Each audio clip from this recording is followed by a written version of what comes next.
You're a good person, but we don't suit each other. Then the female lead turned and walked away, leaving the male lead standing there heartbroken. Every time he saw such a movie scene before, Suemo would find it utterly hilarious. She never loved you in the first place, so why all this sentimentality? As if you were the most devoted lover in the universe. Yet people always end up becoming what they once despised. It all began on the day when an innocent youth lost his love and turned into a girl. That day Suemo sat alone by the school lake, occasionally glancing around as if waiting for someone. Along the way many girls cast appraising glances at him, all because of Suemo's face. A delicate nose, soft brows, fair skin, casually tousled long hair, and slightly parted cherry-like lips, as if murmuring to himself. He was quite handsome yet effeminate, but dressed in men's clothing. It was hard to tell whether he was an androgynous girl or a pretty boy, but the faintly protruding Adam's apple revealed his male identity. Seeing the graceful figure walking toward him through the crowd, a faint smile appeared on Suemo's face. He stood up from the bench and waved. When the girl saw him, a beautiful smile appeared on her lovely face. She trotted over to Suemo, and an unknowing observer might have thought they were a pair of devoted lovers. Suemo, what's so urgent that you call me out at this hour? The girl's eyes curved like crescent moons, her smile radiant. Suemo's heart pounded. He felt a little shy and quietly averted his gaze, not daring to look directly at her. At the same time he was annoyed by his own cowardice. Suemo, you've made up your mind to confess today. You can't lose your nerve. Suemo took a deep breath, encouraging himself inside. The girl saw his expression and found it amusing. She smiled and said, "What's wrong, Suemo? You're not usually like this. Did you do something to upset me and need to apologize?" Having composed himself, though still a little shy, Suemo slowly began. "Yutong, I've kept something in my heart for a long time. Only today did I find the courage to speak. Although we haven't known each other long, I've realized that I genuinely like you. Will you be my girlfriend?" By the end, Suemo's face was flushed, even his earlobes were crimson. He looked at the girl with hopeful eyes, waiting for her answer. The sudden confession seemed to surprise the girl, but she quickly recovered. Her cheeks reddened, her brows slightly furrowed, as if thinking how to respond. Suemo was naturally very nervous. His small hands clutched the hem of his clothes, his palms sweating with tension as he hoped for a positive answer. After a moment, the girl seemed to have made up her mind. She raised her slightly bowed head, regret flickering in her lively eyes. "Suemo, you've been very kind to me. I'm happy to receive your confession, but I'm sorry, we're not right for each other." The girl's face was slightly flushed. Her voice was gentle as she nodded apologetically to Suemo, and a faint fragrance wafted into his nose. Facing her beautiful appearance, Suemo felt a pang in his heart. Well, once again he had been given the good person card. Suppressing the urge to cry, Suemo forced a weak smile and said in a slightly trembling voice, "I understand. But I still want to know why I was rejected." Although asking such a question might seem a bit clingy, Suemo thought of his past romantic experiences. Girls who seemed to like him, yet always rejected his confessions, and wanted to take this chance to finally understand. The girl smiled wryly and said, "Suemo, you're very handsome and a wonderful person. But when I'm with you it feels like I'm with another girl, so that was it." Suemo felt helpless. He had heard such words countless times since childhood. From the initial anger to this resignation, no one knew how much pain he had endured or how many tears he had shed alone. Suemo decided not to press further. He took one last deep look at the girl, then turned and walked away, filled with regret and reluctance. "Damn it. I'm so handsome, yet I've been single for 20 years. Oh vast heaven, why are you so cruel to me?" Bitter after the failed confession, Suemo went to the supermarket and bought 2 bottles of beer. He had a low tolerance for alcohol, 2 bottles should be enough to get him drunk. He walked slowly to the lawn beneath the dormitory building, plopped down, and let the cool evening breeze wash over him. Watching couples arm in arm in the distance, Suemo popped open a can and drank heavily, tears glistening in his eyes. Someone on the sports field was playing the song, "Until You Arrive," through a speaker. "I have never been so convinced, so certain, who will be my destiny." Listening to the music, countless emotions stirred within Suemo. Who would be his destiny? Counting back, this was already his 6th rejection since his first confession to a girl. So useless. Maybe my destiny is to be alone. At this thought, tears poured from his eyes, soon covering his entire face. A self-deprecating smile appeared on his face. He wondered how the eldest in his dorm found a girlfriend, still sweet after a year of long distance, and the 3rd roommate's girl who stuck to him no matter what. Gulp after gulp of beer, Suemo's head soon grew dizzy, and all sorts of random thoughts flooded his mind. A gust of cold wind sobered him up a bit. Thinking, he touched his own face, then looked at his small hands in the moonlight, and a question suddenly occurred to him. Did he really have no masculine appeal at all? Was that why, even though he was fairly good-looking, he held no attraction for girls? The answer was already clear. Today's rejection had made Sumo face reality. Thinking about it, with his height of 1.7 meters, delicate features, fair skin, and slender arms and legs, he really wasn't manly at all. Accepting this reality, Sumo's heart was filled with sorrow. He finished the last gulp of beer, his head still spinning, then staggered back to the dormitory. Walking back, his still dazed mind wrestled with a question. He was someone who took relationships very seriously. Once he loved someone, he would never betray them and would be responsible to the end. Yet why did these girls all feel he couldn't make them happy? Where was the happiness he so desperately sought? Who would love him? Alas, it's really tough being a man.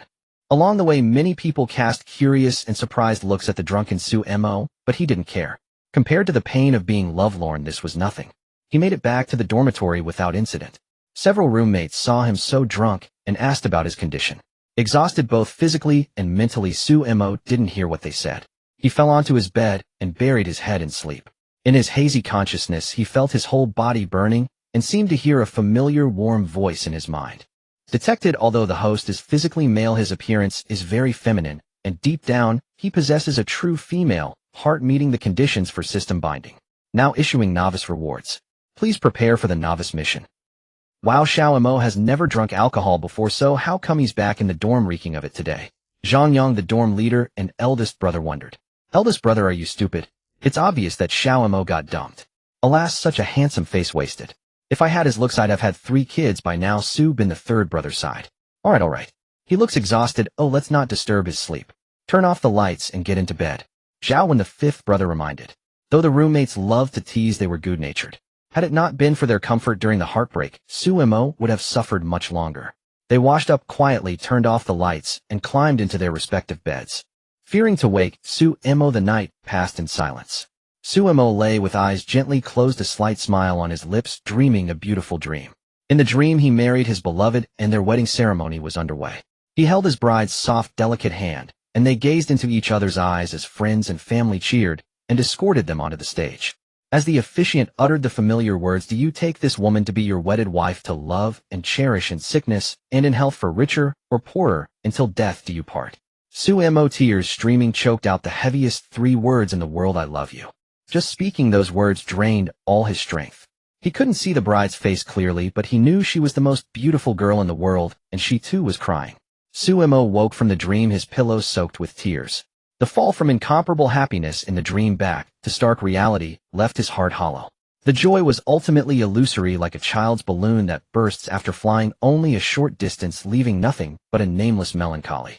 As he heard his roommate get out of bed, Sumo wiped his tears, collected his lonely mood, and hid his distress from them. Sumo peered out and saw Su Bin, the third brother, holding a textbook and speaking urgently. "Xiaomo, if you don't get up now, we'll be late. Hurry." Because of last night's drinking, Sumo's head ached and his mouth felt dry and bitter. He checked his phone. There were only 10 minutes until class. The first class was modern Chinese literature, and he couldn't be late. Su Bin and Sumo usually went to class together, and most of the time, Sumo woke Su Bin up. Because of the drinking last night, Su Bin had forgotten, so both were late today. After a quick wash, grabbing their textbooks, the two ran toward the teaching building. The modern literature classroom was on the 4th floor of Building No. 2, a fair distance from the dorm. They rushed to the classroom door, relieved to find that roll call had just begun. As they were about to step in, Sumo suddenly froze and stopped. Su Bin turned back, panting. "What's wrong, Shao Si?" "Forget something." Sumo's eyes showed confusion, but he shook his head. "Nothing. Let's go in, they're about to call our names." Sumo walked into the classroom with a calm expression, but his heart was in turmoil. Just now at the doorway, a warm female voice had echoed in his mind, familiar as if he had heard it somewhere before. What unsettled him even more was what the voice had said. "Dear host, your newbie reward has been issued. Do you wish to claim it now?" Claiming means binding the system. You cannot unbind until the final task is completed. What was going on? Was he hallucinating? Sitting down in the seat his dorm mates had saved for him, Sumo felt greatly perplexed. The bell rang for class, and as if to answer his doubts, the voice spoke again. "Your newbie reward will expire in 6 hours. Host, do you wish to claim it? Or it will be forfeited?" Was he seeing things? What was happening? Sumo's heart was in chaos, but he didn't show it on his face. Yet he couldn't focus on the teacher's words or his roommates' concerned questions. After the initial panic, Sumo began to calm down. Recalling the web novels he had read, a guess formed. Had he awakened the legendary golden finger of a protagonist, the cheat to reach the peak of life, the system? Now Sumo's heart was completely excited. Could this system, seeing him single for 20 years, be here to help him win a beautiful wife and rise to the top of the world? The newbie reward was probably a Maserati, a Ferrari, something flashy to show off in front of all the girls on campus. Suemo thought he had awakened a tycoon system. Suppressing his excitement, he silently murmured in his mind, "System claimed the newbie gift. Host has claimed the newbie gift and successfully bound to the goddess cultivation system.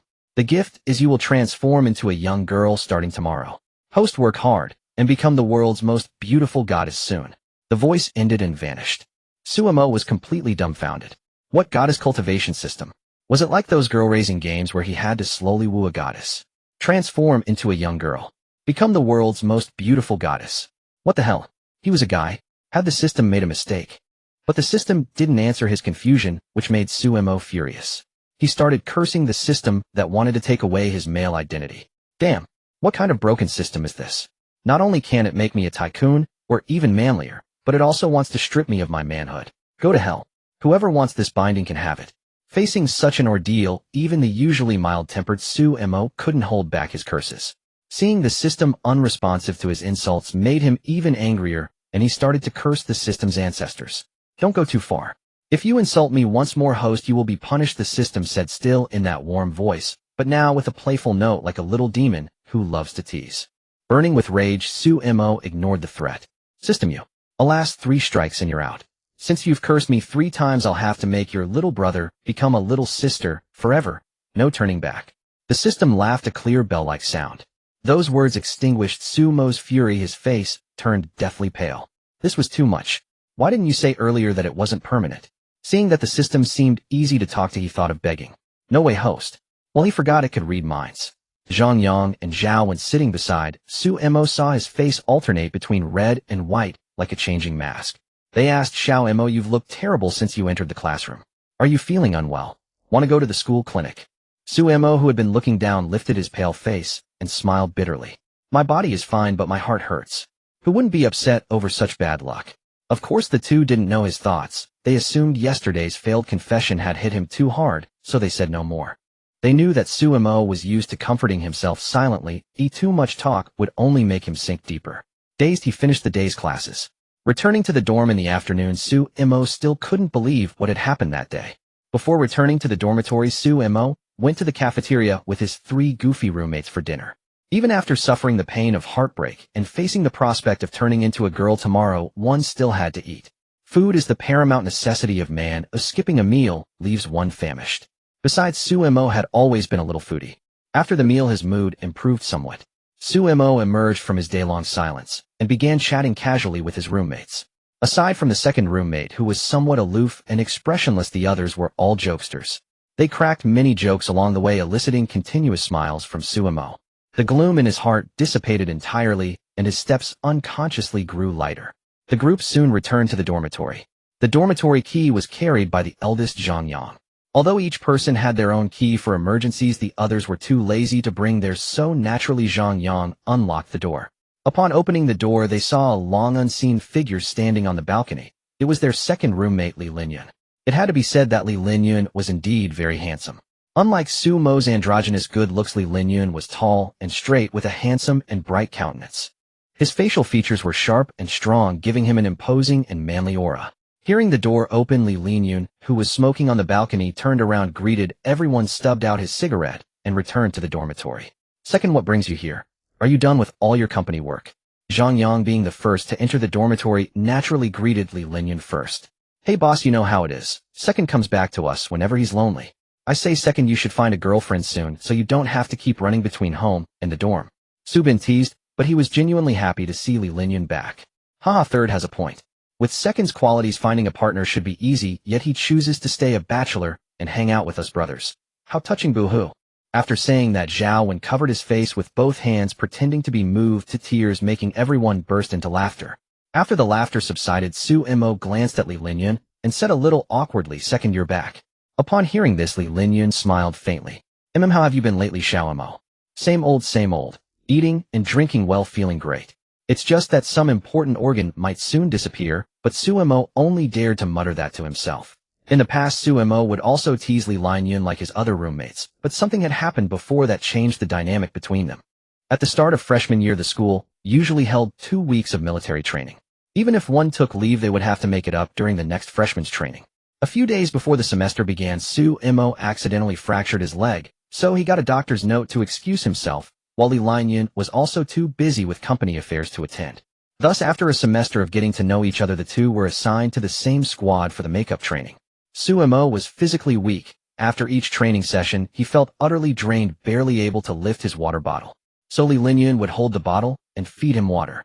That in itself was nothing unusual. But in the eyes of some Fujoshi, it seemed different. A ruggedly handsome guy feeding a delicate handsome guy water. However you looked at it, it just seemed off. Soon rumors about the two possibly having an improper relationship spread across campus. Gossip is a fearful thing. Fortunately, Li Linyan came from a prominent family, and the principal dared not offend him, so they were asked to publicly clarify the matter. After this incident, although they remained friends, the awkwardness from that time lingered, and they could never interact as naturally as before. After the training, Li Linyan spent most of his time away from school, and the two never found an opportunity to reconcile fully, so they continued with this strained dynamic. Sumo's hard-won good mood turned gloomy again. He was terrified of losing Li Linyan as a friend. Although they hadn't completely fallen out, the awkward relationship now pained him deeply. Thinking of the past, Sumo's thoughts drifted like dandelion seeds scattered by the wind. Li Linyan spoke, pulling Sumo's wandering mind back. By the way, next Saturday is my birthday. I'm throwing a party at home. You guys must come, especially you Xiaomo. Sumo looked at Li Linyan. That face still wore its signature faint smile, as if everything was under his control. This aura of confidence made Sumo envious. He'll definitely be there, Sumo replied happily. Well, I'll be there too. Since you're back for once, let's stay up and chat all night. I've got a few bottles of beer here, said the eldest Zhang Yang. Upon hearing this, Li Linyan gave a wry smile. I still have company matters tonight. I have to leave soon. Let's catch up properly at the birthday party on Saturday. Everyone felt a bit disappointed, but they still chatted and laughed with Li Linyan until he left the dormitory. Night fell. The night sky was studded with brilliant stars, and the air was fresh and crisp. The campus at night was bathed in moonlight, starlight, and streetlights, a scene of serene tranquility. But Sumo's heart was far from peaceful. He still remembered what had happened during class that morning. The voice of the system that had appeared in his mind. Was it really going to change? Lying in bed, he glanced at his phone. It was already 11:30 at night, and the school had turned off the lights. Sumo didn't know whether the system's tomorrow meant half an hour later or when he woke up the next day. Forget it, he thought. Although tomorrow was Saturday, he had been through so much these past 2 days and was exhausted. Better just go to sleep. But thinking about what might happen in half an hour, Sumo pulled his bed curtain shut, then closed his heavy eyelids. Accompanied by the sounds of his roommates playing games, he soon fell asleep. In his dream. In his drowsy state, a crisp and ethereal voice echoed in Sumo's mind. Do you like beautiful girls? Sumo frowned, then let out a silly chuckle. I do. Then do you want to become a beautiful girl? The voice was dreamlike, mesmerizing, and utterly seductive. Sumo was somewhat reluctant. No, I've never even been in love. If I become a girl, how can I find a girlfriend? Since you can't find a girlfriend, why not change? Maybe you'll find true love. Half asleep, Sumo murmured, become a girl and fall in love. But as his consciousness grew clearer, he abruptly sat up in bed. No, I don't want that. Startled awake, Sumo almost screamed. Then, as if remembering something, he rushed to the bathroom. How? How is this possible? How could something like this happen? Sumo muttered to herself, her face scrunched up, the light in her eyes completely extinguished. Faced with this situation, her mental state began to falter, teetering on the edge of despair, almost like that person who couldn't tell the difference anymore. Damn, it didn't even need my consent. This wretched system isn't even human. Though she had mentally prepared herself the night before, when it actually happened, Sumo still felt a profound sense of helplessness and resentment. Then Sumo thought of a serious problem. She was living in the boys' dormitory. If her roommates discovered her secret, she dared not imagine the consequences, not at all. At a loss for what to do, her mind began to wander aimlessly. A knock on the door pulled Sumo back to reality. Xiaomo, are you in there? Are you done? I'm about to burst out here, Zhang Yang said, knocking on the bathroom door. Oh, almost done, almost done. Just as she was about to open the door, Sumo paused. I've changed now. Won't the guys get suspicious if they see me? Thinking this, she quickly checked the mirror. Her face had changed slightly compared to before, but not drastically. Her skin was fairer and smoother, and her facial features were softer, though the differences were subtle. The biggest change was her Adam's apple. Previously it had a slight protrusion, but now it was smooth and flat, barely noticeable. They probably won't notice, right? Sumo thought anxiously. As Zhang Yang urged her again, she opened the bathroom door. Taking a deep breath, Su-imo stepped out of the bathroom. Zhang Yang was standing by the door, clutching his stomach. When he saw her finally emerge, he rushed in. Thank goodness they can't tell yet, Su-imo sighed in relief. At least Zhang Yang hadn't noticed her changes. She straightened her clothes and walked calmly to the bedside to sit down. Just then the other roommates gradually woke up yawning and listlessly starting to get dressed. Su-imo watched them nervously, afraid they might spot a flaw. However, no one seemed to notice anything unusual about her. They chatted and joked as usual. The weight lifted from Su-mo's heart. She lay back on the bed staring blankly at the dormitory ceiling. As she gazed into space, the system's cunning voice echoed in her mind. Congratulations, host, on a successful transformation. You are now a true girl. Hearing the system's voice, a thought surfaced in Su-mo's mind. Maybe I'm more suited to being a girl than a boy. She quickly shook her head. What was she thinking? She was a real man. How could she entertain such ideas? Now all she had left was a man's heart. She couldn't lose that. The host has been detected as the most suitable person to bind with the goddess incubation system. No one in this world is better suited to be a girl than you. Alright, host, work hard on the system tasks and strive to become the most beautiful woman in the world as soon as possible. Su-imo had almost forgotten about the system tasks. She just hoped it wouldn't assign missions like kissing a man.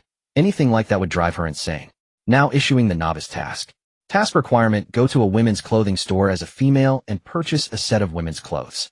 Reward upon completion: 1 ultra smooth chest binder. What use do I have for a chest binder? Can't you give me something more substantial for motivation? The system prompted. Based on the host's task performance, your appearance will be enhanced monthly along with bonuses and such. There's actual money involved. Why didn't you say so earlier? The more tasks, the better. The prospect of earning money through tasks lifted Su-mo's spirits. Maybe she could get figurines, games, or computer peripherals from the system. Motivated by the rewards, she got up, greeted Su-bin and Zhang Yang, who were already awake, and glanced at Zhao when still sound asleep in bed. A mischievous impulse struck her. She leaned close to his ear and whispered in her most feminine voice, "Little sleepyhead, the sun's going to burn your bottom if you don't get up." Then she strode lightly out of the dormitory. Zhao groggily woke from his dream. Damn, did an angel just wake me up? No angel sister, but there's an angel brother. It was Xiao-mo who woke you up. Old fifth, have you gone crazy thinking about girls?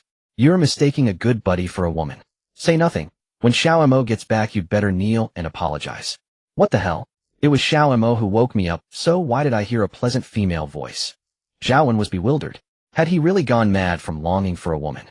Arriving at the mall, Su-imo hesitated before the women's clothing store. Looking inside from the entrance, she saw that the girls in the store had various hairstyles, but most were shoulder length or longer. Su-imo glanced at her own short layered hair, which barely reached her ears. What should I do? Do I have a wig or something? As for clothing, it was summer, and the girls mostly wore ultra-short shorts or skirts to show off their long fair legs. Su-imo looked at her loose t-shirt and cropped pants with dismay. What kind of girl goes into a clothing store dressed like that? With no other option, she decided to consult the system. System, if I go in like this, won't they think I'm a boy? Can you help me? She pleaded. As an excellent system, I naturally grant the host requests. I reward the host with a limited time hairstyle change skill and a beautiful set of women's clothes. Please complete the task quickly. Relieved by the system's assistance, Su-imo checked the mall's directory and followed the signs to the restroom. Before entering, she hesitated again. Which restroom should she use? After a struggle, she lowered her head and walked in silently, repeating to herself, "No impropriety, no impropriety. I'm a girl too. I don't need to be afraid." Bowing her head, she stepped into the restroom. Gazing at the vast array of hairstyles in the system, Su-imo sank into contemplation. Most of them were styles she couldn't name. She only recognized the high ponytail, the long straight black hair, and the mullet. Without much hesitation, Su-imo chose the long straight black hair. The reason was simple. Su-imo's favorite anime character Yukino Shida Yukino had long straight black hair. As for clothing, she picked a cream-colored short-sleeve knit top, paired with washed-out skinny jeans. Despite the conservative attire, Su-imo still felt very shy. The system only offered various skirts and shorts. Even the jeans were skinny. Blushing deeply, she stepped out of the changing booth and walked to the mirror, examining herself. Her delicate cherry lips glistened with an alluring sheen. Her brows and eyes were tender as water, her gaze clear and pure, making her appear fresh and ethereal. A small tear mole beneath her left eye added a touch of coquettish charm to her innocence. A faint smile crept across Su-imo's fair face, tinged with shyness, blooming into a peach blossom pink that made her even more enchanting. She was thoroughly satisfied with her now completely feminine appearance. Now she could walk into a women's clothing store with peace of mind. Humming a cheerful tune, she headed toward the women's clothing store. The moment she stepped inside, her newfound composure instantly shattered, for she discovered it was a lingerie store. All kinds of bras and panties met her eyes. The normal ones were fine, but the exceedingly daring styles made her blush to the tips of her ears. After only a brief glance, Sumo's face turned crimson like a freshly boiled shrimp. Was it really appropriate for a hot-blooded young man to see such things? She immediately became flustered and thought of secretly slipping away. Just as she was about to sneak out, the system's voice rang out, "Host, you're not allowed to slip away, or there will be a punishment." Although she didn't know what the punishment was, the system was no pushover. Sumo had no choice but to steel herself and go back, obediently picking out lingerie. She sighed. Never in her life had she imagined that her first time buying lingerie would be for herself, not for a girlfriend. Staring at the myriad of bras, Sumo was at a loss. These bras all seemed to be at least cup or above, but when she looked at her own size, none of them seemed to fit. At the lingerie store, Xia Wanning, who was working there, idly played with her phone. It wasn't that she was slacking off. The store was actually opened on a whim by her friend, who then became an absentee owner and gifted it to Xia Wanning. Although the store had many employees, out of a sense of responsibility, she still dropped by occasionally. Putting down her phone, she swept her gaze around and caught sight of a young beauty with flushed cheeks standing bewildered among the display of bras. Seeing her so shy and adorable, Xia Wanning's heart stirred. It must be her first time buying lingerie alone, she thought. So she walked toward her. Which one should I buy? Would buying a cartoon-patterned one make me look childish? But the others all feel so sexy. Would people think I'm a pervert? Once I buy it, I'll have to hide it well. If the guys in my dorm find out, I'm doomed. As Sumo was lost in these thoughts, she felt someone tap her shoulder. Turning around, she was stunned. She was captivated by the stunning appearance of the girl before her. A delicate, exquisite face, willow leaf brows, peach blossom eyes, and a teardrop mole beneath the corner of her eye, adding a touch of enchanting allure. She was tall and slender, with a cascade of jet black lustrous hair flowing smoothly like a waterfall, naturally draping over her shoulders. Under the gaze of such a beauty, Sumo lowered her head in embarrassment, her already flushed cheeks deepening to a rosy hue like a radiant rose begging to be picked. Xia Wanning smiled at Sumo's shy and adorable manner and said, "Little sister, are you here to buy lingerie? You seem a bit lost. Want me to help you?" Though Sumo was very shy, she realized she had no idea what to choose, so she accepted Xia Wanning's offer. "Could you tell me your size? I'll pick something suitable for you." "Size? It should be A, since it didn't look much different from when she was a guy." "Probably A, but I'm not sure," Sumo said. It seemed this little beauty really was buying lingerie for the first time. She didn't even know her own size. Xia Wanning felt a hint of helplessness and said, "Let me measure you then. Come with me to the fitting room." Hearing that Xia Wanning wanted to measure her, Sumo was startled. "I'm flat now. What if she suspects I'm a guy?" And being squeezed into a narrow fitting room with a gorgeous woman. "I'm afraid I can't handle it." At this moment, Sumo was timid, but even more so shy. "No need. I can do it myself." Too shy, Sumo's speech became stammered. "I'm not a pervert. I won't do anything to you in the fitting room. At most, I'll just touch here and pinch there." Seeing such an adorable and easily flustered girl, Xia Wanning really wanted to tease her, so she insisted. "How reliable is a self-measurement compared to having someone else do it? If the measurement is off, you'll have to buy again. It's a hassle." Looking at Xia Wanning's sincere eyes and slightly pouted lips, Sumo couldn't bear to refuse. But fearing the risk of exposing her secret, she spoke in a coquettish tone, "Sister, when I bought before, I was an A. I haven't grown much since then, so just get me an A, okay?" Hearing Sumo's soft, sweet voice pleading, Xia Wanning's heart melted, and she didn't insist further. At the checkout, she gave Sumo a discount, lost in thought over Sumo's sweet call of sister. Damn, I forgot to ask for her contact info. Xia Wanning felt a bit annoyed at her own oversight. Oh well, I can only hope fate brings us together again. Back at the dormitory, Sumo had changed back into her original hairstyle and clothes. Seeing her roommates all absorbed in gaming, she stealthily tucked the newly bought lingerie into her wardrobe and got ready to shower. Her roommates, though a bit perverted, constantly discussing which beauty had the best looks and figure, were still decent people. They would never rummage through someone else's wardrobe. As for the ultra-smooth chest binder, Sumo decided to temporarily leave it in the system. A guy wearing a chest binder. If someone accidentally discovered it, just the thought of that scene was enough to make her die of embarrassment. Sumo turned on the shower and let the cold water cascade over her body. Emerging from the bathroom, she towel-dried her wet hair and remembered that her hairdryer was broken. She turned to Subin, who was closest to her desk, and said, "Third brother, my hairdryer's broken. Can I borrow yours?" Subin picked up his hairdryer and turned to hand it to Sumo, but then froze. He saw those beautiful eyes, clear as autumn water, and because she had just bathed they were misty like a lively fawn in the forest, seemingly able to pierce straight into one's heart. Seeing Su Bin stunned, Su-imo waved her hands in front of his eyes. Third brother, what's wrong? Just give me the hairdryer, okay? The air conditioner is on, and it'll catch a cold if I stay wet. Snapping back to reality, Su Bin handed the hairdryer to Su-imo and returned to his game, but he couldn't concentrate. Damn it, third brother, your aim is all over the place. You couldn't even beat that low-tier horse smoker with a sliver of health. Are you dreaming? Zhang Yang and Zhao Wen both voiced their complaints. The three of them were playing a 3-stack in Valorant. Su-imo played less often, only occasionally joining when the second roommate was free for a 5-man team. My bad. Next round, he'll take the big sniper and wipe the enemy team. Anyone who peeks dies. But as he said this, his mind still lingered on Su-mo's eyes just now. Damn, I must have been away from my girlfriend for too long. I almost got a racing heart seeing fourth brother. That's your brother, Su Bin. You're a monster. Meanwhile, Su-imo, the culprit, was blissfully unaware. She hummed a cheerful tune, leisurely drying her. After a few uneventful days, Saturday arrived swiftly. The dorm mates were all quite excited as today was the birthday banquet of their wealthy and handsome second roommate. As dusk approached, everyone began to dress up. It wouldn't have been necessary for an ordinary birthday dinner, but for such a high-end birthday banquet, many would come to offer congratulations. As dear roommates of the second, they couldn't let him down. Su-imo glanced at his roommates, who were all decked out. Even their usually unkempt hair was meticulously styled. Though they usually looked like slobs dressed up, they actually appeared quite handsome. He couldn't help but sigh that clothes truly make the man. Wow, fifth, you look so sharp today, but you're still a smidge behind me. Su Bin said pretentiously, running his hand through his hair. You're not handsome at all, look at yourself. But fifth does look really sharp today. Are you hoping to meet some pretty girls at second's birthday? You're wrong there, boss. I didn't dress up for women. But honestly, I didn't put much effort into dressing up today. Oh, I was mainly afraid of stealing second's thunder. Looking at these three goofballs, Su-imo couldn't help but hold his forehead. Come on, you guys.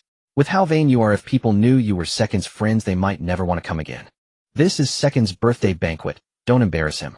In the past few days, Su-imo had completed several tasks, and as a reward the system had made her more beautiful. These days her roommates had all clearly noticed that their little Mo was becoming more and more attractive. Su-imo felt quite helpless about becoming more beautiful.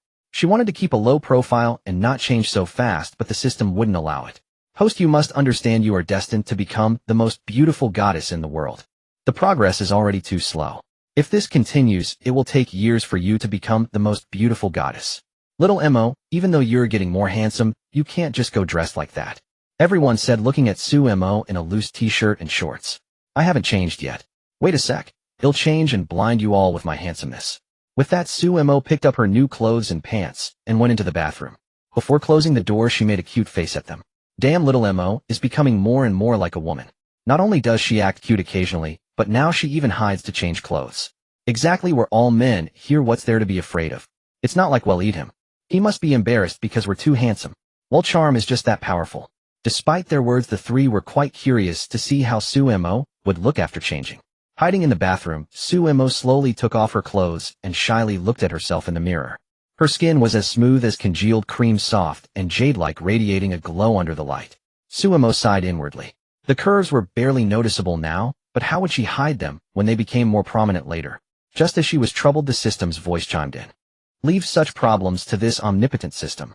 Isn't this the perfect time to use the host's newbie reward, the ultra-smooth chest binder? The system's words enlightened Su-imo. It's fine for now, but what about later? Won't it be uncomfortable? System products are always top-notch. As the name suggests, the ultra-smooth chest binder is not only comfortable, but also has breast-enhancing effects like papaya and pork rib soup. It's an indispensable tool on the host's journey to becoming a goddess. Relieved by the first part, Su-imo blushed at the word breast-enhancing and spat, I don't need that, you perverted system humph. Then she took out the ultra-smooth chest binder from the system and put it on. Indeed, the system's items were excellent. Cool and comfortable, with fabric so fine it felt delightful against her skin. After adjusting the binders, Su-imo took out the clothes she intended to change into from the bag. It was a baseball jacket and tailored casual pants. Not wanting to keep the guys waiting too long, she quickly dressed and stepped out of the bathroom. The three were all stunned when they saw Su-imo emerge. Her features were delicate and elegant, her skin fair and smooth, her willow-like brows slightly raised, and a smile played on her rosy lips. The fitted clothes accentuated her slender and graceful figure, making her truly worthy of the description, a gentleman, as flawless as jade, unparalleled in the world. Sai when it comes to looks it's our fourth who takes the crown. With him around pretty girls are out of our league. The three brothers said enviously. Boss, and third, have you noticed that little Mo is looking more and more like a girl? Or is it just me? He's gone from handsome to pretty. Zhao Wen studied Su Mo's face with a mischievous grin. Hearing Zhao Wen's words, the other two also stared intently at Su Mo. They had to admit Su Mo was now more beautiful than most girls they knew. As they stared, they couldn't help but smirk. Feeling their lecherous gazes, Su Mo got goosebumps and felt a mix of shame and anger. Cut it out. Stay away, you perverts. I'm just so handsome that I'm androgynous. With that, she fled the dorm. The three followed, looking at the slender figure ahead. They exchanged glances. Zhang Yang hesitated before speaking. Fourth, I don't mean to bring up old wounds, but I just want to ask, have you moved on from that failed confession last time? I've been over it for a while. Why dwell on someone who doesn't love you? Now I just want to wait for someone who will love me. Su Mo wasn't lying. She had made up her mind to be a cheerful person and no longer be heartbroken over a woman. Though she herself had become a woman, which was quite ironic. Recovered so quickly, fourth. Seems like your love wasn't that deep, Zhao Wen teased. There are plenty of fish in the sea. With my good looks, am I afraid of not finding a wife? When I find a stunningly beautiful partner, they'll all regret it, Su Mo said with exaggerated arrogance. Seeing her like this and knowing her well, the three knew she had truly moved on. They felt relieved and said warmly, we're really glad you think that way, little Mo. Su Mo was touched. She stopped, turned around, and smiled at them. They were all stunned. The brilliant smile blooming on her face, tinged rosard by the setting sun, was truly beautiful. Soon they caught up with Su Mo, and the four walked side by side toward the campus gate. Chatting and laughing along the way, the setting sun stretched their playful shadows, much like the friendship that would last for years. Friday evening at the Li family villa. In the downstairs hall, the butler and maids were preparing for the next day's birthday banquet. Li Linyun stood alone on the balcony, lighting a cigarette, looking troubled and somewhat melancholic. Gazing at the distant, brightly lit nightscape, he felt a sense of loneliness. He glanced at his phone's chat page. The person saved as brother hadn't replied to his messages. You promised to come back after helping me manage the company for 3 years. This is the 3rd year. When will you actually return? Li Linyun was lost in thought until the cigarette ash burned his fingers, snapping him back to reality. He stubbed out the cigarette, took a shower, and wearily lay down on the bed. Perhaps because of his brother's departure, Li Linyun had since placed great importance on friendship. Thinking that his dorm mates would come to the birthday banquet the next day lifted his spirits somewhat. As for love, though Li Linyun was popular with girls, and many in his social circle admired him, he had yet to meet a girl who truly moved him. Then he thought of his relationship with Su Mo, and couldn't help but sigh.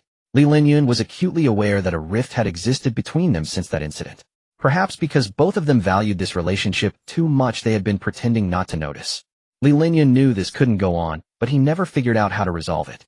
Exhausted, he let his thoughts wander and drifted off to sleep, his breathing steady and even. Due to the regulation that a taxi can carry at most 3 passengers, the 4 of them took 2 cabs. Following the destination provided by Li Linyun, they arrived at a villa complex and got out. After Su Mo and Zhao Wen alighted, the driver rolled down his window and said, "You two handsome and beautiful, remember to give a 5-star rating." Su Mo, who had just taken a couple of steps, nearly stumbled upon hearing the driver's words. She wanted to turn back and explain, though it was a baseless claim, at least in her heart, she still considered herself a male. But Zhao Wen cheerfully responded to the driver, "Sure, master this beauty, and I will give you a 5-star rating." Su Mo felt somewhat embarrassed and angry, shooting Zhao Wen a glare and waving her small, delicate fist at him. "Lao Wu, do you want to die? Believe me, I'll give you a couple of punches." Getting hit by Xiao Si would probably feel pretty good, just the right force, not painful but soft. I'm kind of tempted to try it, Zhao Wen mused seriously. Su Mo had expected Zhao Wen to beg for mercy repeatedly, but instead he revealed an expression of anticipation. What the heck? Had this guy's masochistic tendencies exploded? Too perverted. Frightened by Zhao Wen, Su Mo quickly made her escape. Zhao Wen, still anticipating Su Mo's reward, chased after her while playfully shouting, "Don't go, Xiao Mo. Hit me twice and let me have some fun. Xiao Mo, let me enjoy it."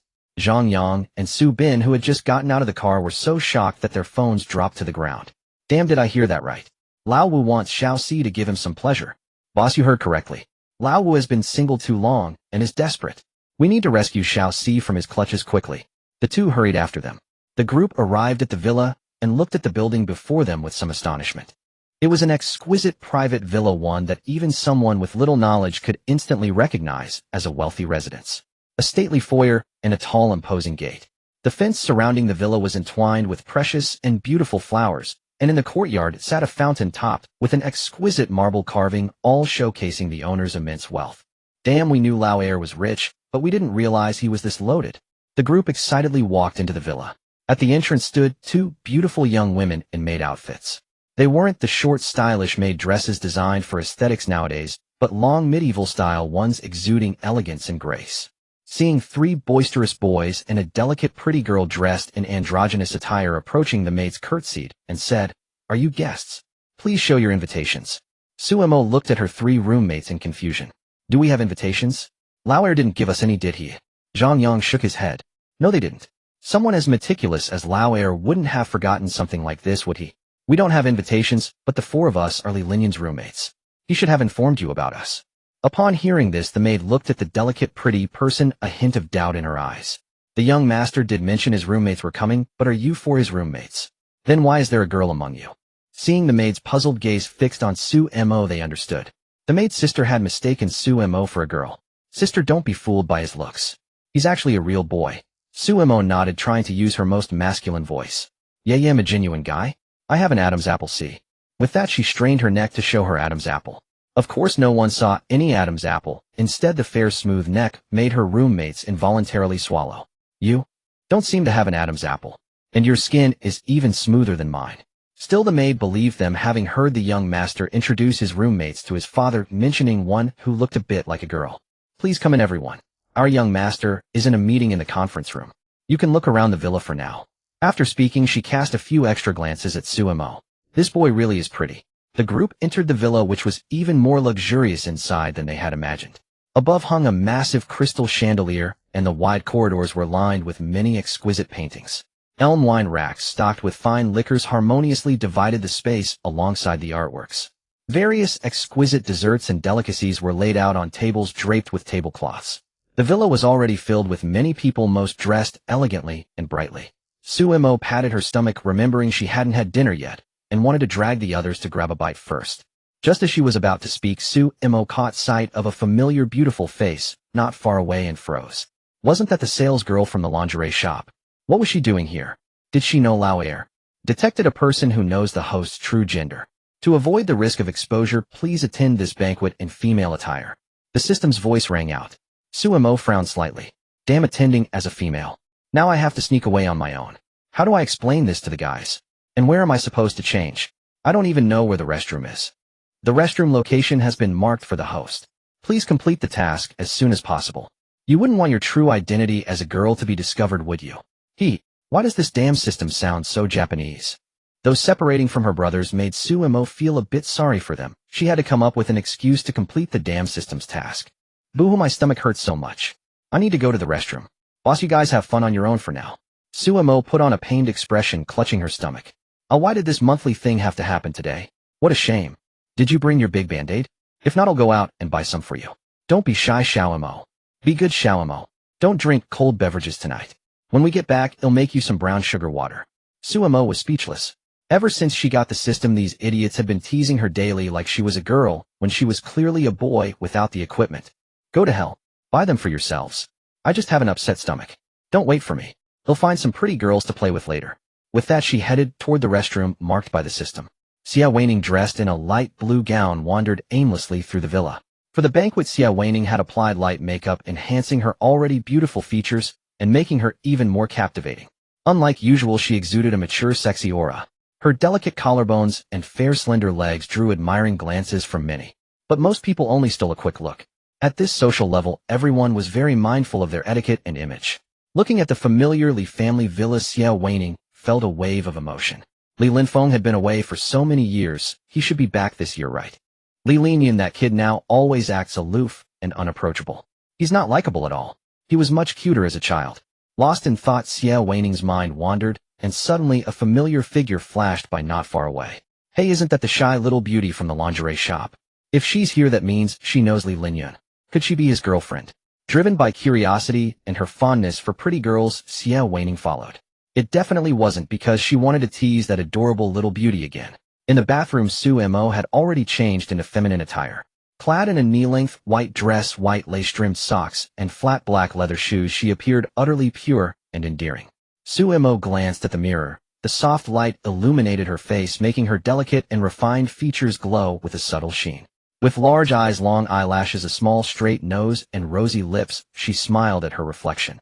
A truly captivating sight with charming eyes and a winsome smile. Unable to resist, Su-imo planted a kiss on the mirror only to feel a wave of embarrassment. Damn, why am I getting turned on by my own reflection? Wiping away the saliva stain on the mirror and tidying her shoulder-length hair, she exited the bathroom. The moment she stepped out, she spotted a familiar figure, Xia Wanning. The one the system mentioned who knows my real gender must be her. I need to be careful not to appear before her and my roommates at the same time. Being seen by my roommates is a minor issue. They just think I have a cross-dressing hobby. But if Xia Wanning finds out I'm a man, she'll mistake me for a tranny. After carefully considering a strategy, Su-imo decided she must stay close to Xia Wanning at all times. That way if she ran into her roommates or the birthday boy Lao Er, she could still maneuver. With this in mind, Su-imo gently tugged at the hem of her dress, took a deep breath to steel herself, and walked towards Xia Wanning. Because there were many guests at the birthday party, Xia Wanning, who had been following Su-imo, lost sight of her in the crowd. She could only linger nearby, waiting for Su-imo to reappear. To her surprise, Su-imo not only showed up again, but walked straight toward her. As Su-imo approached in her white dress, her exquisite face glowing even more brilliantly under the lights, Xia Wanning's calm heart suddenly stirred with a ripple. What kind of feeling was this? Xia Wanning had never experienced anything like it. A warmth akin to basking in the sun on Montalavet Beach in the height of summer. In a daze, Su-imo had already reached her. Gazing at her blushing cheeks, as enchanting as the twilight, a lyric came to mind to describe her current mood. It's all because you're so beautiful. The way you walk toward me makes my heart race, this feeling I've never had before, cause I got a crush on you. Sister, I didn't expect to meet you here. Thank you for what you did at the store last time. Sumo's voice snapped the dazed Xia Wanning back to reality. Seeing the beautiful woman staring at her in a trance, Su-imo couldn't help but blush. Although she had gained more attribute points since their last meeting, making her even more beautiful. Even if she wore men's clothes, first-time acquaintances would still mistake her for a girl. Yet compared to the woman before her, she was still a step behind. What captivated Su-imo even more was her big sister aura. Su-imo had always had a soft spot for mature, elegant women. Seeing the shy young girl before her, Xia Wanning couldn't help but feel delighted at their swift reunion. She smiled sincerely and said, "Sister here spotted you the moment I walked in. How come you changed your clothes? I remember you weren't wearing such a pretty little white dress earlier." "Well, actually, I don't usually like wearing skirts because they make me shy. But for someone else's birthday party, I thought a skirt would be more formal, so I changed." Su-imo made up a flimsy excuse, speaking with a hint of guilt. It was the first time Xia Wanning had heard a girl say she didn't like wearing skirts, especially one so cute and pretty. Feeling a bit regretful, she said, "Don't you think you look amazing in a skirt? Just look at your legs. They're so slender and fair." As she spoke, her hand instinctively reached out and pinched Sumo's fair thigh. Feeling the touch on her leg, Sumo's already flushed face turned crimson. "Hey, am I being groped? Could this sister be a little into girls? But being taken advantage of by such a beautiful woman doesn't seem so bad. Maybe I should touch hers too." Overwhelmed by shyness, Sumo's little mind was no longer functioning properly. "Looks thin, but there's some flesh here. It's not bony at all. It feels really nice," Xia Wanning murmured. She savored the soft sensation for a while longer before reluctantly withdrawing her hand. If she kept this up, the little beauty might think she was a pervert. "By the way, I still don't know your name. Since you're at this party, you must know Li Linyan. What's your relationship with him?" Seeing Sumo's shyness, Xia Wanning changed the subject. Well, my name is Suimo. Lao. Li Linyan and I are friends. We're in the same class." Suimo had initially thought about making up a name, but realizing Xia Wanning probably knew Lao Er, she abandoned that idea. As for whether she would mention it to Lao Er, Suimo decided to cross that bridge when she came to it. Lao Er would likely just assume Xia Wanning had mistaken her gender. Xia Wanning, feeling hungry, took Sumo's hand and said as they walked, "Sister here is called Xia Wanning. Wan as in good night, Ning as in frost. Li Linyan's cousin. I've watched him grow up since he was a kid. I'm hungry. Sister Suimo, come eat something with me." She's actually Lao Er's cousin. What a small world. Surprised, Suimo obediently let Xia Wanning hold her hand. It was her first time holding hands with a girl, and such a beautiful one at that, which filled her with a quiet joy. Arriving at the table laden with exquisite food, Suimo scanned the surroundings. Seeing none of her dorm buddies, she finally relaxed. Hungry after not eating for so long, Suimo began picking out food alongside Xia Wanning, copying whatever she chose. Since she didn't know what was good, following along was the safest bet. Xia Waning's palate leaned toward Italian cuisine. She selected some cheese lamb chops and tuna belly, then fetched a bottle of red wine from the rack. Suemo glanced at the label, but didn't recognize the brand. After choosing a spot, the two sat down to eat. Suemo forked a piece of tuna belly and popped it into her mouth. It melted on her tongue, leaving a lingering, delightful aftertaste. Watching Sumo's look of enjoyment, Xia Waning asked with a smile, "Xiao Mo, can I call you that from now on? Do you like the tuna belly?" Suemo nodded and casually asked Xia Waning if the food suited her taste. "The tuna belly is seared just right, but I prefer it seasoned with matsutake mushrooms instead of truffles." Halfway through the meal, Xia Waning opened the red wine and prepared to pour a glass for Suemo. Suemo quickly stopped her, saying, "Waning Jia, I don't drink. My tolerance is terrible. One sip and am drunk. What's there to fear? If you get drunk, sister will take you home. Uncle Lee's wines are all top-notch. This one's from Chateau Margaux. You'll love it. Getting drunk would be even better. Then I can take you home and cuddle you all night," Xia Waning thought to herself. "To celebrate our meeting, cheers." Xia Waning raised her glass to Suemo, took a sip and beamed. "This wine is exquisite as expected from one of the 5 great chateaux." Suemo didn't quite understand Xia Waning's words. She knew next to nothing about red wine. Seeing how much Xia Waning was enjoying it, she decided to give it a try. The wine was smooth and full-bodied, slightly bitter at first, but the fruity aroma that followed balanced the bitterness, leaving a refreshing fragrance in her mouth. It was delicious. Sumo's eyes lit up as if she had discovered a new world. She took a few more sips and smiled radiantly at Xia Waning. "Waning Jia, this is so good. No wonder you love it." Xia Waning replied with a knowing smile. "Actually, I like this table even more. It looks ordinary, but sitting here gives you a broad view of the entire party." With that, she pushed aside her plate and wine glass, clasped her hands together under her chin, and looked into Sumo's eyes. This is a position of power. Suemo felt puzzled, yet strangely familiar, as if she had seen this scene somewhere before. "Silly girl, don't look at me like that." Imitating Li Linfeng. Seeing Sumo's dazed expression, Xia Waning couldn't help but smile. Upon hearing Xia Waning call Li Linyun by the name Li Linfen, Suemo thought she might be drunk. "Waning Jia, don't drink anymore. You just called Li Linyun Li Linfeng." Hearing this, a flicker of confusion passed through Xia Waning's eyes, followed by a light laugh. "Sorry, Xiaomo. Sister is a bit muddled. Wine and beauty are truly harmful." After eating and drinking their fill, Xiaomo accompanies sister to the balcony for some fresh air. "It's a bit warm in here." Suemo nodded in agreement. As she looked at Xia Waning's retreating figure, a bizarre thought surfaced in her mind. Li Linfeng. Could he be Li Linyun's older brother? "Mr. Li, it's a pleasure to work with you. And happy birthday." Looking at the hand extended by the man before him, Li Linyun shook it amicably. "Pleasure to work with you, Mr. Wang. Thank you for your wishes, and I hope you enjoy yourself at the birthday banquet." Stepping out of the conference room, Li Linyun checked his watch. It was nearly 6 o'clock, and the birthday banquet was about to officially commence. Gazing at the men and women reveling in the festivities, he, as the host of the event, could not muster any joy. Li Linyun had never been fond of lively occasions. They only made the gnawing loneliness more unbearable. No matter where he was, the city's lights could illuminate the streets, but the solitude resided in the heart. Those who are lonely crave emotional solace, be it familial, romantic, or platonic. As a child, Li Linyun had never received what could be called paternal love from his stern father, who was solely focused on the company's growth. His mother, however, was exceptionally tender, caring for him and his brother with great devotion. Whenever he felt distressed, she would gently stroke his hair and offer soft words of comfort. But that gentle mother had passed away due to illness.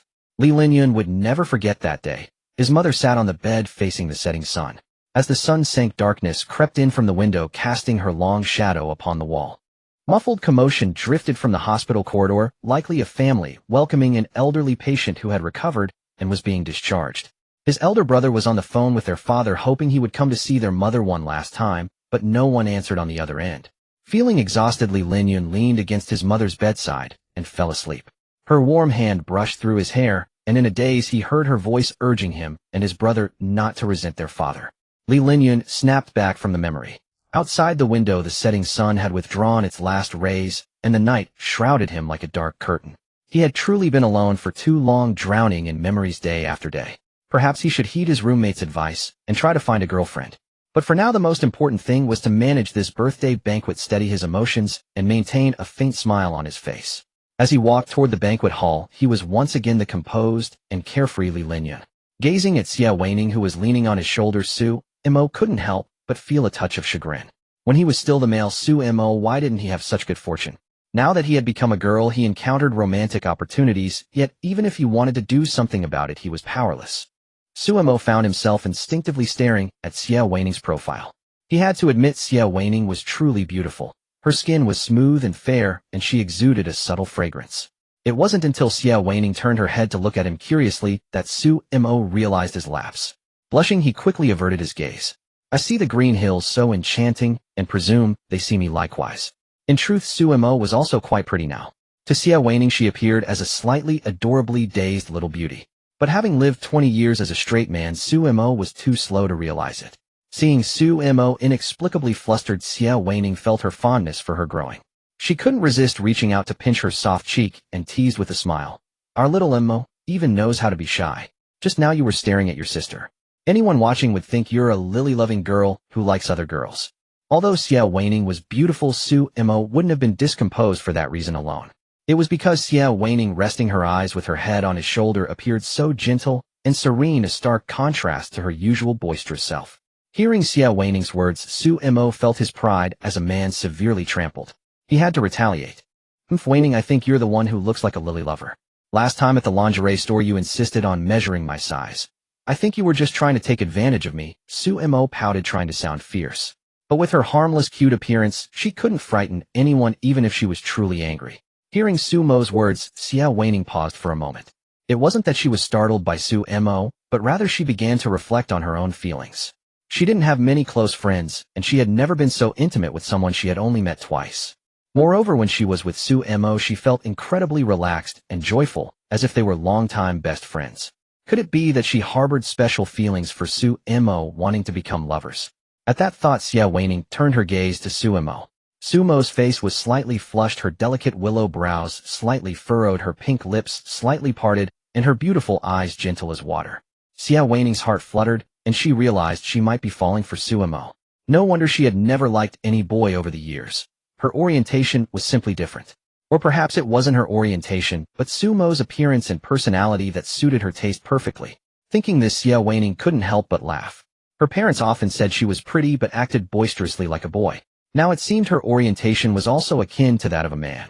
While her words hadn't intimidated her at all. Watching Xie Weining suddenly giggle, Suemo felt the last shred of his masculinity vanish. Weining, I don't like you anymore, Suemo said, tugging at Xie Weining's sleeve with a hint of resignation. But I like you. This sudden confession caught Suemo off guard. Looking at the lovely curve of Xie Weining's lips and her bright eyes, Suemo felt a surge of emotion, even knowing it was probably just the affection between friends. Come to think of it, this was the first time a girl had said she liked him. If someone had liked him before he became a girl, he would have loved her forever. Thank you, Weining. I like you too, Suemo said, feeling happy, his tone involuntarily softening. Xie Weining knew clearly that Suemo interpreted like as friendship, but that didn't matter. Such things couldn't be rushed. She would first need to change Suemo's orientation. Revealing her true feelings prematurely would do no good. Just as Xie Weining wanted to spend more time with Suemo, her phone rang. Seeing the contact name Dad, she answered. Hey Dad, what's up?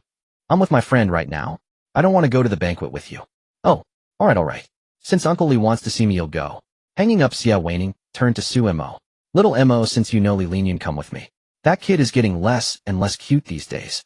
I can't be bothered to chat with him. I'd better not go. That kind of setting doesn't suit me. He'll get nervous with adults around. Absolutely not. If second bro recognized him, college life would be impossible. Sensing Suemo's reluctance, Xie Weining didn't insist. She had already added Suemo on WeChat and could contact her anytime. This WeChat account was naturally prepared by the system for Suemo's female identity, avoiding unnecessary trouble. Alright, then he'll be off. He'll find you next time. You'll stay over at my place for the night, and he'll hold you while sleeping. With that, she patted Suemo's head and turned away. Sai's sister Weining was good in every way except for always taking advantage, though Suemo didn't dislike it. Gazing at the scattered stars in the night sky, Suemo recalled Xie Weining's words about liking her and couldn't help but smile. Becoming a girl didn't seem like such a bad thing after all. Li Linyan arrived at the banquet hall on the first floor. Instantly, the guests present surrounded him, greeting him one after another. Master Li, how are you? You've been looking more handsome lately. Master Li, happy birthday. Master Li, I'll have to rely on your guidance in business from now on. Most of the attendees held great reverence for Li Linyan. After all, at a young age, he had taken over the majority of the Li family's business empire from his father Li Lihong and managed it with remarkable order. Wow, he's so handsome and stylish. Sisters, can anyone get his WeChat for me? A socialite standing at a distance said with infatuation. Forget it, no one can do it. If any sister manages to get Master Li's WeChat, he'll wash her socks and underwear for a month. Clearly this woman had been rejected by Li Linyun before. In response to the crowd's flattery, Li Linyun merely nodded and walked toward the stage at the front of the banquet. In truth, he disliked such scenes, even though he was the object of everyone's admiration and respect. He would much rather spend time with his brothers and dormmates, but his father had urged him to network with the upper-class elites. Since he was the host of the birthday banquet, his speech was naturally indispensable. Seeing Li Linyun walk toward the stage, the master of ceremonies promptly handed him the microphone. Thank you all for taking time out of your busy schedules to attend my birthday banquet. Among you are many who have collaborated with me in business. If I have done anything poorly, I ask for your generous understanding. For this birthday banquet, our family has made ample preparations. I hope you all enjoy yourselves. Thank you very much. Though brief, the speech perfectly matched Li Linyun's persona as a man of action who spoke little but did much. Amid the applause, Li Linyun returned the microphone to the master of ceremonies and prepared to follow his father to meet Uncle Xie and Xie Wanning. After handing over half of the Li family's enterprises to Li Linyun, Li Lihong seldom appeared in public. He spent his days at home meeting old friends, only working behind the scenes to maintain the smooth operation of the business empire. Thinking of his cousin, Xie Wanning, Li Linyun felt a twinge of nostalgia. When his mother was still alive, Xie Wanning often visited the Li household. Back then the three of them, his brother, his cousin, and himself, were inseparable, bonded by the closest of ties. After his mother passed away from illness, though Xie Wanning's visits grew less frequent, it never diminished their familial affection. But after his brother left the Li family against all odds, Li Linyun became taciturn during that period, and his contact with Xie Wanning gradually dwindled. In the blink of an eye, nearly 2 years had passed since they last saw each other. As he approached the main living room his father had directed him to before even stepping inside, he heard Xie Wanning's grievances against him. Uncle Li, look at this Li Linyun. Back then I was worried about him being alone and often hung out with him, but he just wore a sullen face and ignored me. If I weren't his cousin, I wouldn't bother with him. All right, Wanning, don't be too mad. You know that brat's character. He always pretends to be aloof. When he gets here, I'll make him apologize properly. Li Lihong soothed her in a gentle tone. After Li Linyun took over the family business, Li Lihong had grown much more mild-mannered, shedding his former stern authority and becoming more tolerant toward him.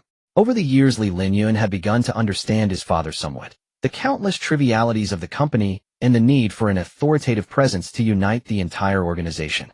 Yet when he occasionally recalled his mother's lonely figure on her sickbed, Li Linyun still found it hard to completely forgive his father. Composing himself, Li Linyun stepped into the main living room and sighed with a helpless smile. Sis, after all this time, you're still angry. I apologize. It's my birthday today, so could you forgive me? When around family, Li Linyun never held back his smiles.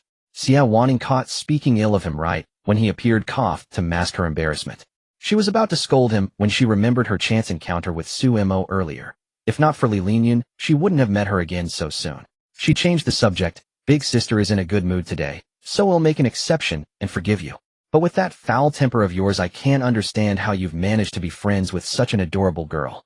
Xie Wanning's words puzzled Li Linyun. Thanks to his outstanding looks and family background, he did know quite a few girls, and many liked him. But they were mere acquaintances. At least he didn't consider any of them close female friends.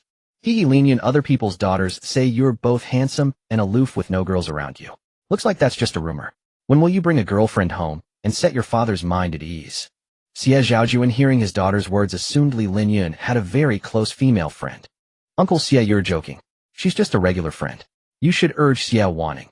She's already graduated from university this year and still hasn't found a boyfriend. To steer the conversation away, Li Linyun conveniently deflected it onto Xie Wanning. Oh, don't mention it. Last time I arranged a blind date for her, she pretended to go to the bathroom halfway through dinner and slipped away. I had to apologize profusely to the other party. Xie Zhaojun shot a disdainful glance at his daughter. Seeing the topic shift to her, but with no way to retort, Xie Wanning could only glare viciously at Li Linyun. If looks could kill, Li Linyun would have died several times over. The four of them chatted about family matters for a while. Li Lihong checked the time. Nearly 2 hours had passed, and suggested, Linyun, it's your birthday. Take Wanning to the banquet and have some fun. Your Uncle Xie and I have matters to discuss. Li Linyun nodded at that, and looked to Xie Wanning for her opinion. Xie Wanning was already eager to find Su Mo, so she followed Li Linyun out. After the two left, Xie Zhaojun sighed, and asked seriously, Lihong, have you still not told them about what happened back then? You weren't unfaithful to Yin Yan. If you had spoken up earlier, perhaps Lin Feng wouldn't have left and Lin Yun wouldn't have held a grudge against you for so long. Recalling those days and his dearly departed wife Li Hong seemed to age several years in an instant. Regardless of the reason, the fact remains that I wasn't by Yin Yan's side at the end of her life. When the time is right, he'll tell Lin Yun. As for Lin Feng, he's just chasing his own dream. When he succeeds, he'll naturally return. Xie Zhaojun looked at the pain Li Hong and said nothing. Honestly, at first he couldn't understand why his sister had fallen for such a man. But after many interactions, he discovered how deeply Li Hong loved his sister. When their father passed away, the Xie family's company was in dire straits. To save the enterprise her father had built with his life, and Yin begged her husband Li Hong. To revive the Xie family's company, Li Hong toiled day and night, and ultimately missed seeing his wife for the last time. For such an outstanding father to be resented by his son, due to a misunderstanding, would be nothing short of tragic. Harboring this thought, Xie Zhejian gazed in the direction Li Linyun had departed and decided to reveal the truth at an appropriate moment. In the banquet hall, as he walked with Xie Wanning, Li Linyun finally voiced the question in his mind. "Sis, what's the name of that cute girl you mentioned I know?" Hearing Li Linyun's question, Xie Wanning immediately shot him a contemptuous look. "Geez, all those girls always said Li Linyun was an abstinent type who didn't care for women. I didn't expect you to know so many cute girls. Otherwise, with Xiao Mo being so adorable, she'd be the first one I'd think of. Brother, I never knew. In just a few years you've become a player. I'm talking about Su Mo, of course. You can't even think of such a lovely girl. Spill it. Exactly how many pretty girls do you know?" "Who? Did I hear that right? Su Mo?" Li Linyun thought he must have misheard. Without a doubt, he only knew one Su Mo, his doormate with whom he had a fairly good relationship even though they'd been a bit at odds recently. "Her name is Su Mo, Mo as in ink. Damn, you're not so blind as to think she's not cute, are you? You really have no taste. Let me tell you, she's the cutest person I've ever met in my life. He'll call her later and have her come keep me company. Knowing her is your blessing, boy." He hadn't misheard. Xie Wanning was indeed talking about Su Mo. Although Xiao Mo was fairly delicate and somewhat girlish in appearance, he wasn't so feminine that even Xie Wanning would mistake his gender. So what was going on? Though his confusion deepened, Li Linyun didn't show it. It would be better to unravel this puzzle on his own when the chance arose. He casually replied that she was indeed very cute. He wasn't lying, though he had never been in love. But he had once harbored a strange thought for no reason. If Su Mo were a girl, he might actually fall for her. After Xie Wanning left, Su Mo roamed the balcony alone. What could there be to explore on a balcony? Before witnessing the balcony of a wealthy family, Su Mo had thought the same. The entire balcony was adorned like a park planted with many flowers. More accurately, it was a garden. A sea of gardenias, jasmine, blue snowflakes, and carnations exuded a subtle fragrance. The soft night lights cast a dreamy, ethereal glow upon them. At the center of the floral sea was a wooden swing. Since it was part of the villa, it was naturally for the villa's owner. Su Mo found it hard to imagine Lauer swinging. It didn't fit his cool and aloof persona. But men, no matter how aloof and cold they become as adults, all grow from playful little kids. Perhaps young Lauer was indeed playful and carefree. After walking for so long, Su Mo grew tired, his feet starting to ache. He gently sat on the swing, slowly swaying, humming a tune in leisurely contentment. All memories in Doraemon's pocket, the tacit understanding of swinging together, the sweetness lingering in the wind. The phone in his pocket vibrated. Su Mo stopped swinging, glanced at it, and saw a message from his dog roommate. "Hurry back, Xiao Mo, the dancing has started. I came here. There are so many beauties and each one has a better figure than the last. Xiao Mo said you were going to pick up a beauty. How's the battle? Want to bring her over to dance with her?" Well, he had indeed picked up a beauty, but now his own charming appearance had turned him into the one being pursued. Picking up the phone, he pondered for a moment, then tapped out a reply. "Your bro Mo is no ordinary man. In just a short while I've met a super gorgeous girl. Even among all these beauties, she stands out as stunning at first glance." Su Mo wasn't exaggerating. Xie Wanning was a beauty among beauties. Otherwise, he wouldn't have grown so close to her after only 2 meetings. Beautiful people always make one involuntarily want to draw closer. Zhao Wen, I don't believe it. If it's true, he'll eat my words. Su Bin, if it's true, he'll eat a ton. Zhang Yang, Im Qin Shi Huang. Tonight I'm attacking Japan.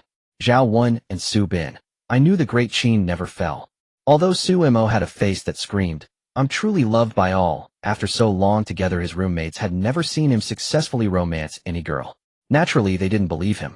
Facing his roommate's skepticism, Su Mo wasn't angry. After all, when he got back to the dorm and showed them Xie Wanning's WeChat, they'd be green with envy. Putting down the phone, he felt the refreshing summer night breeze. The gentle wind brushed across Sumo's handsome features. He closed his eyes, savoring the tranquility of the moment. This blissful peace didn't last long before it was shattered by a sudden ringtone. Damn, what did those dog sons want now? If they wanted to watch girls dance, they could just watch themselves. Given his current appearance, if he went over, they'd definitely fight over who would be his dance partner. Irritated, Sumo picked up the phone and saw the caller ID displayed as Xia Wanning. Only then did he realize he had wronged his dog roommates. I didn't expect Sister Wanning to call so soon. Only an hour ago we exchanged phone numbers and WeChat IDs. Sumo cleared his throat, pressed the answer button, and before he could speak, Xia Wanning's voice came through. Xiao Mo, darling, where are you? I'm coming to find you now. Sister Wanning, I'm still on the balcony. The flowers here are so beautiful, and there's a swing. When you come over, let's swing together, Sumo said happily and expectantly. Sumo felt that swinging with a girl was a beautiful thing. After entering university influenced by the veteran otaku Zhao, when Sumo had become a half otaku enthusiast, especially fond of pure love stories. There were countless scenes involving swings. Every time he watched a pure love anime, Sumo's longing for romance grew stronger. He was particularly fond of a pure love anime called The Moon is Beautiful. The plot was ordinary, but the depiction was very realistic. That kind of realistic adolescent awkwardness was the epitome of first love. He realized that all he ever wanted was a simple, ordinary love, yet it had always been like my heart shines on the bright moon, but the bright moon shines on the ditch. Considering his current change in gender, a sense of melancholy welled up in Sumo's heart. Could he still like girls as before? Would any girl truly disregard worldly opinions and be with him? We always want to live according to our ideals, transcending reality. But we forget that we live in reality. How can we ever escape its shackles? While lost in thought, Sumo saw Xia Wanning approaching from a distance and was about to wave at her when he noticed another familiar figure. It was Sumo's roommate Li Linyun. From the moment Sumo saw Li Linyun, her mind was filled only with the idea of slipping away. Just as she turned to flee, Xia Wanning, who had spotted her, called out, I'm right here, Xiaomo. Look who I've brought, the guest of honor at our birthday banquet, Li Linyun. See how important you are. Xia Wanning said cheerfully. As long as she could stay with Sumo, she felt happy. As for why she thought of bringing Li Linyun to meet Sumo, it was naturally because she had learned from Sumo earlier that she and Li Linyun were classmates. Moreover, receiving an invitation from Li Linyun showed that their relationship was quite good. On the way over, Xia Wanning had been talking with Li Linyun about Sumo. From the conversation, she could sense that Li Linyun's feelings towards Sumo were not romantic, but rather friendly. For some reason, Xia Wanning felt that it was more accurately described as brotherly affection. Li Linyun, in fact, was not sure whether the Sumo Xia Wanning referred to was his good dormitory brother Sumo, because the Sumo she described had always been a girl. So when Xia Wanning asked, he answered based on the Sumo he knew. Hearing Xia Wanning's melodious voice calling her name, Sumo froze in place. At that moment, a surge of panic welled up involuntarily in her heart. Holy crap! Wanning, how could you bring Lao Air here? I'm doomed. He'll definitely recognize me. How should I explain this to him? He won't think I'm a pervert, will he? Sensing something amiss, Xia Wanning approached Sumo and saw her hands tightly gripping her skirt hem, her knuckles turning white from the strain. Li Linyun, following behind Xia Wanning, did not see Sumo's face. Upon seeing a girl with long flowing hair in a white dress, he concluded that this was not the Sumo he knew. Sensing Sumo's distress, Xia Wanning asked cautiously, What's wrong, Xiaomo? You look so nervous. Did your sister do something she shouldn't have? Sumo hadn't expected Xia Wanning to bring Li Linyun along, but she didn't blame her. It was her own slip of the tongue that revealed she and Li Linyun were friends. To avoid worrying Xia Wanning, Sumo forced herself to stay calm, offering a strained smile, and saying in a voice only Xia Wanning could hear, I'm fine, Wanning. It's just that I haven't seen Li Linyun for a while, so I'm a bit nervous. Behind them, Li Linyun watched them with curiosity. Catching his gaze, Sumo knew she couldn't brush this off today, so she reluctantly turned around to meet his eyes. An unexpected eye contact. In the past, Sumo wouldn't have felt anything about it.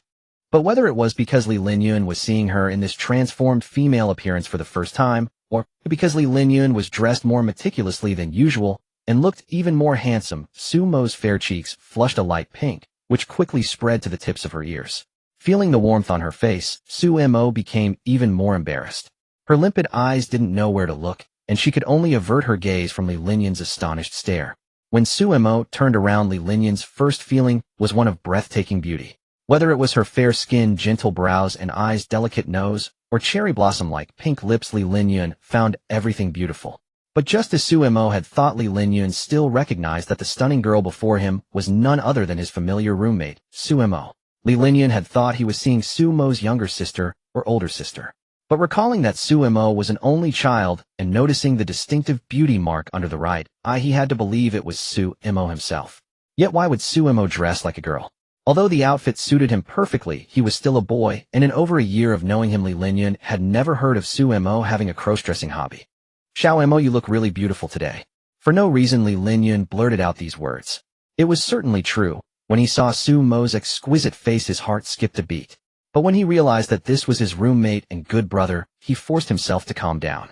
At the same time, he wanted to help Suemo hide her identity, since his cousin Xiao Wanning had taken Suemo for a girl. Suemo, unaware of Li Linyun's considerations, thought he was teasing her when he praised her beauty. This damn Li Linyun, usually so serious, yet now when I'm so embarrassed he's making fun of me, Suemo thought indignantly. Still, she was quite grateful to Li Linyun for not showing too much surprise upon recognizing her, as she had feared that Wanning might notice something. Then she smiled at Li Linyun, her eyes curving like crescent moons, looking adorable. Seeing Suemo's shy, cute appearance, Xiao Wanning felt as if she had shot herself in the foot. Damn, could Xiaoemo actually like that brat Li Linyun? He's just a brat, what right does he have? Pouting, Xiao Wanning shot Li Linyun a look full of envy and jealousy, then took Suemo's hand and led her toward a nearby swing, leaving a bewildered Li Linyun behind. Mo, don't be fooled by some men who have a bit of money and look decent on the outside. Their personalities are actually twisted. Don't let such people deceive you. Hearing Li Linyun also call her Xiaoemo, a jealous Xiao Wanning changed to calling her Mo. How else could she show she was closer to Suemo? Wanning, you're so familiar with this kind of thing, seems like you have personal experience. Li Linyun, despite being slandered, wasn't angry and calmly retorted. At this moment, Suemo thought, what's going on with these siblings? Both of them are so good to me, yet they're hurting each other. Our Suemo, the Sudaji, still hadn't realized that the reason for their bickering was her. Suemo gently took Xiao Wanning's arm and said softly, all right, Wanning. Li Linyun usually takes good care of me, and today is his birthday. He rarely gets to relax a few times a year. Let's not speak ill of him, okay? Hearing Suemo's words, Xiao Wanning felt that she had been a bit inappropriate. Li Linyun had experienced so many unpleasant things in his childhood, yet his character hadn't turned dark. It was already commendable that he was only occasionally a bit awkward. Besides, today was his 20th birthday. As his older cousin, she should give in to him a little. All right, for Momo Sake, he'll be nice to you today. Let's go, the three of us will sing together. At a residence of the Lee family's caliber, facilities like a karaoke room, home theater, and private pool were naturally available. Suemo happily agreed, as she loved singing the most. Li Linyun also nodded in agreement. He could sing a bit, though not very skilled. At the same time, he was curious about Suemo's voice. Just now, when he heard Suemo's voice, though very soft, he could still perceive that her delicate tone was vastly different from before. But he didn't think much of it, simply assuming Suemo had learned to use falsetto. Upon arriving at the karaoke room, Suemo was once again amazed. The room was enormous, fully equipped, and the cabinets were even stocked with various drinks, beverages, and snacks.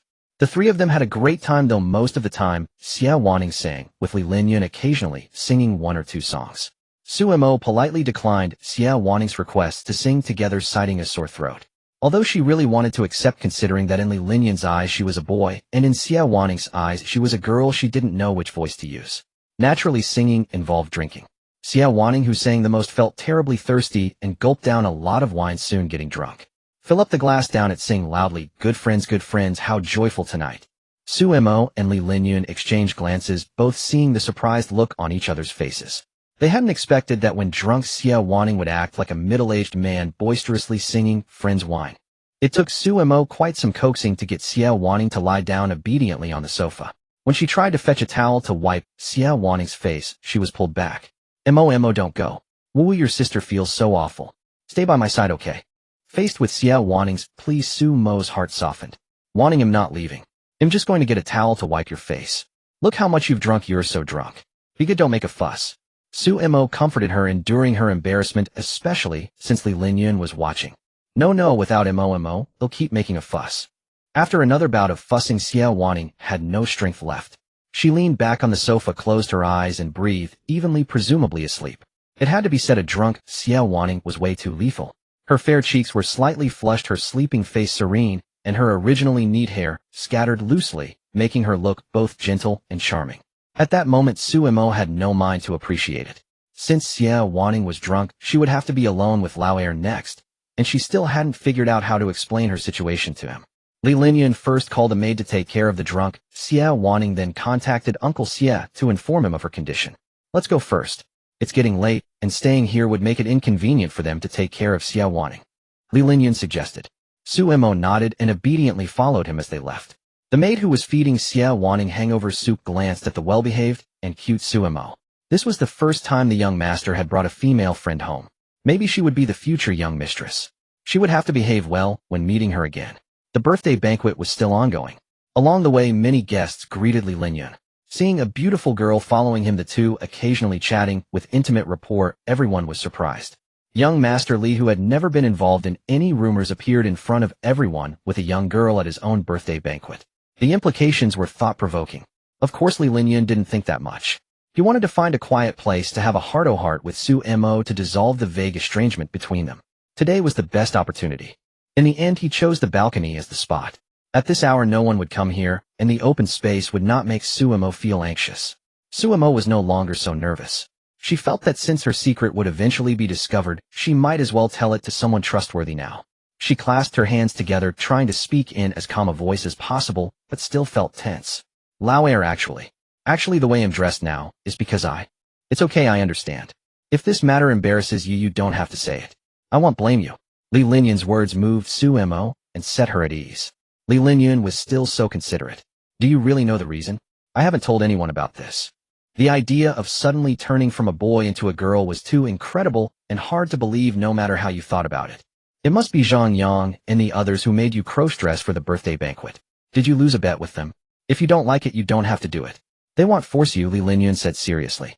Li Linyan had heard them say in the dorm that Su Mo was handsome, gentle, and considerate, and they wanted to see Su Mo in women's clothing if given the chance, so he assumed that. Oh well. Although Lao Air really cares about me, and his words are touching, he seems to have misunderstood something. Actually, it's not. Well, actually, it is like that. But I don't dislike it, otherwise I wouldn't have met Wanting. Still, it feels like I'm deceiving her. Since Lao Air hadn't discovered the truth, she shouldn't reveal it either. After all, the fewer people knew, the better. It's not really deception. You look so beautiful in this outfit. If I hadn't known you for so long, it would be hard to tell you're actually a boy. Li Linyan knew very well that given Xie Wanting's personality, she wouldn't hate Su Mo, even if she knew he was a boy. Why are you teasing me? You've learned to be bad like the others. You're not allowed to make fun of me like this anymore. Su Mo pouted, pretending to be unhappy. Knowing Su Mo, well, Li Linyan was clear she wasn't angry, but he still said with a smile, "Look at you, I just praised your beauty, why are you unhappy?" "I'm sorry, Xiao Mo. Forgive me, okay? Alright, I forgive you. After all, we're good friends and brothers." Su Mo felt genuinely happy, as if she hadn't talked this much with Li Linyan in a long time. Looking at Su Mo's gentle and clear smile, a feeling of guilt spread through Li Linyan's heart. There were many words he wanted to say, but they caught in his throat. In the end, 1,000 words coalesced into a single heartfelt, "I'm sorry." Is it because something is precious, because one doesn't want to lose it, that people always hide and deceive themselves? But precisely because of this, one is bound to lose. Su Mo suddenly felt she was a big liar, not only deceiving herself, but also deceiving Li Linyan. She lied to herself that there was no vague estrangement between them, and she lied to Li Linyan that she didn't feel sad about their fluctuating closeness. Yet the occasional look of disappointment on Li Linyan's face when facing her was like a pair of rough hands tearing apart the mask of happiness on her face, the tears pouring down like a torrential rain, revealing her true feelings. The hot tears welling up in her eyes couldn't be wiped away no matter how hard she tried. That big idiot, that big jerk Li Linyan, didn't even think to wipe them for her. Li Linyan never expected that Su Mo would cry because of his apology. Looking at her flushed face and trembling shoulders from crying, a faint ache stirred in his heart. So he gently pulled Su Mo into his arms, letting her face bury in his shoulder. Li Linyan softly comforted the crying Su Mo. Being this close, he could catch the faint fragrance occasionally wafting from Su Mo. The night covered the sky like a curtain as dark as ink. The moon and stars adorned it, radiating a gentle radiance. Tonight's night was called tenderness. Night fell, the darkness like a curtain covering the sky. At midnight, past the school's curfew, the dormitory was no longer accessible. Considering this, Li Linyan invited Su Mo to stay at his place for the night. Sitting dazedly on the sofa in Li Linyan's bedroom, Su Mo only felt like running away or dying. Oh, what have I done? Why was I crying so hard on Linyan? The rush of shame made Su Mo dizzy. The bedroom door opened and Li Linyun, who had returned after giving a closing speech at the birthday banquet, walked in with a set of men's clothes bought for Suemo. It was the height of summer. Li Linyun knew that Suemo bathed every day in the summer, and his own clothes would be a bit too large for Suemo. Seeing Suemo sitting obediently on the sofa looking at him with a dazed and adorable expression, Li Linyun couldn't help but smile. "What's wrong, Suemo? Staring at me like that, afraid the clothes I brought aren't good looking? But I think I have some taste in dressing." Well, how should I put it? I'm still dressed as a girl now. If someone came in and saw me in your room, they'd misunderstand you.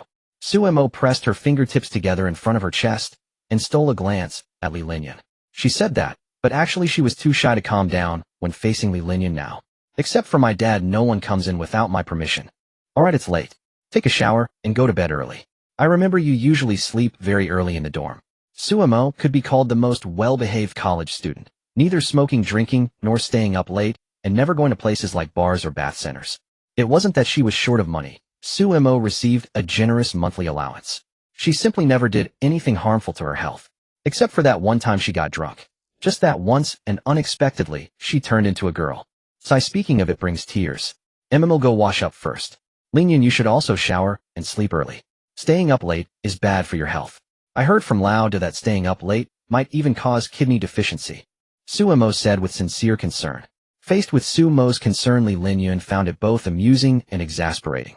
How did such a serious concern come out of Suemo's mouth, making her look cute and clueless? "He'll listen to you. I won't stay up tonight," he said, handing the change of clothes to Suemo. Unexpected that Li Linyun, who always slept late, would actually listen to her. Suemo took the clothes from Li Linyun and walked toward the bathroom. The window was slightly open. A gentle breeze stirred Suemo's hair, carrying a hint of intoxicating fragrance that brushed against Li Linyun's hand. Watching Suemo's graceful figure heading to the bathroom, Li Linyun had the illusion of living with a girlfriend. He then shook his head and smiled wryly at himself for having such an absurd thought. On the balcony, he habitually took out a mild 7 cigarette, but remembering that Suemo usually disliked the smell of smoke, he put it back into the pack. Maybe he should try to quit smoking. Compared to other parts of the Li residence, the bathroom was simply decorated, yet still quite luxurious. A huge round bathtub allowed one to fully stretch out. On the wall hung a portrait of Aphrodite, the goddess of beauty. Various vases were neatly arranged, each holding different flowers. Seeing the oversized bathtub, Suemo's eyes sparkled. She had only used a bathtub in hotels before, and those were small, making it hard to stretch out. However, Suemo had no intention of using the bathtub. Li Linyun hadn't showered yet, and she couldn't keep him waiting too long. Changing back to her original short bob, she took off her clothes. Under the light, her skin was fair with a hint of pink. It had been some time since her transformation, and Suemo had developed some resistance to her own beautiful body. She admired it only briefly before starting to shower. After a while, Suemo came out of the bathroom. Shifting his gaze from the window to Suemo now in men's clothes, Li Linyun realized that Suemo was indeed more attractive than before. He had thought it was just the hairstyle and clothes. Delicate eyebrows, lively eyes, and below a straight nose, soft pink cherry lips. Her fair skin, freshly bathed, blushed like snow tinged with rouge. Paired with the neat short hair, she looked exactly like a girl in androgynous attire. Can a person really become so beautiful in such a short time? Li Linyun didn't voice his question, as it might touch Suemo's secret she didn't want to reveal. "Why are you out so soon? Didn't you take a nice bath in the tub?" Li Linyun asked. "It's already so late. If I soaked in the tub, you'd have to sleep even later." Alright, you go take a shower too. You promised me you wouldn't stay up tonight." So saying, Suemo placed her small hand on Li Linyun's back and pushed him toward the bathroom. Lying on the bed, Suemo covered her face with the blanket, only her eyes peeking out, staring blankly at the ceiling. "Linyun probably hasn't realized I'm a girl now. If he finds out, I don't know how to explain. But I can't hide it forever. He'll have to tell them sooner or later. Whatever, he'll take it one step at a time." Sudden drowsiness made Suemo stop thinking. She, who never stayed up late, was already very sleepy. She whispered goodnight toward the bathroom, and soon her breathing became even. She fell asleep. After showering, Li Linyun came out bare-chested, his muscular and powerful torso exposed to the air. He dried his clean short hair with a towel, a few droplets of water trickling down his chiseled face. Li Linyun always kept the habit of drinking warm milk before bed. He picked up 2 bottles of milk, about to ask Suemo if she wanted some, but found she was already fast asleep. He turned off the light. Leaning closer, he saw the blanket wrapped tightly, covering her mouth and nose. Wouldn't that be stuffy? Li Linyun reached out and pulled the blanket down a bit. The curtains were not drawn. Moonlight fell on Suemo's delicate face, adding a touch of holiness. Long eyelashes cast two shadows on her cheeks, each one distinct and captivating.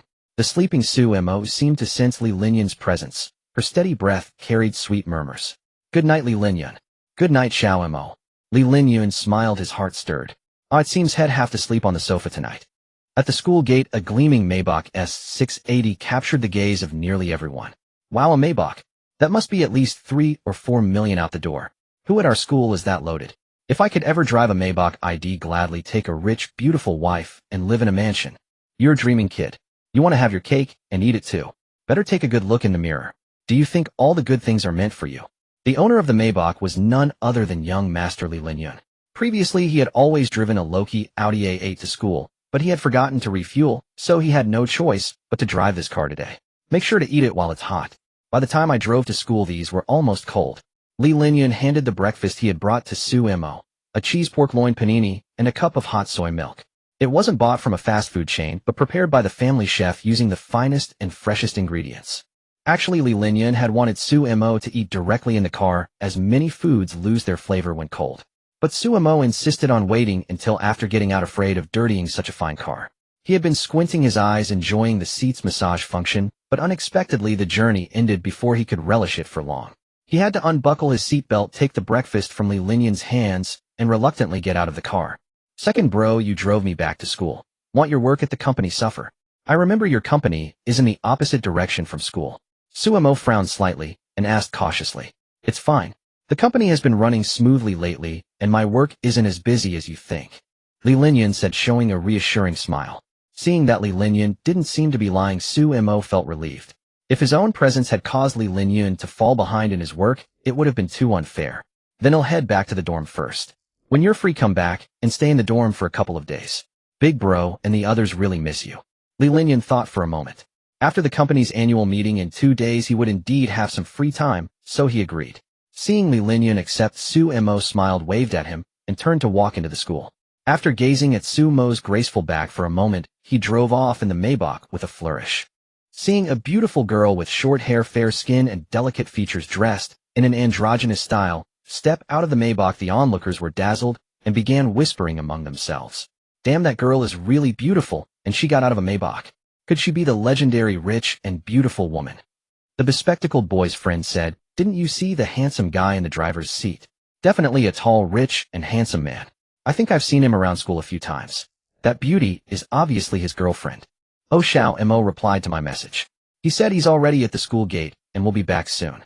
Seeing the message on his phone, Zhang Yang said to Su Bin and Zhao Wen. This guy stayed out all night. He hasn't actually picked up some gorgeous girl, has he? Alas, the obedient good student Sumo is no more. All that's left is a bad student who doesn't come home at night. Su Bin sighed. No, didn't you all forget? Yesterday, Sumo said he'd stay at second brother's place for the night. Have you all got kidney deficiency, or what, forgetting so easily? The two looked at Zhao Wen with expressions as if they were looking at an idiot.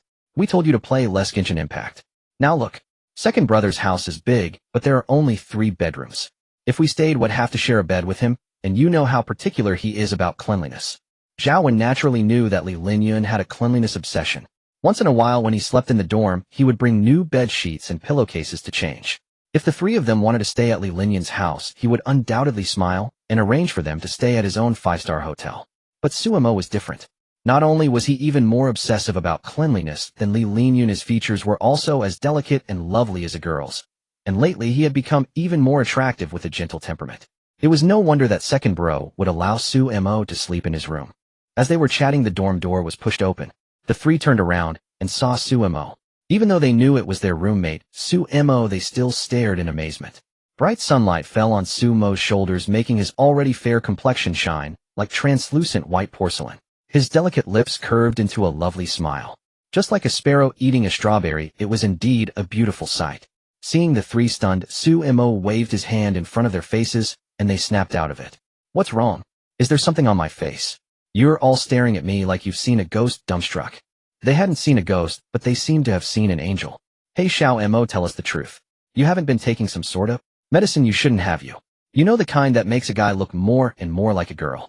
Given that Sumo had been getting more and more beautiful lately, Zhang Yang and the others suspected that Sumo was actually a girl. But that was unlikely. They had all been to the restroom together as brothers. So naturally a possibility came to mind. Could Suemo be considering becoming a Yaonyang, a boy who takes hormones to become feminine? The three couldn't let him go down this wrong path. Though he didn't know why his roommates' minds were so wild, they actually came up with such an absurd idea. I tell you from now on, eat less Luwei Di Huang Wan and more brain tonic. No matter how good your body is, what good is it if you have a brain like a pig? I've just been paying more attention to skincare lately. Don't overthink it. Suemo glanced at the three with disdain. You can eat anything, but you can't just say anything. We're in perfect health. Luwei Di Huang Wan. Even a dog wouldn't touch that stuff. If not for the conspicuous chocolate beans on the table, Suemo might have believed them. Right, sure. Time quickly passed to noon. After lunch, the four walked together on the way back to the dorm. Suemo and Zhao Wen stood outside the express delivery station waiting for the other two to pick up packages. While scrolling through Douyin, Zhao Wen suddenly felt that many people around were staring at him and whispering about something.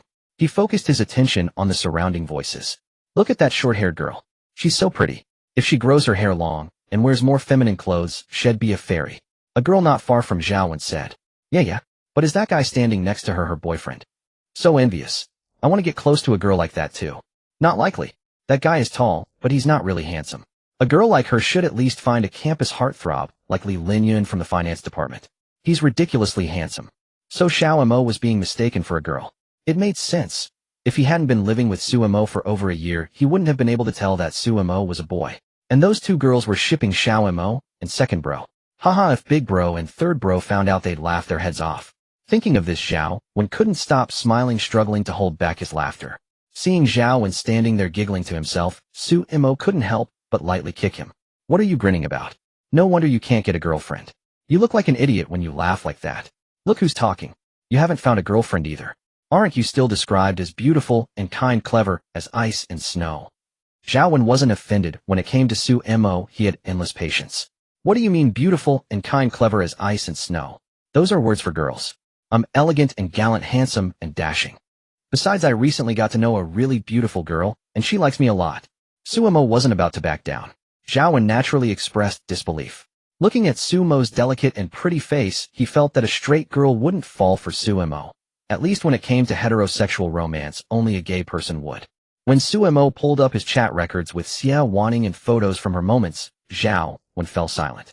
Even Suemo, who had been perpetually single forever, had become so popular with women. Was he going to be the only one in the dorm who had never had a girlfriend? No. However, Zhao Wen wasn't really envious of Suemo. Although Xia Wanning was a true beauty, he felt that if Suemo wore women's clothes, this Xia Wanning wouldn't be much prettier than him. Back in the dorm, after a short rest, the three started clamoring for Suemo to join them in gaming mode. However, Suemo did not agree to their request. Compared to gaming, he preferred listening to music and reading novels, only occasionally joining them. Sitting on the bed, he chose a comfortable position. As soothing music played, a pleasant mood spread, and Suemo couldn't help humming a song.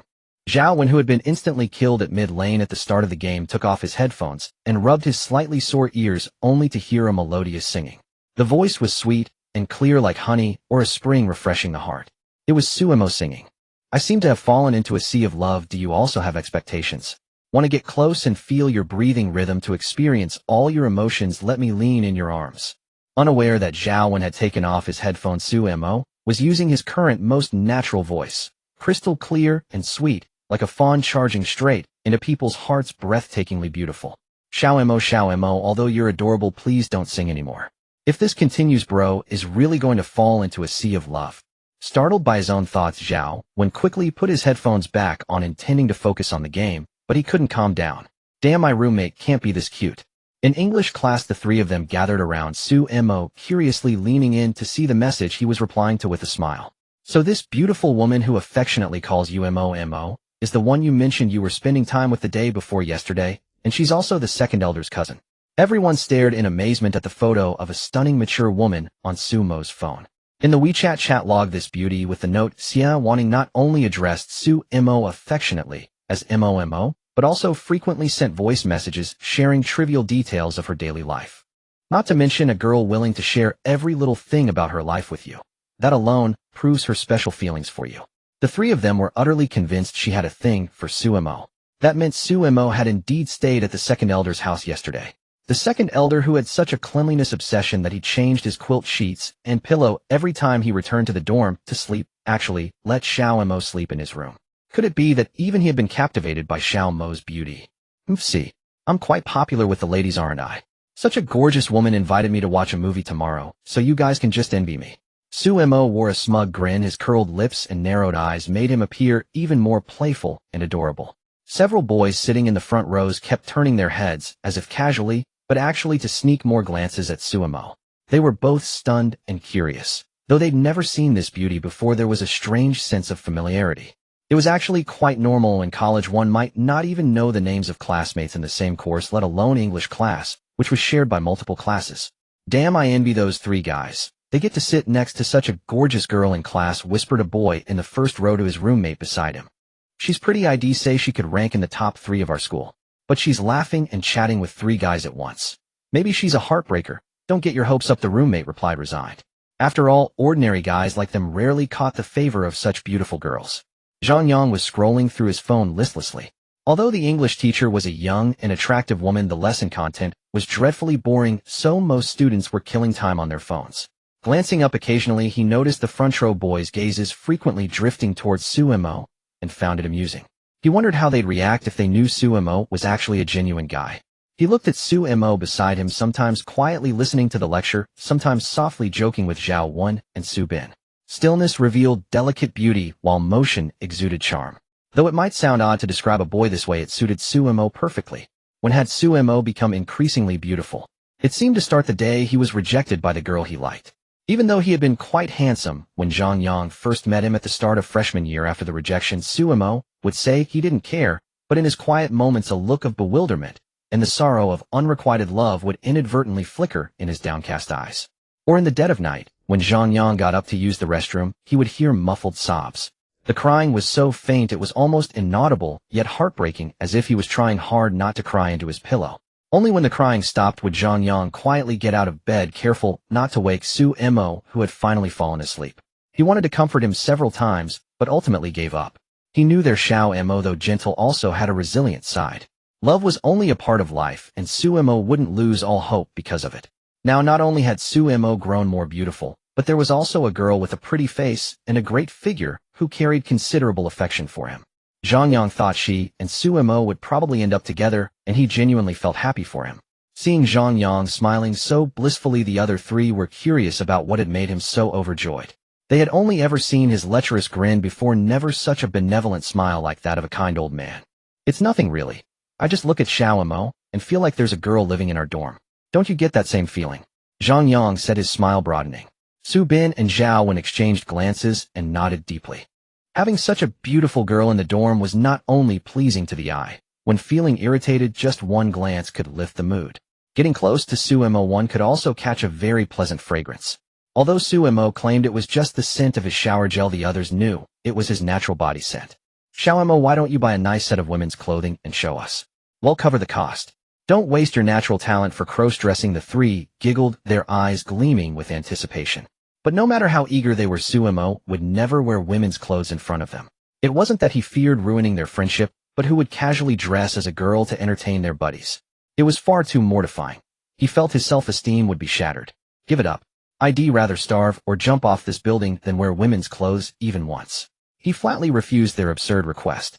Suddenly remembering that Li Linyun had already seen him in women's attire, a blush crept across his face involuntarily. The second elder probably wouldn't tell anyone, would he? If he dared to spill the secret, Suemo would never speak to him again. Looking at the androgynous beauty, Chen Shui felt puzzled. She didn't recall seeing her in her class before, yet there was a strange familiarity. Until she noticed the 3 goofy guys beside the girl, and it dawned on her, hey, isn't that the handsome Suemo? But how could he become this stunning in just a few days? She had almost drooled just now. If it's Suemo, maybe he can really help me, she thought. The trouble that had been nagging her for days was about to be resolved, lifting her spirits. Although she wanted to go up and ask for his help right away, she was still a teacher and had to conduct the lesson properly first. She suppressed her excitement and continued teaching. Class finally ended. Sumo's stomach had been empty for a while, and he urged his roommates to head to the cafeteria for a meal. Suemo, could you come to my office for a moment? I have something to discuss with you, Chen Shui called out just in time as he was about to leave. Although it was a request from a young and attractive teacher, his stomach was growling with hunger. If they were even a little late to the cafeteria, his beloved braised chicken would be sold out. He looked at his roommates with almost pleading eyes, his voice softening involuntarily. Please bring me a portion of braised chicken, okay? I've been craving it all day. It'll be so sad if I can't have it. Please, please. Seeing the pure, clear eyes filled with entreaty, the three couldn't bear to refuse. Go ahead, Xiaomo.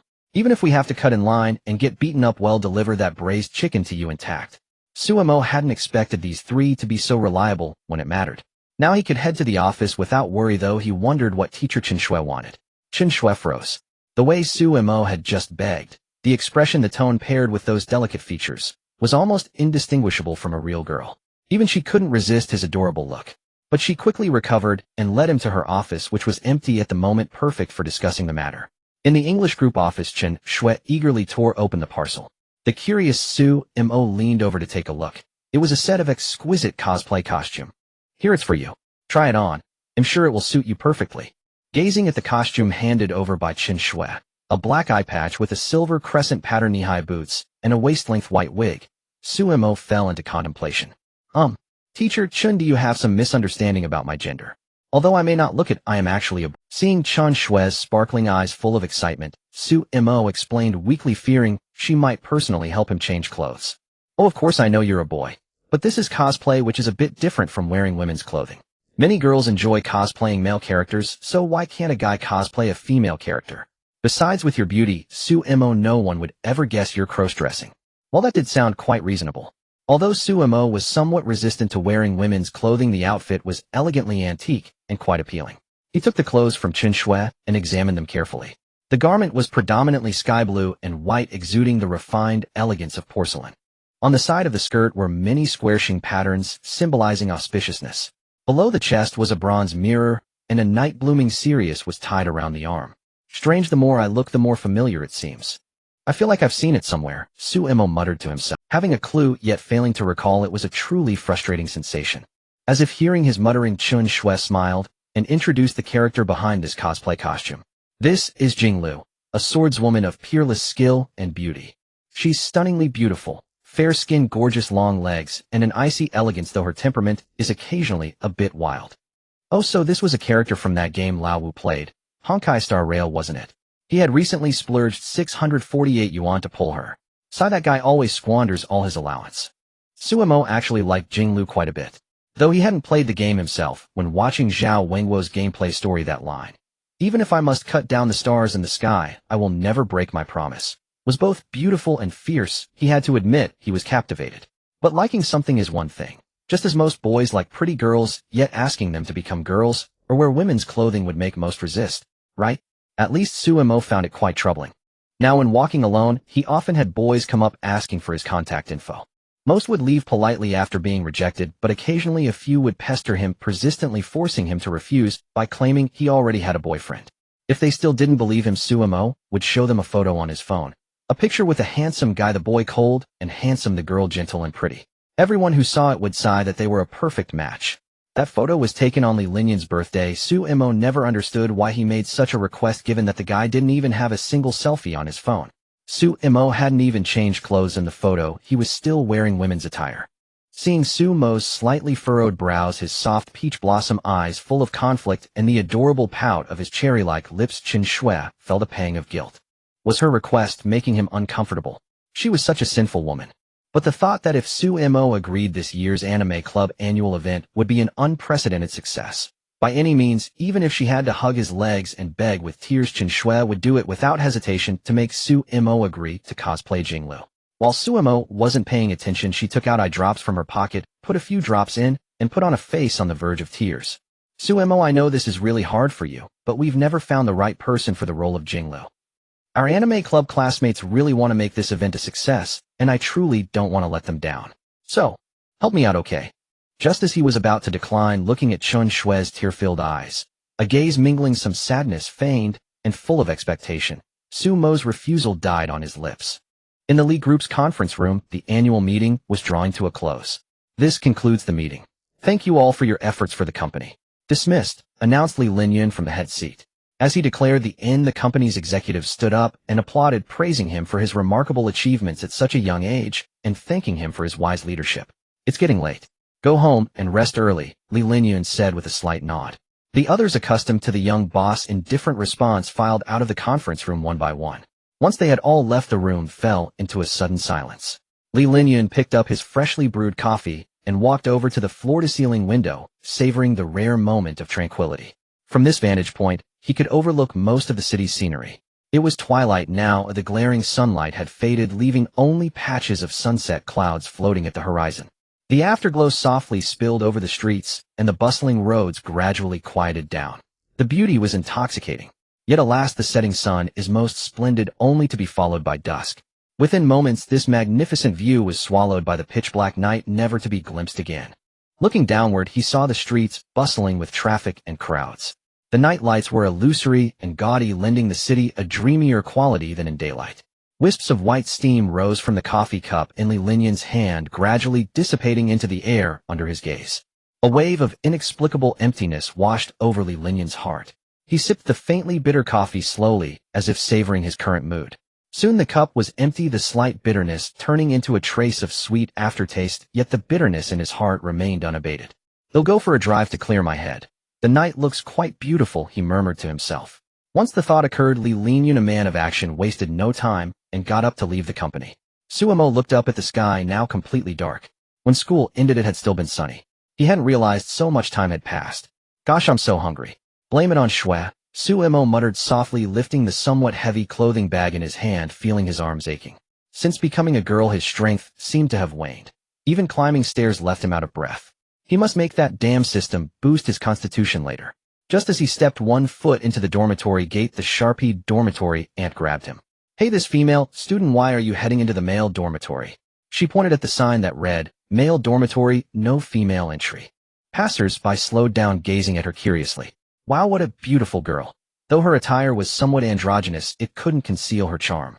Especially her timid yet clear eyes, serene and pure like the full moon's radiance, evoking a longing in one's heart. "Mom, I'm in love. Ever since I met her, my heart has been stolen. I may never feel this way again." At this moment, Suemo wished he could hide in a trash can. The dorm aunt had never noticed him before. Why was she caught today? This was so embarrassing. His face flushing with embarrassment, Suemo explained weakly, "Annie, I'm really a boy. My name is Suemo, and I live in room 406. Fearing she wouldn't believe him, he even took out his student ID. The dorm aunt looked at the delicate boy in the photo. Though there was some resemblance, she still found it hard to believe that the little beauty before her was the same person. But the dorm aunt did remember Suemo. One time after curfew, Suemo had pleaded outside the door with a torrent of sweet talk. A grown man almost resorting to coaxing and acting cute. Soft-hearted, she had let him in. Besides, the photo on the student ID was taken a year ago. Some change was normal. "Sigh, I just don't understand you young people. A boy who looks more beautiful than a girl. How will you ever find a girlfriend?" Looking at Sumo's exquisite, movingly beautiful little face, she thought if her own daughter were this pretty, she wouldn't be single by now. What? This beauty is actually a boy. My romance hasn't even started, and it's already ending. No, if he's a boy, why not develop some homosocial friendship? Starting up from my dying bed. "Brother Jia, is me," he thought. Taking the student ID back from the dorm aunt, he said, "Then auntie, you'll head back to the dorm now." Suemo couldn't stand the intense gazes around him and quickly slipped away. These guys were truly frightening. Only the regretful crowd was left, sighing that they hadn't asked for his contact earlier. I'm so tired. Moving things is really exhausting." Watching Suemo drenched in fragrant sweat, the three of them felt their throats tighten and involuntarily swallowed. Because of fatigue, his delicate fair face flushed into a tempting rosiness, and a few drops of sweat slid down his clean forehead, falling onto his delicate collarbone. Ever since Suemo entered the dorm had been filled with a faint, intoxicating fragrance. Zhao Wen and the others couldn't help flaring their nostrils to catch more of it. "Bro, you really smell good." Calming his somewhat excited mood, Zhao Wen asked, "Xiaoemo, why did you rush back so urgently? Did something happen?" Then he handed Suemo a tissue to wipe his sweat. "Sai, don't even mention it. What kind of eyesight do those people have? They mistook a guy for a girl. They'll have to wear a mask when coming in and out of the dorm from now on," Suemo said with a slight frown, looking distressed. As soon as Suemo said that, everyone understood the whole story. When he entered the dorm, his beautiful face had made people mistake him for a girl. "Don't be upset. In my opinion, anyone who sees you for the first time and still thinks you're a guy must be blind. My girlfriend saw your photo yesterday and said, how come your dorm has a girl living in it?" Zhang Yang wasn't exaggerating. His girlfriend had indeed thought Suemo was a girl after seeing the photo. When she learned that this was actually Zhang Yang's roommate, she was too shocked to speak. Not only has your appearance skyrocketed lately, but you're also looking more and more like a girl. Your face is now irresistible to both sexes, said Su Bin, then stretched out his hands to gesture at Sumo's waist, and then at his own thigh. Tsk tisk, how can it be so thin? Feels like I could encircle it with both hands. Sumo was naturally aware that he now possessed a beautiful appearance, but this flower-like beauty had already brought some trouble to his life. He couldn't understand it. Many people were clearly seeing him for the first time, yet they seemed deeply attracted. Is appearance really that important? So-called beauty will eventually fade with age, in the end becoming nothing but a handful of dust. By the way, what's in that bag? Looks like clothes. Could it be women's clothing? Boo-hoo Xiao Mo, are you finally giving us some perks? I'm so moved. How come in these trivial matters these guys' intuition was eerily accurate? Don't be ridiculous. Even if you kowtow and call me daddy, I won't wear women's clothing. Also don't peek into my bag, or I'll give you a couple of punches, he said, waving his small white fist menacingly. Fierce yet cute. Quite adorable indeed. Come to think of it, letting Xiao Mo punch them was like a reward, the three thought in unison. Suddenly remembering he hadn't eaten dinner yet. When he didn't think about it, it was fine, but once the thought struck, his stomach felt extremely hungry. Forget it for now, I'm about to faint from hunger. Where's my braised chicken? Hearing this, Xiao, when remembered, took a thermal bag from his desk and handed it over. Here, your braised chicken. I wrapped it in an insulated bag so it wouldn't get cold. Aren't you going to thank your foster father? Oh well, for the sake of the braised chicken, he might as well go along. Thanks, foster father. You're the best, Sumo said sweetly. His clear, melodious voice was like a clear spring flowing through the heart, cool and soothing. Refreshing. That's right, just like that. Better call me a few more times. Zhao Wen was very pleased. Whoever brought Sumo braised chicken would receive special courtesy from him. Sumo shot Zhao Wen a disdainful glance and ignored him, opening his fragrant braised chicken rice. Wow, it really smelled delicious. His pink lips opened and closed to bring the chicken into his mouth, occasionally licking off the grease that stuck to his lips. Hiss, it was just watching Sumo eat, so why did the three of them feel a nosebleed coming on? Ah, sinful. Li Linyun suddenly realized that he knew almost nothing about leisure and entertainment. It was rather ironic. Though he was considered one of the top heirs of a wealthy family, he had no idea how to pass his spare time. He had been to bars a few times with friends, but only in private rooms. The main hall was too noisy and many girls often tried to flirt with him, so he preferred quieter bars. He couldn't exactly go to a bar alone and rent a private room. That would be far too strange. As for places like cinemas and KTVs, there was no need to mention them. There was no better private cinema or karaoke room than his own home. What he loved most was the amusement park. When he was a child, when his mother was still healthy, the family of four would often go together. But now his mother had gone to another world. He hoped she was happy there. His older brother was still abroad.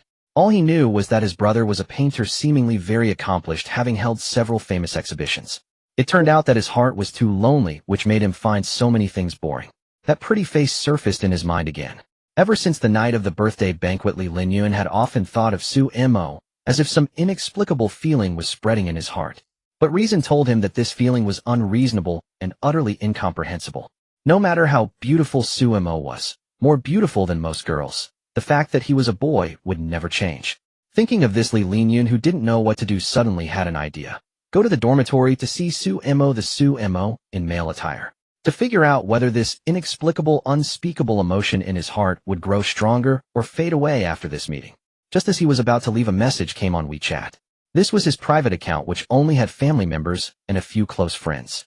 He thought it was a message from Sumo, but when he looked up, it was from his childhood friend Lin Jundu. Lin Jundu, not busy, are you, Masterly? I'm in a terrible mood. Come out for a drink with your buddy, same place as usual. Strange, wasn't this guy busy lately? How did he have time to invite him for a drink? Li Linyun, little do, aren't you busy with the big project with Uncle Xia's family? How come you're free? Don't even mention it. That day during the negotiation, I drank too much. Alcohol gave me courage, and I accidentally called Xia Wanting a violent tigress. It's good she didn't slap me twice. And she still wants to cooperate. Daring to call Xia Wanting a tigress. Even if he was drunk, this guy was too bold. I can't help you with that. You know her temper. Besides, I have someone I want to see tonight. They'll accompany you next time. Lin Jundu is someone you want to see. Lin Jundu is someone you want to see. His phone vibrated and Lin Jundu directly called him. Holy crap, is that you? Are you my wooden-head, rumoredly asexual brother, the cool and domineering Master Li? It's me. Li Linyun was speechless. What kind of nickname was that? Do you know that if our conversation got out, how many young girls' hearts would be shattered? Mentioning someone he wanted to see, Lin Jundu naturally thought of romance. Lin Jundu couldn't understand. Previously, there were so many beautiful girls who admired Li Linyun, boldly confessing their love and chasing after him, countless in number. Why hadn't he been moved by any of them? There were even rumors that Li Linyun liked men. As his brother Lin Jundan naturally didn't believe it. His own brother was such an outstanding person. How could he like men? And how could he easily like these girls? If he were to like someone, it would have to be a breathtakingly beautiful, gentle, and kind fairy. After so long, this iron tree had finally bloomed. Lin Jundu felt very gratified. It must be a girl from your school, right? What's her name? Is she pretty? Do you have a photo? Lin Jundu was extremely curious. How beautiful could the person who made Li Linyun care so much be? No, it's a boy. There was no need to hide anything from Lin Jundu. After all, this guy knew what to keep to himself. A girl worth going to see late at night. I'm really curious about her appearance. She must be as beautiful as a fairy. Wait, you said it's a boy? Lin Jundu doubted his own ears. He's my roommate, one of my few true friends. I just suddenly wanted to see him. Before figuring out his feelings for Su Mo, it was better not to say too much. Lin Jundu was a bit puzzled. If it was just a friend, was it worth Li Linyun, a busy man, to go all the way to school late at night to meet him? Although Lin Jundu's curiosity was about to explode, he didn't intend to press further. Excessively prying into others' secrets could lead to resentment. Alright, I'll find someone else. I have to say, drinking with others is just not the same. Okay, I'll definitely go with you next time. He'll hang up now. Without giving Lin Jundu a chance to speak, Li Linyun hung up the phone and soon drove off on the street. In the car, the stereo played light music, and Li Linyun's well-defined fingers occasionally tapped on the steering wheel to the rhythm. For some reason, he found the moonlight tonight exceptionally beautiful. Let's go to an internet cafe. Let's do an overnight session. Let's do an overnight session at the internet cafe. The three unanimously agreed and decided to go to the internet cafe to battle until dawn. Suemo was speechless. Wasn't it just the school internet being down for one night? They could still play on their phones. Was the computer really that fun? Are you really going to stay up all night at the internet cafe? We have classes tomorrow afternoon. Can you handle it after an all-nighter? Suemo was worried about these silly sons of his, or any day now they might die from staying up all night playing games. Xiaomo, you don't understand. This is the romance between men. This is the easiest pleasure to obtain in a city full of desires. Baby girl, be good alone in the dorm. Daddy will bring you breakfast when he comes back. Get lost, don't disgust me. Suemo looked disgusted. Geez, I was clearly worried about them, and they still have the nerve to joke. Ah, yes, that's the look. If you could wear the clothes of Senior Mai and give me that look again, ah. Get lost. Sumo's face turned red. Before Suemo could explode, the three laughed and scrambled out of the dormitory. Alone in the dorm for once, Suemo changed back to long hair. She now liked long hair more, and more the soft silky hair fell on her shoulders, soft and comfortable like silk. She picked up a few strands of her hair and sniffed them. There was a pleasant fragrance, intoxicating. Suemo felt a bit perverted. Who would get intoxicated by smelling their own hair? But it really smelled so good. Let's take a shower. She had carried the bag up today and was quite sweaty. Her snow-white skin glowed seductively under the light, truly like congealed fat. With a dazed look, she glanced at her perfect body in the mirror. The slender waist like a willow in the breeze, the fair plump thighs, and the slender straight calves. Her gaze slowly moved upward. Suemo swallowed her saliva, feeling that if she looked any longer, she would have a nosebleed, so she turned her head away, embarrassed to continue looking. Damn it, if it weren't for accidentally losing the big dragon, she would definitely have pampered the little beauty in the mirror. No, that little beauty seemed to be herself. Cold water poured over her body, cooling the fiery heat on her skin, and the restlessness in her heart also faded away. After showering, the lights were already out. Except for the bathroom light, the only source of illumination was a gentle ray of moonlight streaming in through the window. Watching the silver glow of moonlight, Suemo remembered the favor Chen Shui asked of her. Jinglu, a moonlit beauty. She looked at the empty dormitory. Wasn't this the perfect time to try on the costume? Ahem, it was absolutely not, because she was lusting after her own body and wanted to give herself some benefits. It was because she was afraid of being discovered by her roommates while cosplaying, so she was doing it now. It was because the current moonlight was beautiful, perfectly fitting the mad moonlit beauty persona of Jinglu. Without further ado, Suemo picked up the costume and wig and hid in the bathroom to change. Wow, this wig is so smooth, it feels so nice. Oh, why are half of my shoulders and thighs exposed? It's chilly. This blindfold is really pretty, but will I be able to see the road when wearing it? I guess I'll have to let Xiao Shui lead me all the way. She looked at the remaining earrings in the bag, but Suemo was helpless. She couldn't exactly get her ears pierced just for cosplay. Just thinking about it hurt. She tried walking in the boots. Although a bit unsteady, it should be easy to adapt.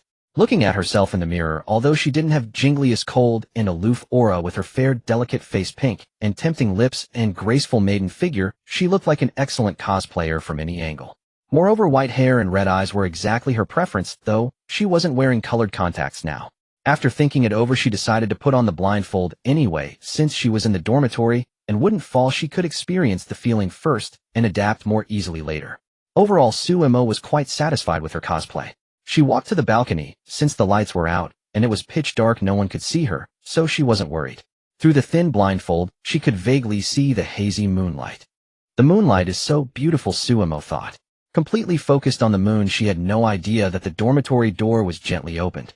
Li Linyan was a bit puzzled. It was only shortly after lights out. Why was the dorm so quiet? Could it be that they had actually gone to sleep at lights out for once? Afraid of disturbing his roommate's rest, he had to open the door gently. His stealthy manner made Li Linyan feel like a thief. The moment he pushed the door open, he held his breath. The night was deep and quiet. The dark sky pressed down low, weaving a deep and intense illusion. A bright moon, like a white veil shrouding midnight, cast a halo of light.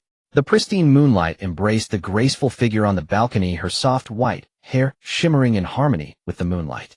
In the night, she was so dazzling, yet like a beautiful bubble, elusive and indistinct. A fleeting shadow under the moon, like a fairy from a painting. Such a beautiful moonlit night, clearly like a dream, yet Li Linyan accurately called out the fairy's name. Suemo. The fairy turned back and smiled at him, her face radiant, her hair fluttering like the flight of a butterfly. In the pitch-black night, the boy's world became bright, making him fearless even in death. Suemo was engrossed in admiring the moon, a gentle smile curling at the corners of her lips. Her delicate face glowed with a radiant smile. Faintly, she thought she heard someone softly calling her name. Impossible, it must be my imagination. The others are still indulging in an all-night gaming session at the internet cafe. While pondering, she turned to look anyway.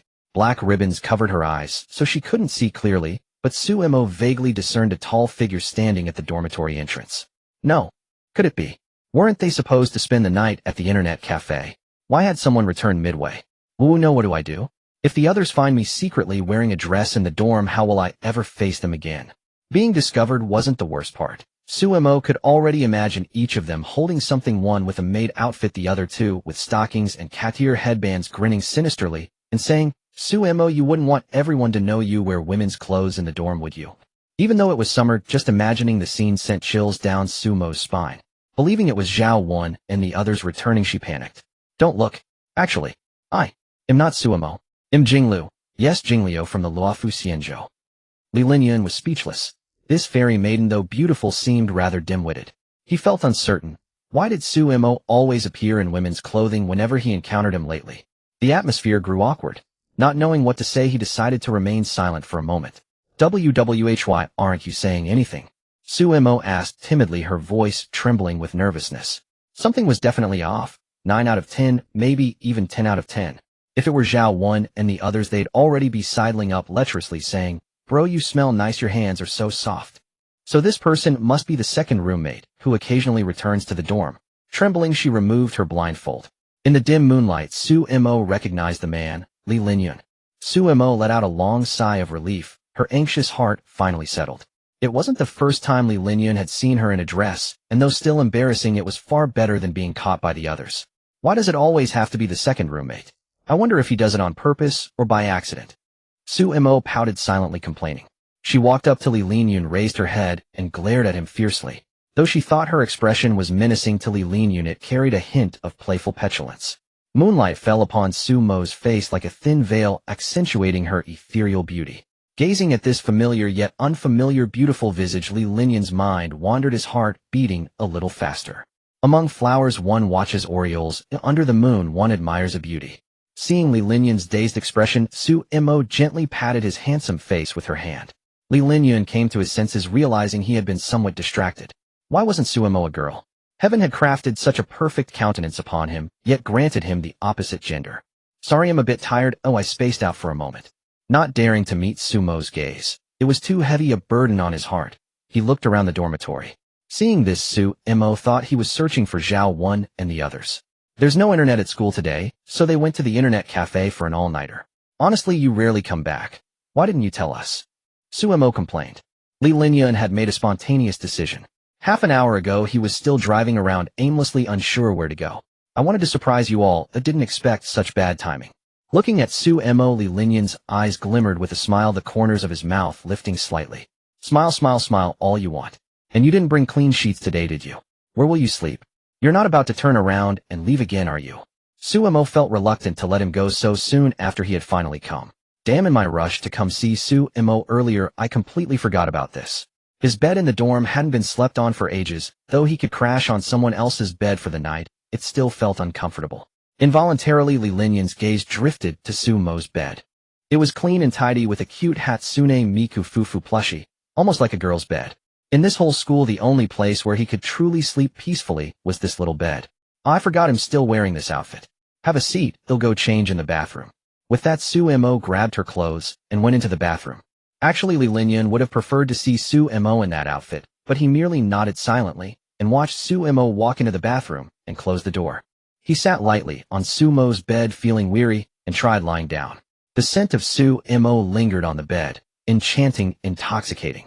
Like the richness of roses, yet carrying the subtle fragrance of orchids, soothing and comforting. His eyelids grew heavy, consciousness slowly fading. A full day's work had exhausted him, and he closed his eyes. Second roommate, why don't you sleep in my bed? We can squeeze together, Su-Emo, having changed, asked as she emerged from the bathroom. Su-Emo approached Li Linyan and found him half leaning on the bed, fast asleep. He was clutching her fufu plushie, his long legs still on the floor, even his shoes still on. Su-Emo sighed. He had fallen asleep so quickly. Li Linyan must have been truly exhausted. Listening to his steady breathing, so peaceful in sleep, she couldn't help but think of Zhang Yang and the others who snored in turns every night. She studied Li Linyan's handsome face and felt a twinge of envy. If only she had been as handsome as Li Linyan before finding a girlfriend would have been easy. Maybe she wouldn't have turned into a girl now. She poked Li Linyan's face with her finger. In his sleep, he furrowed his brow like a dissatisfied child. Su-Emo couldn't help but smile. Wait, what was she doing? Staring at his face was one thing, but secretly poking him while he slept. Luckily no one saw, or they'd definitely think her gay tendencies were acting up. Blushing slightly, she helped him take off his shoes, adjusted his posture, so he lay fully on the bed, then slipped into the covers herself. Though men and women should observe proper boundaries, since Li Linyan had let her use his bed before letting him sleep in hers for one night. Probably wouldn't matter. With that thought, Su-Emo prepared to drift off to sleep as well. After class tomorrow, she had promised wanting Jia to go watch a movie together. For some reason, Su-Emo felt especially at ease that night. There are 20,000 people in this world who can make you fall in love at first sight, but unfortunately, you may never meet a single one of them in your entire life. Love at first sight is not magic, it is fate. The first time he read this line, Su-Emo merely smiled faintly. With 8 billion people in the world, that amounts to only a 0.002 probability. Could it really be that few? He had probably liked 5 or 6 girls before. When he first turned into a girl, every time he saw that delicate face in the mirror, Su-Emo felt as if his spirit was somewhat detached from his body, giving him the sensation that the person in the mirror was not himself. Was it his lover? His sister? He couldn't quite distinguish. There were even more things to consider. What if someone discovered him one day? Should he still live in the dormitory? Could he openly like girls? Would his parents be sad if they found out? Moreover, why did he no longer feel anything? Not even a trace, when seeing the girls he once liked. His new identity allowed Su-Emo to view his past from a completely new perspective. After much deliberation, he finally concluded those were not love, but merely an immature soul's need for a place of attachment to soothe its parched, lonely heart. This was not to deny his past self, but to discover and understand himself. His past self had actually been very lonely. This rebirth made Su-Emo realize that he had a happy family and amusing, quirky friends.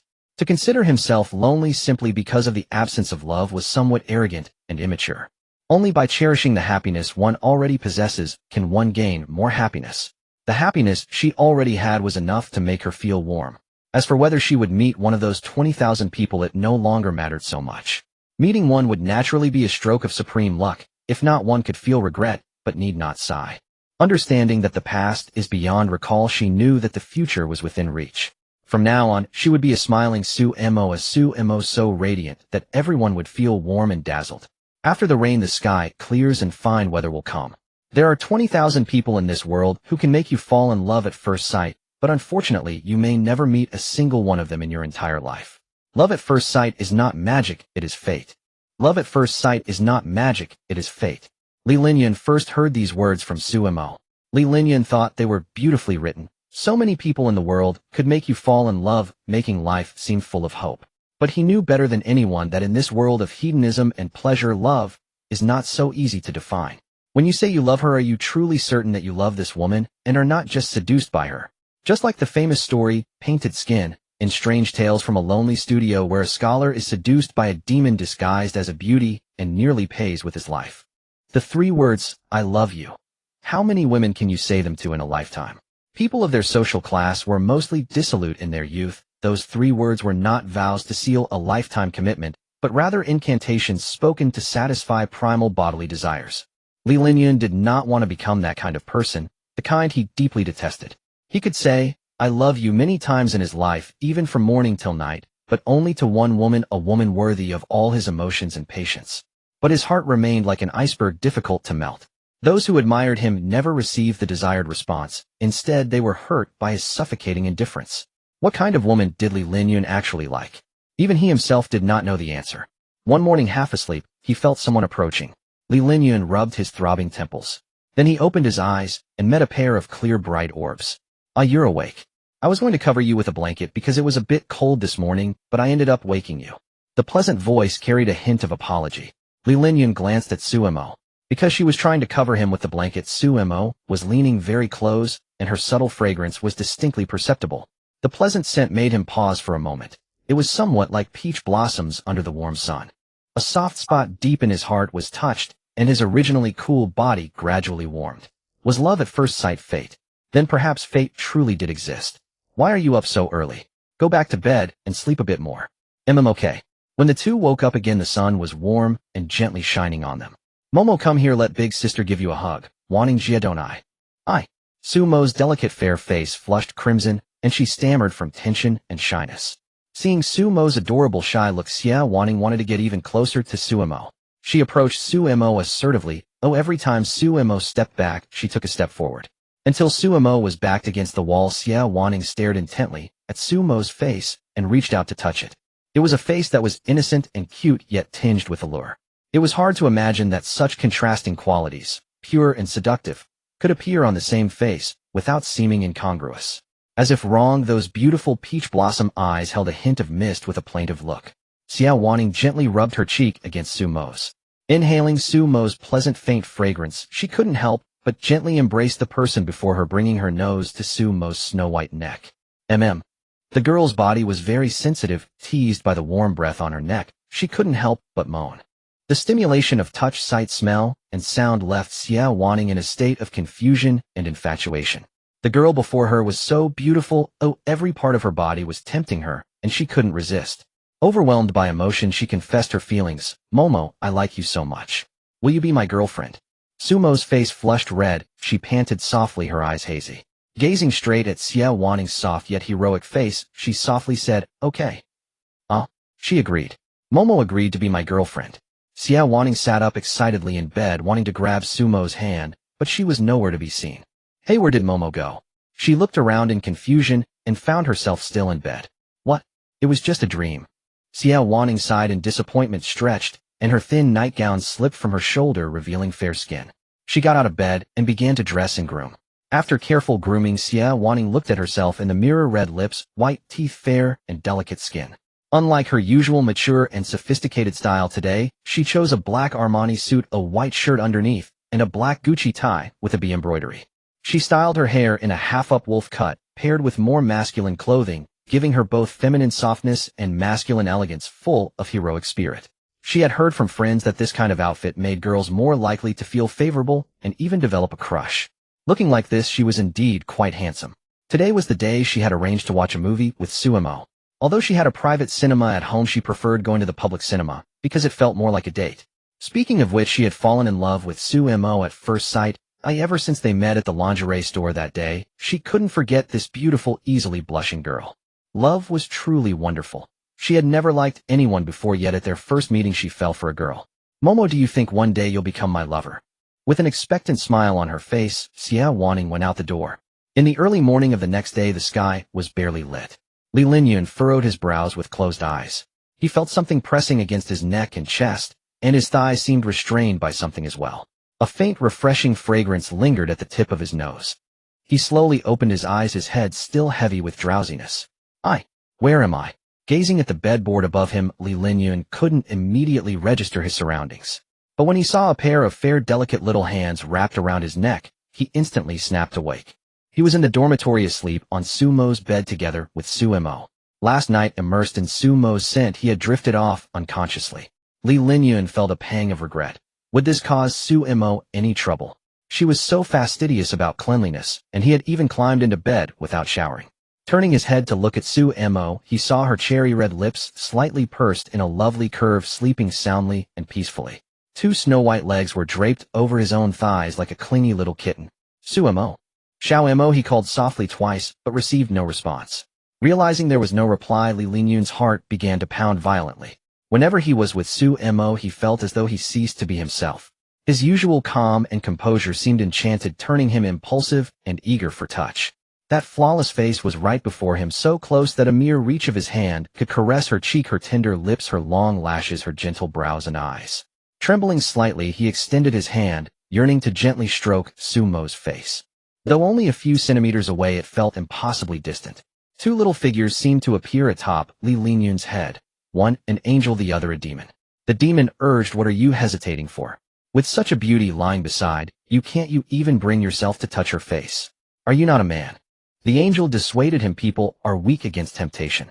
Once you touch her face, you'll want to kiss her lips, embrace her, even possess her entirely.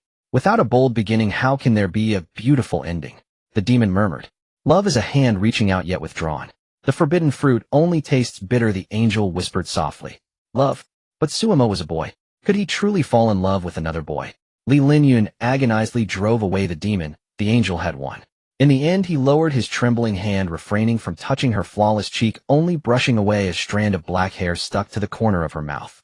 He glanced at his wristwatch. It was only 6 o'clock. Weariness surged anew.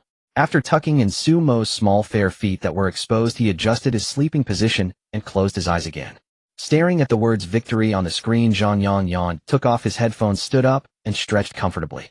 Zhao picked up his phone and exclaimed in surprise, "Wow, it's already 7 o'clock," without us noticing. Time flies, huh? Happy moments are always short. Let's go grab some breakfast outside and head back to school to crash.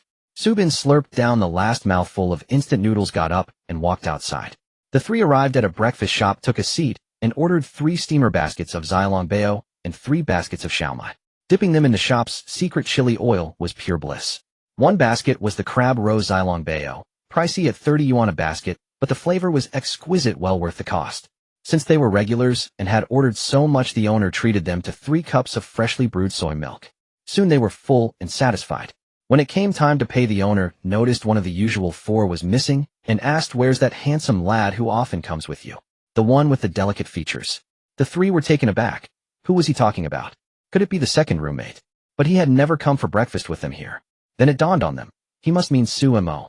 But perhaps the owner wouldn't even recognize Sumo now. He might even ask, "Is this your girlfriend? You're truly lucky. We just finished an all-nighter at the internet cafe and came out for breakfast. He's probably fast asleep in the dorm right now.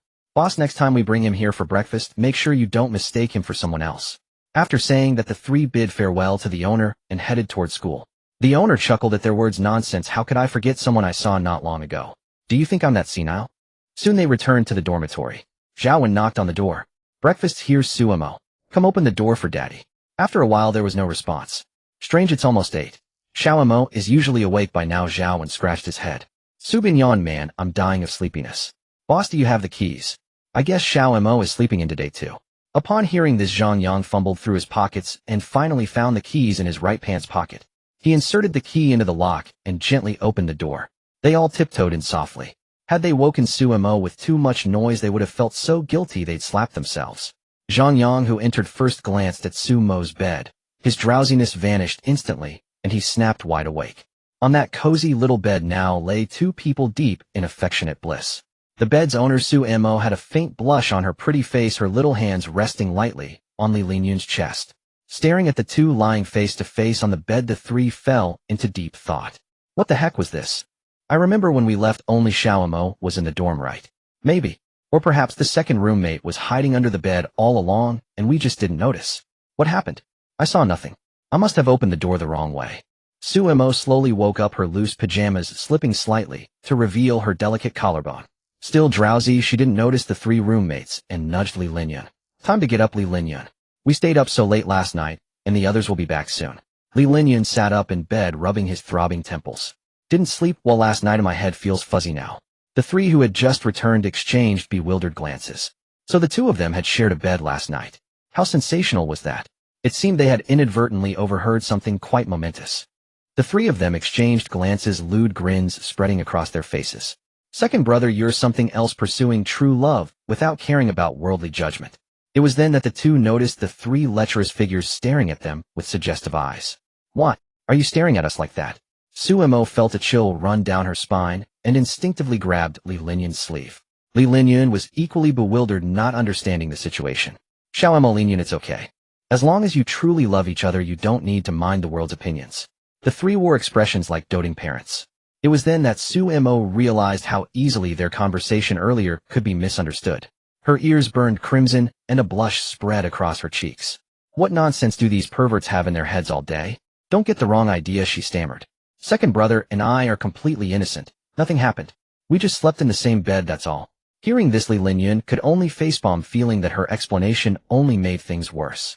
I got back late last night after you left, and I forgot to bring clean sheets and a blanket, so I crashed in Sumo's bed. Once Li Linyan explained, the three understood. Their own beds, being those of rough men, were hardly as clean as Xiaomo's fragrant one.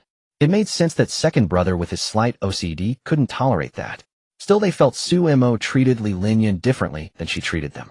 If they tried to sleep in her bed, she'd only say, "Get lost, don't touch me," or something along those lines. Seeing Sumo's adorable blushing face, even the three who saw her daily found it irresistible. She was just so cute. They suddenly felt that if anything unspeakable were to happen, they couldn't really blame Li Linyan. We're really beat. We'll crash for a bit. Xiaomo, your breakfast is on the table, Zhao once said as he climbed into bed. Don't worry about waking us.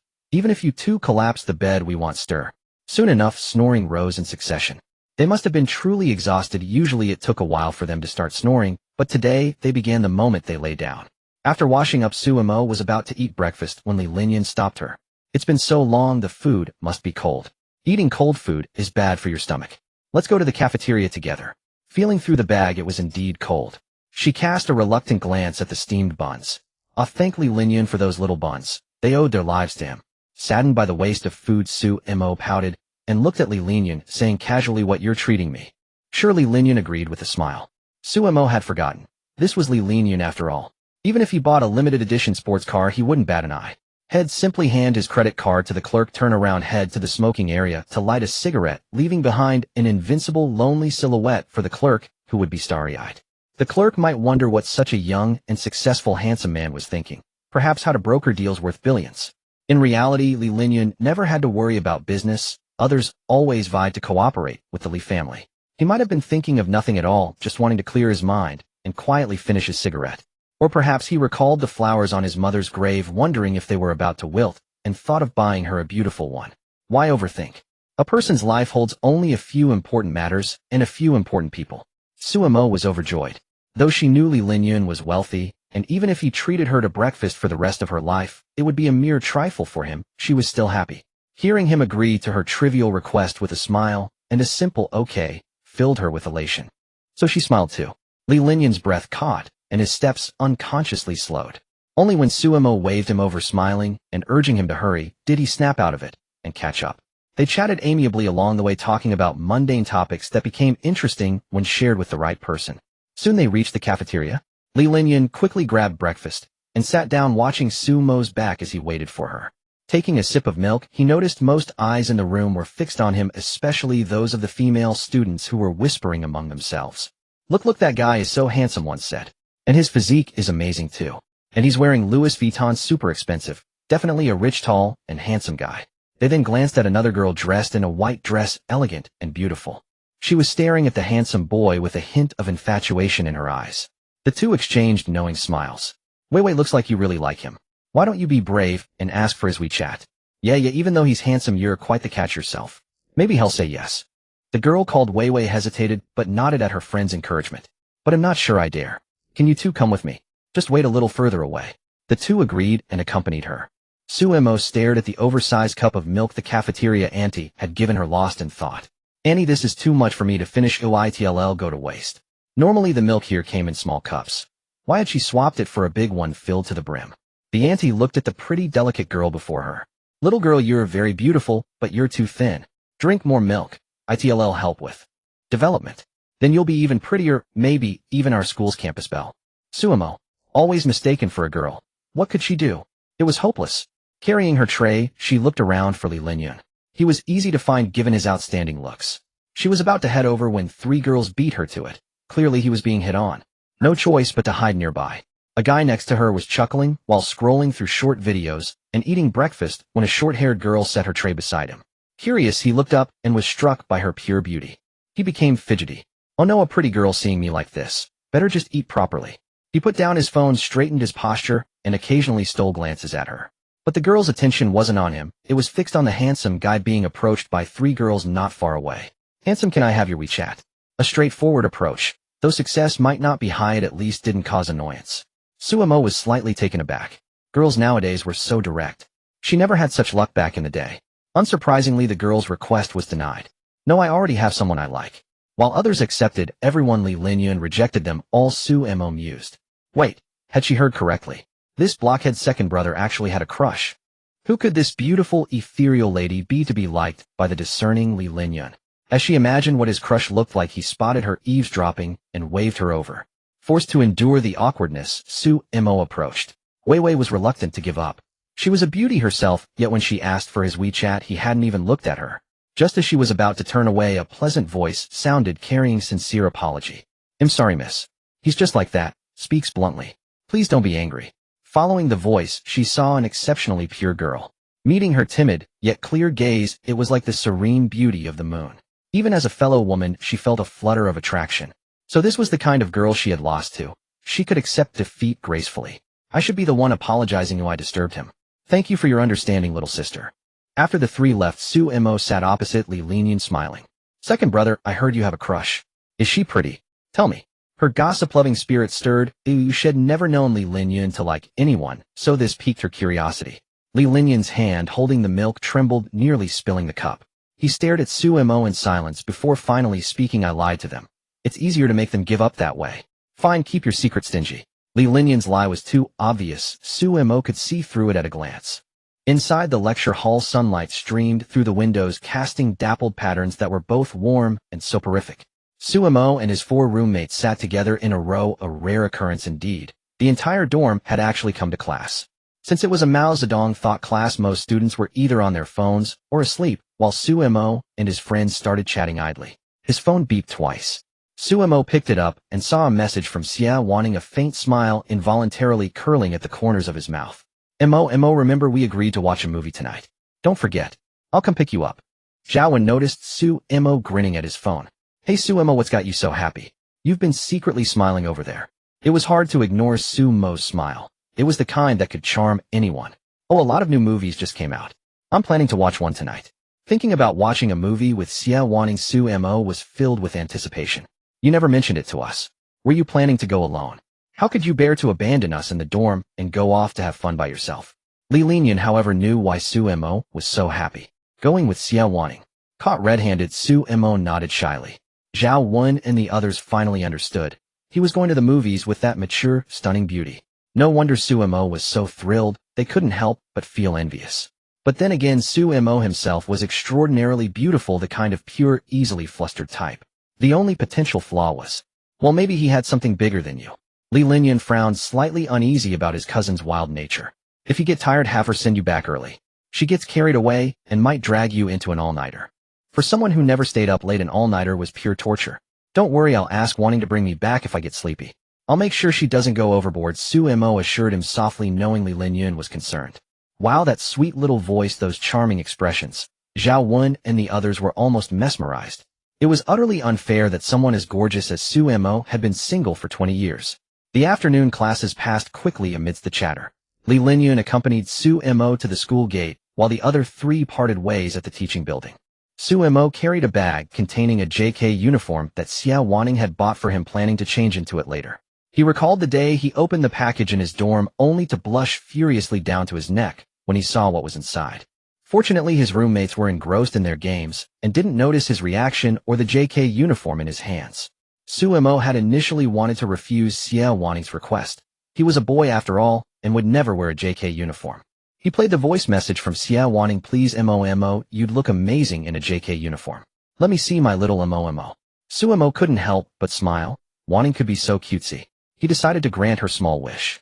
He wouldn't wear a JK uniform, but she called him baby. Soon they arrived at the school parking lot. Suemo looked around, but didn't see the car Li Linyun had driven before. "Second brother, which car is yours?" Li Linyun, knowing it was inconvenient for Suemo to change at school, suggested he change in his car. Li Linyun pointed to a nearby Maserati. "See that black one?" Suemo followed his gaze to a stunning car with a sleek, aggressive hood line, like a shark breaching the water. It also had privacy glass blocking all view from outside. Though Suemo didn't know much about cars, he recognized the Maserati logo. How many luxury cars did Li Linyun own? He was tired of saying envy. Inside the car, Suemo slowly removed his clothes, revealing skin as fair and delicate as a newborn lamb's. Delicate collarbones, slender shoulders, a waist as supple as a willow branch. He put on the JK uniform and pleated skirt, now accustomed to wearing such outfits. But when it came to the white stockings, he hesitated. These were stockings. It was too embarrassing. He felt that wearing them would shatter the last shred of his masculinity. After much deliberation, Suemo decided to wear knee-high socks instead. Though still embarrassing, it was better than white stockings. He put on a pair. Glancing out the window at Li Linyun, who was leaning against the car door staring into the distance. Suemo got out and gently tapped his shoulder. Li Linyun turned to look at Suemo and couldn't tear his eyes away. His delicate face shone like porcelain in the sunlight. The fitted clothes accentuated his slender, graceful figure. Especially those comic-like legs, straight, slender, and fair with a faint pink at the knees. Suemo felt shy under Li Linyun's intense gaze. How do I look? Is this outfit weird? No, it suits you perfectly. And Mo, you really look beautiful in women's clothes. The words slipped out before Li Linyun could stop them. Realizing how ambiguous that sounded between two guys, he turned away, though his reddening ears betrayed his embarrassment. Hearing Li Linyun call him beautiful, Suemo's heart fluttered and his face flushed. That Li Linyun. If he's going to be shy, why say it? Now I'm embarrassed too. They soon reached the school gate, where Xie Waning was waiting at a nearby pedestrian street. They spotted a pink car, Xie Waning's Porsche Cayenne. She was leaning against the door, her hair in a half-wolf-tail style, idly daydreaming. Occasionally someone would approach her for her WeChat, but she politely declined each time. Unlike her usual sultry elegance, Xie Waning looked especially dashing in a suit. Suemo's eyes practically sparkled. Waning looked good in anything. Li Linyun was also taken aback. He had to admit Xie Waning's outfit was striking, as if she had dressed up specifically for Suemo. Xie Waning spotted Suemo and Li Linyun approaching. Little Mo looked exceptionally cute today, as she couldn't resist ruffling his hair. Waning Li Linyun is watching. Suemo pouted. He should be the one ruffling her hair. But now Xie Waning looked more masculine than him. Let him watch. Besides, he looks pretty envious, Xie Waning teased. I kept my promise and brought Suemo. Don't forget yours. Make sure you bring him back safely and don't party too hard. Li Linyun didn't trust Xie Waning at all. She had been the wildest as a child. Relax, kid. I'm good to Momo. And don't nag me. Boys who do that aren't popular. I'll head back now. Suemo, call me when you're coming back, and I'll pick you up at the gate. Bye. Suemo waved goodbye. Xie Waning looked from the departing Li Linyun to Suemo, a sly expression on her face. Is Li Linyun into you? I've never seen him treat anyone this well. No, he just sees me as a friend, Suemo quickly explained. After all, Li Linyun thought he was a guy. How could he like him? Really? Is he this good to all his friends? You know how nice he is to everyone. He's just worried about me walking alone at night as a girl. That made sense. Xie Waning looked at Suemo's pretty face and slender figure. She wouldn't feel comfortable letting him walk alone at night either. Once in the car, Xie Waning watched Suemo curiously examining the interior from the passenger seat and noticed his figure seemed more developed under the JK uniform. Mo, how old are you? I'm 20. That's not what I meant. Then what do you mean? Suemo looked at her with a puzzled, adorable expression. I mean, there. Xie Waning grinned mischievously. There. Oh, there. I'm not telling you. The JK maiden blushed furiously, making an adorable protest. Indeed, JK uniforms were the best. Not telling. I have my ways. Sister Waning. Why do you always bully me? Suemo's eyes shimmered with a hint of tears as she pouted, straightening her slightly disheveled clothes. Sorry, Mo, you just look too adorable. I couldn't help it. Suemo's pitiful demeanor melted Xie Waning's heart, making her unwilling to tease her any further. She smoothed the wrinkles she had created on Suemo's clothes. Gazing at the unhappy Su Mo, Xiao Wanning smiled softly. Don't be upset, Mo. What would you like for dinner tonight? I'll treat you as an apology. At the mention of food, Su Mo's eyes lit up, leaving no trace of her earlier grievance. Great. Then after the movie, let's go eat Heideleo. She hadn't had it in a long time and had been wanting to find a chance to go. Whatever you say, eat as much as you want. Tonight's tab is on your sister Wanning. Xiao Wanning hadn't expected Su Mo to be so easy to appease. She was truly both beautiful and sweet. Su Mo smiled radiantly. Sister Wanning is the best.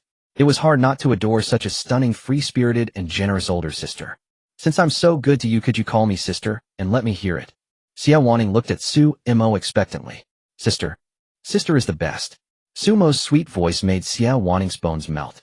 Mo, are you trying to tempt me? You'd better be careful. I'm about to lose my restraint. How could that be, sister? We're both girls. Where's the temptation? Su Mo smiled, her innocent face tinged with a hint of craftiness like a cute little fox. Xiao Wanning hadn't expected the usually shy Su Mo to have such a mischievous side. Of course, whether shy or sly, Su Mo was adorable. This time it was Xiao Wanning's turn to blush. How could Mo be so cute? She had all the traits Xiao Wanning adored. No. It's that I love everything about her. Sister Wanning, you look adorable when you blush.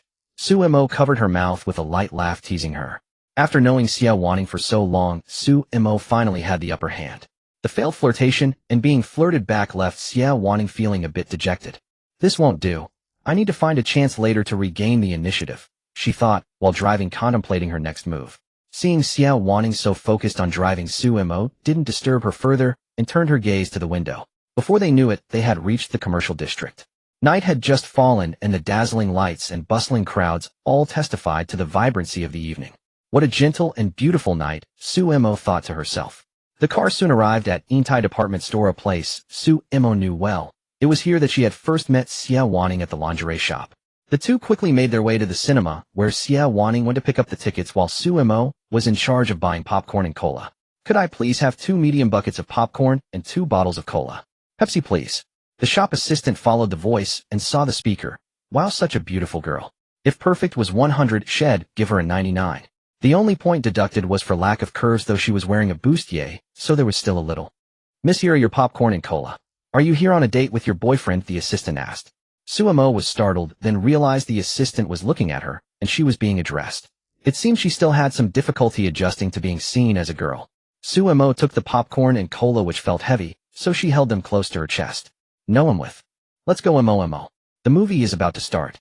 Xiao Wanning came over after collecting the tickets, and seeing Su Mo laden with items, took the popcorn from her hands. She casually picked up a piece of popcorn. I'll open wide. Su Mo obediently opened her small mouth. Xiao Wanning fed the popcorn into Su Mo's mouth, her fingertip accidentally brushing against her soft, delicate lips, which were incredibly tender. This unintentional touch stirred Xiao Wanning's heart. The popcorn is so sweet. Su Mo also picked up a piece and brought it to Xiao Wanning's lips. It's delicious, Sister Wanning. Try some. Xiao Wanning bent down, slightly pushing aside a strand of hair that had fallen to her lips. Her mouth slowly approached Su Mo's hand, and she extended her tongue to bring the popcorn into her mouth. Mo, I want another one. Xiao Wanning licked her lips, her gaze fixed on Su Mo's slender, fair, and delicate fingers, as if still savoring the taste. Open wide, okay. They had only eaten a few pieces of popcorn before the movie started. We'd better hurry in. The film's about to begin. Su Mo gently tugged at Xiao Wanning's clothes and led her toward the screening hall. After their tickets were checked, they quickly found the correct hall. As they entered, the lights were already off and the screen was showing pre-movie advertisements. Though dim, there was enough light to see, so they weren't completely in the dark. They soon located their seats. There weren't many people in the hall. They sat in the middle row with only a couple on the far left.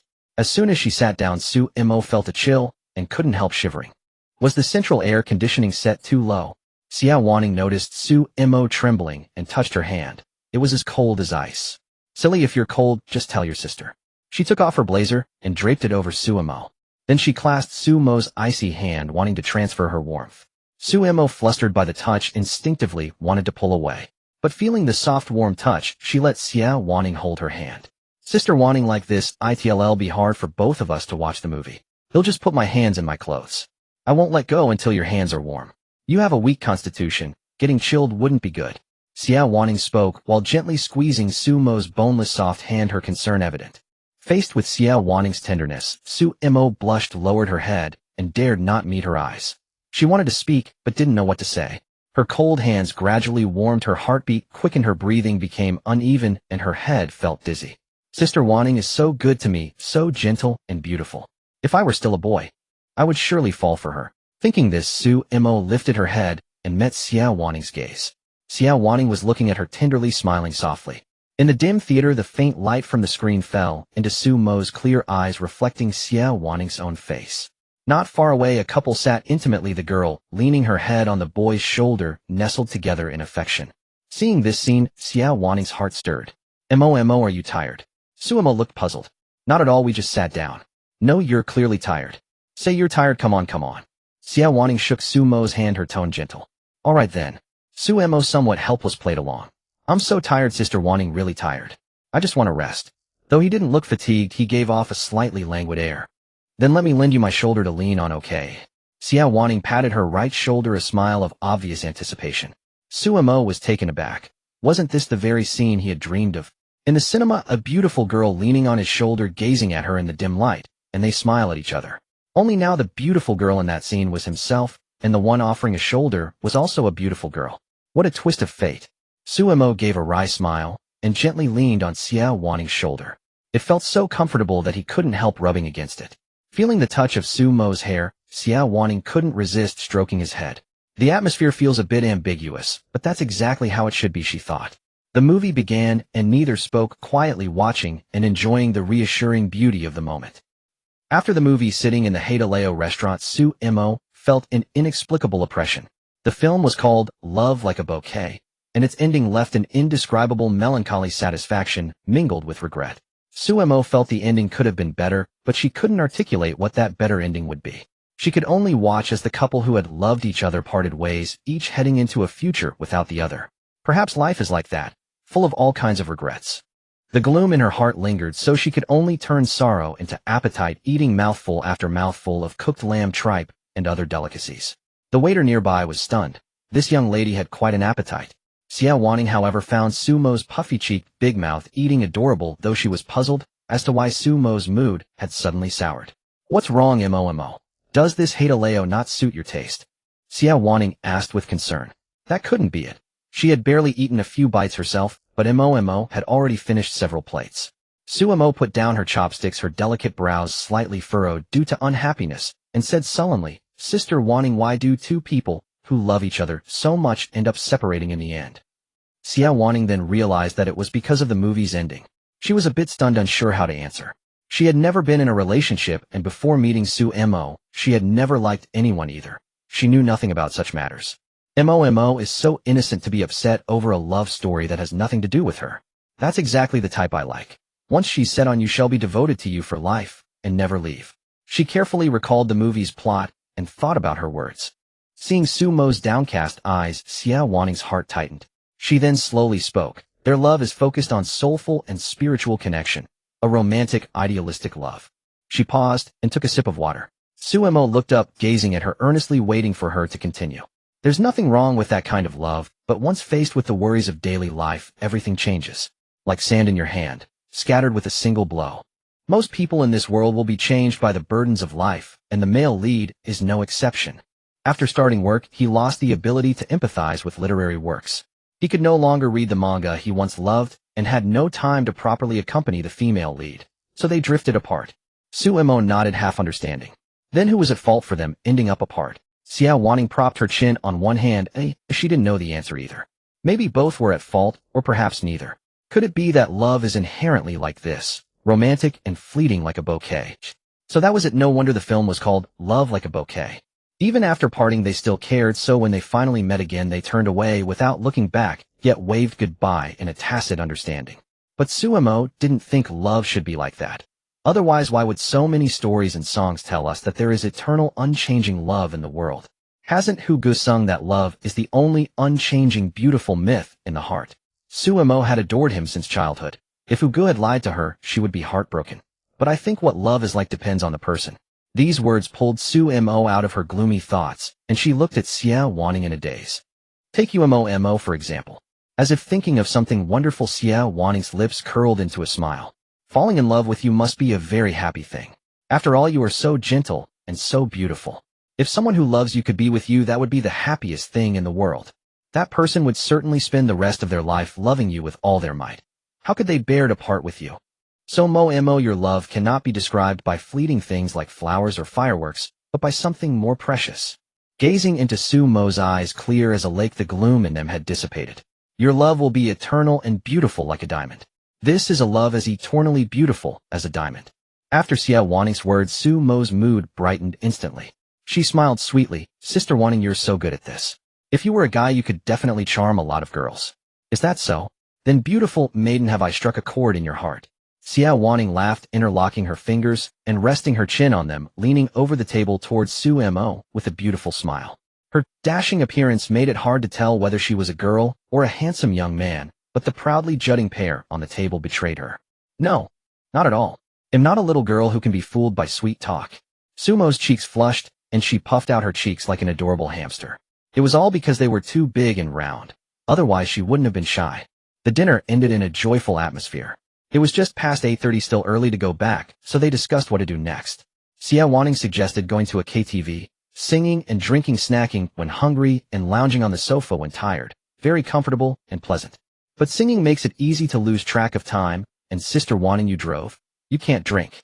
Actually, Xiao Wanning didn't really want to sing either. The key was that if they missed the school curfew, Mo would have to spend the night with her. Moreover, the thought of a tipsy Mo. Just thinking about it was tempting. Unfortunately, the suggestion was rejected. How about we go play the claw machine? Mo looked at Xiao Wanning with anticipation. Actually, Mo had always been interested in it, but she was too self-conscious to play it in front of others. But now it was fine. An adorable girl playing this was perfectly suitable. Sure, let's go. Xiao Wanning agreed immediately. Going along with Mo's wishes was always right. With that, Xiao Wanning took Mo's hand, and the two beauties of contrasting styles headed toward the arcade. As the claw descended, a small monster plush toy was grabbed. Xiao Wanning and Mo held their breath, silently praying it wouldn't drop again. They say sincere hearts move mountains. After over 30 attempts, the two finally succeeded. Wow, finally got it up. Mo hugged the little monster plush, beaming with joy. Her already beautiful face bloomed like a delicate flower. Thank you, Sister Wanning. You're as adorable as this toy. The little monster had a silly, clumsy appearance with a fluffy face and a cheerful, innocent smile. Xiao Wanning glanced at the goofy little monster, then fixed a plaintive gaze on Mo. Mo, so in your eyes I'm just like this silly toy. I guess my feelings were misplaced after all. Don't talk about the little monster like that. It was a gift from you, Sister Wanning, and I truly love it. Besides, Mo paused, looking at Xiao Wanning's flawlessly beautiful face. Sister Wanning is the prettiest girl I've ever seen. Hearing this, Xiao Wanning smiled softly. Then you must never have looked in a mirror. Let's go take photo booth pictures and see who's prettier. Mo nodded confidently. Of course, Sister Wanning is prettier. Xiao Wanning shook her head, retorting, I think Mo is prettier. Sister Wanning is more beautiful. Mo, you are more beautiful. Mo's heart felt sweet. So this is what a girl's date is like. Night fell, the moonlight flickering through the cover of dark clouds. In the dormitory, Li Linyun sat on a chair, frowning at his phone, pondering whether to call Mo. The fact that Mo was a boy must absolutely not be discovered by Xiao Wanning, at least not for now. Otherwise, it would bring Mo countless unnecessary troubles. The longer he thought, the deeper Li Linyun's frown became, and a restless irritation crept into his heart. Lao Air, what's bothering you? Tell us why the constant frown. Zhang Yang noticed Li Linyun's knitted brow and spoke up. What else? Probably because our dear Xiao Mo isn't here. Sai Lao Air is bewitched by beauty. Zhao Wen said with a tone of mock lament. Su Bin snorted dismissively. As if you're not bewitched. Weren't you the one secretly muttering the other day, if only Xiao Mo were a girl? Zhao Wen flushed, raising his voice in defense. I just said it casually. Actually, it's better that he's a guy. We can still be brothers. If Xiao Mo were a girl, she'd never look at me anyway. True, they agreed. If Mo were a girl, she'd definitely be at the campus beauty queen level. We might not even have crossed paths with her. Lao Air, what do you think? Do you wish Mo were actually a girl? The three of them stared at Li Linyun in unison. Looking at his three foolish roommates, Li Linyun couldn't help but smile bitterly. What kind of question was this? No matter how much he wished Mo wouldn't magically turn into a girl. Alright, stop thinking about such nonsense. If Mo hears you, you might be ignored for days. Avoiding the question, Li Linyun walked to the balcony to call Mo. The answer to that question was actually yes. If she were a girl, he wouldn't be so hesitant now. He dialed the familiar number. The ringtone was Nakashima Mika's Snowflower. At the Intai department store, while waiting for Xia wanting to use the restroom, Suemo had already been asked for her WeChat 3 times. I'm sorry, I'm actually a guy, Suemo said with a face so beautiful it could kill, wearing a serious expression. The rejected person was dumbfounded. Sorry to bother you, he muttered, and slunk away. That beauty could have just said no to giving out her WeChat. Why use such an excuse? Am I that repulsive? Suemo felt she hadn't lied, at least her soul's gender could be considered male. Who said that without certain parts you can't be a girl? Suemo was the first to disagree. The phone rang. Suemo saw it was Li Linyan calling. Hey Lauer, what's up? Li Linyan paused, then realized Xia Wanning must not be beside Suemo, or he would have addressed him by name directly. Nothing much. Just make sure you come back early tonight. If you're a little late, my sister will definitely find a way to make you stay overnight. After a moment he added, they'll come pick you up. Overnight. With Xia Wanning. Suemo was actually quite willing. But if she didn't return, Li Linyan would worry. And she had promised him. She couldn't break her word. There's something else I need to tell you. What is it? Suemo found it odd. Why was Li Linyan being so evasive today? If one day Xia Wanning finds out that you're actually a... Li Linyan's words were cut off. Come on, Mo, who are you talking to? Xia Wanning approached. Suemo turned to her. Oh, I'm on the phone with Li Linyan. The phone beeped twice and hung up. Huh, that's strange. Why did he hang up mid-sentence? Suemo stared blankly at her phone, as if asking Li Linyan across the screen why he hung up on her. Forget about him. Today is our sister time. Let's go take those photo booth pictures. Photo booth pictures, popular in Japan and China, are a self-portrait style. In a small private room, close companions drop their usual reserve, capturing beautiful moments in intimate poses. The medium is photographs. Mo, why are you so nervous? Sister won't eat you, Xia Wanning said, noticing Suemo's stiff posture. Suemo pursed her lips, her pretty face blushing, casting a dark look at Xia Wanning. Because they were so close, some skin contact was unavoidable. Based on past experience, Suemo knew Xia Wanning would steal a touch during photos, so she had mentally prepared herself. But now it felt like she was the one taking advantage of Xia Wanning.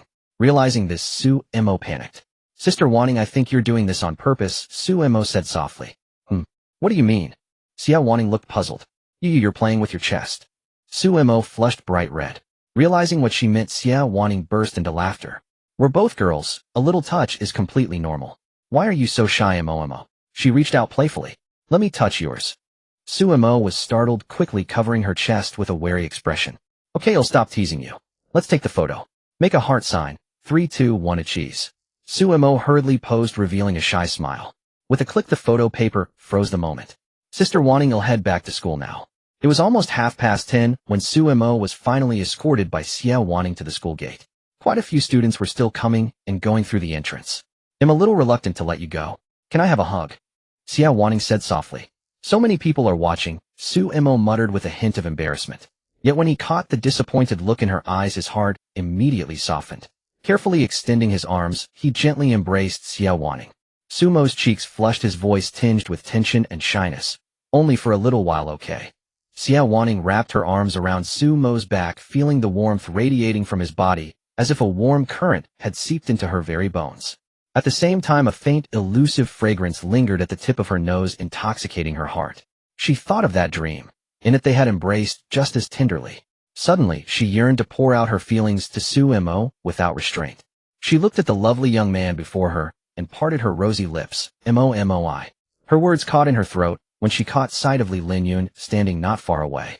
Li Linyan was leaning against a lamppost, his face a mask of shock, staring intently at their embracing figures.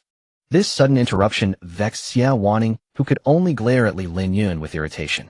Seeing her furious glare, Li Linyan slowly averted his gaze, wearing an expression that screamed, "Don't look at me." I saw nothing, absolutely nothing. What's wrong, Sister Wanning? Suemo asked, utterly puzzled. Why did this pair of siblings always say half sentences? Li Linyan's timing couldn't be worse. Xia Wanning sighed inwardly and reluctantly loosened her arms from around Suemo. It's late now? Go back and rest well. Next time we hang out, I won't let you go home at night. She tidied the hair on Suemo's forehead. Go on, or someone will be waiting anxiously. Suemo turned around and saw Li Linyan appear in his field of vision. Their eyes met, then immediately parted as if shocked by electricity. Oh no, how did Lauer see this? He won't think I took advantage of Sister Wanning under the guise of being a girl, right? Suemo thought. He gently tucked a strand of hair behind his small, delicate ear. This inadvertent gesture, however, clearly revealed his earlobes, already flushed bright red like ripe apples. At this moment his heart was filled with nervousness and shyness. These two complex emotions intertwined, making his steps somewhat unsteady. He cautiously shuffled toward Li Linyun. As for Li Linyun, he too was at a loss. For a moment neither knew what to say. Li Linyun. Let's go, Suemo finally said, unable to bear the awkwardness any longer. Li Linyun nodded and turned to lead Suemo toward the school gate. He felt a pang of regret. Why couldn't he even manage to say a word at a time like this? It was rare to be back at school this late, but he was still very happy. Perhaps it was because Sister Wanning had been by his side. Thinking of this, Suemo couldn't help but glance back at Xiao Wanning, who was not far behind. She was smiling and waving goodbye to him. When Xiao Wanning saw Suemo waving back at her, she smiled and disappeared from his sight. I didn't manage to say it. With a hint of regret, Xiao Wanning returned to her car. On the dashboard lay their photo booth picture, already framed in a delicate frame, a testament to how much its owner cherished it. Xiao Wanning gazed at the young man in the photo, as exquisitely beautiful as a porcelain doll. Her slightly downcast mood instantly brightened, as jubilant as the little monster the young man was holding in the picture. With a light heart, she drove away. Li Linyun, I heard there are snakes around here at night. They won't suddenly pop out, will they? Suemo stared nervously at the bushes by the roadside. Despite the streetlights, the path was still pitch black at night. There was one before, but the security guards dealt with it quickly. Probably none now. Sensing Suemo's fear, Li Linyun hesitated for a moment, then extended his hand. If you're scared, you can hold my hand. Li Linyun's hand was large with well-defined knuckles and long fingers. The veins on the back of his hand were clearly visible. We're both grown men. Why would we hold hands? And I'm not scared at all, not one bit, Suemo pouted. Why did Li Linyun always treat him like a girl? With a sudden whoosh, a dark shadow darted out from the bushes. Suemo's face turned pale with fright. Instinctively he grabbed those hands and exclaimed, Li Linyun. There's a snake. A snake right here. The moment Suemo's small hand gripped his, Li Linyun's heart trembled. Though it was summer, her hand was icy cold. Her skin was soft and smooth like fine mutton fat jade. Because of fear, Suemo's hand trembled. To calm him down, Li Linyun gently squeezed his soft hand. To confirm whether it was a snake, Li Linyun turned on his flashlight and shone it in the direction the shadow had darted. What came into view was not the imagined snake, but a cat. Meow. Li Linyun let out a long sigh of relief. It was just a kitten. Now Suemo didn't need to be afraid. Realizing he was still holding Suemo's hand, he instinctively tried to let go gently. Unexpectedly, Suemo held on even tighter. Xiaomo? Li Linyun asked. You don't let go. It's way too dark here, and I'm really a bit scared, Suemo said, gripping Li Linyun's hand tightly and speaking softly with his head down. At this moment his face was full of shyness. He didn't dare to look up at Li Linyun. Just a moment ago he had confidently declared, I'm not scared at all, and we're both men. Why would we hold hands? Yet now, driven by fear, he had to beg him not to let go. Hearing Suemo's words, Li Linyun smiled helplessly and comforted him. Alright, don't worry. I absolutely won't let go. So the two walked hand in hand all the way to the dormitory building. I can let go now, can't I? If I walk in still holding your hand, it might cause misunderstandings, Li Linyun said to Suemo. Oh, okay. Suemo reluctantly released his hand. Li Linyun's hand was warm. That warmth seemed to penetrate the skin and reach straight to his heart. Suemo actually enjoyed this warm feeling. His chilled little hand had become warm, bringing him an unprecedented sense of peace and comfort. Suemo walked toward the dormitory building, but noticed that Li Linyun wasn't following. What's wrong, Lao Air? Aren't you coming up with me? Suemo blinked in confusion. Li Linyun shook his head. I have company business tomorrow, so I won't stay in the dorm tonight. As he finished speaking, a hint of reluctance flickered in Suemo's eyes. Li Linyun could feel it. Don't be upset. I'm not that busy. You're always welcome to come find me at the company and hang out. Li Linyun couldn't help but ruffle Suemo's hair. Just because you're tall doesn't mean you can treat me like a little girl all the time, Suemo pouted in protest. Who made Xiaomo as cute as a girl? Li Linyun thought silently. Li Linyun left. Suemo quickly returned to the dorm, pushed open the door, and found only Xiaowen inside. Why is it only you? Where did Lauda and the others go? Oh, they went to the internet cafe. The cafe is having a promotion today. Deposit 100 and get 300 in net fees, Xiaowen replied. Oh, that's rare. Aren't you usually the most eager one to go to the internet cafe? Why didn't you join them? Suemo teased. Suemo, you underestimate me. I'm not the type to be addicted to gaming. I just want to study hard, Xiaowen said in a pretentious tone. Yeah, right. You're the guy who failed 3 courses in 1 semester. There must be something that makes you prefer staying in the dorm over going to the internet cafe. Spill it.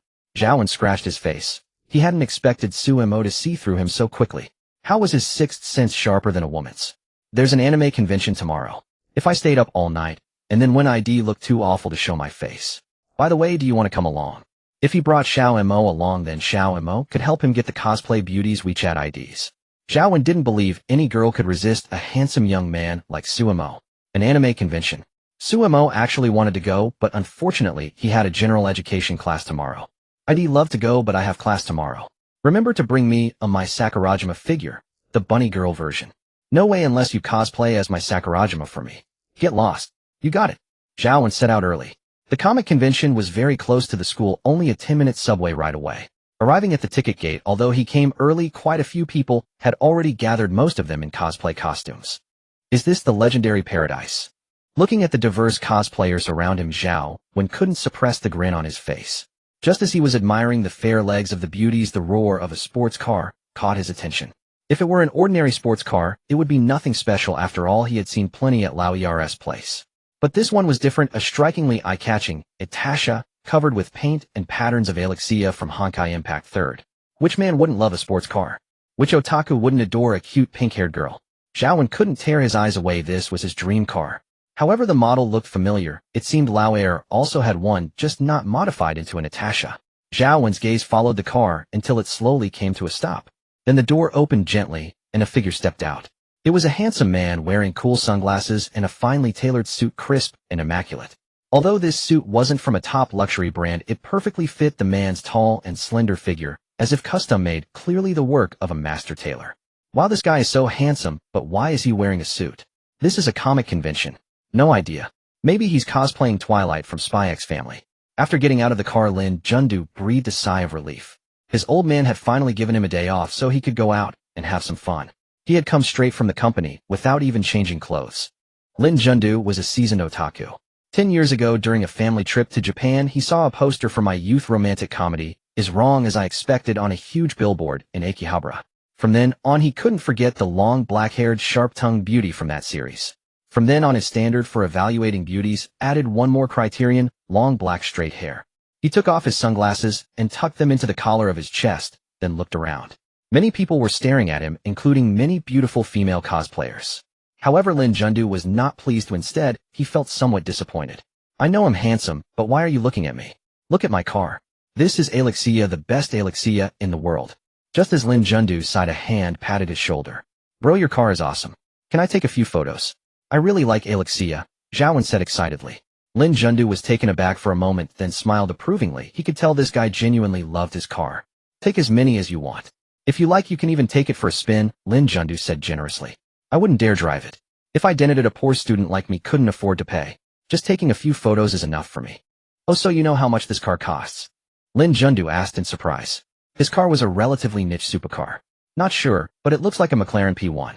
I remember my roommate has one. Xiaowen recalled Li Linyan's sports car. It really did look like that. Damn, who in the world drives a McLaren and lives in a dorm? It must be his rich but foolish good buddy Li Linyan. Bro, what's your roommate's name? Maybe I know him. Lin Jundu took a sip of water and said half-jokingly. It couldn't be that coincidental, could it? My roommate is Li Linyan, a total rich and handsome guy just like you. Hearing this, Lin Jundu nearly spat out his water. There couldn't be another Li Linyan who drives a McLaren in this city. What's up, bro? Do you know Li Linyan? Know him? We basically grew up together, practically wearing the same pants. Slapping an arm around Xiaowen's shoulder, the two headed toward the convention venue. Bro, what should I call you? Just call me Xiaowen. I'm Lin Jundu. Today your expenses are on me, wench. Just don't tell Li Linyan I came to the convention secretly. Got it. I'd die before I say a word.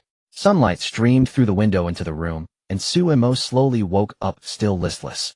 She stretched vigorously as if trying to shake off all the drowsiness. With this movement, her loose pajamas slipped off her shoulder, revealing a large expanse of smooth, creamy white skin and elegantly curved collarbones. Rubbing her sleepy eyes, she slowly poked half her head out from the bed curtain, looking around like a kitten. Huh, why isn't Xiaowen here? Getting up so early, this is the power of an otaku. Letting out a sigh, Suemo quickly washed up, dressed, and went to class alone. In the elective classroom, an English movie appreciation lesson was underway. So sleepy. I want to sleep. Sumo's head was nodding. She was obviously exhausted. After becoming a girl, her constitution seemed to have weakened. Without 9 hours of sleep a day, she easily got drowsy. The irresistible drowsiness weighed on her eyelids, and eventually her will succumb to the Sandman. Su-mo lay down on the desk and fell asleep. Alright, now it's time for our drawing session. The person picked will share their thoughts on this movie. The draw ended, and Su-mo's name appeared on the big screen. Chen Shui was pleasantly surprised. Oh my, so Xiao-mo is also in my elective class. It seems he likes the teacher quite a bit. On closer look she saw Su-mo lying on the desk sound asleep. How can Xiao-mo be so cute? No, how can she sleep during the teacher's class? Chen Shui walked straight over to Su-mo intending to gently wake her. But seeing Su-mo's slightly fluttering long eyelashes, she couldn't bear to disturb that peaceful, beautiful sleeping face. The air conditioner was a bit cold and Chen Shui was afraid Su-mo would catch a chill, so she took off her thin jacket and gently draped it over Su-mo. Although Chen Shui's movements were deliberately gentle, Su-mo was not sleeping soundly. She slowly opened her eyes. The first thing she saw was Chen Shui smiling at her. What is it, Xiao Shui? I'm so sleepy, let me sleep a little longer. Because she was still groggy from waking, her voice unconsciously took on a soft, pleading tone. Chen Shui was touched by Su-mo's appearance. Her face flushed slightly. Oh dear, we're in class, Xiao-mo. Don't act spoiled in front of the classmates. Hearing this, Su-mo's dazed mind instantly cleared, and her pretty face along with the ear hidden under her hair turned a shy red. I wasn't acting spoiled. Su-mo avoided Chen Shui's gaze, her voice soft and weak. Their conversation was very quiet, but the classmates in the back row could still hear everything clearly. Wow, Teacher Chun is so gentle with that beautiful girl. And she even called her Xiao Shui. Yeah, so Yuri, the lilies of the hometown are blooming again. Chen Shui coughed twice and signaled with her eyes for the students in the back to be quiet, then looked at Su-mo with a smile. You can't sleep in class from now on. After class, remember to come to the office. I have something to discuss with you. Looking at Chen Shui's sly smile, Su-mo suddenly had a very bad feeling. After class, Chen Shui brought Su-mo to the office. The last time Su-mo was here, he was forced to agree to cosplay as Jing Lu for Chen Shui. He wondered what this time would bring. Xiao Shui, what do you need me for? If you want me to cross-dress again, I won't agree. Because of past experience, Su-mo preemptively set boundaries. Well, there is something. Chen Shui turned around, her gaze fixed on Su-mo, a meaningful smile curling her lips. Classmate Xiao-mo, be a good boy and take off your clothes now. What scandalous words.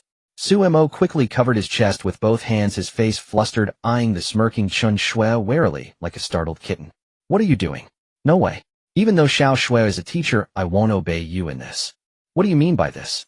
Teacher doesn't quite understand. Classmate Su-mo is even more beautiful than a girl, so why can't you wear women's clothing? Chen Shui looked at Su-mo with a smile, her voice carrying a hint of playfulness. Could it be that you are actually a girl and just don't want others to find out? Chen Shui continued, a sly smile curling at the corners of her mouth. It was just an unintentional joke from Chen Shui, but the word struck a chord with Su-mo. Su-mo's cheeks flushed and his heartbeat quickened. He tried to stay calm, but his voice trembled. How could I possibly be a girl? I just look a bit like one. I'm a man, 100% a man. Su-mo's face instantly turned crimson, and his voice involuntarily rose an octave. Seeing Su-mo's extreme reaction, Chen Shui studied the adorable figure before her. The more she looked, the more he resembled a girl. Especially with Su-mo's shy and cute expression, it was hard not to doubt his gender. I'm telling you, Su-mo, your cute reaction is exactly like a girl's. How about you take off your clothes and let me have a look? Chen Shui said, winking playfully at Su-mo. Of course, she didn't really intend to see him undress, she was just teasing him. Xiao Shui, how can you be like this? Su-mo was both embarrassed and angry. He had always thought Chen Shui was a gentle and quiet teacher, yet here, she was teasing him like this. Since childhood, Su-mo had a tendency to cry easily. Whenever he got emotional, he felt the urge to weep. Now that the secret he feared most being discovered was brought up as a joke, he couldn't hold back his tears. His nose stung and tears uncontrollably streamed down his cheeks. Chen Shui was stunned by Su-mo's tearful appearance. Why had he suddenly started dropping little pearls? She had only meant to tease him, but it seemed she had taken the joke too far. Su-mo himself was startled. Why couldn't he control his tears again? Being made to cry by just a few words from Xiao Shui was truly embarrassing. Boo-hoo. Xiao Shui, you mean he always bullying me? He wiped his falling tears with the backs of his hands, but they wouldn't stop. Even his eye corners turned red from rubbing. Seeing Su-mo pitifully wiping his tears, Chen Shui's heart trembled. She quickly took out a handkerchief and gently wiped the tears from his face. While wiping, she reached out and softly stroked Su-mo's hair. There, don't cry, don't cry. Xiao-mo really doesn't like being mistaken for a girl, does he?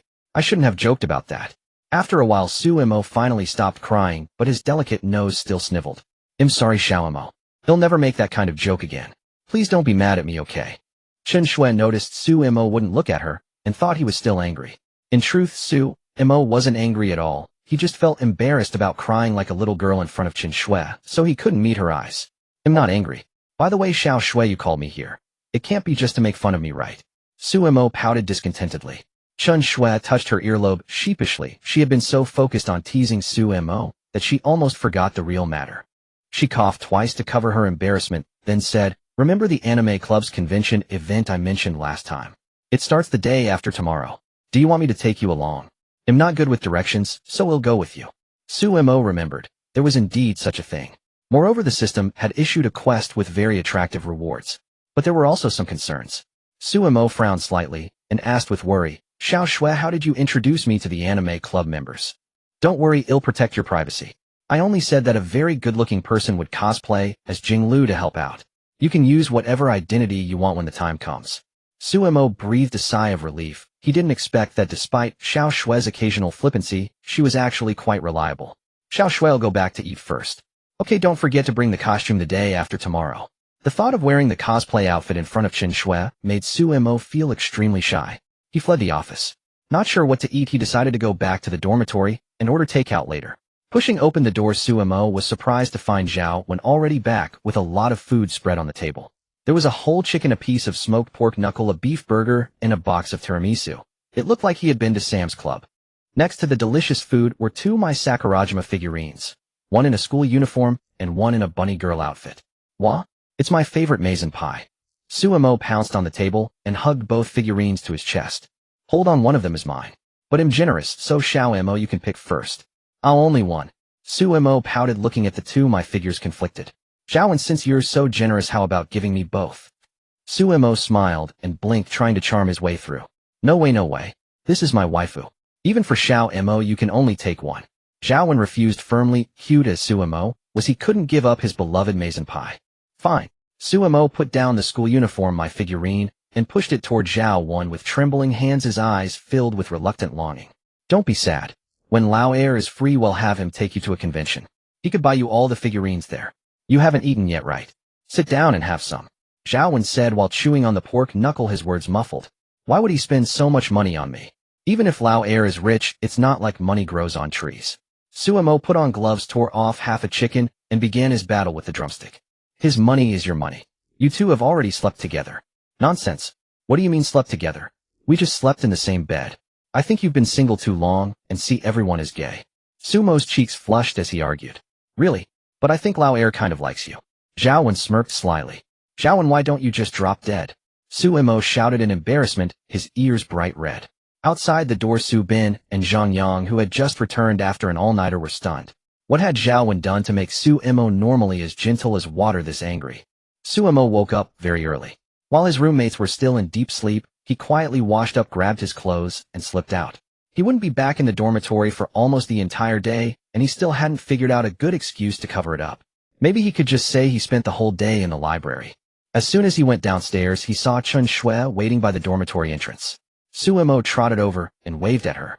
The sunlight fell upon the girl, her waving hands slender and delicate, as if carved from snow white, jade, tender and captivating. The gazes of those around were involuntarily drawn to her. What a pure and beautiful girl. But why was she coming out of the boys' dorm? Chen Shui couldn't help but marvel at the sight. Even if she kept her hair short, she would only be mistaken for a lively, pretty short-haired girl. "Su Imo, little beauty, remember to wear a mask when you go out from now on, or you'll stir up the boys again." Chen Shui pointed at the boys around them, who were itching to come over and strike up a conversation, covering her mouth with a laugh. "My." Following Chen Shui's gaze, Su Imo felt goosebumps rise all over. The looks in those eyes. They were practically clinging to her. "Don't just stand there stunned, let's go quickly. We'll head over early to check out the venue." Su Imo pushed Chen Shui's back and hurriedly fled the scene. The two arrived at the anime club activity room. Pushing open the door, it was completely empty inside. "We came early, so you could change clothes. They'll only arrive later." "Can't I change at the convention site?" Su Imo frowned. There were so many windows and doors here. It felt very unsafe. "But over there's only a men's changing room and a women's changing room. Which one would you go to?" Taking advantage of the moment, Chen Shui had already drawn the curtains. Fine. My gender is shoji, okay? Being good-looking isn't my fault." Su Imo lifted his shirt, revealing a slender waist. Her abdomen was so delicate it seemed one could encircle it with a hand without a single trace of excess flesh, evoking an urge to embrace. Chen Shui swallowed hard, her face flushing. Suemo was really treating her like she wasn't an outsider. Xiao Shui, at times like this shouldn't you have the decency to look away? Suemo pouted slightly, expressing his displeasure. He'll step out right now. Chen Shui covered her nose and walked out the door, slightly flustered. Although she longed to keep admiring Sumo's graceful figure, any further gazing would surely make her nose bleed. Since she had worn the costume before, Suemo put it on with unusual ease this time. A few minutes later, a poised white-haired girl appeared in the activity room. She gently pursed her cherry-red lips, a faint blush on her cheeks, adorable, yet tinged with a hint of playfulness. She raised her jade-like hand, forming a perfect peace sign, and took a selfie with her phone. With a soft click, a flawless self-portrait was born. The girl in the photo was truly stunning. Suemo looked at herself on the screen and nodded in satisfaction. As expected of me, I'm just so beautiful. I've changed my clothes, Xiao Shui, you can come in now. Chen Shui pushed open the door and was rendered speechless by the sight of Suemo. Her brows and eyes were as delicate as a painting, her skin fair with a rosy glow like snow brushed with rouge. Anyone who saw her couldn't help but look again and again. Chen Shui hugged Suemo tightly, an excited smile on her face. Wow, Xiaoemo, this outfit looks absolutely stunning on you. If I were a man, I'd definitely fall for you. I'll let go of me. If the students from your anime club see this, where will you, as their advisor, put your face? It tickles. Ha ha, Xiao Shui, don't tickle my waist. Ha ha. The two were playfully wrestling, completely oblivious to the footsteps approaching from outside the door. The girl who came to help today is a beauty that even Teacher Chen praised. I can't even imagine how gorgeous she must be, said a girl with long hair, long legs, and wearing black stockings. Her name was Li Shiyu, and she was cosplaying as the beautiful and scheming senior Kasumiga Kakayutaha from the anime, Senai Heroine no Sodatakida. I'm looking forward to it too. And she's cosplaying my favorite wife, Jinglu. You'll see if I can get her WeChat later, said a tall, thin boy with glasses. She's Teacher Chen's friend, so remember to behave yourself. Don't scare her away. The speaker was Lin Yuexin, the president of the anime club, also a rare beauty. Yuexin, why are you dressed in casual clothes? Aren't you going to cosplay at this convention? They'll change when we get to the venue. It feels a bit uncomfortable wearing a costume at school. As she spoke, she took a key out of her pocket and unlocked the activity room door. Teacher Chen, we're here. She stopped mid-sentence, frozen, and placed the key, dropping to the floor.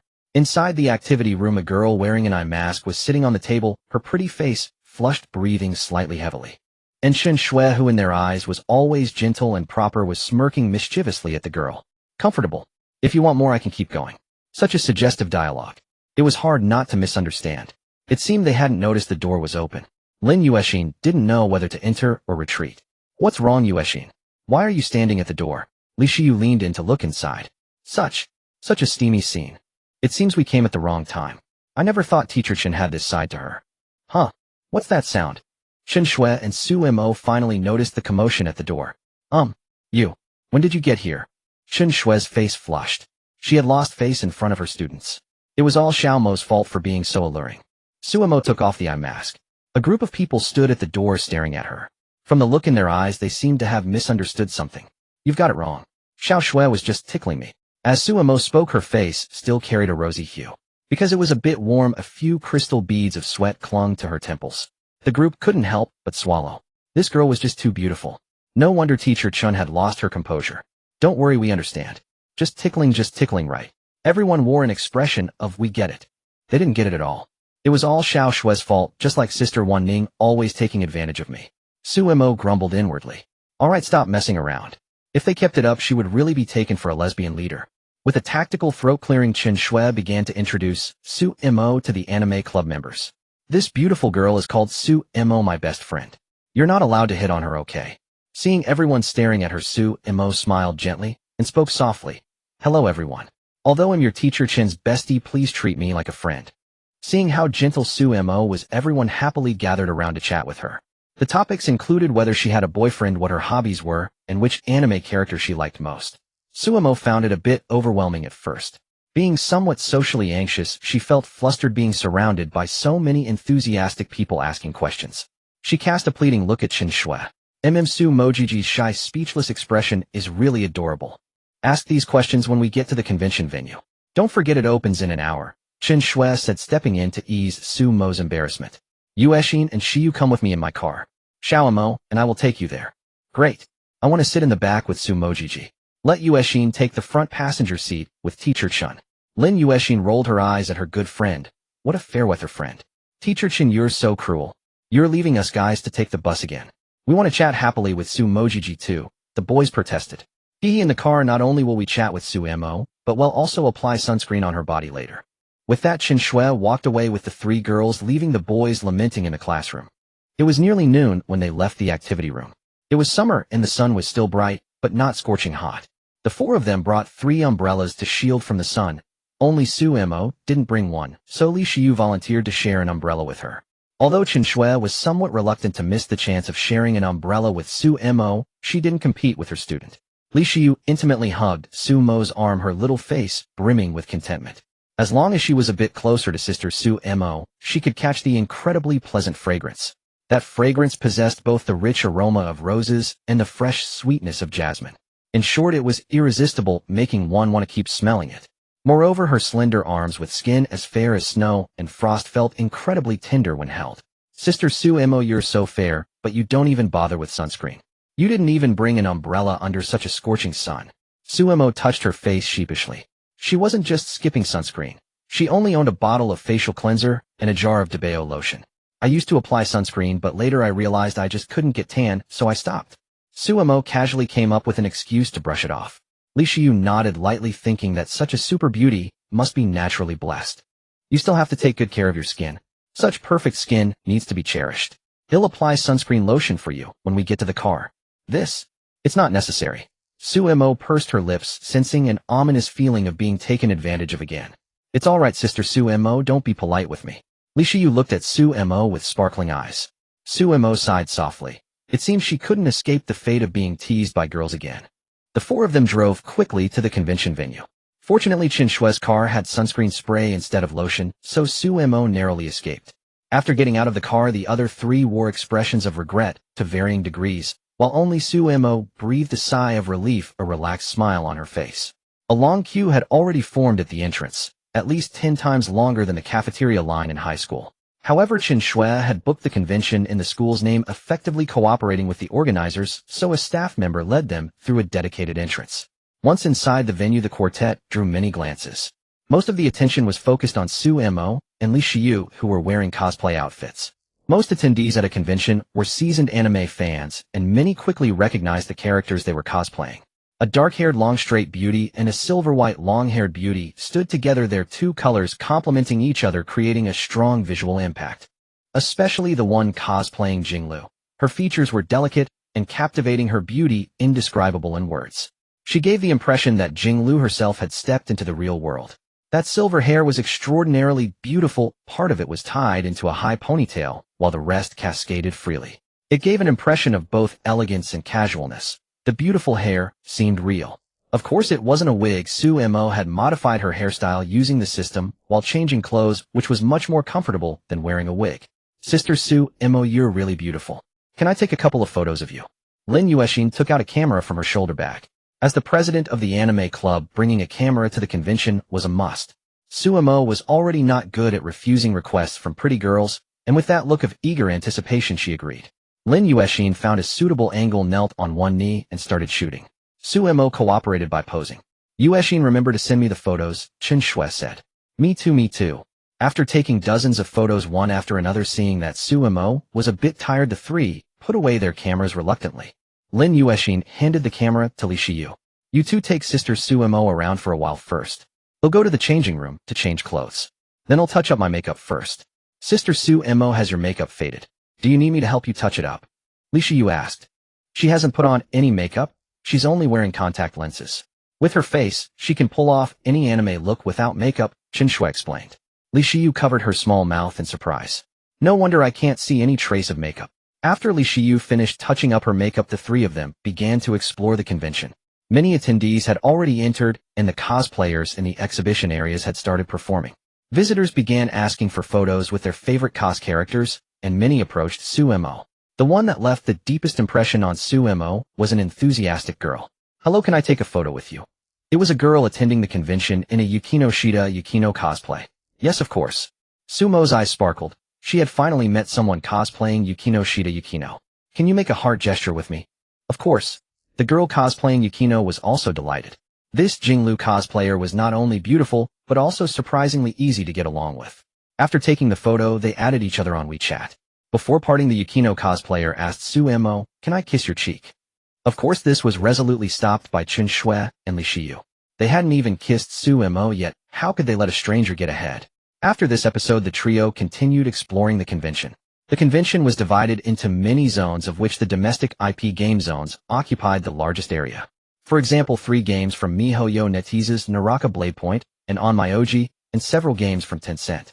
Other anime IPs were roughly divided into domestic and Japanese sections. Among domestic anime, Fox Spirit Matchmaker had the largest number of cosplayers. On the other side were various characters. Several Hatsune Miku cosplayers stood together for photos. Gojo Satoru and Ryaman Sukuna were posing with their arms around each other's shoulders. Violet Evergarden holding violets, and Kasagano Sora in a white dress. There was also a man with a chainsaw on his head and tattered clothes holding a girl with light purple short hair. After all, Suemo wasn't a hardcore otaku, and there were many characters she didn't recognize. The cosplayers wore various black stockings, white stockings, and fishnet stockings, catching Sumo's attention several times. Chun Shui smiled as she watched Sumo's nearly mesmerized gaze. No matter how beautiful she looked on the outside, inside, she was still a little boy. "Sister Suemo, your legs are so beautiful. Would you like to try wearing stockings too?" Li Shiyu suggested. Suemo hastily shook her head, clearly resistant to the idea of wearing stockings. Whether black or white stockings were only good when seeing others wear them. Soon they arrived at the MiHoYo zone. Although it was crowded, the zone was spacious enough that it didn't feel congested. A lively and cute girl cosplayer with an orange wig was shouting, drawing many eyes. Li Shiyu recognized the character. "Wow, it's Ginelephant. Folks, take a look. Little Goe will perform a signature act, eating noodles while doing a handstand." With that, the girl leaped lightly, steadying herself in a handstand against the wall. Her right hand supported her, while her left hand used chopsticks to pick up noodles and bring them to her mouth, quickly finishing the bowl. A round of applause erupted from the crowd. "Little Goe is awesome. Little Goe, that was amazing. Thank you all for your support.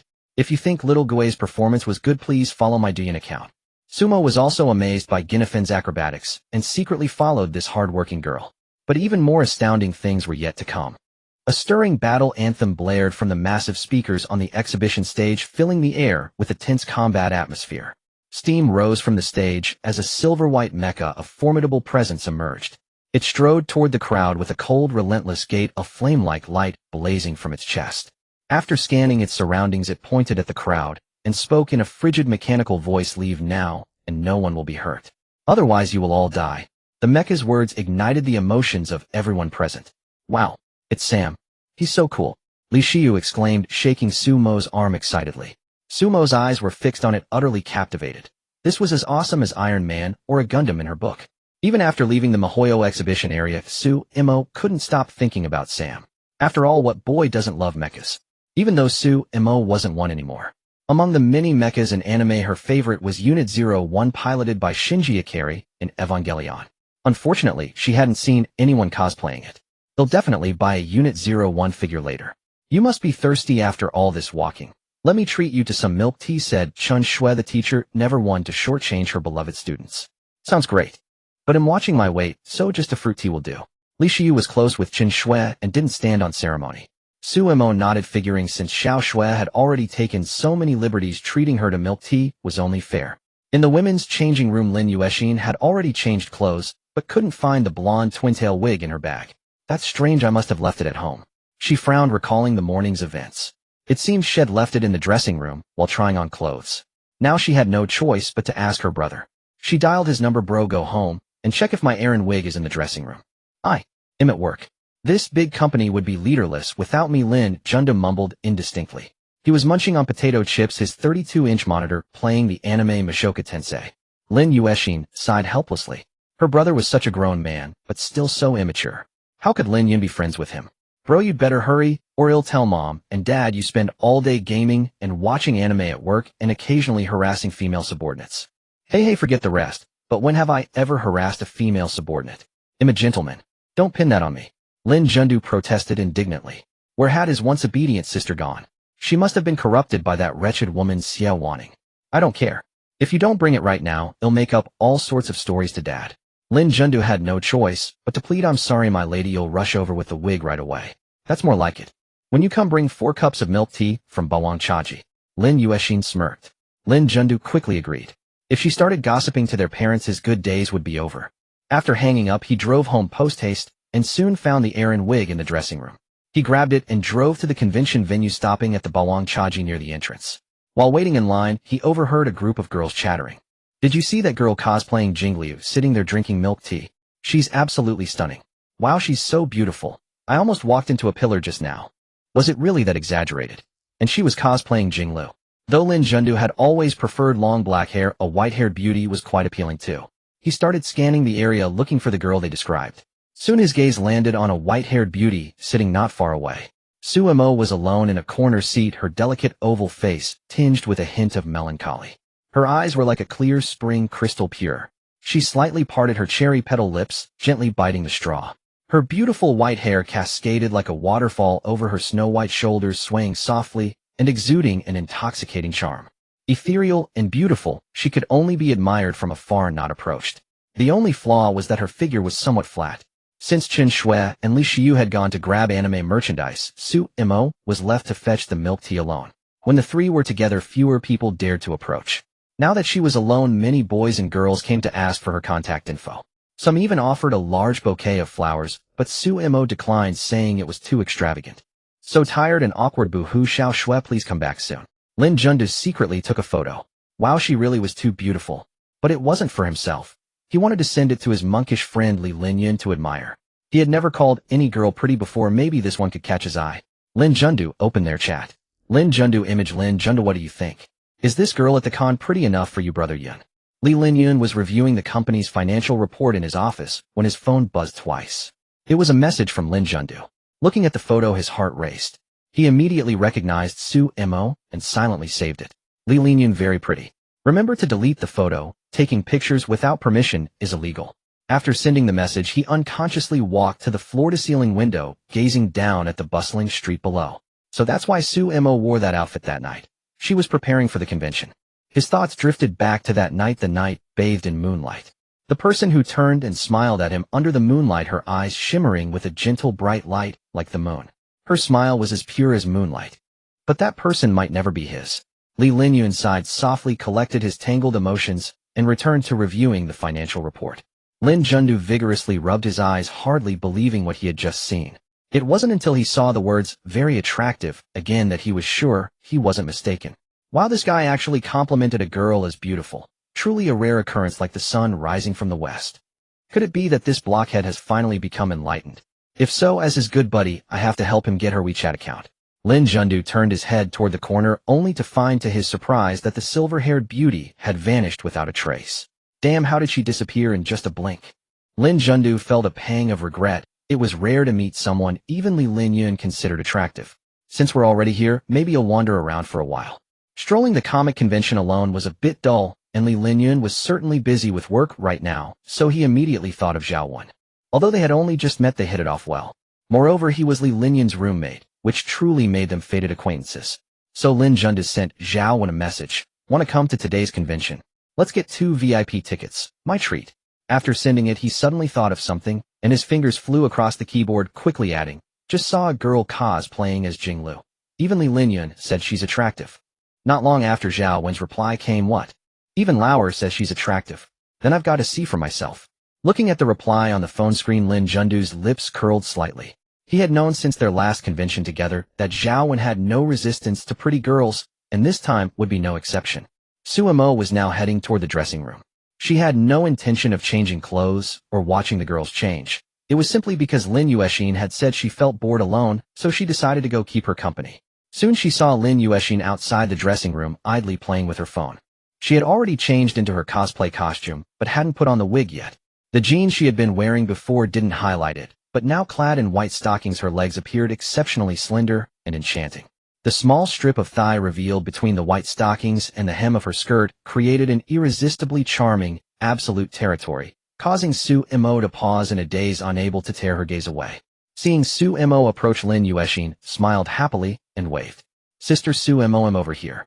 Suemo walked over to Lin Yuexin with a hint of shyness, carefully sitting down beside her, a faint blush spreading across her pretty face.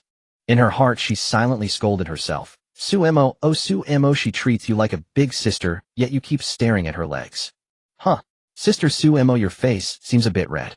Could it be heat stroke?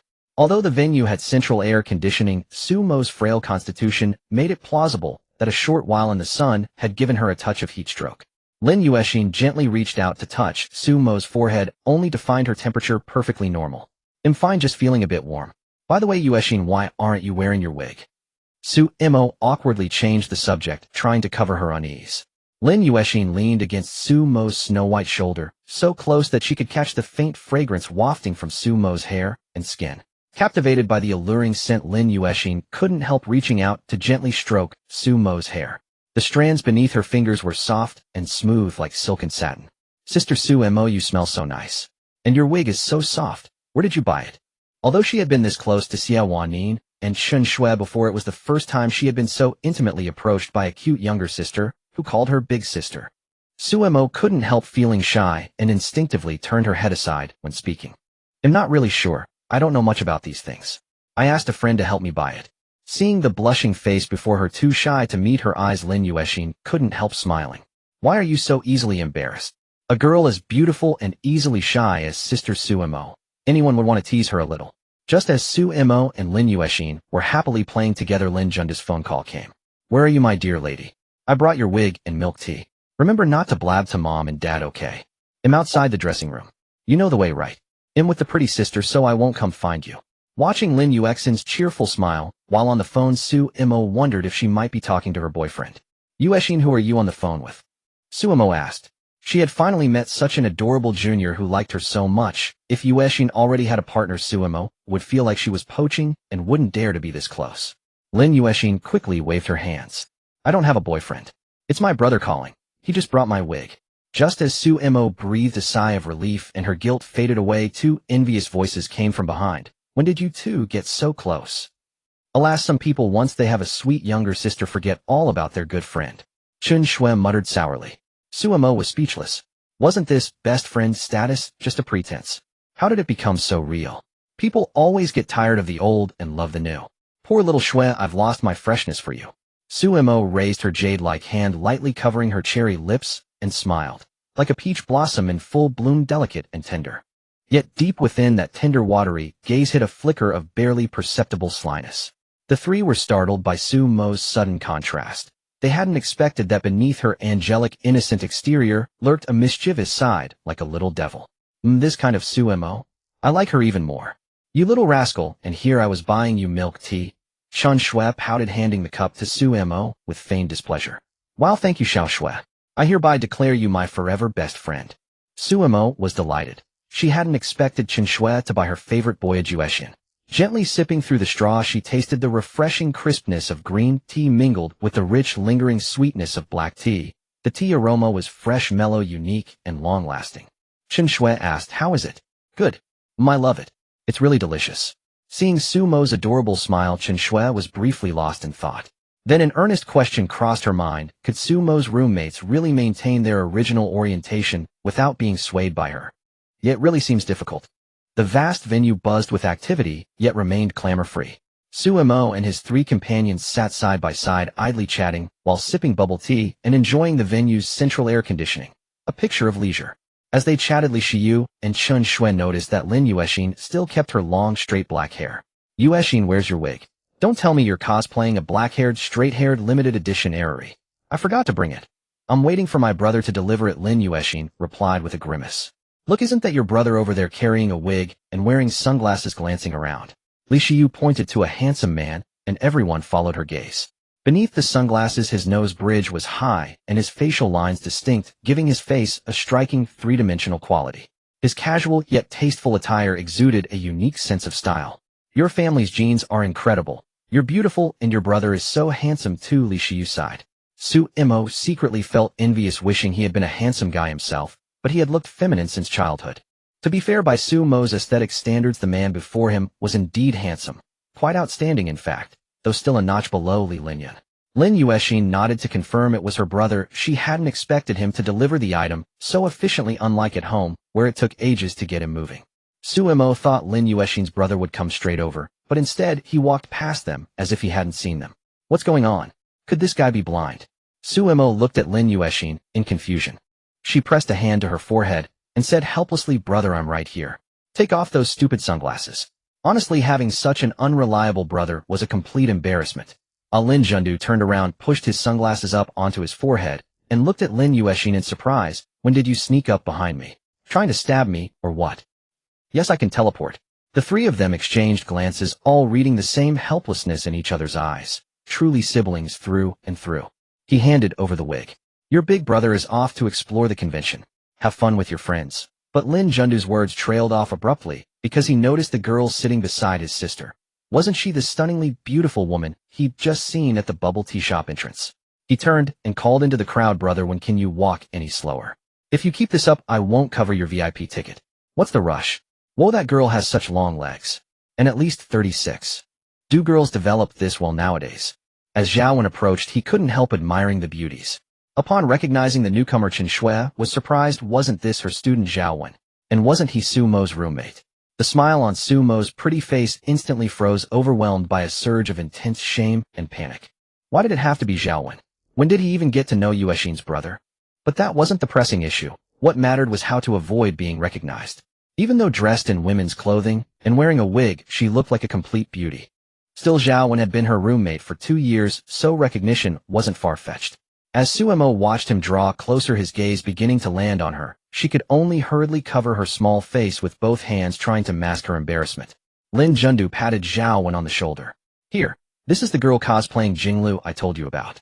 Zhao stared at the girl who kept covering her face, feeling somewhat bewildered. If she really was a beauty, why hide her face in fear of being seen? Though her slender figure was indeed flawless, could it be her looks didn't measure up? Zhao leaned in and whispered to Lin Jundu, "Why is she always covering her face? You're not lying to me, are you?" "I swear I'm not. Honest to heaven. Maybe she's actually shy around strangers." Lin Jundu rubbed his chin in reply. Lin Yuexin found it amusing that Suemo was hiding her face as if afraid to be seen. She giggled softly. "Sister Suemo, you're so beautiful. What's there to be shy about?" With that, she leaned in closer to Suemo. Through the gaps between Sumo's fingers, a faint blush could be seen spreading across her delicate face, like a peach blossom just beginning to bloom. Hearing Lin Yuexin call her name in that sweet voice, Suemo broke out in cold sweat. It's over. Yuexin called my name. I'm done for. I'm feeling unwell. Xiao Shui, can you accompany me to the restroom?" "Sure, you two chat. I'll go with her." Chen Shui swiftly led Suemo away. Watching them leave, Zhao frowned and fell into thought.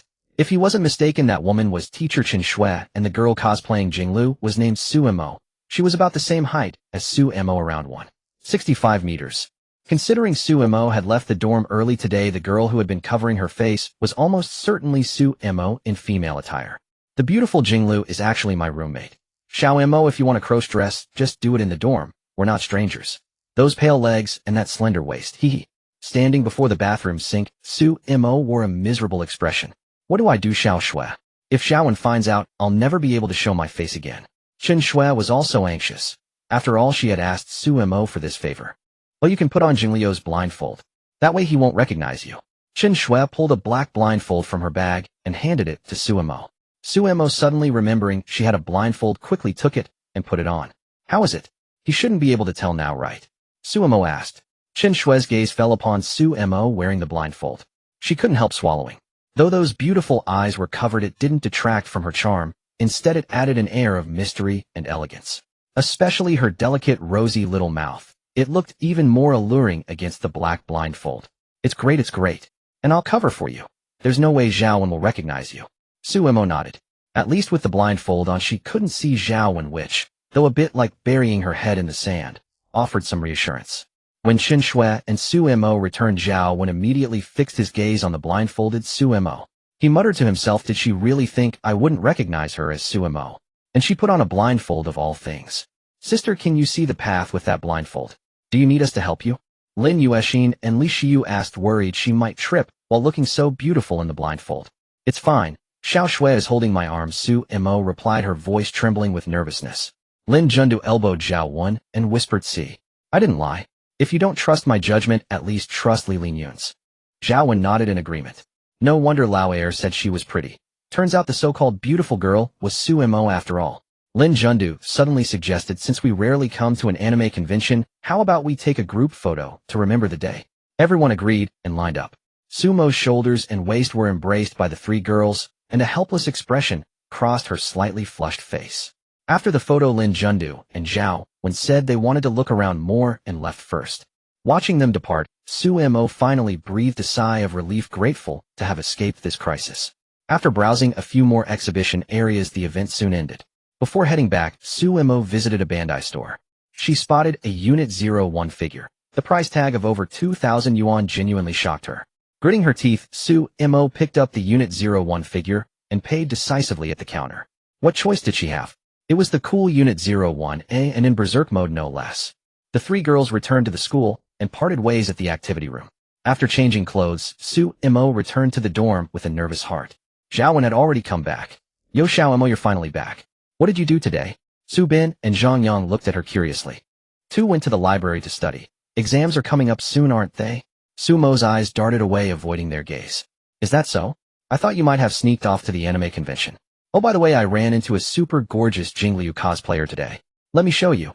At the mention of a pretty girl, Su Bin and Zhang Yang perked up. Holy crap, those legs are so pale and slender, and so long. Amazing.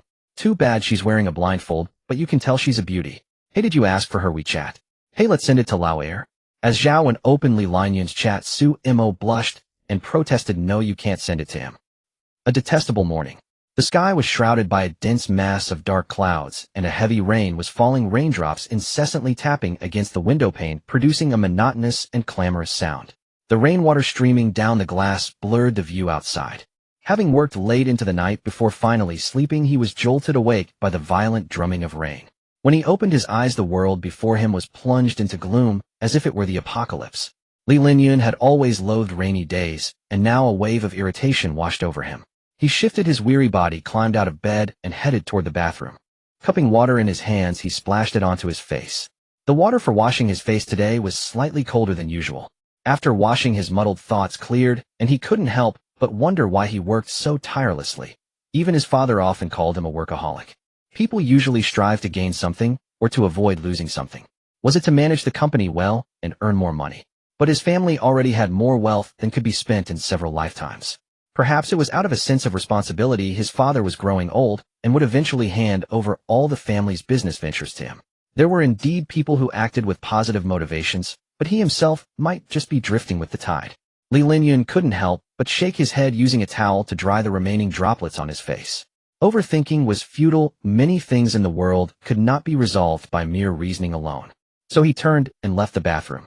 Stepping into the living room, he saw his father sitting on the sofa, calmly brewing a pot of Anshi Tiguanyin tea. His steady gaze through the wide and bright floor-to-ceiling windows was fixed on the drizzling rain outside, as if lost in thought. Good morning, Dad. He greeted his father, briefly grabbed an umbrella, and was about to head out. Li Lixing set down the purple clay teapot. No rush, have breakfast before you go. Lin Yun was slightly taken aback. Usually when his father said something like this, it meant he had important matters to discuss. After a simple breakfast, Li Lixing handed him a cup of freshly brewed Tiguanyin. Drink less coffee from now on. Tea can also keep you alert. Lin Yun took the cup and brought it to his lips. The tea was smooth, with a honey-like sweetness lingering in the aftertaste. He quickly finished the tea, but honestly he wasn't very fond of it. He preferred the taste of coffee. Li Lixing shook his head. You're still young after all. Even drinking tea, you're so impatient. You should take a break and go out to relax. Your temperament still needs polishing. Li Lixing paused, took a small sip of tea, and then added, tomorrow your grandfather is coming to see you. He'll stay for 2 days. He heard you don't have a girlfriend yet, so he plans to arrange meetings with a few young ladies from families who are fond of you. Lin Yun nearly choked on the tea, looking at his father with a helpless expression. Didn't you turn down Grandpa's good intentions for me? Li Lixing gave his son a disdainful look. Turn down what? He's your grandfather. And you young people, who hasn't dated a few girlfriends? You and that Lin kid haven't even touched a girl's hand, spending all your time at the company. Lin Yun frowned slightly. If he really had to go on blind dates, he would inevitably have to dine with those young ladies one by one. Since they were introduced by his grandfather, they must be from wealthy or influential families, and he couldn't just stand them up. The thought alone was troublesome. Then an idea struck him. Dad, actually I do have a girlfriend. She attended my birthday party last time. Hearing that Lin Yun had a girlfriend, Li Lixing's usually composed expression was replaced by surprise. But then he thought that his son was quite a heartthrob. It would be strange if he didn't have a girlfriend, so he felt relieved. I have a vague impression. I think her name is Suemo, a nice name. She seems to get along well with Wan Ning. He'll let your grandfather know, so he doesn't have to worry about you. Li Linyun breathed a sigh of relief. At least that problem was solved. But how could he get Xiao Mo to agree to pretend to be his girlfriend? Li Linyun began to ponder this question. In the dormitory, the other three were still sound asleep. Suemo lay in bed, her whole body wrapped in the quilt with only her little head poking out. Looking at the meager balance of only a few dozen yuan left in her phone, the rain in her heart fell even harder than the rain outside. Originally, after buying the EVA-01 figure, the remaining money should have been enough to last until next month. But Suemo had forgotten about the automatic deductions from various app memberships at the end of the month. Apps like Bilibili, NetEase, Cloud Music, iQIYI, and so on. After all those deductions, she barely had enough left even for food. Boo-hoo, I'm really going to starve. System, can you give me some pocket money? Suemo asked the system in her mind. The system quickly replied, Dear host, the system only distributes bonuses at the beginning of each month. Can't you advance it a few days? If I starve to death because I have no money for food, you'll be an orphan system without a master. Suemo protested. Fine. I can advance it, but you must promise to complete the next task properly, no backing out. Suemo agreed without any hesitation. After all, it would probably just be something like cross-dressing. She was already used to it. Only 600 yuan.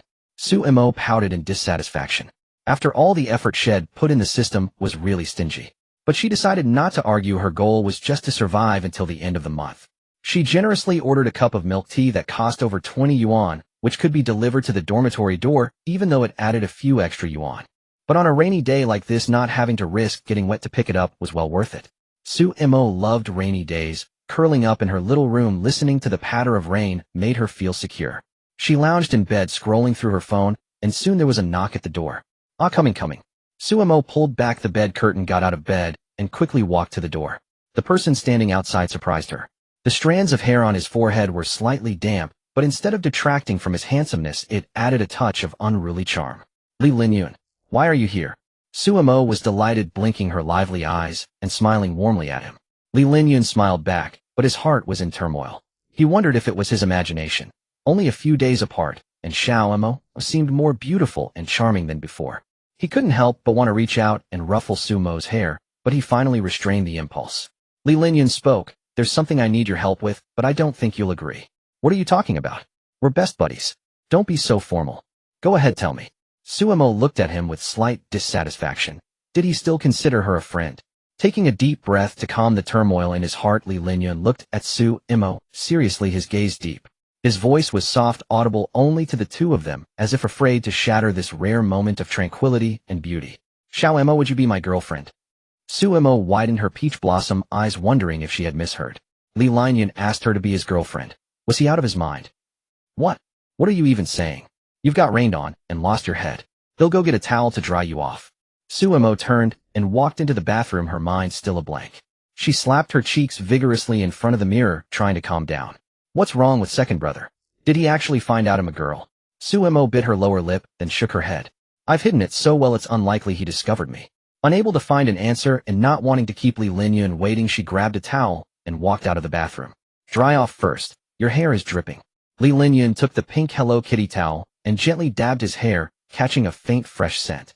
Seeing Sumo's flustered expression and her reluctance to meet his eyes, he realized his earlier words had been misinterpreted. It's not what you think. I just want you to pretend to be my girlfriend. He then explained the whole situation to Suemo. After hearing his story, Suemo summarized. So you don't want to dine with those rich heiresses, and you need a temporary girlfriend to deal with them. Li Linyun nodded slowly, though Suemo was wrong on one point. He did want a temporary girlfriend, but only Suemo could fill that role. This temporary girlfriend had to be her and no one else. Suemo lifted her gaze to meet his eyes. Though calm, she sensed his anticipation for her agreement. It made Suemo unable to refuse. All right, but don't blame me if I blow it. I'm a guy after all. Don't worry, it won't happen. Li Linyun gave a faint smile, seemingly confident in her. Hearing that, Suemo felt reassured and was about to ask when the charade would start. Her gaze inadvertently fell on the pink Hello Kitty towel, and her heart nearly skipped a beat. That towel. She used it for her private area. And in her carelessness, she had handed it to Li Linyun to wipe his face. Her small, delicate earlobes flushed crimson, and the tempting blush quickly spread across her entire face. Hastily changing the subject, she asked, When do we leave for your place? She didn't want him to discover the towel's secret. Right now I can take you to buy some nice clothes. Li Linyun smiled lightly. Whatever you say, just no little skirts. Sumo's face reddened even more. She snatched the towel back, put it in the dorm, and pushed Li Linyun toward the door. Let's go or the others will wake up. They arrived at the underground parking lot. Sumo no longer needed Li Linyun to guide her to his car. She knew to look for the coolest, most expensive one. The white body had smooth, elegant lines. Though Sumo knew little about cars, she recognized this as a Ferrari LaFerrari. She stepped forward and touched the bodywork cautiously. Li Linyun, I've realized you're really approachable. If you're a billionaire with no humanity. Sumo had never cared much for cars, they were just transportation. But seeing his LaFerrari, she discovered she could love cars. Sumo's fondness for the car was unexpected. Watching her adorable hesitation, wanting to touch yet afraid, Li Linyun felt his heart stir, then let out a soft chuckle. Sumo pursed her lips, gave his shoulder a light punch, and pouted with her pretty face. What are you laughing at? Find him just a country bumpkin unlike you, Master Li, who drives a different luxury car every day. Xiao Mo, you know what? This is the first time in my life that someone liking my car has made me this happy. Showing off. He was definitely showing off. Are you flaunting your wealth? Congratulations, I'm already green with envy. Li Linyun opened the passenger door for Sumo, and even made a slight bow mimicking a handsome butler from a manga. Please, my lady. Sumo settled into the Ferrari's passenger seat. Not bad, pretty handsome. She thought Li Linyun looked incredibly cool at that moment, almost feeling that he was as handsome as herself. 20 minutes later, Li Linyun parked in front of a clothing store. It was a luxurious boutique in the bustling city center with a European-style exterior exuding elegance and nobility. Inside the store was spacious and bright, showcasing top global fashion brands with a rest area featuring delicate pastries. The store manager, seeing the handsome man and beautiful woman step out of the Ferrari LaFerrari, knew they were VIPs. Honored sir and madam, what may I assist you with? As the manager drew closer, he was struck by their exceptional looks. The man had sharp, deep features, tall, and well-proportioned. He wore a white shirt and black casual suit pants of premium fabric, clearly custom-made. And his face seemed oddly familiar. The young lady was stunningly beautiful, with skin fair and smooth peach blossom eyes that blended innocence with a hint of allure like two clear springs. Her lips were soft and full, her nose delicate. Pick some clothes for my girlfriend. Nice design, good fabric. Price is no issue. Sumo turned to look at Li Linyun. Seeing his serious expression, she couldn't help covering her mouth to stifle a laugh. He was acting so formal, as if she really were his girlfriend. The manager followed Sumo, introducing outfits as she browsed. Miss, this bohemian-style maxi dress is known for its romantic, free-spirited vibe, designed by the famous fashion designer Ikoen Englishing. This one is. Sumo found the clothes appealing, so she glanced at the price tags. Goodness. One dress cost over 30,000 yuan. Why didn't Li Linyun just save the money and give it to her? Unsure which to choose, she decided to ask for his opinion. After all he was paying, his liking mattered most. She saw Li Linyun holding a white floral print dress. You like this? Sumo tilted her head. Yeah, I think you'd look great in it. But you said you don't want to wear skirts. She held the dress up against herself. The length was just right. Since you like it, I'll make an exception and wear it. Sumo stuck out her tongue at him, then took the dress into the fitting room. Before long, a girl as beautiful as an ethereal fairy appeared in the dressing room. I never expected Lao Air to have such an eye for dresses. Truly, those with good taste can pick anything well. Sumo slowly turned in front of the mirror, her skirt hem swaying gracefully like lotus leaves. This should be enough to pass, Sumo thought. Just now the system had issued a task she needed to earn the approval of Li Linyun's father and grandfather. It's fine if you fail, or at worst you'll be ruthlessly thrown out. The system's cheeky voice echoed. Sumo restrained the urge to curse. That damn system. It wasn't the one who would be embarrassed by being kicked out. Gently pushing open the fitting room door, Sumo scanned the surroundings for Li Linyun, finally, settling her gaze on the rest area. Li Linyun was holding a coffee cup, his left thumb repeatedly tracing the fine ridges on the surface. Sumo's face, without a trace of makeup, bore an expression of nervousness. The previous 2 times she had worn women's clothing, it was inadvertently discovered by Li Linyun, but this time, she was actively showing it to him. After a moment, she took a deep breath, walked over to Li Linyun, and patted his shoulder. Li Linyun turned to look at Sumo, a flicker of surprise in his eyes. The person before him wore a white floral dress, her slender waist and delicate calves exposed beneath her fair skin, glistening with a subtle sheen. Soft silky hair cascaded like a waterfall, flowing down her pale neck and resting on her elegant collarbones. So does this look good enough not to embarrass you? Sumo asked in a gentle, cautious voice. Since becoming a girl, her voice had gradually changed, becoming soft and sweet. Usually she used an androgynous tone, but straining her voice for long was tiring.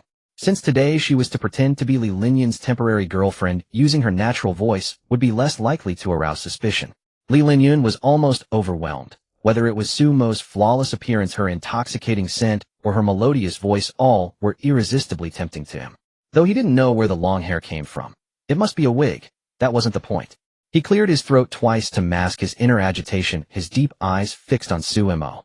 Xiaomo, sometimes I really wonder, are you a boy or a girl?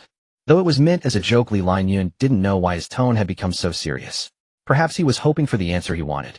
Sumo tilted her head slightly, biting her crimson lips, and brushed a few strands of hair behind her ear with her fair hand. Then she turned and looked intently at Li Linyan, a smile in her beautiful eyes. What are you thinking? Of course I'm a boy. Li Linyan gazed into Sumo's limpid eyes, bright as stars. Her stunning face was filled with a serious expression. The restless feeling in his heart gradually calmed. What a fool. Why ask a question to which he already knew the answer? Let's go. Sumo followed Li Linyan back to the car, her mind in turmoil. She didn't know if she was deceiving Li Linyan, but this was a secret she didn't want anyone to know. Though she felt a bit sorry for Li Linyan, she had to insist she was a boy. Perhaps everyone has secrets they don't want to share for fear of being misunderstood or alienated if discovered. Sorry, Lauer. If I ever get the chance, I'll tell you. Watching Li Linyan drive seriously, Sumo said silently in her heart. Before long, Li Linyan parked the car in front of a private villa. Sumo stepped out, staring blankly at the villa before her. The courtyard was planted with many rare flowers and trees, the sky had cleared, and the midday sun slanted across the marble carvings on the fountain, casting dappled shadows on the soft lawn. At the villa's entrance stood a middle-aged man in a butler's suit, followed by two young girls dressed as maids. They walked towards Sumo and Li Linyan. The butler glanced at Sumo, a pure and beautiful girl. No wonder the young master liked her. Young master, this must be Miss Su, I presume. Shall I prepare a guest room, or? The butler didn't finish. Li Linyan looked at Sumo, seeking her opinion with his eyes. Seeing this, Sumo leaned close to Li Linyan's ear and whispered, let's just sleep in your room, otherwise it might raise suspicion.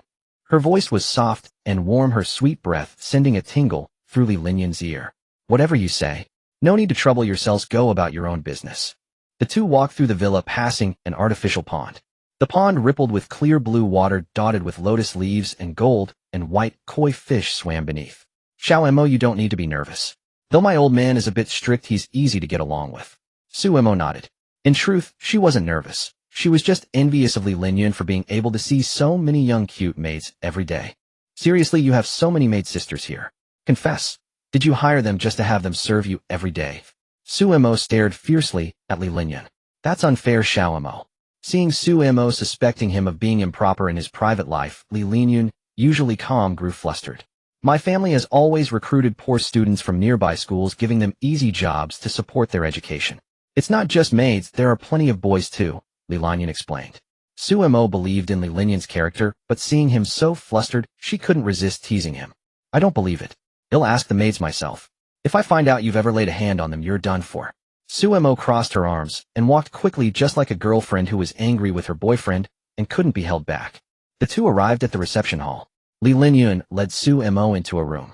A middle-aged man around 50 was practicing calligraphy. From his steady, powerful strokes, it was clear he had practiced for many years.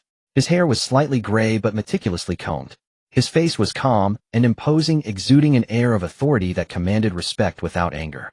Several works by famous calligraphers hung on the walls. Given the Li family's wealth, they were likely genuine. At least that was what Sumo thought. Li Lixing looked up, slightly glanced at Li Linyan, then turned his gaze to the timid girl beside him. He put down his brush, gestured for them to sit, and poured a cup of tea for Sumo. Sumo felt flattered. Thank you, uncle. Do you young people understand calligraphy? Li Linyan frowned, his hand holding the teacup, pausing midair. He knew nothing about calligraphy. He vaguely recalled his father once saying he hoped his son would find a gentle, virtuous, and talented girlfriend. It was clearly a test for Sumo.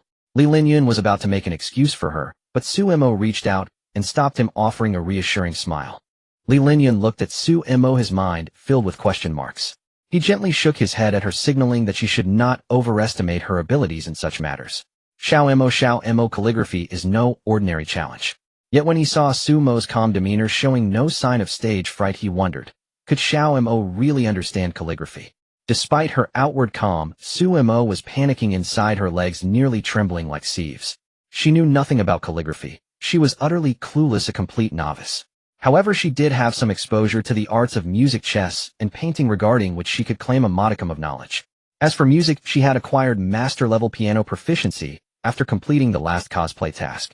Although she hadn't put it to practice yet, anything from the system was bound to be top-notch. In chess, Suemo could confidently assert that even Ku Jie, the world's #1 Go player, would have to yield to her. After all, she was a fried rice master in teamfight tactics with 53 LP. Auto chess was still chess. As for painting, her grandfather was a connoisseur of art and had taught her many techniques. Though she painted less now, a little practice should help her regain the feel. Suemo replied, "Uncle, although I am not well versed in the art of calligraphy, I consider myself somewhat accomplished in music, chess, and painting. Particularly in music, I dare say I have a bit of proficiency." Her demeanor was gentle and elegant, bearing the air of a refined young lady, which made Li Lihong all the more pleased with her. Li Lihong nodded slightly. In truth, he had simply asked offhandedly. It was rare for a young lady nowadays to master even one of the 4 arts. Since his son liked her, as long as her character was upright, she would pass. However, Sumo's reply exceeded his expectations. "But we don't have a guqin at home. I wonder if Xiao Mo knows any other instruments." Noticing that the address had changed from Miss Su to Xiao Mo, the young couple exchanged smiles, understanding that they had gained initial approval. "Aside from the guqin, I can also play the piano, which I started learning as a child." Suemo parted her rosy lips, a serene smile on her face. Although the villa had no dedicated music room, a Steinway Fibonacci piano stood in the living room. It was a piano of some age, yet polished to a pristine state, each black and white, keys still gleaming. This piano was a token of love between her father and mother. After her mother departed, her father never allowed anyone else to touch it. He cleaned it himself year after year, steadfast for over a decade. Li Linyun was momentarily stunned. He hadn't expected his father to allow Suemo to play this piano. It showed how much he approved of her as a daughter-in-law. Sumo's fingertips gently touched the keys, slowly gliding over each spot, finding not a trace of dust. Clearly the owner cherished the piano deeply. Placing her hands lightly on the keys, Suemo slowly closed her eyes, took a deep breath, and began to play. As the first note resonated, her fingers danced across the keys, gentle and airy like fluttering butterflies. Sumo's face radiated concentration, as if the entire world was swaying with her fingertips. The melodious flowing tones seemed to narrate stories, enchanting all who listened. The notes danced like spirited elves in the air, each melody carrying a hint of coolness that stirred the soul.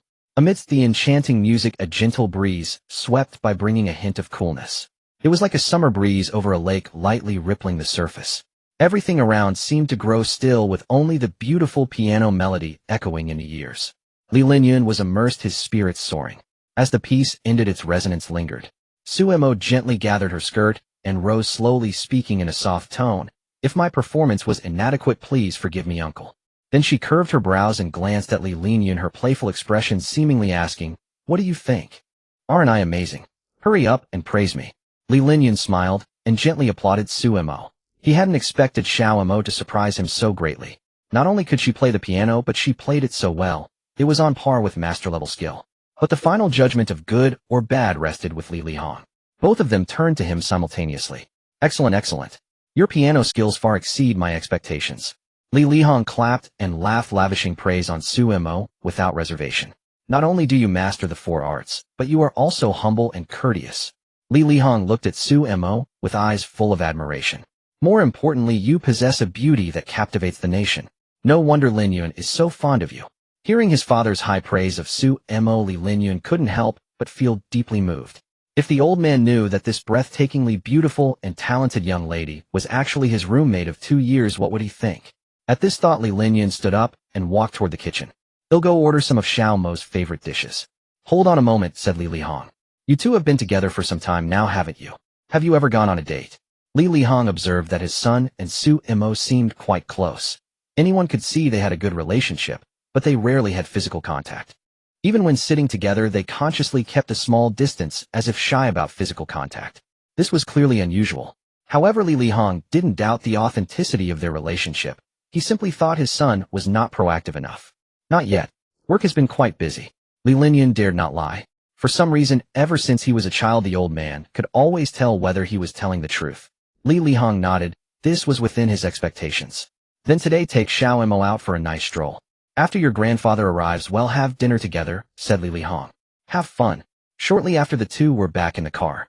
Is there any place in particular you want to go? I can take you anywhere. Li Linyun asked Suemo. Suemo gently bit her lower lip, seeming troubled by the question. Li Linyun, do you know the 3 sacred grounds of dating? Li Linyun shook his head. In his spare time he had read a few books on love psychology, but he had never come across that term. They are the aquarium, the cinema, and the Ferris wheel. Aquarium, cinema, Ferris wheel, Li Linyun murmured. Then let's go to the aquarium first. Going with Suemo, perhaps anywhere could be a sacred ground. In the car, Suemo explained to Li Linyun why the 3 sacred places for dates are called the 3 sacred places for dates. Actually, I'm not entirely sure either. I read it in a novel, Suemo said. Although I've never been on a date with a girl to the aquarium, just imagine.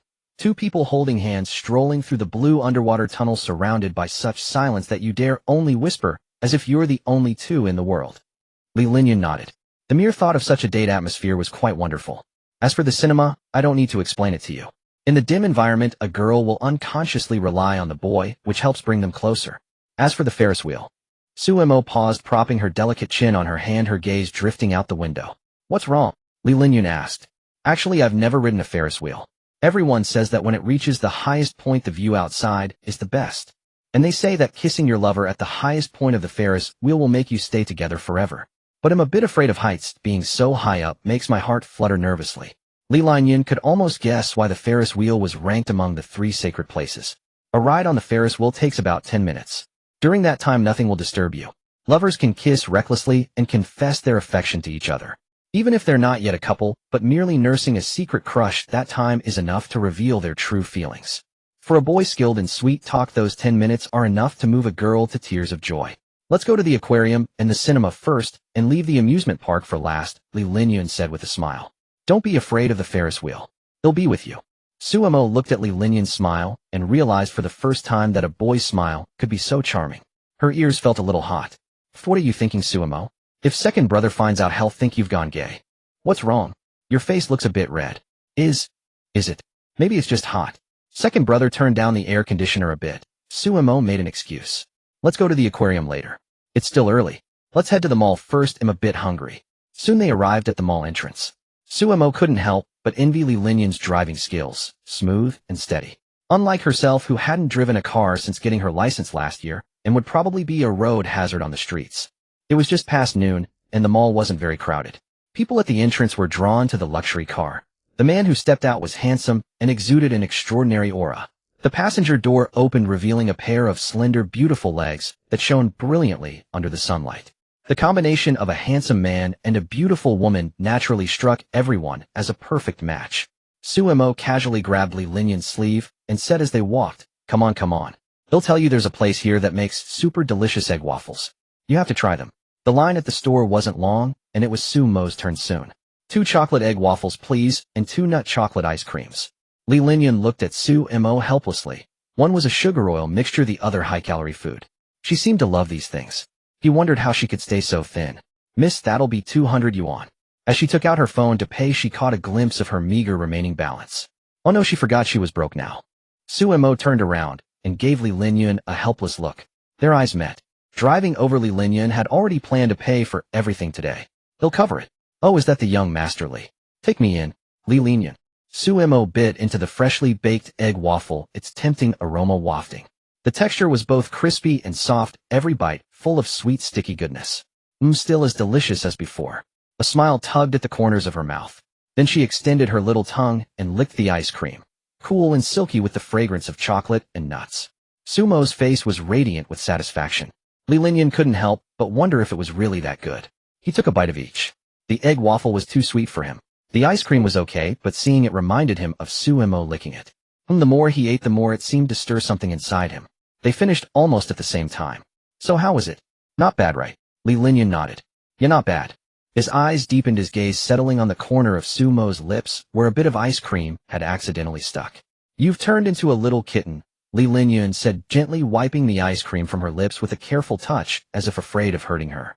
His fingers lightly brushed Sumo's lips, and a warm, smooth sensation suddenly struck him, making his fingers tremble slightly. He was almost reluctant to let go. I know I could have wiped it off with a tissue myself. Suemo pouted, thinking to herself, this annoying Li Linyun, why won't he let go? Is he addicted to touching me? Even though we're pretending to be a couple, I should still do this little thing for you, Li Linyun said, looking at Suemo. Where do you want to go next? Let me think. Suemo looked around, searching for the next destination.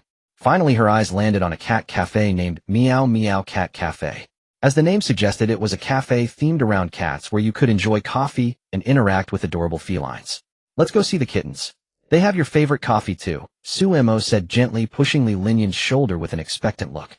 Li Linyun remembered that during one of their chats, Suemo had mentioned she loved cats. However, because her grandfather was slightly allergic to cat fur, she had never owned a cat. She worried that if she got one, her grandfather might feel uncomfortable or even fall ill when he came to visit. His father once said that everyone possesses a unique character and manner of behavior, traits that if given substance would resemble different animals. Many in the business world are like wolves, traveling in packs and placing self-interest above all. When necessary, they bear sharp fangs at their own kind. He disliked walking with wolves, though these wolves behaved as docile as lambs before him. He preferred spending time with cats. From their very first encounter, Li Linyun felt that Suemo was like a cat.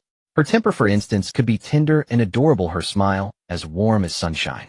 At other times, she would be so quiet that it seemed a shame to disturb her, as if the entire world paused in stillness. Perhaps it was precisely because her own nature mirrored that of a feline that she adored them so. Feeling a gentle tug at his sleeve, Li Linyun's wandering thoughts were pulled back. It's here, let's go inside. Suemo pointed toward a cozy, warmly decorated storefront not far away. Li Linyun snapped out of his reverie and followed Suemo into the cat cafe. Upon stepping into the cat cafe, the first thing that caught the eye was the soft glow of decorative lights. The store's color scheme was simple, dominated by shades of pink, creating a romantic and relaxed atmosphere. A group of fluffy little creatures lay together on soft cushions, dozing lazily, while several energetic kittens darted back and forth on the cat tree. Some kittens chose to lie quietly at the side, enjoying the delicious cat treats offered by customers, their expressions of utter contentment utterly endearing. Most patrons in the store were young women, some arriving alone and others in groups. Of course, there were also a few thoughtful young men accompanying their girlfriends to the cat cafe. The sound of meow meow meow was incredibly soothing, though most of the meowing came from the customers utterly enchanted by the kittens. Suemo stood by, watching the adorable sight of the kittens playing and frolicking, her heart nearly melting. She desperately wanted to scoop up a kitten and stroke its silky fur. But considering Li Linyun was watching, she felt a little embarrassed to act like a giddy girl. Seeing Suemo's longing yet shy expression, Li Linyun smiled and said, I remember you really like cats. Go ahead and pet them.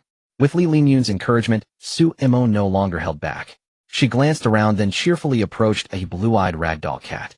The ragdoll was lying lazily on a cushion, occasionally extending its tongue to groom its fur. When it noticed someone approaching, it merely opened its eyes slightly before closing them again. Suemo crouched down, reached out, and gently stroked the kitten's chin. The ragdoll tilted its head up in contentment, purring softly. Captivated by the kitten's adorable demeanor, Suemo couldn't help but let out a soft laugh. Meow, meow, good kitty, good little kitty.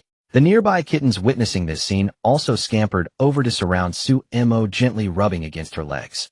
It was like young children, always loving the feeling of being patted on the head by a beautiful older sister. Li Linyun watched this heartwarming scene, a smile curling at the corners of his mouth, his eyes filled with tenderness. He had once heard that cats can discern whether a human has good or ill intentions toward them, so often those who love cats deeply are the most popular with felines. This confirmed that Suemo's affection for cats was indeed profound. He pulled out his phone and captured this gentle image, the photo of the girl with her radiant smile dazzling him. A waitress brought over a cup of coffee and walked up to Li Linyun with a smile. Sir, your girlfriend is really beautiful and she looks so happy. She must genuinely love cats. In fact, the staff had noticed them the moment Li Linyun and Suemo walked through the door. It couldn't be helped. The couple possessed such striking looks that it was impossible not to pay attention. Li Linyun turned his head at the words. The speaker was a young girl. From her clothing adorned with cute cat patterns, it was clear she was a staff member of the cat cafe. Thank you. Li Linyun accepted the coffee and offered a polite smile. My girlfriend does love cats very much. Observing Li Linyun's refined attire and his impeccable manners, the waitress realized he was a handsome and wealthy patron. She handed him the menu and said, all our cats here are very well behaved. If you'd like to interact more closely with them, you can try buying some cat snacks to feed them. Li Linyun took the menu, scanned the various cat treats listed, then sat down beside Suemo, who was happily petting the cats. Suemo, you pick. Suemo flipped through the menu, and her eyes landed on a catnip-infused biscuit shaped like little fish. Let's go with this. I think the kitties will love it. All right, please wait a moment. Soon the waitress returned with a box of biscuits and also held a feather wand in her hand. They all love playing with the feather wand. Would you like to give it a try? Suemo took the wand and began to gently wave it in front of the kittens. The surrounding kittens immediately became fixated, their eyes brimming with anticipation, occasionally reaching out with their paws to try and catch the wand. Seeing her so cheerful, Li Linyun felt a wave of joy. Whenever he was with Suemo, he found himself smiling more often. A white Persian cat that had wandered over to his feet caught his attention. It lifted its head, glanced at Li Linyun, then lay down and let out a yawn. Li Linyun instinctively reached out and stroked its fur. It was incredibly soft. The Persian seemed to enjoy the touch, rubbing against Li Linyun's leg before leaping into his lap, settling into a comfortable position. The waitress covered her mouth in surprise. Oh, my Shuigao usually doesn't approach people like this. Why is it being so affectionate today? She then reached out to pet the aloof cat. Shuigao swished its tail and let out a dissatisfied meow at the waitress. Honestly, I've been feeding it for so long, yet it won't get close to me. She withdrew her hand and looked enviously at Li Linyun, who had won the kitten's heart at first sight. Was this the advantage of being handsome? Li Linyun himself was taken aback. He hadn't expected that the high and mighty Persian named Suejao would take a liking to him. I didn't think you'd be so popular with animals, Suemo teased. She still remembered their first encounter. Li Linyun had been a total cold, expressionless iceberg, barely uttering a word all day. But his 3 dorm mates were all lively characters, and over time, he had become quite talkative with them. Today, however, Li Linyun had smiled several times, genuine smiles. Suemo was happy for him. Indeed, a smile made him even more handsome. Suemo lifted the ragdoll cat and placed it beside the Persian in Li Linyun's arms. Which of these 2 kittens do you think is cuter? Both the ragdoll and the Persian were pure white, and through the space between them, he caught sight of a pair of jet black eyes. Indeed, it was that little black cat that was the cutest of all. As they were about to leave the cat cafe, Suemo kept glancing back at the kittens, a reluctant expression on her face. If you can't bear to leave, you're always welcome to visit whenever you're free, Li Linyun comforted her. Suemo pouted, clearly a little unhappy. That's easy to say, but summer vacation is coming soon. By the time we come back, these 2 kittens might have been bought. That was indeed a problem. The shop was quite popular, and there were likely many customers looking to buy cats.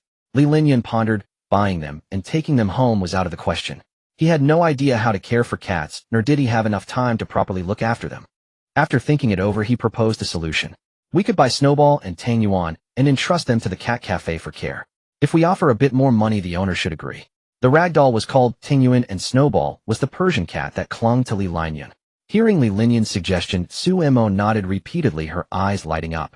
But wouldn't that be too much for you to spend? Although Li Linyun wasn't short on money, he had been paying for everything during their outings, and she wasn't really his girlfriend. She still felt a bit uneasy about it.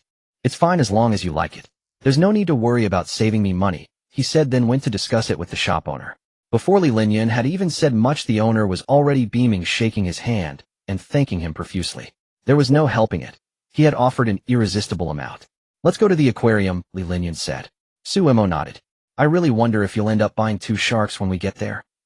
The aquarium wasn't far from the mall. It was housed in a giant egg-shaped building made of glass, where sunlight streamed through the transparent walls, making the entire space exceptionally bright. The 2 stepped onto the long escalator leading down into the aquarium. The light grew dimmer as they descended. As the escalator neared the bottom, Sumo's heart filled with anticipation. The dim light was soon replaced by a dreamy blue glow, signaling that they were entering a beautiful underwater world. The first thing to catch their eyes was a massive transparent tank where all kinds of fish swam gracefully. Since it was a weekday, the aquarium wasn't crowded and the interior was as quiet as a theater before a performance. Li Linyun walked beside Suemo, and under the blue lighting, her profile looked like a beautiful painting. For a moment he was speechless, standing there silently. Suemo was delighted, pointing at a few fish she couldn't name, and turning to Li Linyun only to find him staring intently at her. What's wrong? You should be happy at the aquarium, not wearing that long face. Seeing him like that, Suemo thought he didn't like the aquarium. Look, a big shark. As she said, a shark swam into the tank. According to the sign nearby, it was called a blacktip shark. Wow, it's so cool. Suemo watched the blacktip shark with fascination, letting out an exclamation. Perhaps every boy in his youth was captivated by sharks and dinosaurs. Though dinosaurs were extinct, the aquarium offered a chance to see a shark up close. Many people around them were pressing against the tank glass, taking photos of the fierce-looking shark with their phones. Hey, what's this? Can we take pictures? We can actually take pictures. Li Linyun, can you take a photo of me with the shark? Suemo excitedly turned sideways once again, meeting the gaze of Li Linyun, who had been watching her. What is it? Stop staring at me, she said, feeling a bit embarrassed under his fixed gaze. Only then did Li Linyun realize he had been looking at Suemo for a long time. Ahem, nothing, just a bit surprised. Let me use my phone to take the picture. Whatever you say, your phone is so expensive the photos will definitely look better than mine. She struck a pose and made her request. Make sure to snap it when it swims over so the shark will be clearer. Though someone had once taught him photography composition, Li Linyun rarely took pictures, so he just tried a few shots. Finding the right angle, he pressed the shutter. The photo captured a beauty making a funny face at the menacing shark. Is this okay, eh? Suemo glanced at the phone he handed over. It perfectly met her expectations. The blacktip shark was swimming right toward her, its massive mouth looking as if it were about to swallow her. Not bad at all. I think you have a real talent for photography. Suemo chuckled, very satisfied with the photo Li Linyun had taken. Li Linyun didn't take the credit. He thought it was mainly because Suemo was so photogenic, along with the striking contrast between the beauty and the fierce sea creature. They continued exploring, passing by countless fish like moon jellyfish, Chinese sturgeons, seahorses, and halibut. After going through an automatic door, they finally reached the outdoor area of the aquarium, where the sky was just beginning to darken. Nearby was the penguin enclosure, and from outside they could already hear the penguins' crisp, high-pitched calls. Shall we go? Sumo's eyes sparkled, and Li Linyun naturally couldn't refuse her request, so he nodded. Considering the penguins' living habits, the enclosure was usually kept quite cold, with some places even having blocks of ice in their habitat. As soon as they stepped inside, Suemo felt a chill. She shivered slightly and tried to warm herself by hugging her arms. Li Linyun, why is it so cold in here? I should have brought an extra layer, she said with a grimace. Li Linyun was only wearing a shirt, so he couldn't offer her a jacket.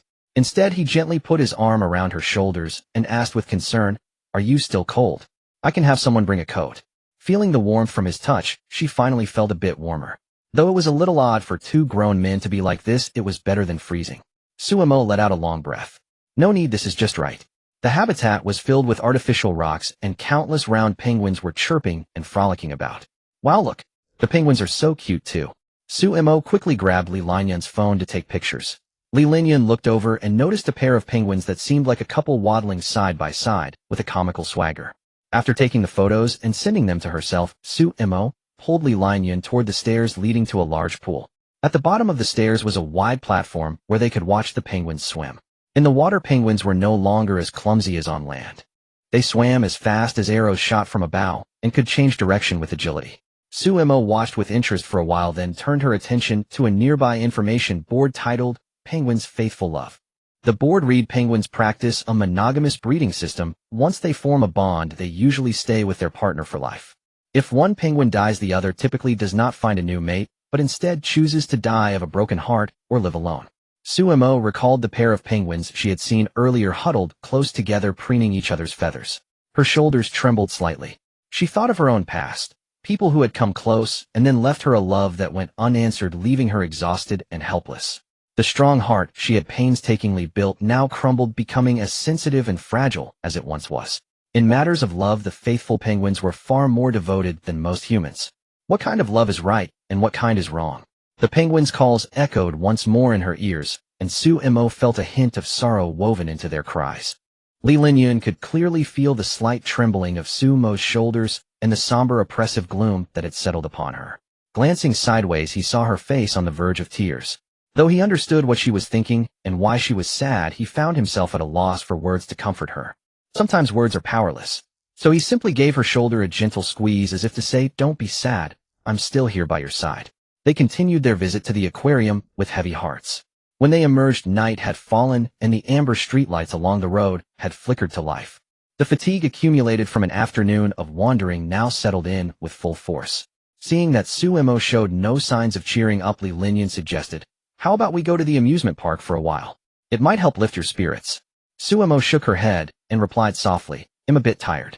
Let's just head back. Her voice carried a note of exhaustion, as if even speaking required effort. Watching her like this, Li Linyun felt a pang of pain in his heart. He knew that unpleasant memories had resurfaced, preventing her from truly enjoying the outing. So he nodded and silently accompanied her on the way back. In the car, there was little conversation. Li Linyun drove quietly, keeping the speed slow and gentle. Suemo leaned against the window, gazing at the city's nightscape. The darkness was like ink as the car crossed a bridge over the river. The buildings along the riverbank blazed with lights bustling and dazzling like a dreamscape in the distance. The city was brilliant and bright, but loneliness dwelled only in the human heart. The city lights resembled a golden sea of stars reflected in Sumo's pupils. She gazed silently into the distance, gently stroking the window. Li Linyan looked at the passenger seat. Through the faint, blurry reflection on the glass, he could see a beautiful face tinged with hidden sorrow. Li Linyan sighed, wishing he could do something to help her escape her low spirits. Yet he understood that sometimes people need time and space to face their inner pain alone. The journey passed in silence. After a while they returned to the villa. Go take a hot bath. I've already had the water drawn for you. The tub is clean. It's cleaned every day. Li Linyan led Sumo to his bathroom. There are a few sets of new clothes for you inside. If you don't like them, just tell me and the store can deliver more quickly. Sumo nodded. She knew that ever since they left the Penguin Pavilion and returned to the villa, Li Linyan had been trying his best to cheer her up. She didn't want to be this way, but she couldn't help it. When sadness came, it still came. At least she had tried hard not to let the tears fall. Stepping into the bathroom, she was greeted by the familiar large bathtub, but this time it was filled with hot water with a few lavender petals floating on the surface. Sumo removed her clothes, revealing skin as smooth and white as mutton fat jade. She folded her clothes neatly and placed them on a nearby chair, then walked to the tub and gently tested the water with her fingers. The temperature was just right. She stepped into the bath and sank her body into the water. The hot water enveloped her like countless tender fingers, massaging every inch of her skin, washing away the day's fatigue. She gently swayed her long, fair legs, making ripples in the water. Watching the lavender petals drift around the tub, her gloomy mood began to lighten. She lay back comfortably in the bath, closed her eyes, and indulged in the moment. On the balcony, Li Linyan held a pack of cigarettes marked with 7 stars. He took one out and lit it. This cigarette, called Mild 7 and produced in Japan, wasn't expensive, but its uniquely delicate flavor was deeply cherished by Li Linyan. Watching the drifting smoke, Li Linyan's mind involuntarily conjured the image of Sumo's tearful face. Before the birthday banquet, Zhang Yang had mentioned to him that Sumo had gone through a heartbreak. He had thought that by now she had completely moved on. But from today's events it seemed that incident might still have a profound impact on her. What puzzled him was how someone as beautiful, kind, gentle, and good-natured as Sumo could be rejected by anyone when she confessed her feelings. For certain reasons, his own feelings were destined to remain unfulfilled. Some people truly didn't appreciate what they had. The cigarette quickly burned out. Li Linyan stubbed it out in the ashtray and walked toward the bedroom, gently pushing open the door to change clothes. After smoking, his clothes inevitably carried a hint of the smell. Sumo had never liked the scent of smoke, and Li Linyan didn't want to make her uncomfortable. He had just taken off his shirt and was about to put on another when the bathroom door opened. Sumo, having finished her bath and wearing loose pajamas, stepped out. Her complexion looked much better, and her eyes no longer seemed so dim. Though he didn't know why she was still wearing the wig, Li Linyan loved the way she looked with long hair. He would hate for her to take it off. He smiled and approached her, completely forgetting that he was still bare-chested. How do you feel? Better after the bath. I feel more comfortable, and my mood has improved. As she spoke, she lifted her downcast eyes to look at Li Linyan, then a surprised expression crossed her face. Her gaze fell on his bare torso, where clearly defined abdominal muscles and firm pectorals were visible. He always looked so slim in clothes. Who would have thought he had such a great physique underneath? A blush quickly crept across her face. Sumo quickly turned her head away. You're an exhibitionist. Put on your clothes. Then she stole a couple of glances, secretly envying him Li Linyan's abs. They're so defined. And they must feel great to touch. She kind of wanted to feel them. At her reminder, Li Linyan quickly grabbed a shirt from the bed and put it on. Sorry Xiao, I didn't notice. Li Linyan felt a bit awkward. He hadn't expected such a strong reaction from Sumo, especially since she had seen him shirtless before. Seeing that he was now dressed, Sumo breathed a sigh of relief and finally dared to meet his eyes. Why weren't you wearing clothes? Were you trying to show off your 8-pack to me? I'm not jealous at all, Sumo said sourly, rolling her eyes at him. I just had a cigarette. I was afraid you wouldn't like the smell on me, so I decided to change. I know you smoke, but I've never really smelled it on you, Sumo said, tilting her head slightly, her nose close to the crook of Li Linyan's neck. There was a faint, pleasant scent on him mingled with the fragrance of mint. Li Linyan, you big man, you don't wear cologne, do you? No, I never use that stuff. It must be the scent of the laundry detergent, Li Linyan replied, feigning composure. As Sumo spoke, Li Linyan could clearly feel her warm breath on his earlobe and catch the intoxicating subtle fragrance. He had previously thought Sumo's scent was perfume, but after her bath the fragrance was still there, distinct from the shower gel. So it must be her natural scent. Is that so? It's quite nice, Suemo said walking toward the window. Come keep me company on the balcony. I remember there's a swing there. Li Linyun followed Suemo. He never refused her requests. The balcony at night possessed a tranquility that seemed out of place in the city. A gentle evening breeze whispered past carrying a hint of coolness, and Suemo could even hear the crisp chirping of cicadas. The villa was some distance from the city center. Although the Li family owned many properties in the downtown area, including luxurious mansions, they seemed to prefer the serene environment here. The two strolled toward the sea of flowers. The rich, fresh fragrance of jasmine blossoms wafted through the air. Drawing closer, one could see that these flowers had been meticulously trimmed. Suemo walked up to a jasmine bush, bent down, and extended her slender jade-like fingers to gently touch the delicate petals. Li Linyun, I never expected you to have a knack for gardening. You've pruned these flowers so beautifully, Suemo remarked. She had taken an elective course on flower trimming at school, and could tell the person who did this was quite skilled. Li Linyun shook his head with a smile. I don't have that kind of leisure. The family's gardener takes care of it. Li Linyun recalled that this sea of flowers had been planted when he was very young. Back then there was no gardener. His mother had always trimmed them herself. Though her skill couldn't rival that of a professional, he had always felt that the flower sea was most beautiful in those days. Since the gardener's skill is so impressive, how much do you pay him? Suemo asked curiously. Li Linyun thought for a moment and replied, I think it's about 3,000 yuan. Hearing this, Suemo's hand, which was holding a petal, trembled. She nearly uprooted the jasmine plant. 3,000 yuan. Do you realize even a barber earns more than that these days? You only pay him 3,000 a month. Suemo's eyes widened. Good grief, even a dog would shake its head at such wages, and a capitalist would weep. It's not like I'm a heartless boss. It's 3,000 per trimming session. With so many flowers, the gardener probably comes about 7 or 8 times a month. Seeing Suemo's misunderstanding, Li Linyun quickly added, You. Suemo was momentarily stunned by his words, at a loss for what to say. 20,000 yuan a month, and working at most 7 or 8 days. Maybe she should just ask Li Linyun to fire the gardener and let her take the job. Letting go of the jasmine, Suemo straightened up and looked at Li Linyun. Let's go swing instead. If I keep admiring the flowers here, I'll start questioning my life. The two walked over to the swing. Suemo sat down, and Li Linyun gently pushed her from behind, following her wishes. Gazing at the moon in the night sky, Suemo felt nothing but peace and contentment, and she began to hum a tune softly. White moonlight, a place in my heart. So bright yet so cold. Everyone has a sorrow they hide, trying to conceal it, but only making it more obvious. Li Linyun was slightly taken aback. He recognized the song. It was Zhang Xinjia's White Moonlight. White moonlight shining at both ends of the horizon. In my heart, yet not by my side. Cannot wipe away the tears from your eyes back then. The road is too long, forgiveness beyond reach. Suemo's voice was gentle and delicate, yet it carried a hint of melancholy. Like the pale moonlight, it brought illumination, while exuding a touch of coldness. White moonlight shining at both ends of the horizon. The fuller it gets, the lonelier I feel. Cannot dry the tears in my memories. The road is too long. How can I ever make amends? White moonlight, a place in my heart. So bright yet so cold. Everyone has a sorrow. They try to hide it, but it only grows. The song came to an abrupt halt, yet Li Linyun remained immersed in it. He looked at Suemo's frail silhouette, and suddenly wanted to hold her. Not the warm, soft body, but a lonely, desolate soul. Do you also harbor an unspeakable sorrow, burying it deep in your heart, struggling against the gnawing loneliness every night when no one cares?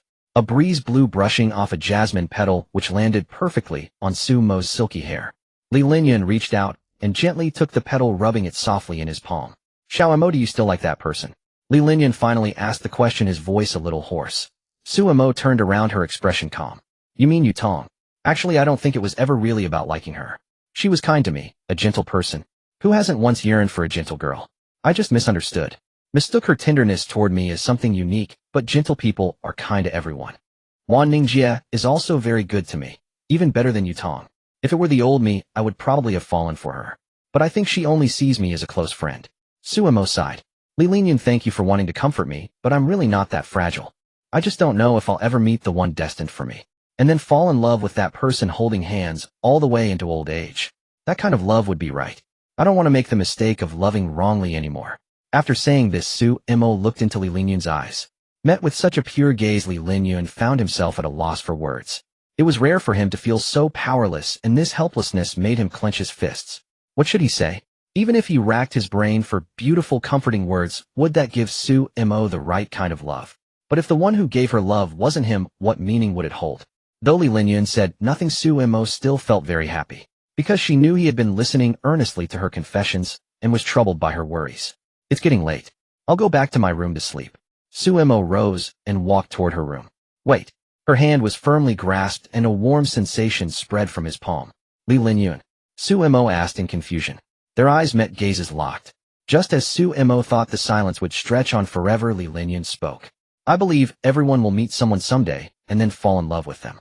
Some meet at the right time, so they smoothly fall in love, then step into marriage and live together until old age. While some meet at the wrong time, like winter encountering snow. Snowflakes fall to the ground and melt away before long, vanishing without a trace, never leading to any outcome. But can we say that meeting snow in winter is wrong? Even knowing that the encounter itself was a mistake from the start, can one restrain themselves from liking that person? Wouldn't you still want to touch that snowflake, try every way to keep it from melting in your palm, even wish for time to freeze forever in that snowfall? These words were not only meant for Suemo, but for himself as well. Meeting Suemo, wasn't it just like winter encountering snow? Suemo stared at him in a daze. She had never expected Li Linyun to say something like this, and a ripple stirred in her heart. I believe you will surely meet the right person. Have confidence in yourself. Seeing Li Linyun's serious expression, Suemo couldn't help but smile lightly, and the last traces of bitterness in her heart dissipated like smoke. Li Linyun, if you ever wrote romance novels, you'd be a huge sensation. Suemo smiled. If you ever like someone, you should tell her early. Many love stories fall apart because they were confessed too late. Li Linyun felt his breath catch. I will. Where are you going? Aren't you going to sleep with me? Suemo the curious one lay in bed and asked as she watched Li Linyun preparing to leave the room. Li Linyun stopped and turned around, looking at Suemo with a helpless expression. Because the size pajamas were a bit loose, Suemo's delicate collarbone was exposed, and the fair skin beneath her neck was faintly visible. He remembered that Suemo used to wear size L, so could it be that she had recently shrunk? Suemo clearly hadn't realized yet that her current appearance was lethally tempting to a young man full of vigor. Li Linyun reluctantly averted his gaze, feeling that if he looked any longer, he would lose control. I can't sleep, so we'll stay in the living room for a while. You go to sleep first. If you're scared, you can leave the light on, I will turn it off later. Suemo crawled out from under the covers, her face flushing slightly as she bluffed. I am not afraid of the dark. I just thought you were tired, so I wanted you to rest early. Her voice grew softer toward the end, as if she felt a bit guilty. I know, but I'm really not sleepy right now. Li Linyun pushed open the door. Good night. Sleep well. With a soft click, the spacious bedroom was left with only Suemo. The central air conditioner was on in the room. Suemo wrapped herself in the small quilt, leaving only her big eyes exposed, staring blankly at the ceiling. She briefly recalled the day's experiences, and a smile unconsciously curled at the corners of her mouth. Oh, I didn't get to ride the Ferris wheel today. I wonder when I'll have another chance to go out with Li Linyun. Her gaze inadvertently fell on the Zippo lighter on the nightstand, and Suemo couldn't help but furrow her brows. I should have confiscated his cigarettes. He's definitely going to smoke a few if he's not sleeping so late at night. Suddenly, she felt a strange pain in her abdomen. It had been there for a few days, but tonight it seemed especially severe, keeping her from falling asleep. Suemo rubbed her stomach to ease the discomfort. After a while, when the pain had completely subsided, she turned up the air conditioner temperature a bit and slowly drifted into sleep. In the living room, Li Linyun sat on the sofa, trying to calm himself down. Yet the image of Suemo kept surfacing in his mind, especially her alluring collarbone and fair skin. Just as he pulled out a cigarette pack, the sound of footsteps nearby caught his attention. Dad, why are you back so late? You should have been asleep by this hour. I went to play chess with your Uncle Xie and didn't realize it was so late. Li Lixing said, frowning at the cigarette pack in Li Linyun's hand. If you want to smoke, go outside. After Li Linyun put away the cigarette pack, Li Lixing asked, why are you coming out of the room so late? Aren't you keeping Suemo company? Li Linyun touched his face. She's going to sleep. It's too early for me to sleep, and I didn't want to disturb her. Actually, he was afraid he might lose control, but he couldn't say that to the old man. She must be tired from a day of fun. It's good to let her rest well. Li Lixing nodded. By the way, your grandfather is coming tomorrow at noon. You'll need to pick him up. Ever since his brother left home, grandfather had been dissatisfied with the old man. He felt that his father had failed as a parent, driving his eldest grandson to go abroad. Although time had passed and their relationship had eased considerably, Li Linyun figured his father might still be too embarrassed to face grandfather, so he agreed. After Li Lixing went back to his room to rest, Li Linyun stayed in the living room for a while. Assuming Suemo was already asleep, he headed to the bedroom. Gently pushing the door open, he saw that the person in bed was fast asleep, the quilt pulled up to her neck, revealing only a delicate little face. Suemo's long eyelashes trembled slightly, her pretty brows furrowed, and she seemed to be mumbling something. He sat on the edge of the bed and leaned in to listen, catching only uncomfortable. My stomach hurts so much. Li Linyan couldn't help but smile helplessly. This little fool was talking in her sleep. If her stomach was uncomfortable, she needed to stay warm. Li Linyan glanced at the air conditioner and adjusted the temperature to 26 degrees. After fixing the slightly messy quilt for Su Mo, he lay down on the side of the bed, which seemed to have absorbed her scent. It was truly fragrant, with the richness of roses and the freshness of orchids bringing a sense of comfort. Breathing in such a scent, Li Linyan's restless heart soon calmed down. The next morning, Su Mo slowly opened her eyes from a haze. She sat up and looked around in confusion. Why was she alone? Where was Li Linyan? Rubbing her eyes to wake herself up, she went into the bathroom to freshen up, then prepared to change clothes. After taking off her pajama pants, Su Mo was instantly wide awake, her face turning pale with fright. She found her legs covered in blood, and even her pajama pants were stained with crimson. Well, what's going on? Did I get hemorrhoids? Su Mo was both shocked and bewildered, on the verge of tears. Don't be afraid, host. You are just having your period. It's normal for a girl to have it once a month. The system, which had been silent for a while, suddenly spoke. This? Are you talking about the legendary ant flow? Su Mo took a few deep breaths to calm herself. But why is there so much blood? Recalling her stomachache last night, she realized this must be the reason. It's not too much, just about 50 milliliters, the system explained patiently. If you don't know what to do, host, you can ask Li Linyan for help. How can I ask him for help with something like this? Su Mo's face flushed. I'll figure it out myself. Turning on the shower, Su Mo, her legs trembling slightly, washed the blood off her body weakly. Looking at her face in the mirror, her originally rosy lips were now pale. Su Mo changed her clothes, enduring the discomfort, and prepared to go out and buy some sanitary pads. But to her surprise, the maid had already entered the room, covering her mouth with a shocked expression as she stared at the bloodstains on the sheets. Su Mo's face turned crimson. She wished she could hit herself with a tofu block. How could she be so mortified as to have her period witnessed by someone else? Please don't tell anyone, Su Mo said, about to cry, looking at the maid. Don't worry, Miss Su Mo, I won't breathe a word. The maid looked at Su Mo's shy and adorable appearance, and even though she was a woman, her heart couldn't help but race. By the way, Miss Su Mo, breakfast is ready. The maid's intense gaze made Su Mo so embarrassed that she quickly left the room. Looking at the bloodstained sheets, the maid clearly misunderstood something.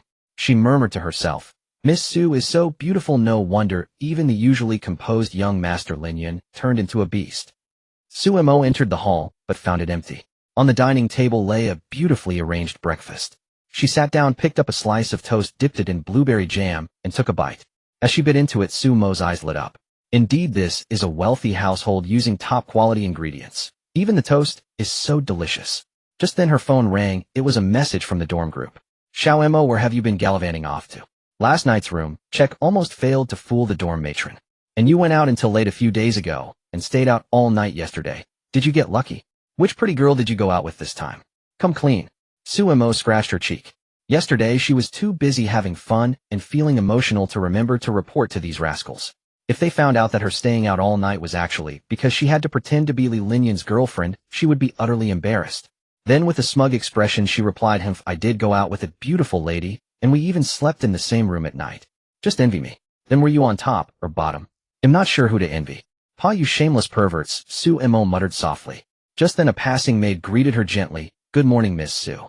Good morning, Su Mo replied with a smile. Do you know where Li Linyan is? I haven't seen him since this morning. The maid was both surprised and delighted. The beautiful Miss Su was not only free from any airs of a young lady, but she even called her sister so gently. Young Master Linyan went to pick up his grandfather early this morning, and the master also went out. They should be back by dinner time. Su Mo bit her lip and nodded worriedly. After barely passing Father Li's test, now she had to face Grandpa Li. Being a temporary girlfriend was not easy at all. However, the immediate priority was to figure out how to kill time before evening. In the dorm, she would scroll through Douyin, play on the computer, and chat with her roommates, and time would fly. After thinking for a while, she decided to go back to bed. After all, Li Linyan's bed was large and soft, and lying on it was really comfortable. Time quickly passed to the afternoon. The sun gradually slanted westward, and golden afterglow flooded the entire villa. Su Mo looked out the window. There seemed to be some commotion downstairs, and she knew dinner time was approaching, meaning she would soon meet Li Linyan's grandfather. Although a little nervous, she mustered her courage and tidied herself up in front of the mirror. Taking a deep breath, she walked downstairs. In the hall, Li Linyan was beside his grandfather, while Li Lixing walked behind them. The phenomenon of grandparents doting on grandchildren was vividly demonstrated in the Lee family. Grandpa, please slow down, don't trip. What's there to worry about? Your grandpa is in great shape, and I'm so happy to see my granddaughter-in-law. Grandpa Lee walked briskly with hardly any white hair, looking nothing like a man approaching 70. Suemo came downstairs in a floral dress, her slender fingers holding the hem, looking the picture of a graceful lady. Hello, Grandpa. I'm Ayun's girlfriend, Suemo. Haha, hello, Su girl. Grandpa Lee laughed heartily, looking at Suemo with satisfaction. Good, such a beautiful child. Lee Linyun stood aside. Seeing Suemo a bit nervous, he gently patted her shoulder to signal her to relax. Su girl, you must be hungry after waiting so long. Let's start dinner. Dishes were brought out one after another. All very ordinary homestyle dishes, but due to the ingredients and the chef, they looked and smelled exquisite. Among them was Sumo's favorite braised chicken, which almost made her drool.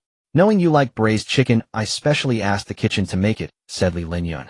Lee Linyun smiled at Suemo, picked up a piece of chicken, and placed it in her bowl. Ayun, you're so good to me. To show that she and Lee Linyun had a close relationship, Suemo deliberately changed her address to Ayun. Hearing that incredibly soft and sweet Ayun, Lee Linyun felt his heart race, as if struck by a charm spell. Suemo had been hungry for a while, and the aroma whetted her appetite. She picked up her chopsticks, grabbed a piece of braised chicken, and stuffed it into her mouth. Before she had swallowed, she was already reaching for a second piece. Lee Linyun was about to start eating when he saw Sumo's voracious manner and quickly gave her a gentle kick. Suemo was puzzled. Why did Lee Linyun kick her? Did he also like braised chicken and wanted her to save some for him? When she saw Lee Lixing and Grandpa Lee both staring at her, she finally understood. A chill ran down her spine. Damn, her demure lady persona was about to be exposed. But the two men exchanged smiles. Su girl, don't be so formal, make yourself at home. Eating like this is more enjoyable. If you were all affected and prim, you'd never finish. Lee Linyun breathed a sigh of relief and was about to pick up some food when he felt a sharp pain in his waist. He found Suemo pinching his waist, all smiles. Lee Linyun gently freed himself and looked at her helplessly. You were so ladylike before, who would have thought you'd reveal your true colors at the table? Ahem, eat your meal, don't play these little tricks. Grandpa Lee watched the young couple playfully bickering and pretended to be stern, but his heart was blooming with joy. After dinner, Grandpa Lee called Lee Linyun and Suemo into the study. Su girl, how long have you and our Linyun been together? Grandpa Lee asked kindly. Suemo was at a loss. She and Lee Linyun were only pretending to be a couple. How could there be a how long? 2 days. Seeing this, Lee Linyun quickly interjected, Grandpa, it's been a while. We got together before my birthday. That's good. Grandpa Lee nodded. This grandson of mine has had a difficult personality since childhood. In the future, I'll have to trouble you to take care of him. Grandpa, rest assured I will, Suemo hurriedly said. Good. Grandpa Lee laughed, even more happily. You young people should spend more time together and get to know each other. He'll leave you alone now. After Grandpa left the study, Lee Linyun looked at Suemo. Xiaoemo, when are you going back to school? Suemo rolled her eyes at him. What, now that you've introduced me to your family, you want to kick me out? If you have no classes, you're welcome anytime. But don't you still have classes? It would be troublesome if you failed. Actually, he also wanted Suemo to stay a few more days. You don't need to worry about that. Suemo lay back on the mahogany chair. It was hard and not as comfortable as a sofa. Starting tomorrow is the sports meet, so it doesn't matter whether I go to school or not. I see. Lee Linyun nodded. But I remember there seems to be a physical fitness test tomorrow afternoon. Suemo sat up abruptly from the chair. I forgot about that. The physical test would count toward the final grade, affecting whether she could get a scholarship, and failing meant a troublesome makeup test. Ayun, could you take me back to school tomorrow? Suemo said sheepishly. Okay. Lee Linyun felt a bit distraught. Why did the test have to be tomorrow of all days? Maybe donate a library or something to get the school to postpone it. At noon the next day, at the Lee family villa. Little Su going back to school so soon. Grandpa Lee was very fond of this well-behaved and pretty future granddaughter-in-law, and was reluctant to let her go. Grandpa, I have a physical fitness test this afternoon. After the sports meet, I will come back to see you. These were not just polite words, as Suemo could feel that Grandpa Lee truly cared for her. That feeling of being cared for reminded her of her own grandfather, whom she hadn't seen for over half a year. Grandpa, I'll take Xiaoemo back to school first. Rascal, remember to drive slowly on the way. Grandpa Lee called out to the car, pulling away from the villa. Taking a sip of the freshly brewed tea handed to him by Lee Lixing, he nodded slightly. The tea is good. So Linyun has finally found a girlfriend, and such an excellent girl at that. This old bones of mine don't need to worry about him anymore. He sighed. I just don't know how Lin Feng is doing lately. Putting down his teacup, a flicker of complex emotion passed through Li Lixing's eyes. Since going abroad, Li Linfeng rarely contacted the family. All they knew was that he had settled in Paris, France, and was a famous painter there. Lixing, actually, you have many ways to find Linfeng and bring him back, why don't you? It is I as a father who wronged them. How could I have the face to make him give up his dreams? Li Lixing shook his head, but I believe Linfeng will come back sooner or later, and it won't be too long. Watching his son, who seemed to have aged several years in an instant, Grandpa Li finally understood that these past years had not been easy for him either. To avoid drawing too much attention, Su Imo asked Li Linyan to stop some distance from the school. Li Linyan sat in the car wanting to watch Su Imo walk through the school gate. Few having a physical fitness test in this scorching heat. Aren't they afraid the students will get heat stroke? Su Imo pouted and complained as she walked. This long hair is so hot and stuffy, I need to learn how to tie it up soon. At that moment, she still had her long hair and planned to change back in a secluded place. Hey girl, can I add you on WeChat? They'll treat you to some milk tea. Suemo followed the voice and saw a boy with dyed yellow hair, earrings, a leather jacket, riding a ghost fire motorcycle. He was eyeing Suemo lustfully. Damn, such a pretty face and slim waist. Truly a rare catch, though a bit flat. He wiped the drool from the corner of his mouth. Suemo frowned slightly, sidestepped him, and continued walking. She had no liking for such non-mainstream types. Back in high school, ghost fire boys often gathered at the school gate, specifically harassing pretty female classmates. Hey girl, don't go. I'm from a wealthy family. Oh, we're loaded. The boy caught up and reached out to grab Sumo's arm. Suemo dodged sideways, glaring at him angrily. Stop pestering me. My school is just ahead, or he'll call the security guard. Suemo warned. Fuck playing innocent. Don't be ungrateful. The obnoxious boy stepped forward aggressively, his face twisted with rage. The terrifying expression made Suemo step back in fear. Since she was on her period, her legs were already weak and unsteady. Her legs gave way, and she fell with a thud. Oh no, I'm going to get beaten up. Suemo was terrified, covering her head with her hands. A blood-curdling scream rang out. It was from that ghost fire boy. Li Linyan had never been so furious. Having managed a company for many years and witnessed the vicissitudes of human relationships, he had long learned to control his emotions. But seeing Suemo being harassed by a yellow-haired guy, and that guy even trying to touch her after being rejected, ignited his anger to a boiling point. He grabbed the ghost fire boy's wrist and twisted it fiercely in the opposite direction, saying coldly, "Don't touch her with your dirty hands." The screams grew louder, but the boy still refused to back down. Fuck you. Do you know who I am? Do you believe I can have your legs broken? Li Linyan sneered and kicked him to the ground. The yellow-haired felt like his bones were breaking and almost spat blood. Lying on the ground, he glared fiercely at Li Linyan, but the arrogance had drained out of him. Because he recognized Li Linyan's identity. Damn, isn't this the young master of the Li family? What is he doing here? The yellow-haired boy had attended some business gatherings with his father. Though he learned little else, he knew that those who stood on stage giving speeches were the ones at the top of the pyramid. And the Li Xie and Lin families were at the very pinnacle of the pyramid. He knew he couldn't afford to offend such people. If I see you again, I'll cripple you. Li Linyan looked down at the yellow-haired boy with a cold gaze. The boy trembled and quickly replied, Yes, yes, I'll never dare again.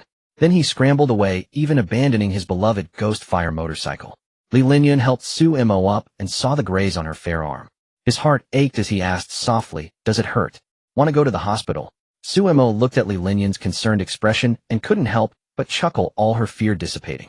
I'm fine, but I didn't expect you could be so fierce. He ran away just from seeing you. Li Linyan dusted off Sumo's clothes. I've seen him before. His father's company is in construction and has been trying to break into real estate. But since his son upset you, I won't let that happen. Suemo nodded, a touch moved. Wow, is this the charm of a domineering CEO? It's so dazzling I can barely keep my eyes open. After this episode, it was almost time for the physical test. After changing her hairstyle, she hurried to the sports field, where a few roommates were waving at her from the back of the line. Wow, you've become even more beautiful after being away for 2.5 days. Did you go to Thailand? The three of them stared wide-eyed at Suemo. Though she had short hair, her delicate and soft features made her so beautiful that her gender was ambiguous. Under the sunlight, her fair and delicate skin glowed faintly. Thailand, my ass. Can't I just have started a skincare routine? Students in the back stopped whispering. The physical test is about to begin, shouted the student council leader. The physical test was a nightmare for fragile college students, especially long-distance running. Those who didn't exercise regularly would feel dizzy, and their legs would feel like they weren't their own. Before the test, they checked IDs. Fortunately, Zhao Wen and the others had brought it along. The inspector looked at the photo on the ID, which showed a delicate-looking person. Then he looked at Suemo herself, lost in thought. There is some resemblance, but the appearance has improved too dramatically. Though the attire is androgynous, the more I look, the more she resembles a beautiful woman with short hair. Is this really your ID? Could it be your older or younger brothers? Suemo sighed. The situation she had feared indeed happened. This ID is me, and I am definitely male. Zhang Yang and the others stepped in to help. He's not lying. We're his roommates. Seeing this, the inspector said no more and let them in. If only my roommate were this pretty. Paris, France, known as the city of romance, is bisected by the meandering Seine River into the left bank and the right bank. At this hour of night, two guests were seated in an elegant cafe on the left bank. Li Linfeng, your work, Angel, fetched a hammer price of 10 million euros at the auction. Are you happy? Li Linfeng withdrew his gaze from the window and turned his attention to the woman before him. She was dressed in an elegant black gown, her soft golden hair casually draped over her shoulders with deep and bright eyes that exuded a unique charm. Li Linfeng offered a gentle smile. Thank you for your hard work. As before, please donate 90% of the proceeds from this painting to orphanages around the world. The woman nodded slightly in agreement. Well, after all this time, you're still as passionate about charity as ever. The blonde woman flashed a charming smile, resting her chin on her hand as she gazed at the handsome man before her lively eyes filled with admiration and affection. Dear Linfeng, what a thrilling night. Would you care to spend it with me? Her voice was seductive, the implication unmistakable. Faced with such a blatant invitation for a night together, Li Linfeng maintained his signature smile, warm yet seemingly unreal. He gently slid the cup of Ceylon black tea across the table to her. This Ceylon tea with milk has a soothing effect and promotes sleep. Finish it and head home early to rest. After being politely declined, the woman showed no discouragement.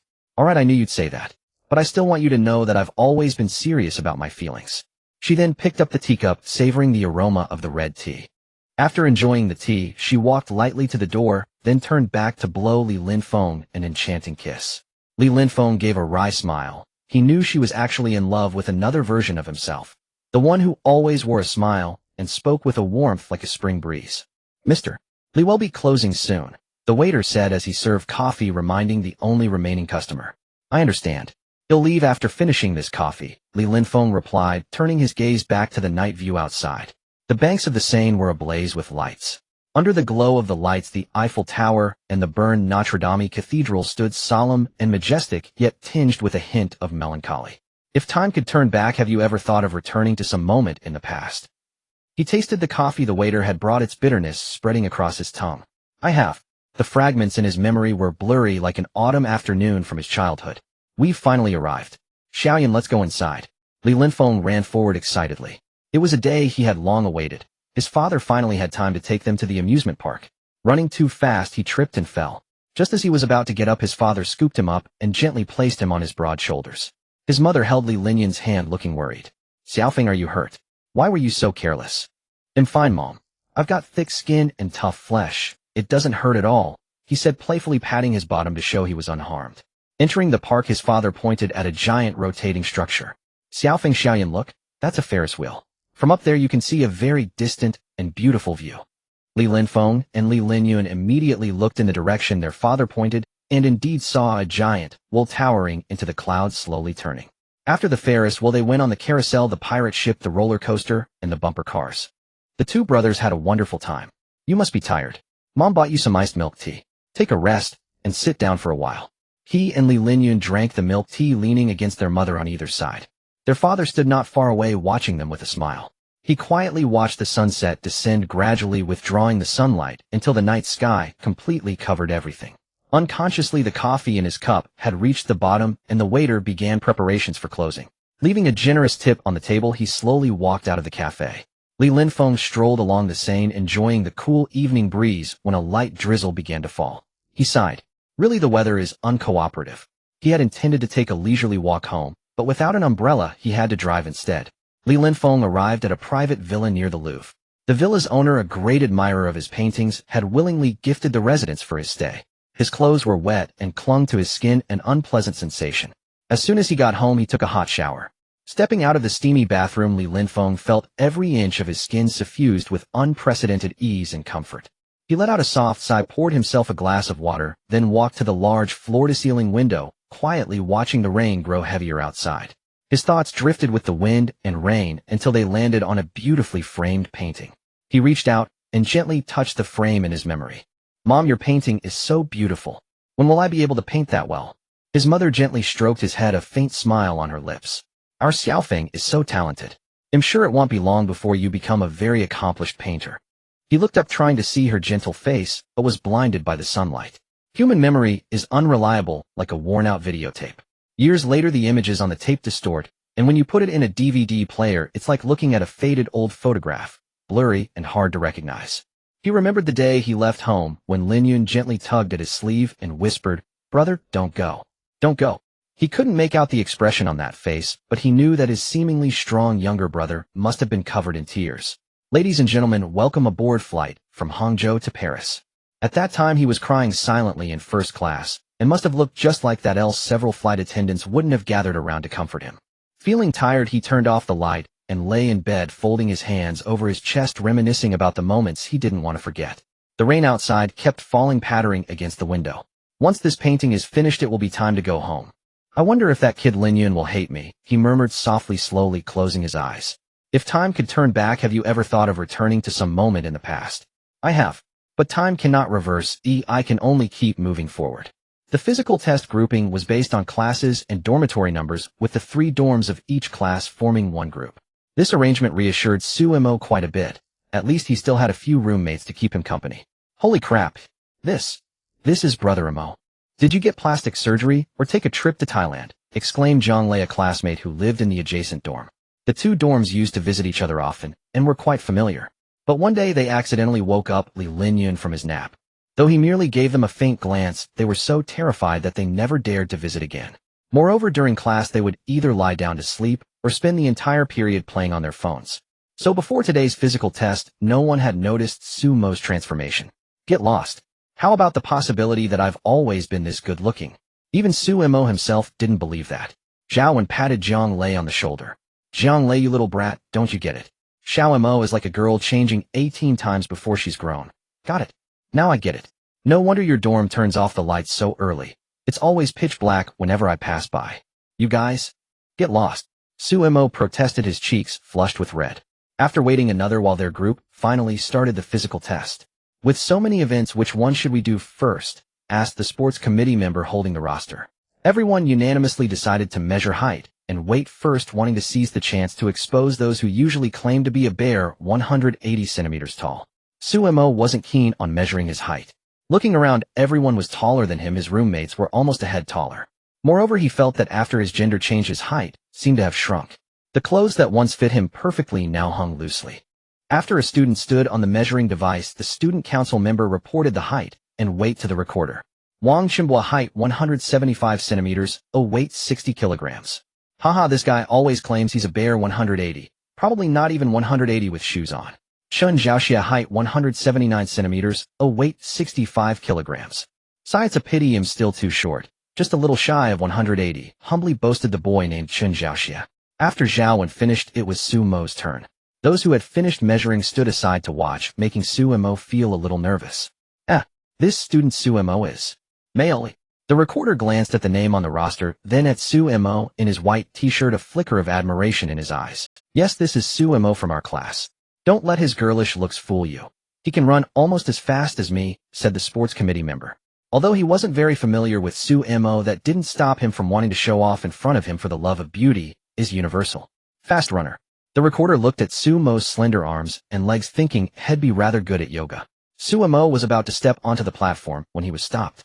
Student Su Mo, you need to take off your shoes for height and weight measurement. The student council member reminded him. Do I have to take them off? Could you just subtract 2 centimeters for me? Su Mo asked softly. Even though they knew Su Mo was male, seeing this soft and adorable appearance stirred a ripple in their hearts and softened them completely. Sorry, student Su Mo, for the accuracy of the data, please take off your shoes. Though Su Mo was cute, rules were rules. A gentleman like him would not be swayed by beauty. Well, all right. Su Mo let out a deep sigh, helplessly lowered his head, and obediently took off his shoes. His small, delicate feet had an extremely graceful arch, like a finely sculpted work of art. The male students were all stunned. 166 centimeters, weight 45 kilograms. Student Su Mo, you're too thin. This is the first time I've seen someone so light that their BMI didn't get full marks. Su Mo's heart sank. He had been measured at 170 centimeters before. How had he shrunk so much in just over a month? And his weight had even dropped a bit. The others, however, were grinning. With that height and weight, he was practically a natural-born pretty boy saint. The next event was lung capacity. Watching the crowd behind him scramble to line up behind him, Sumo felt speechless. What are you guys doing? Nothing, we just want to blow through the mouthpiece you used. Zhao Wenjiang and Su Bin stood at the back looking at the crowd as if they were idiots. Didn't they know the mouthpieces were disposable? Otherwise they would have rushed to line up too. For the following pull-ups and long jump, Sumo simply gave up. After all, he was too weak now. Couldn't even do one pull-up, so he just reported 0. He did okay in the long jump with a result of nearly 2 meters. But for a male student's standards, it was still pathetic. The others, however, were like they'd been injected with chicken blood, each doing over a dozen pull-ups. After all, Sumo, though not a girl but more beautiful than any girl, was watching them. Not bad, Xiaomo.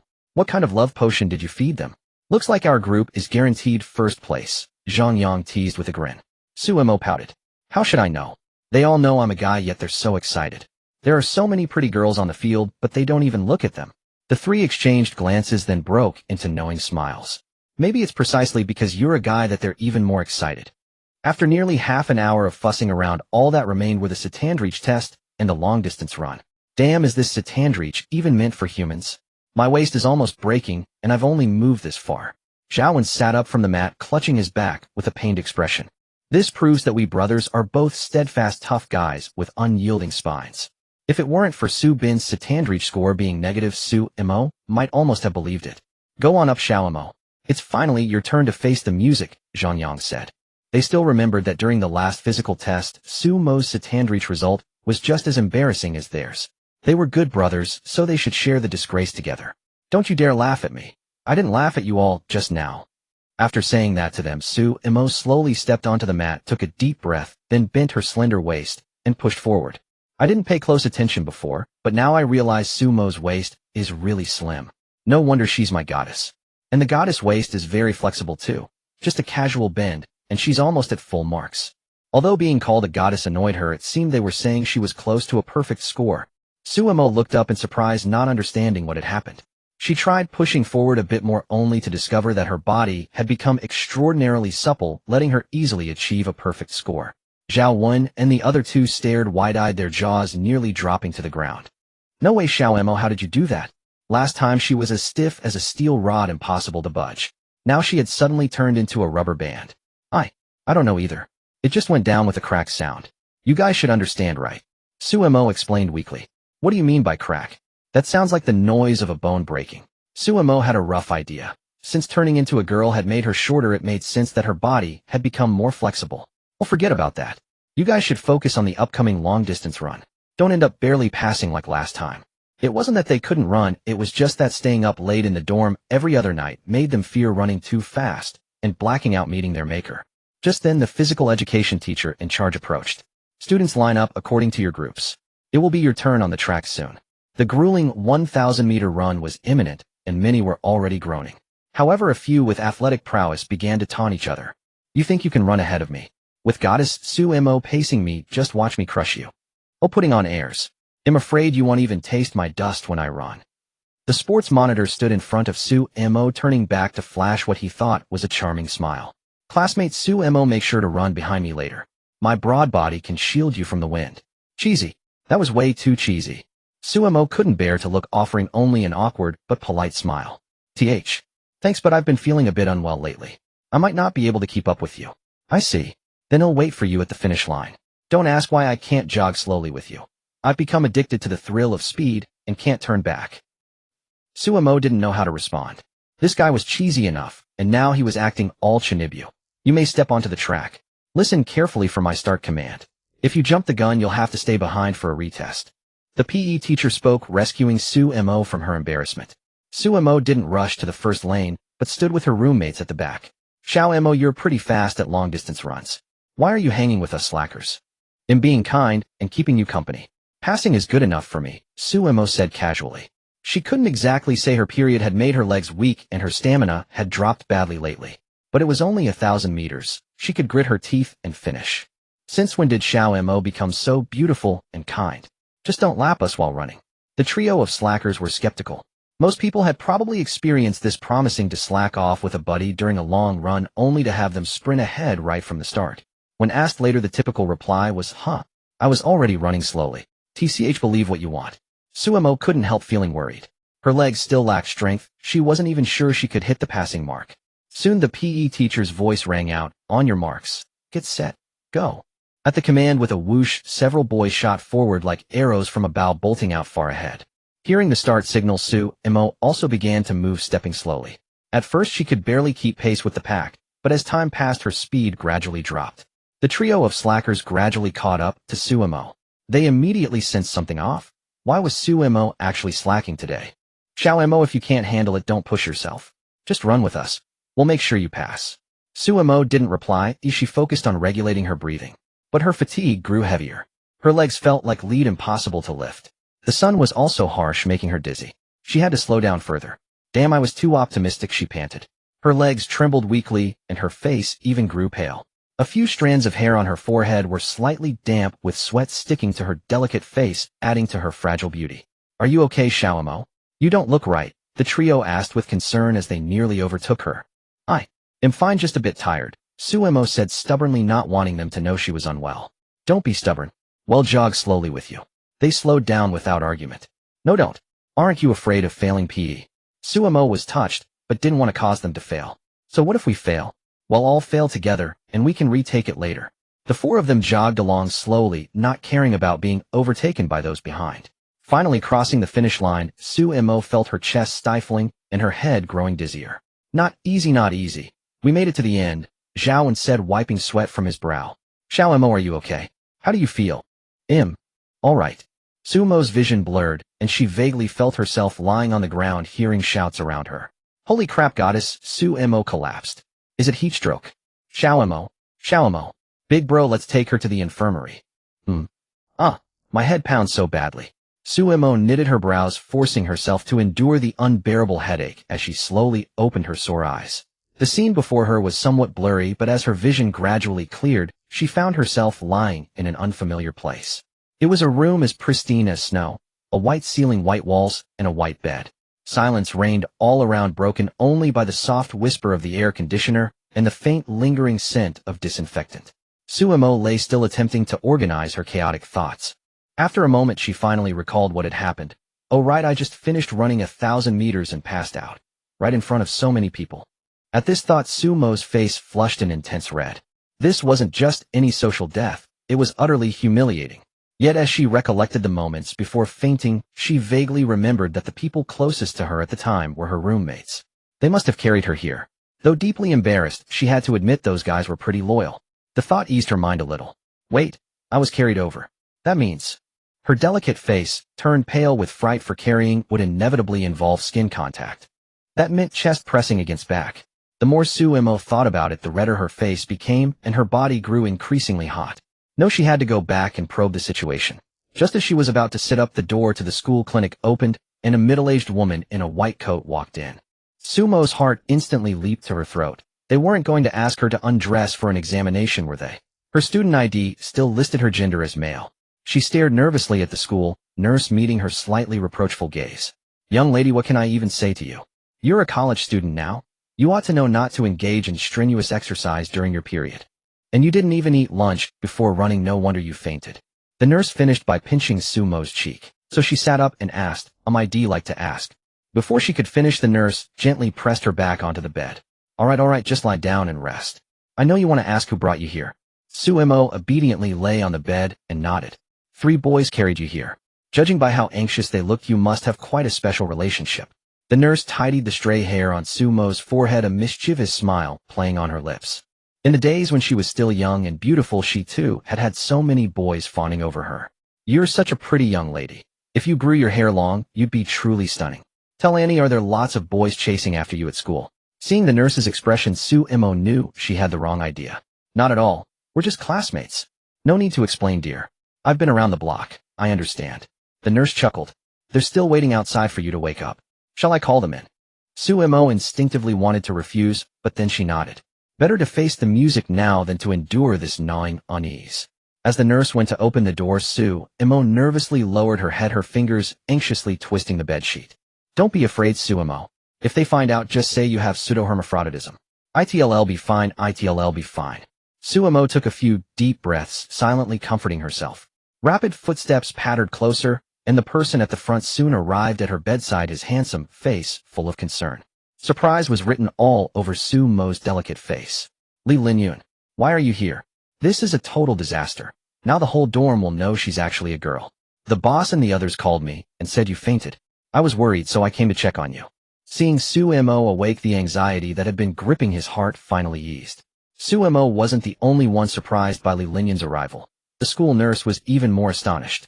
So this young lady was running a harem. Here came another young man, tall and handsome. Based on her years of experience watching romance dramas, this one was definitely the main squeeze. They say rivals in love see red at the sight of each other. It wasn't right for her to stay here. Better leave the space to the young ones. You all chat. Annie won't disturb you. But remember, even if something's going on, no fighting on campus. The group was baffled by the nurse's words, but didn't dwell on it. After all, Suemo's condition was the top priority. Do you still feel any discomfort anywhere?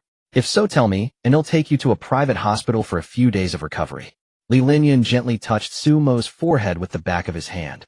Not hot at all, so it wasn't heat stroke. No need. I'm not some fragile flower. He'll be fine after lying down a bit longer. Why was Li Linyun being so intimate? Her roommates were right there watching. The trio standing nearby watched the affectionate scene between the two, feeling like third wheels. They thought it best to slip away quickly. Exchanging a knowing glance, they quietly edged toward the door. Suemo noticed them trying to escape and grew anxious. She still hadn't probed whether they discovered her secret. She spoke up nervously. Hey boss, don't leave yet. Was it you guys who carried me here? Did you notice anything strange while carrying me? The trio hadn't expected to be caught so quickly. They all scratched their heads awkwardly. We were going to carry you on our backs, but we were too sweaty and didn't want to dirty you. Besides, someone was giving a first aid class on the track and had a stretcher. We put you on that and carried you here. Hearing this, Suemo breathed a sigh of relief. Thank goodness she'd been scared half to death. But Zhaowen seemed to recall something. But what? Sumo's heart leaped again. Zhaowen scratched his head. Your clothes were a bit see-through, and I thought I saw you wrapped in something. Like mummy bandages. What was that for? He gestured with his hands. Suemo let out a cry and grabbed the blanket, pulling it over her head. That was the ultra-smooth chest wrap the system had given her. The others looked baffled, unable to understand why Suemo had reacted so strongly. Zhang frowned and thought, something like bandages wrapped around the body. Wait, isn't that really a woman's chest-binding cloth? The confused group finally realized. It did seem that way, but why would Xiao, a guy, be wearing such a thing? A somewhat absurd yet plausible idea surfaced in their minds. Could Xiao actually be a girl? In fact, they had once doubted Sumo's gender. After all, Sumo's delicate face and enchanting temperament were so outstanding that they surpassed even most girls in beauty and charm. They had seen good-looking guys after makeup on short video platforms, but could there really be a boy so handsome, even without makeup? Yet upon careful thought, this idea seemed untenable. The brothers had all been to the restroom together and had sneaked peeks at each other. He clearly had the equipment. It couldn't be that his little buddy would suddenly disappear one day, could it? After thorough deliberation, the three of them ultimately dismissed the conclusion that Suemo is a girl. Life isn't a novel. The idea of a roommate suddenly turning into a girl was just too absurd. His gaze shuttled between Li Linyun and Suemo, and he couldn't help sighing, what a pity. If Xiaomo were a girl, then she could legitimately be with number two. Suemo, of course, had no idea that in just a few seconds her gender had undergone a complex transformation from male to female and back to male in their minds. But upon hearing them call it a chest-binding cloth, Suemo felt the temperature on her face rising. What should she do? She had hidden it for so long, yet today it felt like she was about to be exposed. Just as Suemo was about to put down the blanket and accept reality, unexpectedly Li Linyun spoke up for her. You're overthinking. This is not a chest-binding cloth at all. Yesterday Xiao accidentally scratched her back, so she went to the hospital to get it bandaged, Li Linyun said with a serious expression. Suemo, hiding under the blanket, was dumbfounded. Huh? When did this happen? Wait, weren't the two of them on a date all day yesterday? She put down the blanket and looked up at Li Linyun, only to see him looking back at her with a reassuring smile on his lips, as if saying, "I'm here, you can rest assured." Oh, so that's how it is. They nodded. But wait, how did you know number two? And Suemo hasn't been in the dormitory these past 2 days. Something's off. 10 out of 10, no, 12 out of 10, something's off. Since Suemo was out of the dormitory all day and Li Linyun also knew that the bandage on her was from the hospital, didn't that prove the two of them were together yesterday? though as roommates occasionally going out for a day and not returning for the night was normal. But when they asked Suemo where she had gone yesterday, she obviously hadn't told the truth. Well, Li Linyan's eyes dodged. Yesterday evening I happened to run into Xiao saw she was injured and accompanied her to the hospital. I originally wanted to tell you, but it was too late, so I didn't disturb you. Zhang Yang stroked his chin, feeling that something was off. He suddenly recalled the overly concerned tone in Li Linyan's voice when he answered the phone last night, and the faint scent on his clothes when he returned. How come I smell a fragrance on your clothes, and it's so similar to the scent on Xiao Mo? Zhang Yang sniffed suspiciously, his gaze fixed on Li Linyan. Li Linyan's heart skipped a beat. So-called worry leads to confusion. Anxious to defend Suemo, he who was usually calm, now felt a bit flustered. He stole a glance at Suemo, and saw that she was also nervous, so he immediately came up with an idea. Don't overthink it. I just bought some perfume and sprayed it. What's the big deal? It's just a coincidence that the scents are similar. Li Linyan forced himself to stay calm. Oh, Zhang Yang dragged out the word meaningfully. I see, but since when did you start liking perfume number 2?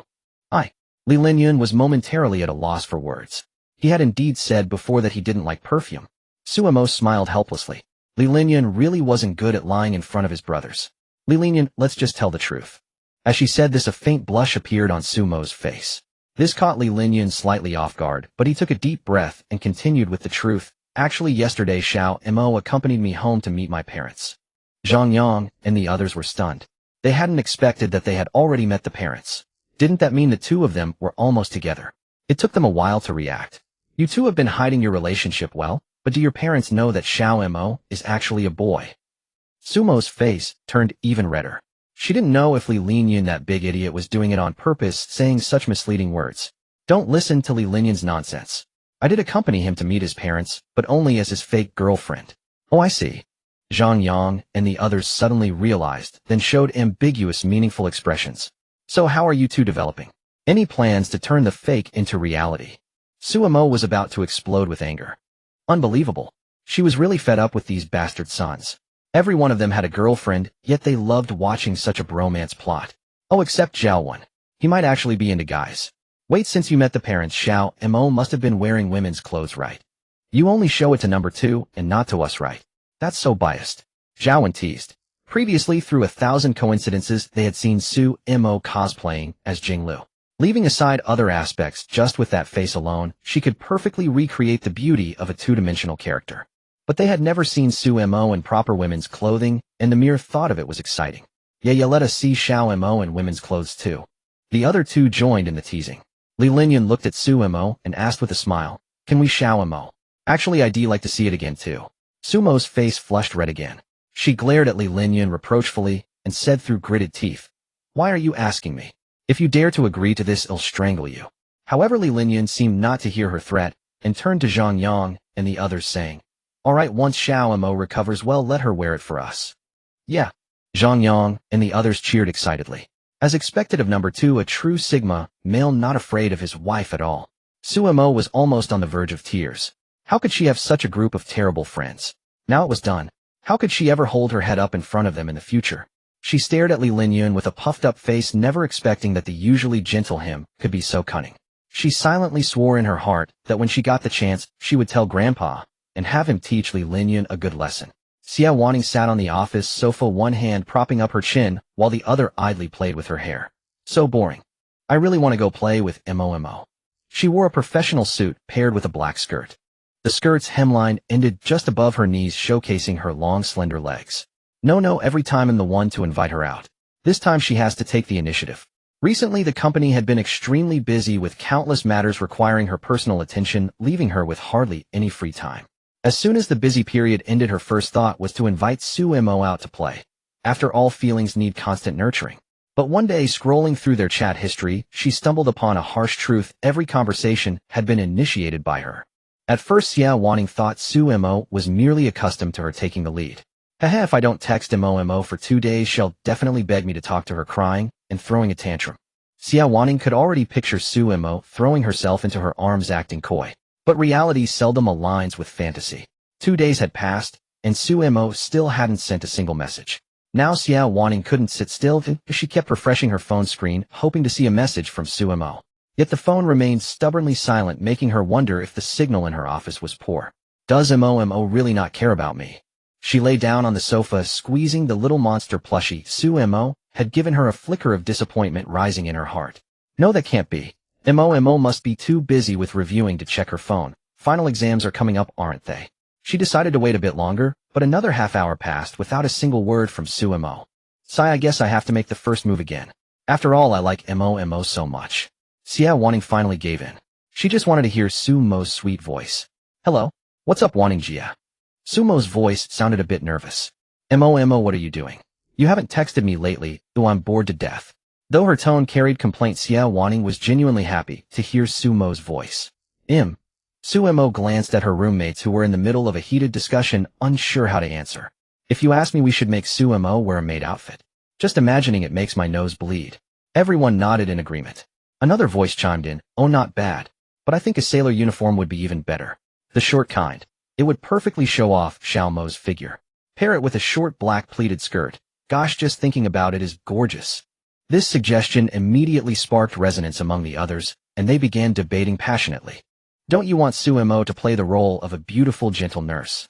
Imagine Sumo in a pristine white nurse's uniform, smiling softly, her tender little hand gently stroking your forehead. She'd ask you with concern, sir, are you feeling unwell anywhere? And under her tender care, you'd gradually drift off to sleep. Hearing this enticing description, the group couldn't help swallowing hard, wishing they could make Sumo change into a nurse's uniform right then. Second brother, it's your turn. What do you think we should dress Sumo in? The three asked Li Linyun expectantly, since he was the one who could make Sumo willingly cross-dress. Li Linyun nodded slightly. Don't rush, give me a moment to think. His expression was resolute and earnest, causing Zhao Wen and the others to hold their breath. Was this the second brother in serious mode? The pressure was immense. In truth, Li Linyun's brain was already short-circuiting.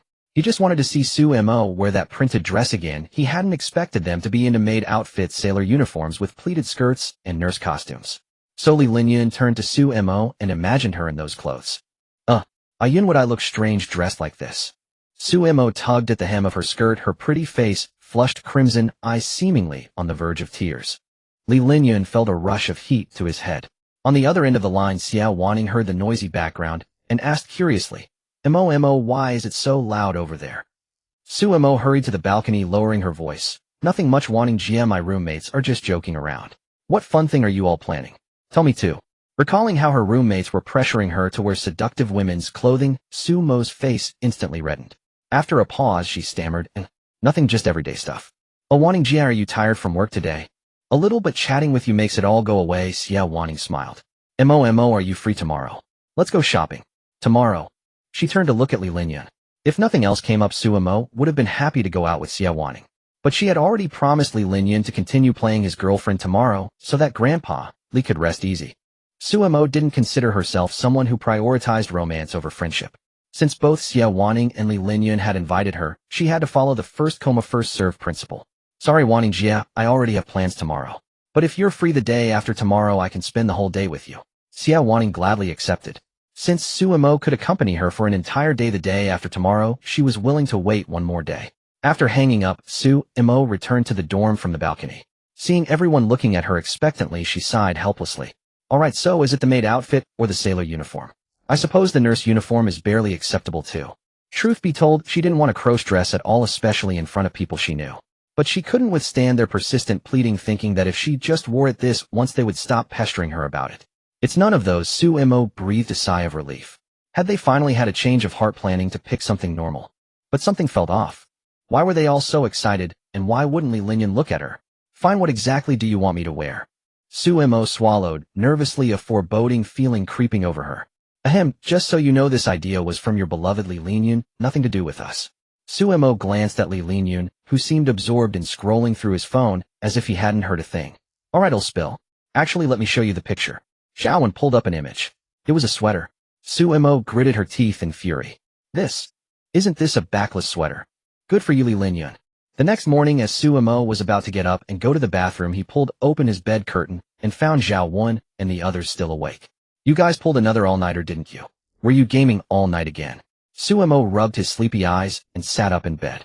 The three of them were startled and quickly hid their phones, afraid that Sumo might see the images of backless sweaters on the screens, each one more revealing than the last.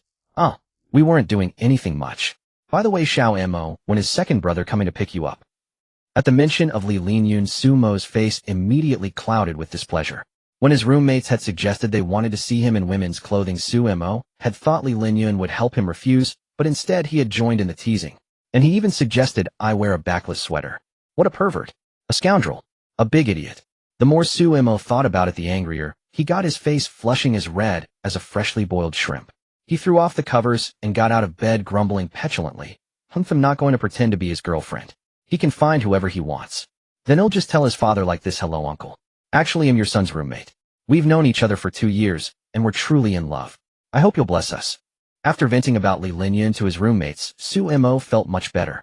He stretched and headed toward the bathroom. Speaking of which, don't you guys think Xiaomo's attitude just now was exactly like a girl sulking with her boyfriend? Zhaowen remarked, watching Sumo's back. Subin nodded. You know, Xiaomo's behavior is really similar to how my girlfriend acts when she's mad. Especially that Sundara vibe, it's exactly the same. Actually, there's a difference. At least your girlfriend isn't as good-looking as Xiaomo. You're right. Su Bin was speechless. After coming out of the bathroom, Sumo lay in bed for a while longer. Not long after his phone rang. Sumo picked it up and saw it was Li Linyun calling. He initially wanted to hang up, but in the end he reluctantly answered. Xiaomo, I'm already downstairs. Where are you? Li Linyun glanced at his watch. It was already 20 minutes past the agreed time, and Sumo was usually very punctual. Oh, I'm still in the dorm. I can't walk. Come up and carry me down. As soon as he finished, Sumo hung up with a click, not giving Li Linyun a chance to say another word. Li Linyun rubbed his forehead helplessly. He's really mad, isn't he? Was I too much yesterday? He quickened his pace and soon arrived at the dormitory door. As he entered, he found Zhaowen and the others looking at him with pity, as if saying, condolences, second brother. Sumo is not going to be easy to placate this time. With a resigned expression, Li Linyun walked over to Sumo's bed, crouched down, and gently knocked on the curtain with his knuckles. Hey, what are you doing? Sumo reluctantly pulled the curtain open to find Li Linyun crouching before his bed, a hint of guilt in his smile. I'm sorry, Xiaomo. Yesterday was my fault. I shouldn't have made you wear that kind of clothes. Li Linyun apologized sincerely. Seeing Li Linyun like this, Sumo's resentment immediately halved, but he still blustered. You got that right, but I'm not ready to forgive you yet. How about I buy you the latest figurine? Will you forgive me then? Knowing Sumo well, Li Linyun was sure that this move would guarantee forgiveness. The latest figurine. And it's Li Linyun paying, which means I can buy the most expensive one. Sumo ultimately succumbed to the power of money. Well, alright, I forgive you. Sure enough, Sumo's anger vanished instantly, his eyes brimming with anticipation for the figurine. Then let's go? They'll take you to breakfast first, and then we'll head home to see Grandpa. He's been asking about you. Li Linyun smiled and pulled Sumo out of bed, completely ignoring the 3 resentful gazes behind him. Wait, I haven't washed my face or brushed my teeth yet. Sumo broke free from Li Linyun's grasp and rushed into the bathroom. A few minutes later, Sumo was ready. We're off now. We might not be back tonight. With that, he and Li Linyun left the dormitory. Zhaowen and the others exchanged glances, wearing expressions of, I knew it. Sounds like second brother's grandpa really likes Xiaomo. If they don't get married, it's going to be awkward. Too bad. No matter how pretty Xiaomo is, he's a boy. They're doomed to be together. Doom my ass. Just let second brother find the best doctor in Thailand. If they get married, we'll probably get a huge red envelope, right? Li Linyun took Sumo to a beautifully decorated restaurant. At the entrance stood 2 tall women in red cheongsams who bowed and smiled at them. Inside, the hostess led them to a table by the window and handed them menus and tea. Is this place really for breakfast? Sumo looked at the menu, which featured steamed chicken feet, shrimp dumplings, steamed spare ribs, beef, tripe, rice noodle rolls, and glutinous rice chicken. This is Cantonese morning tea, a specialty from Guangdong. This place is quite famous. They just opened a branch nearby recently. After Li Linyun's explanation, Sumo ordered a few dim sum dishes that looked appetizing. Since had never tried them before, had just picked by appearance. Soon various delicate dim sum dishes were served. Sumo picked up a shrimp dumpling and took a bite. The delicious shrimp meat and smooth tender wrapper drew his praise. This shrimp dumpling is so good. Sumo smiled contentedly, then sampled the other dishes one by one. Seeing Sumo so happy, Li Linyun felt a flutter in his heart. If you like, it'll bring you here often from now on. Sumo cast her gaze out the car window, enjoying the scenery along the way. She was still sitting in the passenger seat beside Li Linyun, gently swinging her slender and graceful legs. Her smile was bright and her mood was evidently superb. So when are you going to take me to buy figurines? I really can't wait a single second longer. Let's go in the evening. I have a friend who knows a great figurine shop. It will definitely satisfy you. Li Linyun smiled. He realized that whenever he was with Sumo, he couldn't help but grin. This was the feeling of happiness, wasn't it? It felt pretty good. The two chatted cheerfully all the way and soon arrived at the Heian Villa district. Sumo looked at the unfamiliar scenery outside the window, puzzled. Li Linyun, where are we? This is the villa cluster in the city center. Earlier my family lived here. A nostalgic expression appeared on Li Linyun's face. By the way, my sister also lives nearby. Maybe we'll run into her. In Li Linyun's impression, the two of them had a great relationship, even closer than ordinary best friends. His casual remark startled Sumo. If Sister Wanting found out that she was pretending to be Li Linyun's girlfriend, there would surely be a scolding. The car finally stopped in the courtyard of a villa. Although it had been vacant for a long time, regular cleaning and maintenance kept it looking brand new. The villa was situated in a serene scenic area, the environment quiet and elegant. The villa adopted a design that combined classical and modern elements, preserving the elegant charm of traditional architecture while incorporating the simplicity and grandeur of modern design. Its exterior exuded a striking and artistic aura. Surrounding the villa were lush trees and colorful flowers. What caught Sumo's attention most was the swimming pool in the yard. It occupied a corner of the courtyard and was quite spacious. Sunlight sparkled on the rippling water, crystal clear, revealing the blue tiles at the bottom. Several lounge chairs were placed by the pool, accompanied by oversized umbrellas. While lying there for a sunbath with some iced drinks would be wonderful, Sumo exclaimed. Looking at the pool, she couldn't help recalling a scene from a manga she had read. The male lead and his friend lounged comfortably on chairs, their gazes drawn to the bikini-clad beauties in the pool, commenting on each one's figure and comparing who was better. Then the heroine walked over with a jealous expression, complaining, "You big idiot, what are you staring at? Hurry up and come put sunscreen on me." Even though it was the heroine's own request, when the male lead actually helped her apply sunscreen, she would inevitably blush. "Sigh, I really want to put sunscreen on a girl too. It is comfortable, but the sun is too strong, it'll tan your skin. Remember to put on some sunscreen first." Li Linyun's words interrupted Sumo's thoughts. Somehow she imagined Li Linyun applying sunscreen on her. Sumo dared not think further. Her face instantly turned crimson, and she touched her burning cheek. "Meow, what on earth am I doing? Fantasizing about Li Linyun putting sunscreen on me. How embarrassing. Could it be the rise of female hormones after her period? Yes, it must be that. Just a normal physiological reaction." She definitely wasn't having fantasies about Li Linyun. Li Linyun noticed her flushed face and asked with concern, "Mo, why is your face so red? Are you still feeling unwell?" Sumo quickly waved her hand, avoiding his gaze, and stammered, "I'm fine. It's just a bit hot outside. Let's go in." Li Linyun nodded. So Mo was the type whose face turned red from heat. When they reached the villa entrance, there was no butler or maids in sight, only Grandpa Li standing there smiling to welcome them. "Sue-girl, did you miss me?" Then he turned to Li Linyun, "You brat, why didn't you hold an umbrella for Sue-girl? Her skin is so delicate. What if she gets tanned?" Sumo stepped forward and linked arms with the old man. "Grandpa, don't blame Iyun. I put on sunscreen, so I told him not to use an umbrella." The three of them entered the living room, and Sumo was immediately captivated by the luxurious decor. A huge crystal chandelier hung from the ceiling, dazzling and radiant. Luxurious sofas and carpets created a warm and cozy atmosphere. "Grandpa, this villa is gorgeous." Sumo's beautiful peach blossom eyes widened slightly, and she praised the decoration profusely. "Haha, I'm glad you like it. If there's anything you're not satisfied with, just tell me. After all, this will be your home from now on, Grandpa," Li said with a smile. "By the way, Mo, there are many rooms upstairs. You can pick one you like." Li Linyun said gently. Sumo nodded and obediently followed him upstairs, but Grandpa Li called out from behind. "Ahem, Mo, actually this villa hasn't been lived in for a long time. Right now, only Linyun's room is clean. How about you sleep in Linyun's room tonight?" Grandpa Li said seriously. "This foolish grandson of mine can't seize such a good opportunity, do I have to step in?" Sumo stole a glance at Li Linyun and saw a hint of embarrassment on his face. "Grandpa, that might not be appropriate." Sumo's voice grew softer. Because the butler and maids had their own rooms, the previous villa had no extra room, so Sumo had no choice but to sleep with Li Linyun. But ever since her period came, she dared not share a bed with Li Linyun. The risk of exposure was too great. Grandpa Li waved his hand dismissively. "What's inappropriate about it? You're a couple both in your 20s. Sleeping together is perfectly normal." After saying that, he winked at Li Linyun. In truth, the villa was cleaned regularly, and every room was spotless. As for why Grandpa Li lied, it was because he hoped Li Linyun would step up and let him hold a great-grandson soon. Well, all right. Sumo had no choice but to steel herself and agree. "So hopefully her period won't come tonight."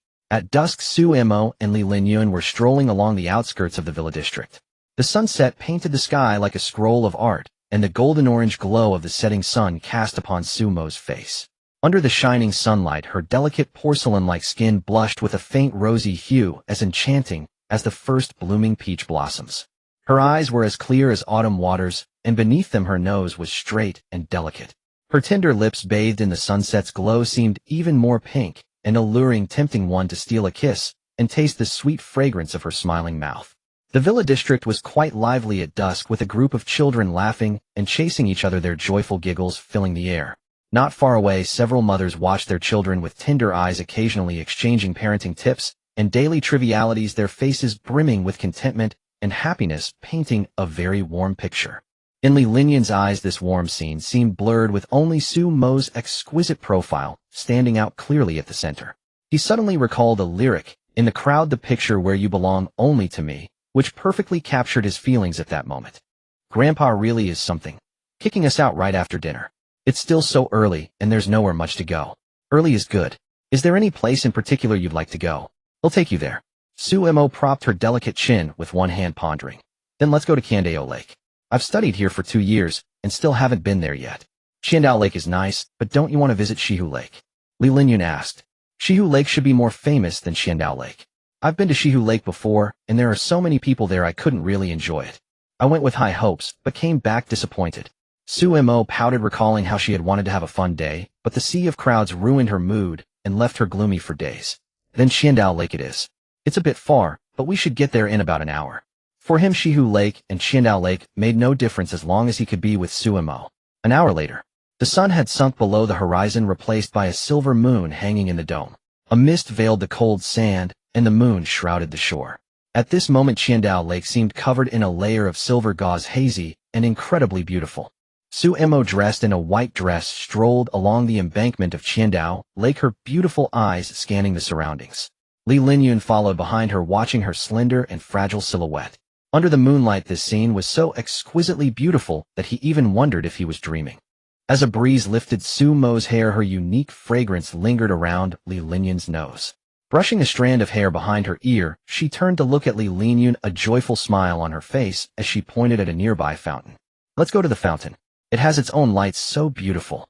Without waiting for Li Linyun's reply, Su Imo tugged at his sleeve and headed toward the fountain. Li Linyun could smell her fragrance, which grew stronger as she drew closer. His heart trembled, and his body seemed to follow involuntarily. They arrived at the fountain, watching the dazzling lights and water spray intertwine. This is just too beautiful. Su Mo's mouth slightly opened, her expression of awe impossible to hide. Seeing Su Mo's adorable look, Li Linyun couldn't help but chuckle softly. There will be a fountain show around 8 in the evening, lasting about an hour. Do you want to watch it? Su Mo's face showed hesitation. I really want to see it, but waiting an hour is so long. Maybe we can come another time. Li Linyun nodded. Since Su Imo said they'd come another time, that meant he had another reason to ask her out. A click sound came from the side, and Su Imo and Li Linyun turned to look. A girl holding a camera was standing there, looking embarrassed. Sorry, I couldn't help it. You two are so good-looking that I just had to take a picture. I didn't mean to be sneaky or anything, the girl explained. By the way, you must be a couple, right? You look so perfect together. Li Linyun and Su Imo exchanged smiles without denying it. Your camera is quite nice. Could you take a photo of us together? The girl was taken aback, then nodded eagerly. She had thought the candid shot would be deleted, but instead she was asked to take a group photo. Wait, what pose should we strike for the photo? Li Linyun asked Su Imo. As far as he could remember, aside from ID photos and graduation pictures, he had never taken any photos of himself. Su Imo wrapped her arms around Li Linyun's, gently resting her head on his shoulder with a smile. With a face as handsome as yours, why bother posing? Ready, 3, 2, 1, say cheese. Su Imo glanced at the photo on the camera and nodded with satisfaction. Could you send me that photo? If you don't mind, let's add each other on WeChat.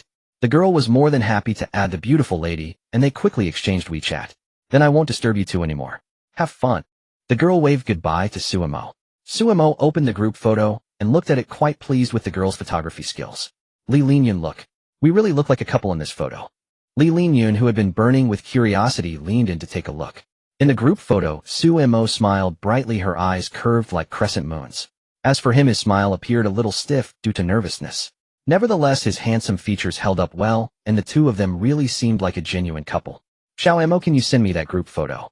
Li Linyan said. Of course I can. It's our photo together.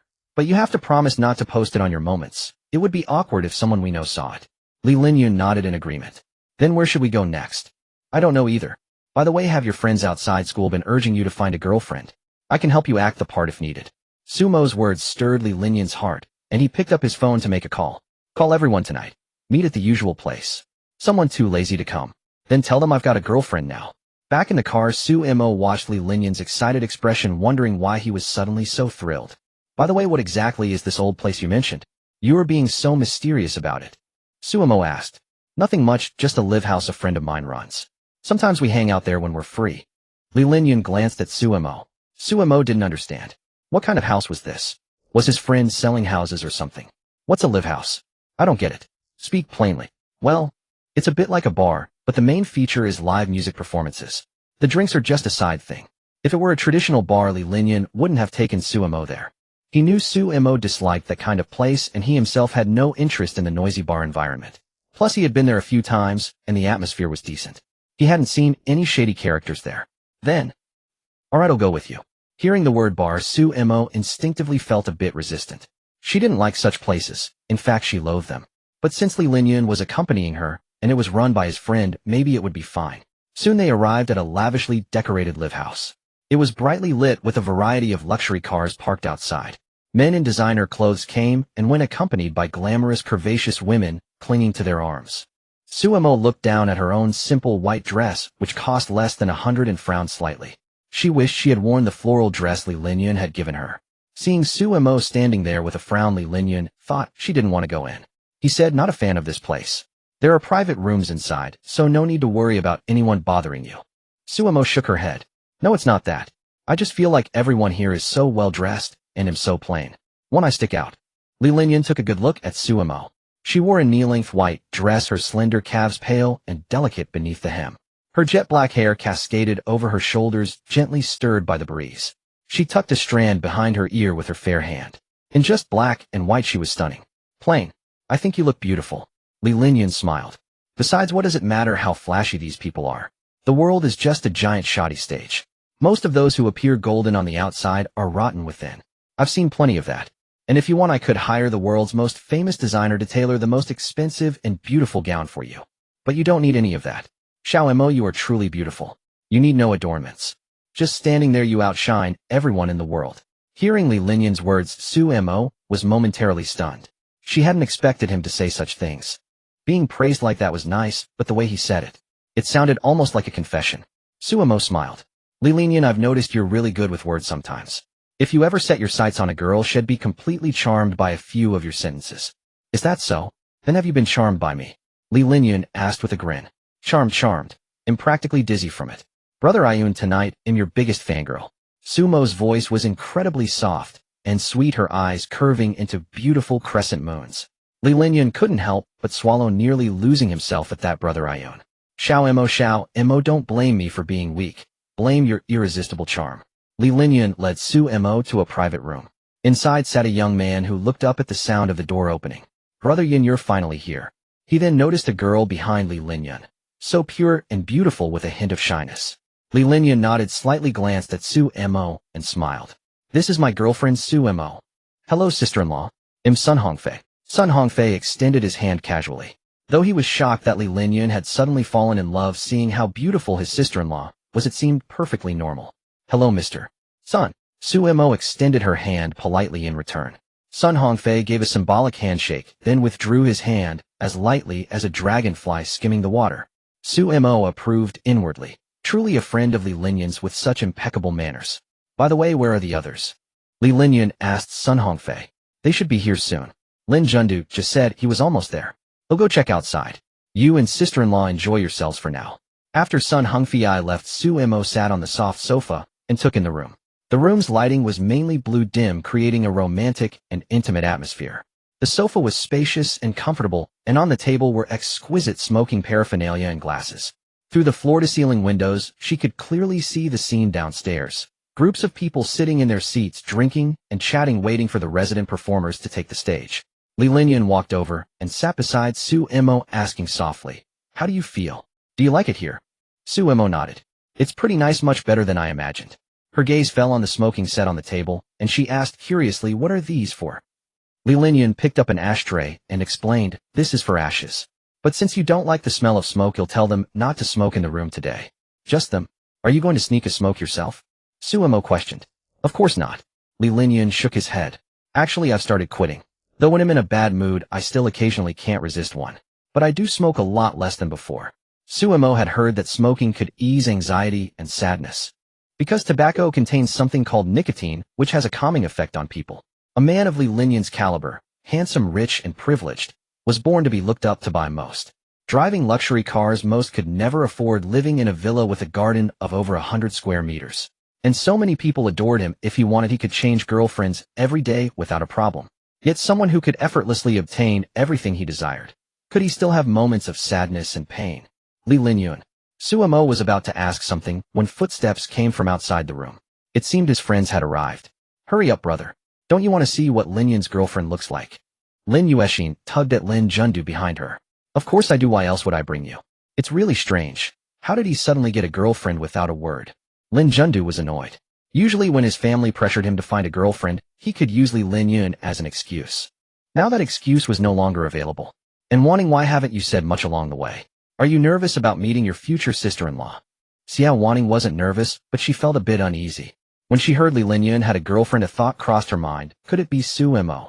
The more she thought about it on the way, the more she felt something was off.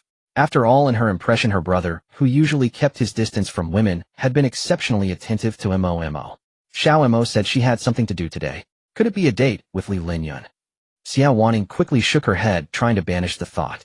Guessing wouldn't help, but she'd find out soon enough whether it was Xiao Mo. As the footsteps outside the private room drew nearer, Suemo thought she heard a familiar voice, though she couldn't immediately identify it. She leaned close to Li Linyan's ear and whispered, "Li Linyan, the soundproofing here isn't very good.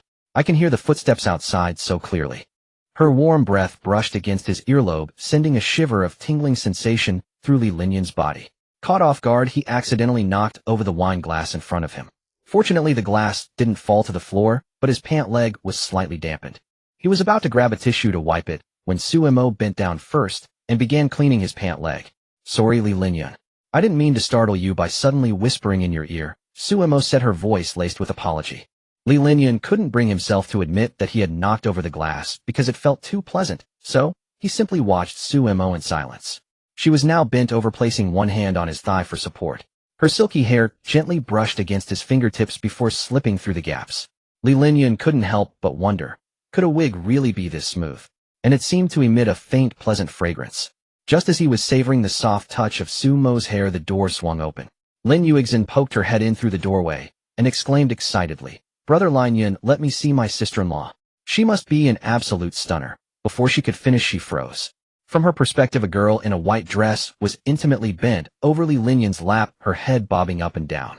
Lin Yuexin's face flushed crimson as steam seemed to rise from her head. Flustered, she covered her eyes. "Thighs. What are Brother Linyan and his sister-in-law doing?" I saw nothing. "Hey sis, why aren't you going in? What are you standing at the door for?" Lin Jundu patted her shoulder and peered inside, catching Li Linyan's gaze. Feeling awkward under the prolonged stare, Li Linyan cleared his throat. "Why are you all standing at the door? Come on in. Would like to come in, but it's a bit inconvenient. Isn't your sister-in-law still finishing up?" Lin Jundu said, winking at Li Linyan. Li Linyan frowned. "What's the inconvenience? It's just wiping a pant leg." But when he glanced down at Suemo leaning over his lap, he realized how easily the position could be misinterpreted. "Don't get the wrong idea. She was just wiping my pant leg." Hearing the chatter, Suemo sat up and was about to greet them when she noticed the adorable young girl staring at her in astonishment. "Sister Suemo. So Sister Suemo is Brother Linyan's girlfriend." Lin Yuexin sat down beside Suemo and hugged her arm affectionately. She was ecstatic. She hadn't seen Suemo since the anime convention and never expected to meet her here. Li Linyan was surprised that the two knew each other. But why did Lin Yuexin call Suemo sister? Didn't she know Suemo's gender? Lin Jundu also recognized Suemo, the stunning girl he had mentioned to Li Linyan before. "That guy sure moved fast." "Well, what a coincidence, Yuexin. I didn't expect you to know Ayun either," Suemo said with an awkward smile. She was almost speechless. Was the world really this small?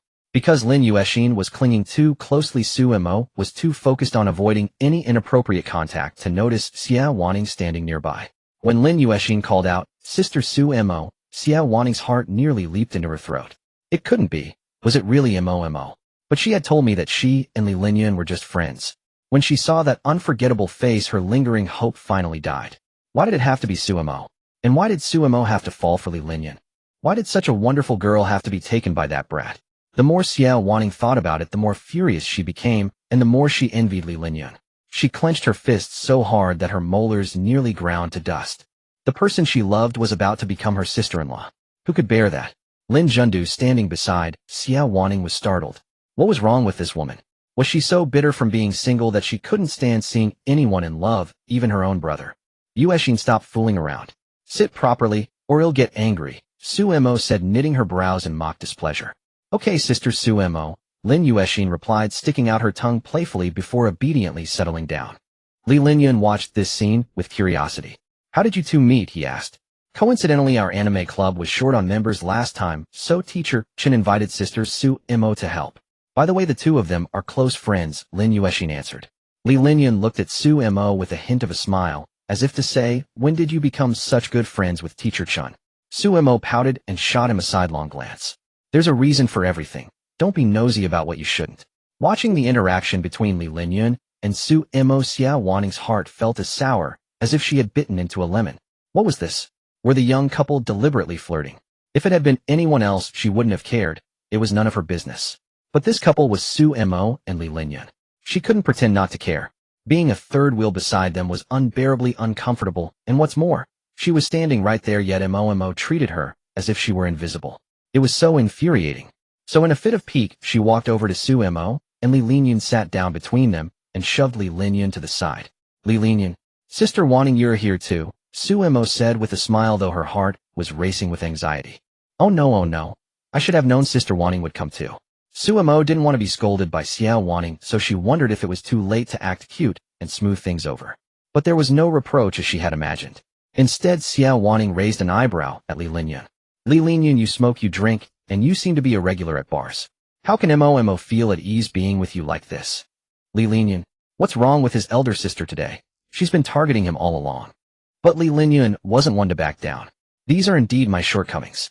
But I like Suemo, and Suemo likes me, so we belong together. The siblings glared at each other, the air thick with tension. The two Lin siblings exchanged a look, their eyes full of confusion. It seemed like both siblings were vying for Suemo. What kind of new love triangle was this? The siblings stood their ground, locking eyes with each other, the air thick with tension. Suemo wanted to intervene, but was intimidated by their fierce expressions, so he wisely kept his mouth shut. Ugh, how can they be so terrifying? I really want to find a chance to slip away. Suemo was sweating profusely and cast a pleading look at Lin Yuexin. Lin Yuexin shook her head helplessly, indicating she could do nothing to help. After all, this was Lin Yun and Xiao Waning. When these two quarreled, who among their peers dared to mediate, especially someone of a lower generation? Xiao Waning's expression returned to calm as she struck first. I remember asking you a month ago about your relationship with Momo. You said you were just friends. So can I assume this is your way of avoiding admitting your feelings for Momo? Little brother, being so cowardly in matters of the heart won't do. Lin Yun smiled faintly. Sister, you're being a bit unreasonable. Love is between two people. In front of Xiao Mo, I never hold back in expressing my affection. How can you say I'm a coward in love? Don't you agree, Xiao Mo? Lin Yun looked at Suemo, his eyes brimming with tender affection. Suemo, embarrassed by Lin Yun's intense gaze, turned her face away and stammered, That's right, Li. Lin Yun often whispers sweet nothings to me. Shattered. Watching the affectionate duo, Xiao Waning's heart shattered. Like a mirror struck hard by a hammer, it broke into pieces in an instant. She felt like the character Yuan Hua in that movie, just missing a fitting soundtrack. Snowflakes drifting, north wind howling, a vast, desolate world, yet Xiao Waning sensed something off. She could see Suemo liked Lin Yun, but it wasn't quite the same as romantic love. How to describe it? It was that feeling of being more than friends, but less than lovers. She couldn't help but suspect they might be pretending to be a couple. Since you're a couple, a kiss shouldn't be too much to ask, right? Xiao Waning said, steeling herself. She had made up her mind. If Suemo and Lin Yun were truly a couple, kissing was inevitable. After all, Suemo was so beautiful and soft-natured, hardly one to refuse. She didn't believe Lin Yun could resist doing something. If they hesitated to kiss, it would suggest they were just faking it. Oh, that's not quite right. With all of you watching. Suemo protested softly, fidgeting with her fingers. What is Waning thinking? Even real couples rarely kiss in front of others. Lin Yun furrowed his brow at her words, feeling she might have seen through something. What's the matter? A couple too afraid to even kiss. Xia Wanning challenged Lin Yun provocatively. Sumo's legs trembled with nervousness. Even she could now tell Wanning was testing their relationship. Being found out wasn't the worst, but if Grandpa learned the truth, he'd be heartbroken. Sumo shook her head. This couldn't be exposed. It was just a kiss. She could endure it. We've kissed many times, so of course I'm not afraid. Sumo glanced at the stunned Lin Yun, her face flushed. I want a kiss. Lin Yun's mind roared. He never expected Sumo to volunteer for a kiss just to protect their secret. Looking at her delicate petal-like lips, he felt a surge of desire.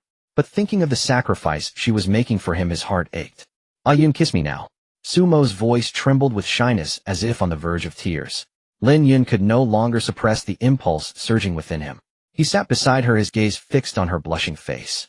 Overwhelmed by shyness and tension, Sumo closed her eyes tightly, her tender lips quivering slightly, exuding an irresistible allure.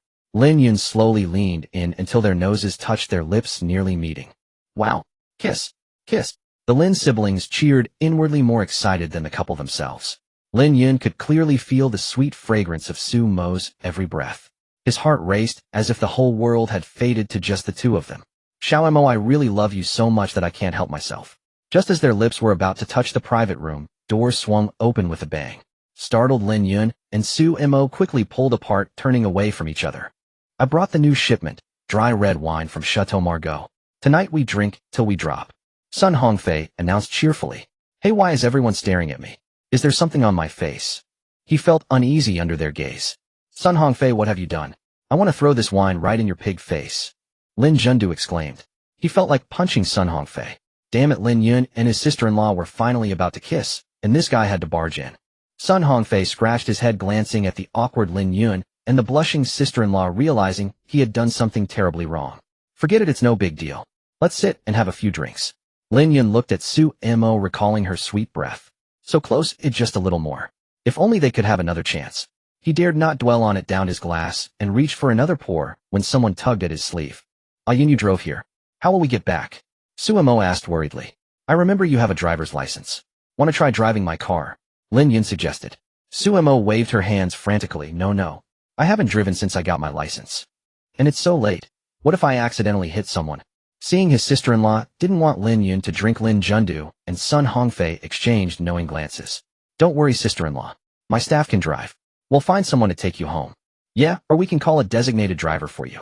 It's rare for Brother Yun to hang out with us. It wouldn't be fun if he couldn't drink.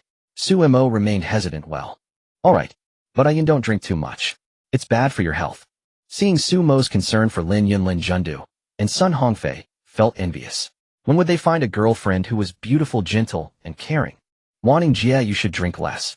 The three guys in front of you have fewer bottles combined than you do. Yeah, if you keep drinking like this, Sun Hongfei's place will go bankrupt. Despite Sumo and Lin Yuexin's attempts to dissuade her, Xia Wanning continued to gulp down her sorrows in silence. Her face flushed crimson, and her gaze grew hazy, clearly intoxicated. No, I just want to drink. Only alcohol can ease my heartache now, Xia Wanning said with a mournful expression. How could Momo truly be with Li Lin Yun? Otherwise, why would she let him kiss her? The more she thought about it, the more distressed she became. She grabbed a bottle of Romanée-Conti and chugged it down with a ferocity that would make even a bare-chested man at a street stall guzzling Tsingtao beer bow in awe. Sun Hongfei winced at the sight. This was a bottle worth 50,000 yuan, and he hadn't even had a sip. Dazedly, she downed cup after cup, the blush on her face deepening and her body beginning to sway. With too much alcohol came the inevitable need to relieve herself. She grabbed Sumo's hand and mumbled, Momo, I need to go to the bathroom. Her voice was soft and weak. Sumo looked at the drunken Xia Wanning and let out a resigned smile. Alright, I'll go with you. But you're not allowed to drink anymore afterward. Sumo gently supported Xia Wanning, letting her head rest on her shoulder, afraid she might stumble and fall. The private room was quite spacious. If Li Lin Yun hadn't told her where the restroom was, she wouldn't have found it at first.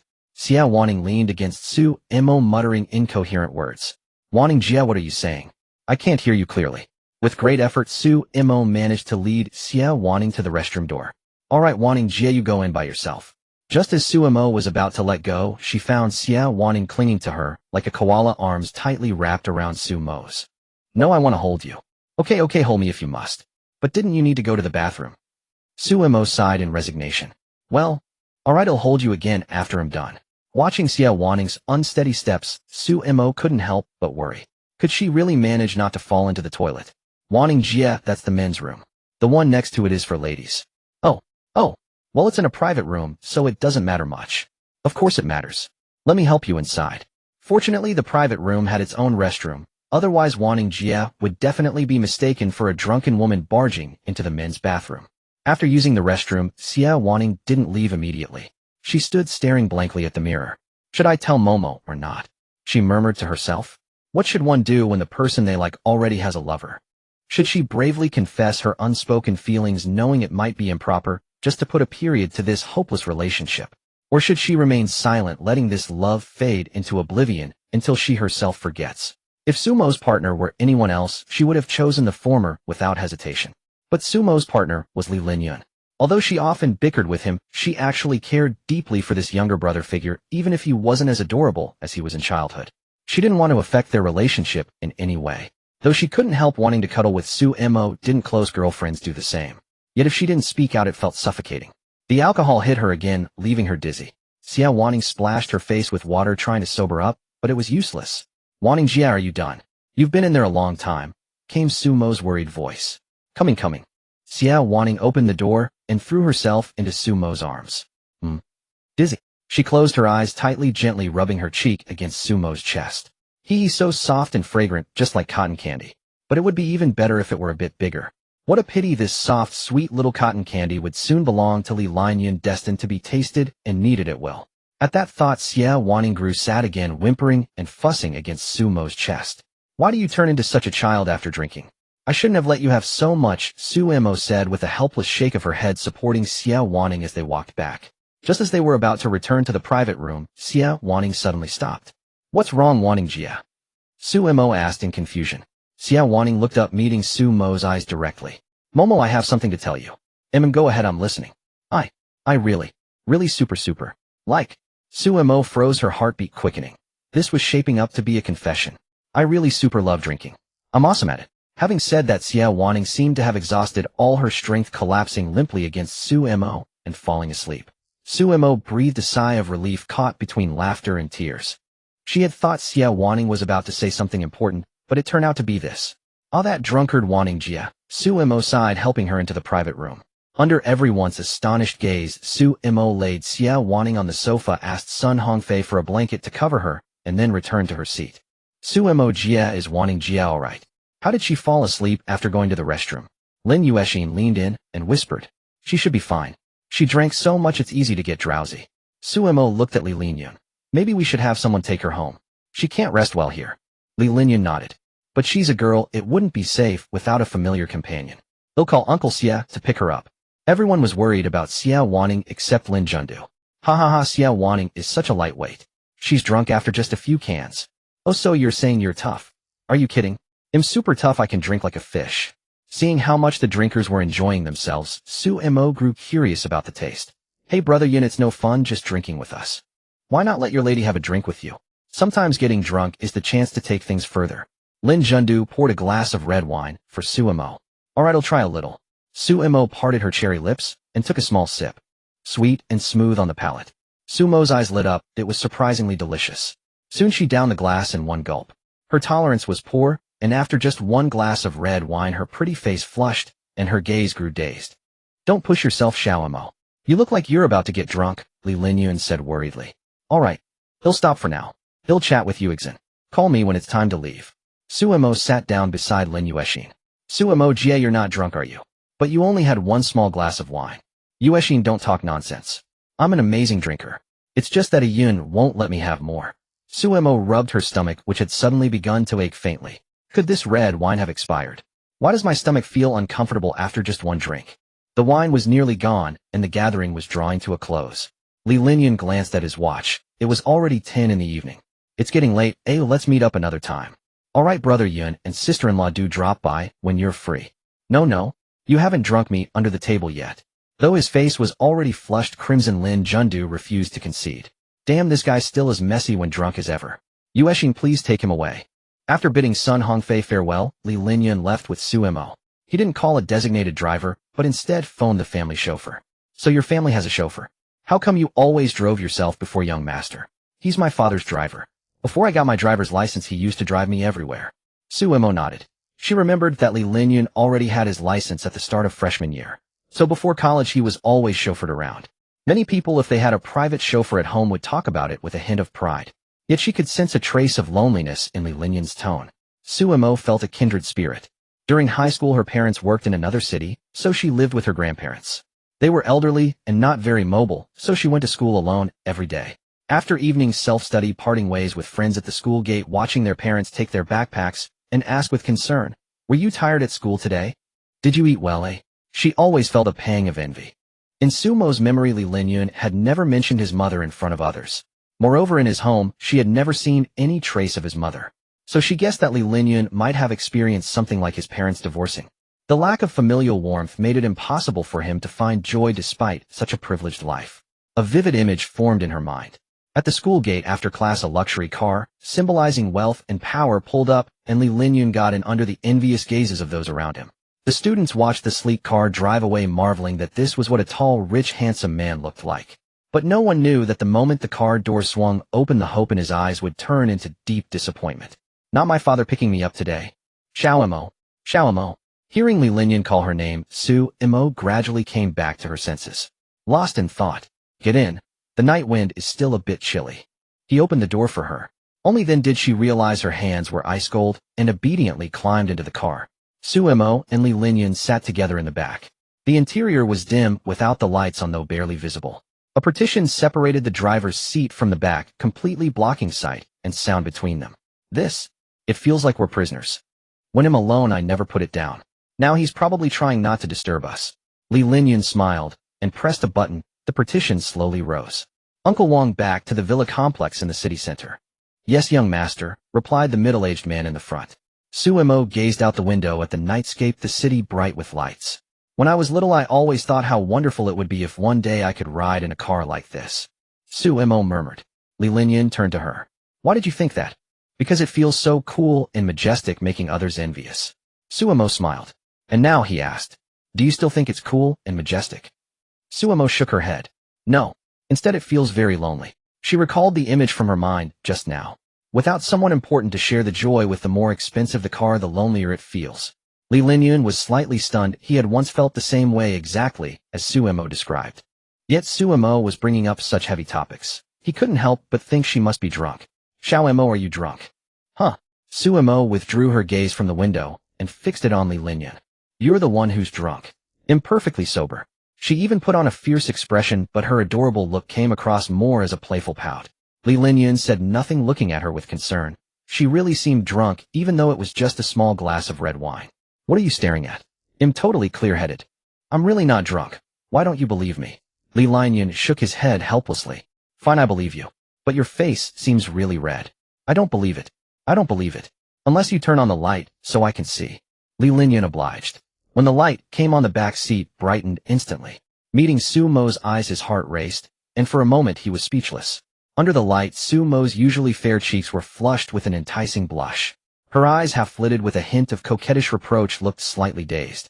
Her gaze was utterly innocent and free of any seductiveness, yet it possessed an unparalleled lethal charm. Li Linyun couldn't help but be captivated by those eyes. "Why aren't you saying anything?" "See, I'm not drunk at all." Suemo giggled with coy playfulness. "Yes, Xiaomo, you're not drunk at all. I'm the one who's drunk." Back at the villa, all the lights were off except for the living room. They guessed Grandpa was already asleep, so they tiptoed back to their room. Naturally, Li Linyun let Suemo shower first. He lay on the bed, his heart pounding, unable to calm down for a long time. Compared to the previous room, this bed was much smaller. Li Linyun gauged it. There was simply no way to avoid physical contact. He sighed. Tonight was bound to be an agonizing one. In the bathroom, having just finished showering, Suemo clutched her stomach tightly, her tipsiness long gone, her delicate face filled with pain. It hurt so much. Why does it hurt this much?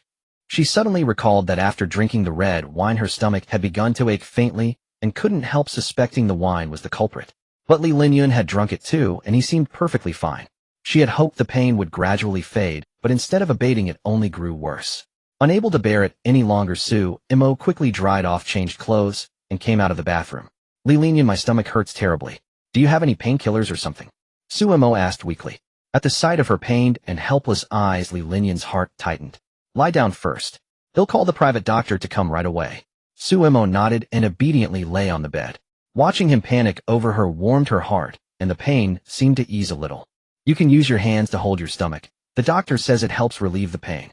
But it has to be warm hands, and mine are freezing right now. A look of hesitation crossed Sumo's face. Li Linyan, your hands must be warm. How about holding my stomach for me? Li Linyan nodded and agreed. He pulled the blanket up to Sumo's thighs and placed his hand on her stomach. Then he lifted her shirt up, revealing her smooth and flat belly. Her cute navel was a vertical line. You, what are you doing? Why are you lifting my shirt all of a sudden? Sumo's face, already pale, flushed crimson. What was this big dummy Li Linyan doing? Was he acting out of drunken lust? The doctor said direct contact works much better than through clothes. Li Linyan was flustered. In his eagerness to ease Sumo's pain, he had forgotten how easily she blushed. Then hurry up. It's embarrassing to have my belly exposed, and it's a bit cold. Li Linyan reached out and gently pressed his hand against her stomach. Her skin was smooth and delicate, warm and soft. How is it? Feeling any better? Li Linyan asked with concern. Suemo nodded. A little better. Thank you. Her voice carried a hint of shyness. Only a little better. Li Linyan tried to recall what his mother used to do when he had a stomachache as a child. He remembered. Even if it might be a bit embarrassing, it was worth it for Suemo. Pain, go away, Li Linyan chanted repeatedly like a spell. Sumo's already flushed face grew even redder. She covered her face with both hands in embarrassment. All this is super embarrassing. Li Linyan, stop it. A private physician soon arrived at the villa, a middle-aged woman in casual attire. After greeting Li Linyan, she turned her gaze to Suemo lying on the bed, a flicker of admiration flashing in her eyes. Miss Su, have you recently consumed any cold beverages or spicy, irritating foods? No, Suemo shook her head. She asked a few simple questions and performed some routine checks. Aunt Zhang, is Xiaomo alright? Li Linyan asked anxiously. It's a gastric spasm caused by a chill in the stomach, nothing serious. Just take some medicine and you'll recover. Li Linyan and Suemo breathed a sigh of relief, finally at ease. Aunt Zhang took a box of medicine from her kit and handed it to Suemo, explaining the dosage and usage. Then she looked at Li Linyan. Xiao Yin, come out for a moment. I need to speak with you. Li Linyan was a little reluctant to leave Suemo, but he followed anyway, thinking Aunt Zhang might want to discuss some care instructions. They sat down on the sofa in the living room, and Li Linyan poured her a cup of tea. Xiao Yin, when did you find such a beautiful girlfriend? Why didn't you tell your Aunt Zhang? Aunt Zhang smiled. Xiaomo and I just got together not long ago. I was planning to tell you after she agreed to be my fiancée, Li Linyan said casually. Aunt Zhang, you call me out alone. It can't just be for a chat, right? Aunt Zhang nodded.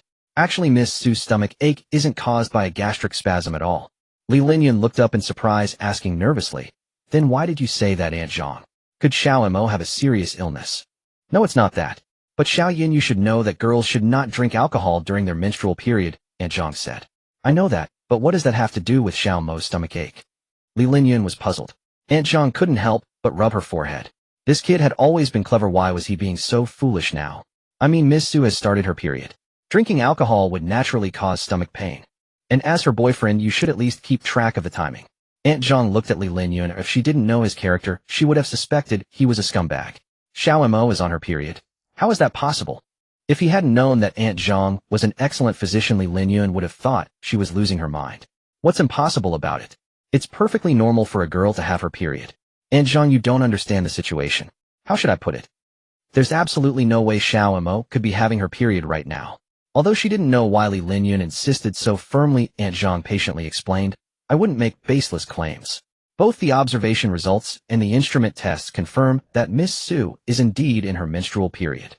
With that, Aunt Zhang stood up to leave. Take good care of Miss Su these 2 days. As a boyfriend, you're still not up to par. After Aunt Zhang left, Li Linyan sat on the sofa, still immersed in shock. He even considered searching online to see if boys could have periods too. But Aunt Zhang could never be mistaken about something like menstruation, let alone lie about it. So could it be that Xiaomo is actually a girl? Li Linyan murmured.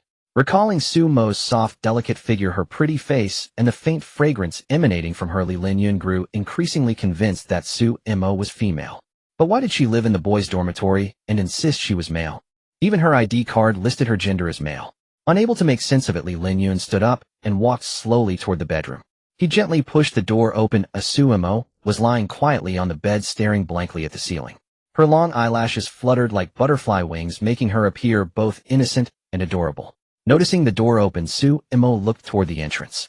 Li Linyan, what did Aunt Zhang say to you? Nothing much, just concerned about our relationship, Li Linyan replied with a smile. Su-imo sighed. I thought we only had to pretend to be a couple in front of Uncle Li. Now how are we going to handle this in the future? Li Linyan had also worried about this before, unsure how to explain things to his family later. But now he had a good solution. Why not make Xiao-imo his real girlfriend? Although he didn't know why she pretended to be male and had previously liked girls, it didn't matter. He wouldn't expose her secret of being a girl. Since she tried so hard to hide it, there must be a compelling reason.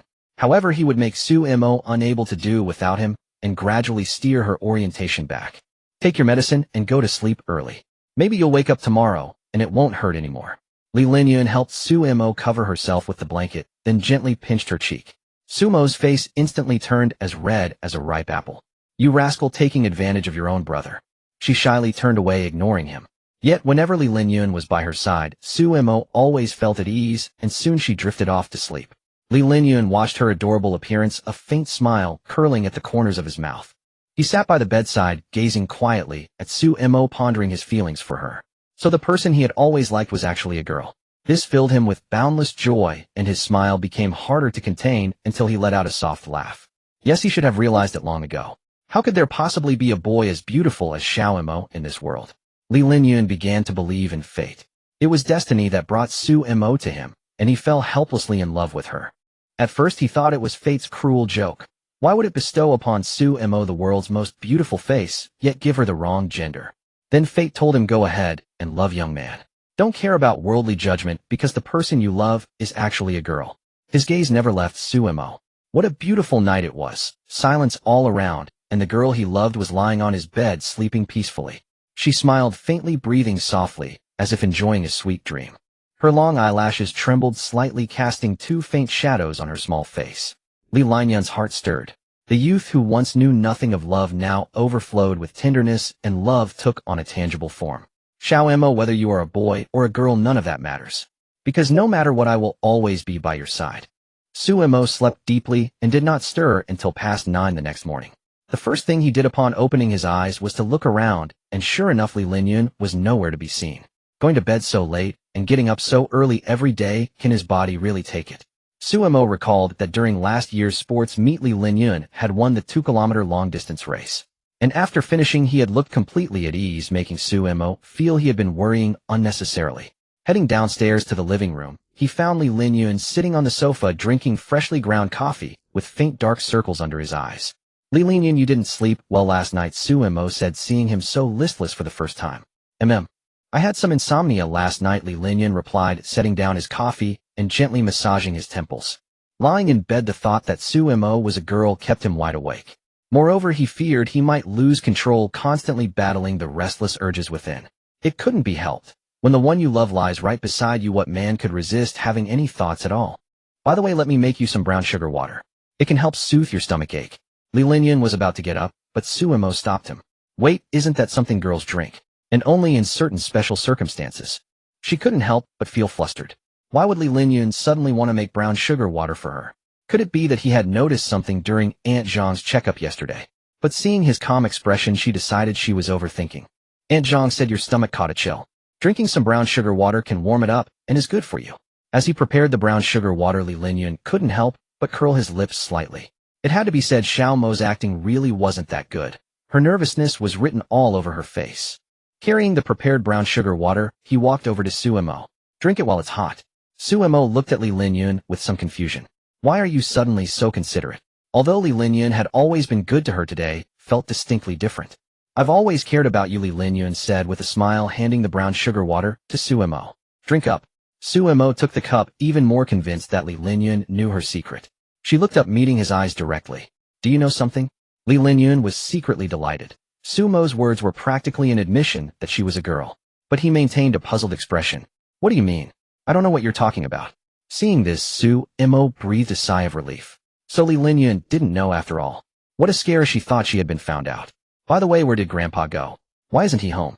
Li Linyan recalled that when he came downstairs this morning, Grandpa had looked at him with a knowing smile, saying he was going out to play chess, and telling him to take good care of Xiao-imo. It seemed Grandpa wanted to create some time alone for him and Xiao-imo. Oh, Grandpa went to play chess with an old friend. He probably won't be back until noon. Suemo nodded, sipping the brown sugar water slowly, when suddenly something seemed to occur to her. Oh, you still haven't taken me to buy figurines. Hurry up, let's go now. Suemo stood up excitedly. Xiaoemo, finish your brown sugar water first. No. Be good. Fine. The two arrived at the second dimension pilgrimage site recommended by Lin Jundu, said to be Hangzhou's own Akihabara. Entering the store, they ignored the badges, blind boxes, and gacha machines. Sumo's eyes were drawn to the various figurines. Wow, this Hatsune Miku figurine is so beautiful. And this Asuka, I've wanted to buy her for a long time. And so many Chikawa plushies. Hachiware and Usagi are both so cute. Li Linyun followed behind Suemo. He had no interest in these figurines, but he did rather like these plushies called Chikawa. They were very cute. And Xiaoemo liked little cats too. Just like a girl, she really adored these adorable little things. If you like them, buy them all, Li Linyun said softly. Really? Then I want stand on ceremony with you. Suemo was delighted. Li Linyun was really generous to her. Though she said that she only picked up the Asuka figurine and Usagi. Why only two? Li Linyun knew Suemo was thin-skinned, so he reached for the one she had left behind. No, two is enough. I'm already very satisfied. If I bought them all, I'd feel bad. Suemo tugged at his sleeve, and Li Linyun had to give up. After paying, Suemo was about to reach for the shopping bag, but Li Linyun beat her to it. You focus on having fun, I'll carry the bag, he said. No, I'm not some weakling, and it's not heavy anyway. In truth, Suemo was rather stubborn. Whenever someone offered help, her first instinct was to refuse. Let me do it. Carrying things can be distracting. Li Linyun held out his hand to Suemo. Without a word, Suemo handed him the bag, silently acquiescing. As they strolled along, they attracted many glances. Wow, look at that couple. Their looks are amazing. They're a match made in heaven. I thought they were the main characters from a romance novel. This is too adorable. Hearing the whispers, Suemo couldn't help but feel a little embarrassed. She stole a glance at Li Linyun, and seeing he seemed unfazed, breathed a sigh of relief. Just then, Suemo spotted a snack shop ahead with a long line out front. She tugged at Li Linyun's sleeve and pointed. Li Linyun, let's get something to eat. I'm hungry. Okay, wait here for me. He'll queue up. Li Linyun finished speaking. Let's go together. It's a bit boring waiting here alone. The two joined the end of the line, chatting idly. When their turn came, Li Linyun bought 2 servings of pan-fried buns and 2 bowls of beef soup. Wow, it smells so good. Suemo couldn't wait and took a bite of the pan-fried bun. Rich broth spilled out. So delicious. Eat slowly, don't choke. Li Linyun picked up his bowl, blew on it, and said, here, have some soup. Suemo drank some beef soup, feeling warmth spread through her body. Thank you, it's really good. Why be so polite with me? Li Linyun smiled, then noticed a bit of broth at the corner of Sumo's mouth. He reached out and gently wiped it away. Aren't you afraid of getting dirty? You could have just used a tissue. Suemo blushed, lowering her head to take a few quick bites of the bun to hide her shyness. What's wrong with you, Suemo? Why are you blushing like that? You're not really turning into a girl, are you? Well, you two are so lovey-dovey. Are you on a date? A familiar voice came from behind. Suemo turned around. Damn, all 3 of her dog roommates were here. Suemo blushed so intensely that her face felt like it was on fire, utterly unable to meet the scrutinizing gazes of her roommates. If it were any other situation, being caught by them would have been tolerable. But the problem was, she was still wearing women's clothes. She wished she could find a crack in the ground to crawl into. Why did they have to run into her at this very moment? This was utterly mortifying. Isn't this Xiaoemo? A few days apart, and you've become so pretty. Yo, you're blushing. Come, let me take a look. The group sized up Suemo, who was now in long hair and women's clothing. To be honest, even in her usual masculine attire, Suemo was already strikingly beautiful. Now dressed in a skirt and wearing a wig fully in women's attire, without even a hint of makeup, she was already stunningly beautiful, like a modern-day Shishir. As the ancients said, Shishir looks good with both light and heavy makeup. If Xiaoemo were to put on some beautiful makeup, wouldn't she be 100 times more beautiful than now? Thinking of this, the group couldn't help but get excited and start imagining. No wonder Lao Air has never found a girlfriend. It seems he's been watching Xiaoemo in women's clothes a lot. Li Linyun gave a non-committal shrug. Since they were speaking the truth, he saw no need to refute it.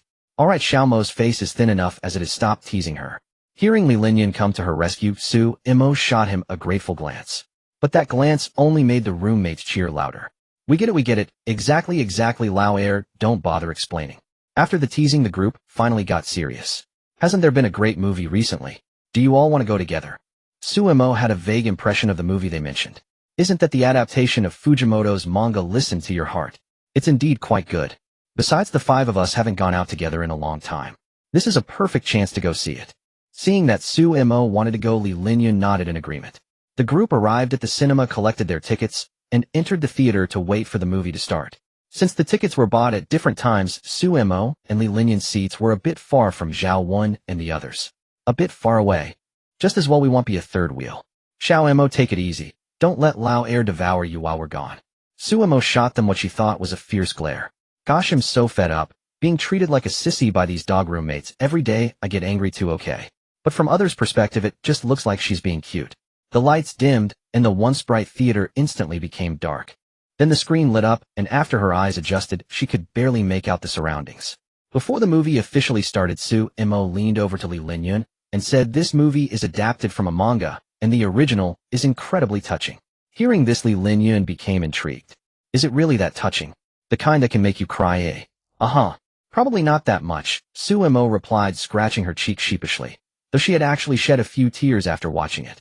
This adorable sight of Sumo turning away with embarrassment and avoiding eye contact told Li Linyun that she had indeed cried. The movie's starting, let's focus, Sumo said, turning her gaze to the screen. Her profile fell into Li Linyun's eyes. He sat quietly, his gaze involuntarily drawn deep. Those beautiful eyes, misty with emotion, reflected the images on the screen, making it impossible to look away. Sitting next to someone so beautiful really made it hard to concentrate on the movie. Although he barely watched the film, spending almost the entire time gazing at Sumo's profile. However, since it was a slice-of-life story, Li Linyun still remembered the general plot. In a nutshell, it told a story about innocent love, creativity, and self-expression. In the final scene, the boy and girl sat together on a tram, listening to a song the boy had written for the girl through their earphones. Everyone in the world overinterpreted and mythologized the boy's song, but only the girl understood what he truly meant to convey. Yet she didn't love him. This scene was full of poetry and open-endedness, leaving the audience with infinite room for imagination and reflection. It must be said that even by her own critical standards, this was a rare gem of a film. After the movie ended, Sumo remained immersed in it, unable to snap out for a long time. So touching. She sighed softly. Li Linyun responded, looking at Sumo and noticing that her eyes were slightly red. Sumo turned her head and found Li Linyun staring at her. Remembering that she looked like she was about to cry, she blushed. Why are you looking at me? Li Linyun smiled and gently wiped the moisture from the corner of her eye. Why are you about to cry again? Didn't you already know the plot? I'm not about to cry. It's just that some sand got into my eye, Sumo retorted stubbornly. Really? Want me to blow it for you? Li Linyun played along with Sumo's act. No. No need, I'll just rub it a couple of times, Sumo said quickly, waving her hand. If the roommates saw her, she would really be treated as a sissy. After the movie ended, the five of them gathered at the ticket check. By the way, Lao Air, when are you letting Sumo go back to school? Classes start after the sports meet tomorrow. Li Linyun naturally didn't want Sumo to go back to the dorm. On one hand, he was reluctant to part. On the other, he had learned that Sumo was actually a girl. Although he didn't know why she was living in the male dormitory, and Zhao Wen and the others hadn't discovered that Sumo was actually female. Hey, I'm going back tomorrow. And it's not like I have to go back, just because you say so. The way you put it, it sounds like I'm your property, Sumo complained. Li Linyun found himself unable to come up with a reason to keep Sumo from returning to the dorm. Since that was the case, he would have to go back and sleep in the dorm as well. He'll be staying in the dorm for a while too. As soon as Li Linyun said this, everyone stared at him in disbelief. Lao Air, are you really willing to go this far, just to chase love? Wouldn't that mean you have to commute between the company and school? Just thinking about it is exhausting. It's fine. My dad gave me a few days off and told me not to go to the company. Li Linyun said. Hearing that Li Linyun was coming back to the dorm, Sumo remained silent, but her heart was pounding. She knew that in the past he sometimes wouldn't return to the dorm for a month or two. Today, however, he was unusually saying he would stay for a while. Combined with the fact that when she was pretending to be Li Linyun's girlfriend, he had been considerate and gentle, and sometimes even took advantage of her. Sumo's pretty face flushed crimson, as if steam could rise from her head. A strange thought crossed her mind. Could it be? Could it be that because of this period of pretending to be a couple, Li Linyun has actually fallen for me? Sumo secretly glanced at Li Linyun, and by coincidence their eyes met. Was it her imagination, or did his gaze seem to hold a hint of affection? Li Linyun, you must be really desperate. I'm your brother. After finishing his shower, Li Linyun stepped out of the bathroom, and saw Sumo tightly wrapped in the blanket, looking like a startled kitten, her small face full of vigilance. Sumo, why that expression? Am I really that frightening? Li Linyun said with a wry smile, feeling a bit hurt. Hey, I want to ask you a few questions now, and you need to answer me honestly. Suemo gazed at Li Linyun calmly, her expression serious. Alright, go ahead. Li Linyun could roughly guess what Suemo wanted to ask. After all, ever since he figured out that Suemo was a girl, his kindness toward her had been far too obvious. Suemo hesitated, opening her mouth several times to ask, but swallowing her words back each time. No, I still can't bring myself to ask. Who would ask their own brother if he liked them? That would be far too strange. Just ask whatever you want, I'll tell you everything I know without reservation. Li Linyun couldn't help but laugh at Suemo's hesitant demeanor. Girls really have thin skin. Of course, she couldn't bring herself to ask such a question. Actually, what I wanted to ask was... Suemo fell silent, now only wanting to slap herself. Oh, Suemo, you idiot, what exactly do you want to ask? Ayun, you don't happen to like boys, do you? Suemo's little mind went blank, blurting out that very presumptuous question. Li Linyun was taken aback, somewhat amused and exasperated. Suemo, what makes you think that? He had assumed Suemo would ask if he liked her, never expecting this. Because you're too good to me, do I find it a bit unusual. Suemo lowered her head, murmuring softly. Li Linyun felt a secret delight. So Suemo wasn't completely unaware this was exactly the effect he wanted. Rest assured, I certainly like girls. Li Linyun chuckled. But from what you just said, do you think I like you? I didn't mean that. Suemo's face flushed bright red, her voice growing softer and softer. You idiot, and don't say it out loud, it's so embarrassing. Alright, get some sleep early, we have the first class at 8 tomorrow. Li Linyun lay down on the bed shirtless, his firm abdominal muscles clearly displayed before Suemo. Hey, could you please put some clothes on? Suemo pouted, feeling somewhat envious of Li Linyun's physique. Suemo, why are you acting like a girl? After all, we're both guys. It doesn't matter. Go to hell, suit yourself. They slept soundly through the night. The next morning after breakfast, they prepared to return to school. Grandpa Li had been rather reluctant at first, but upon hearing that Li Linyun planned to stay on campus and truly experience campus life together with Suemo, his face immediately lit up with joy. The first class at 8 was modern and contemporary literature. Although everyone struggled to get up early, they still came to secure good spots for napping or playing on their phones, and the classroom was nearly full. The two walked in and soon spotted Zhao One and the other two. However, since the seats were arranged in rows of 4, they could only sit in front of them. As soon as they sat down, they heard their roommates' low complaints from behind. Hey Suemo, that's so unfair. You only let old two see you with long hair when you're alone, but you switch back to short hair when you return to school. Yeah, we haven't had our fill yet. Even though you're closest to Suemo, you can't keep him all to yourself. Well, you see, Suemo said she doesn't want to dress up as a girl in front of anyone except me. Li Linyun said with a smile. Upon hearing this, the three of them simultaneously looked at Suemo, who was glaring at Li Linyun with a mix of shame and anger. Don't talk nonsense. When did I ever say that? This Li Linyun, when had he become so fond of teasing her? He had really learned bad habits. After scolding Li Linyun, Suemo turned to the 3 roommates and said, Alright, stop making things difficult for me. If it weren't to help him out, I wouldn't have worn women's clothes. They chatted for a while longer until the bell was nearly finished ringing, and then the teacher hurried in. During class, Suemo had intended to listen attentively, but the gazes around her made her uncomfortable. There was no denying that good looks were captivating. The girls nearby kept staring at her, whether out of infatuation or some other thoughts. Wow, this guy is even prettier than a girl. I love soft, sweet little boys like him. His name is Suemo, right? If only he could be my partner. Then I'd have both a sister and a boyfriend. And the guy sitting next to him is really handsome too, and they seem pretty close. Do you think they might be together? Ooh, I want to see Suemo pinned down by him, moaning. Hearing their chatter, Suemo couldn't help but facepalm. What on earth were these girls thinking? Suddenly, she felt someone tugging at her sleeve. Looking up, she saw the girl sitting in front of her, blushing, holding a note. Suemo opened the note curiously. It read, Suemo, can I add you on WeChat? She shook her head helplessly and was about to politely decline when Zhao snatched the note from behind. What are you doing? Give it back. Suemo said. Hang on, I know you're not good at refusing people. Let me do it for you. Zhao glanced at it, a slight smile curling at the corner of his mouth. He scribbled a line on the note and handed it back to the girl. After receiving the note, the girl took a look, blushed even deeper, and quickly turned around, too shy to face Suemo. Suemo had a bad feeling. What did you write? Zhao grinned and said, I wrote, sorry, Suemo already has a boyfriend sitting right next to him. Zhao, you son of a... Li Linyun laughed inwardly. That Zhao sure knew how to stir things up. Maybe he should find some excuse to send him a big red envelope or something. Suemo was furious, her face flushed bright red. She glanced at Li Linyun beside her, who was looking at her with a half smile, and felt even more flustered. You're still laughing? If people take it seriously, how am I supposed to show my face anymore? Suemo gently hit Li Linyun. Although she hadn't meant anything by it to others, it seemed like a flirtatious gesture. Su-moi. I won't tell anyone, said the girl who had asked for the WeChat. She looked from Su-mo to Li Linyun and couldn't help but show a knowing smirk, entirely shedding her earlier shyness. It's obvious. Su-mo must be the bottom in this relationship. Su-mo was speechless. My sexual orientation is perfectly normal, okay? Can you please stop teasing me?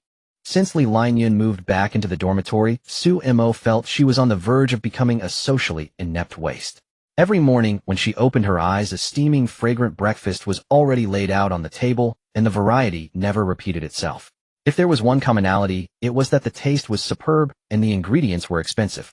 Of course, to silence Zhao Wen and the others, Li Linyun also brought them breakfast, though not as lavish as Su-mo's portion. How else could she demonstrate that Su-mo was special to her? If it were only breakfast, Su-mo wouldn't think she was becoming a social waste. Even laundry, Li Linyun had arranged everything for her. Fearing the school's washing machines were unclean, she had the clothes sent to a professional laundry service. But Su-mo absolutely refused to hand over her socks and underwear to Li Linyun. At first, Su-mo felt awkward and embarrassed. But as time passed, she grew accustomed to it. 2 weeks had gone by since Li Linyun moved back, and only 1 week remained until the final exams. In the days before exams, Su-mo would turn into a grind, spending from 8 in the morning to 8 at night in the library. But this time was different. Li Linyun accompanied her. Sipping the milk tea Li Linyun bought, and reviewing the notes Li Linyun had organized, she realized for the first time that studying could be so effortless. Li Linyun, I remember you used to study business administration. Why did you switch to Chinese language and literature? Su-mo asked. Li Linyun thought for a moment and said, well, I thought it would be helpful for managing the company. Then why didn't you continue? The courses were too broad and shallow. What the teacher needed a whole class to explain, my old man could make clear in 2 sentences. So I felt it was useless. Su-mo nodded. After all, the man who ran the entire Li group. No matter how good the teacher's theoretical knowledge was, it was nothing but showing off in front of him. Let's finish early today. Studying should be balanced with rest, Li Linyun said as she began packing Su-mo's things. Su-mo checked the time. It was almost dinner. Just as she was about to suggest hot pot, Li Linyun spoke first. Tonight, Xia Wanian's family is hosting a ball. I want to take you with me, Li Linyun said. Is that okay? It's okay, I guess, but I have to wear a dress again. Su-mo pouted, looking reluctant. Ayun, can I just wear men's clothes tonight? Li Linyun nodded. They'll go along with whatever you want, but you're supposed to be my girlfriend. Though it was a pity not to see Su-mo in a gown, her happiness was paramount. No problem, I'll just wear a wig. Who says your girlfriend can't wear men's clothes? Su-mo said, her face beaming with delight. Finally, no need to wear a dress. With my face in men's clothes, it'll definitely be more popular with girls than Li Linyun. Since you're going to the ball in men's clothes, should we buy some nice outfits? Li Linyun suggested. Pick for me. I trust your taste. At the Burberry boutique, Li Linyun had a few suits stored. Since they were attending a banquet, dressing appropriately was crucial. While the staff busied themselves measuring Su-mo and selecting suitable attire, he calmly walked to the storage area, took out a British-style suit, and skillfully put it on. Standing before the full-length mirror in the store, Li Linyun carefully adjusted his cuffs. In the mirror, he was handsome and tall, with an extraordinary bearing. His expression was as calm as an ancient well, as if nothing could disturb his inner peace or alter his ever-composed demeanor. Li Linyun, how do I look in this outfit? The moment he heard Su-mo's voice, the still well of calm rippled with a trace of a smile. When he saw Su-mo, a flash of admiration flickered in his eyes. Before him stood a delicate, beautiful boy, wearing a tailcoat with elongated tails. Seeing Li Linyun staring at her in silence, Su-mo uneasily raised her hand to adjust her collar and tugged at the tailcoat's hem. What's wrong? Do I look weird? No, not at all. I'd say it fits perfectly. Li Linyun gazed at Su-mo. Her already fair skin, set off by the exquisite tailcoat, appeared even more radiant. The elongated tails better showcased her long, straight legs. Her hair was tied back, swaying as she walked. By the way, may I have a pocket square? We're going to a ball later, Li Linyun said to the shop assistant. Taking the pocket square from the assistant, Li Linyun deftly folded it and tucked it into the pocket of Su-mo's tailcoat. What's this for? Su-mo asked curiously. It's decorative. Balls are like that. Many useless but necessary etiquettes, Li Linyun said as she adjusted Su-mo's collar and cuffs. Oh, so this is the so-called high society. I don't really know these manners. Won't I embarrass you? Su-mo worried. It's fine. They'll tell you everything later. Li Linyun smiled. Besides, you're so good-looking and wearing such a well-fitting tailcoat. Who at the ball would believe you don't know etiquette? Su-mo felt she had a point. A handsome face could indeed fool people. Oh, then he'll try to act as high class as possible. In the car, Li Linyun explained many ballroom etiquette tips to Su Mo, such as holding drinks with the left hand, putting utensils back after eating, and inviting a dance partner gracefully.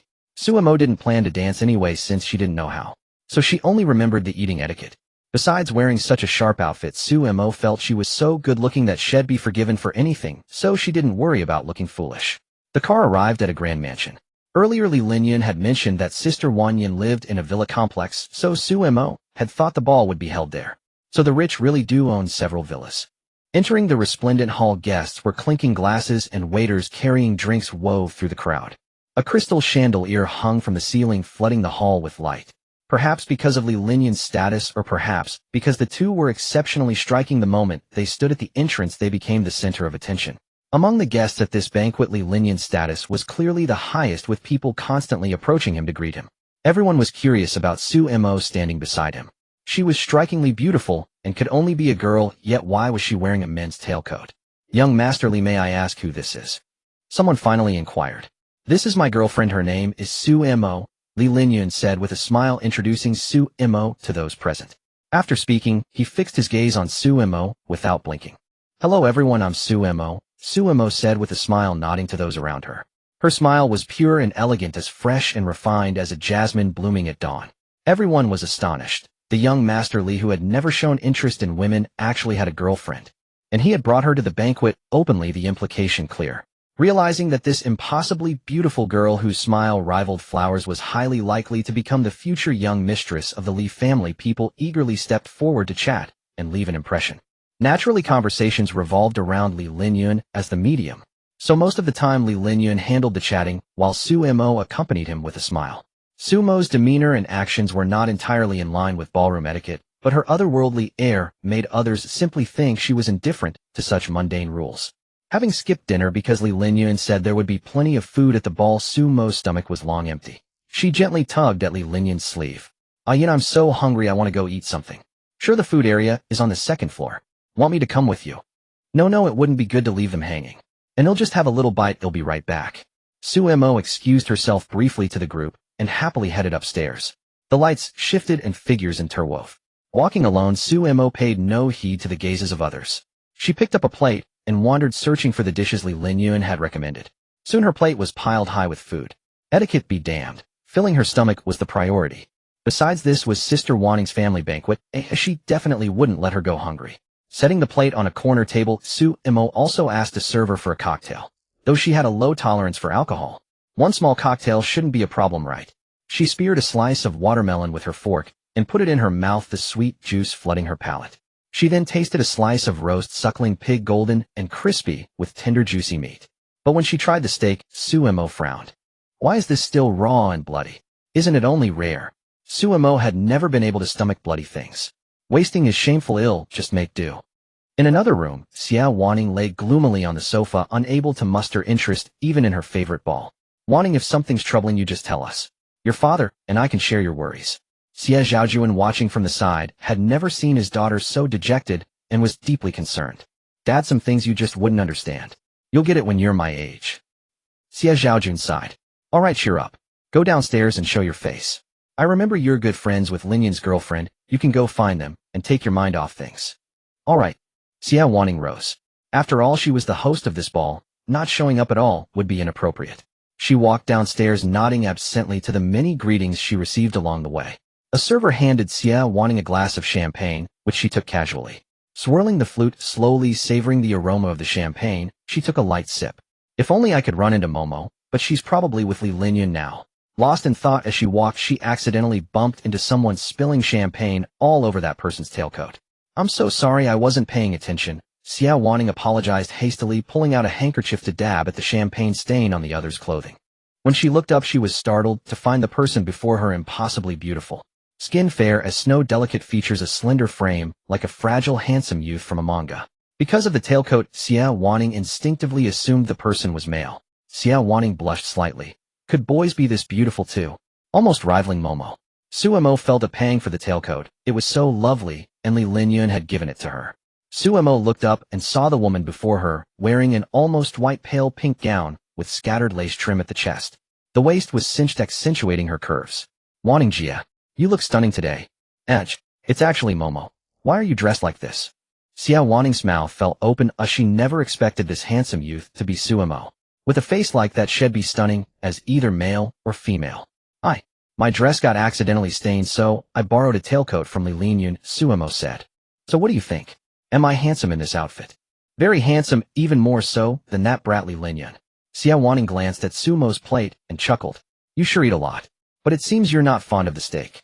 It's a bit raw, I really can't eat it. Suemo shrugged helplessly.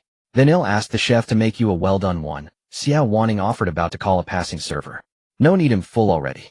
Besides, it's uncomfortable now with the clothes soaked. Then go change in my lounge. Oh, I have a few nice gowns there. It's the room at the left end on the 3rd floor, Xiao Waning invited. Isn't there anything else? In Sumo's mind, gowns were designed to accentuate a woman's curves, so she was reluctant to wear one. Oh, come on, you should wear a gown to a ball. And Momo, you're so beautiful. I'm sure Li Linyun would love to see you in a gown. Seeing Sumo's hesitation, Xiao Waning played the Li Linyun card. Unable to resist Xiao Waning's coaxing, Suemo reluctantly followed her to the lounge. Upon seeing Xiao Waning's selection of gowns, Suemo suddenly felt an urge to flee. One gown was pure white, with a very low neckline. The skirt was long but had a slit at the thigh like a cheap how. Another was a light blue gown, modest at the chest and thighs, but with an open back. Waning Jia. Looking at Xiao Waning's own fully covered gown, Suemo couldn't help but suspect she had deliberately hidden away the conservative ones. What's wrong? These two dresses are quite pretty, aren't they? Xiao Waning asked with confusion. Pretty they are, but wearing them would feel so embarrassing. Despite saying so, Suemo obediently began to make her choice. After much comparison, she settled on the light blue backless evening gown. After all, with just the back exposed, Li Linyun wouldn't be able to tell she was actually a girl. But the other dress was different. The neckline was so low that anyone who wasn't blind would immediately realize she was female. Holding the gown against herself in front of the full-length mirror, she found it fit quite well. Suemo nodded in satisfaction and was about to undress when she noticed Xiao Waning staring at her with an expectant look. Waning Jia, I need to change. Please leave quickly. Oh, all right. Xiao Waning retreated in disappointment. Sigh, if only she had installed a camera in the restroom. After figuring out how to wear the evening gown, Suemo took off her tuxedo and was about to put it on. The long silent system suddenly spoke up. Say, host, haven't you realized something's off? What's off?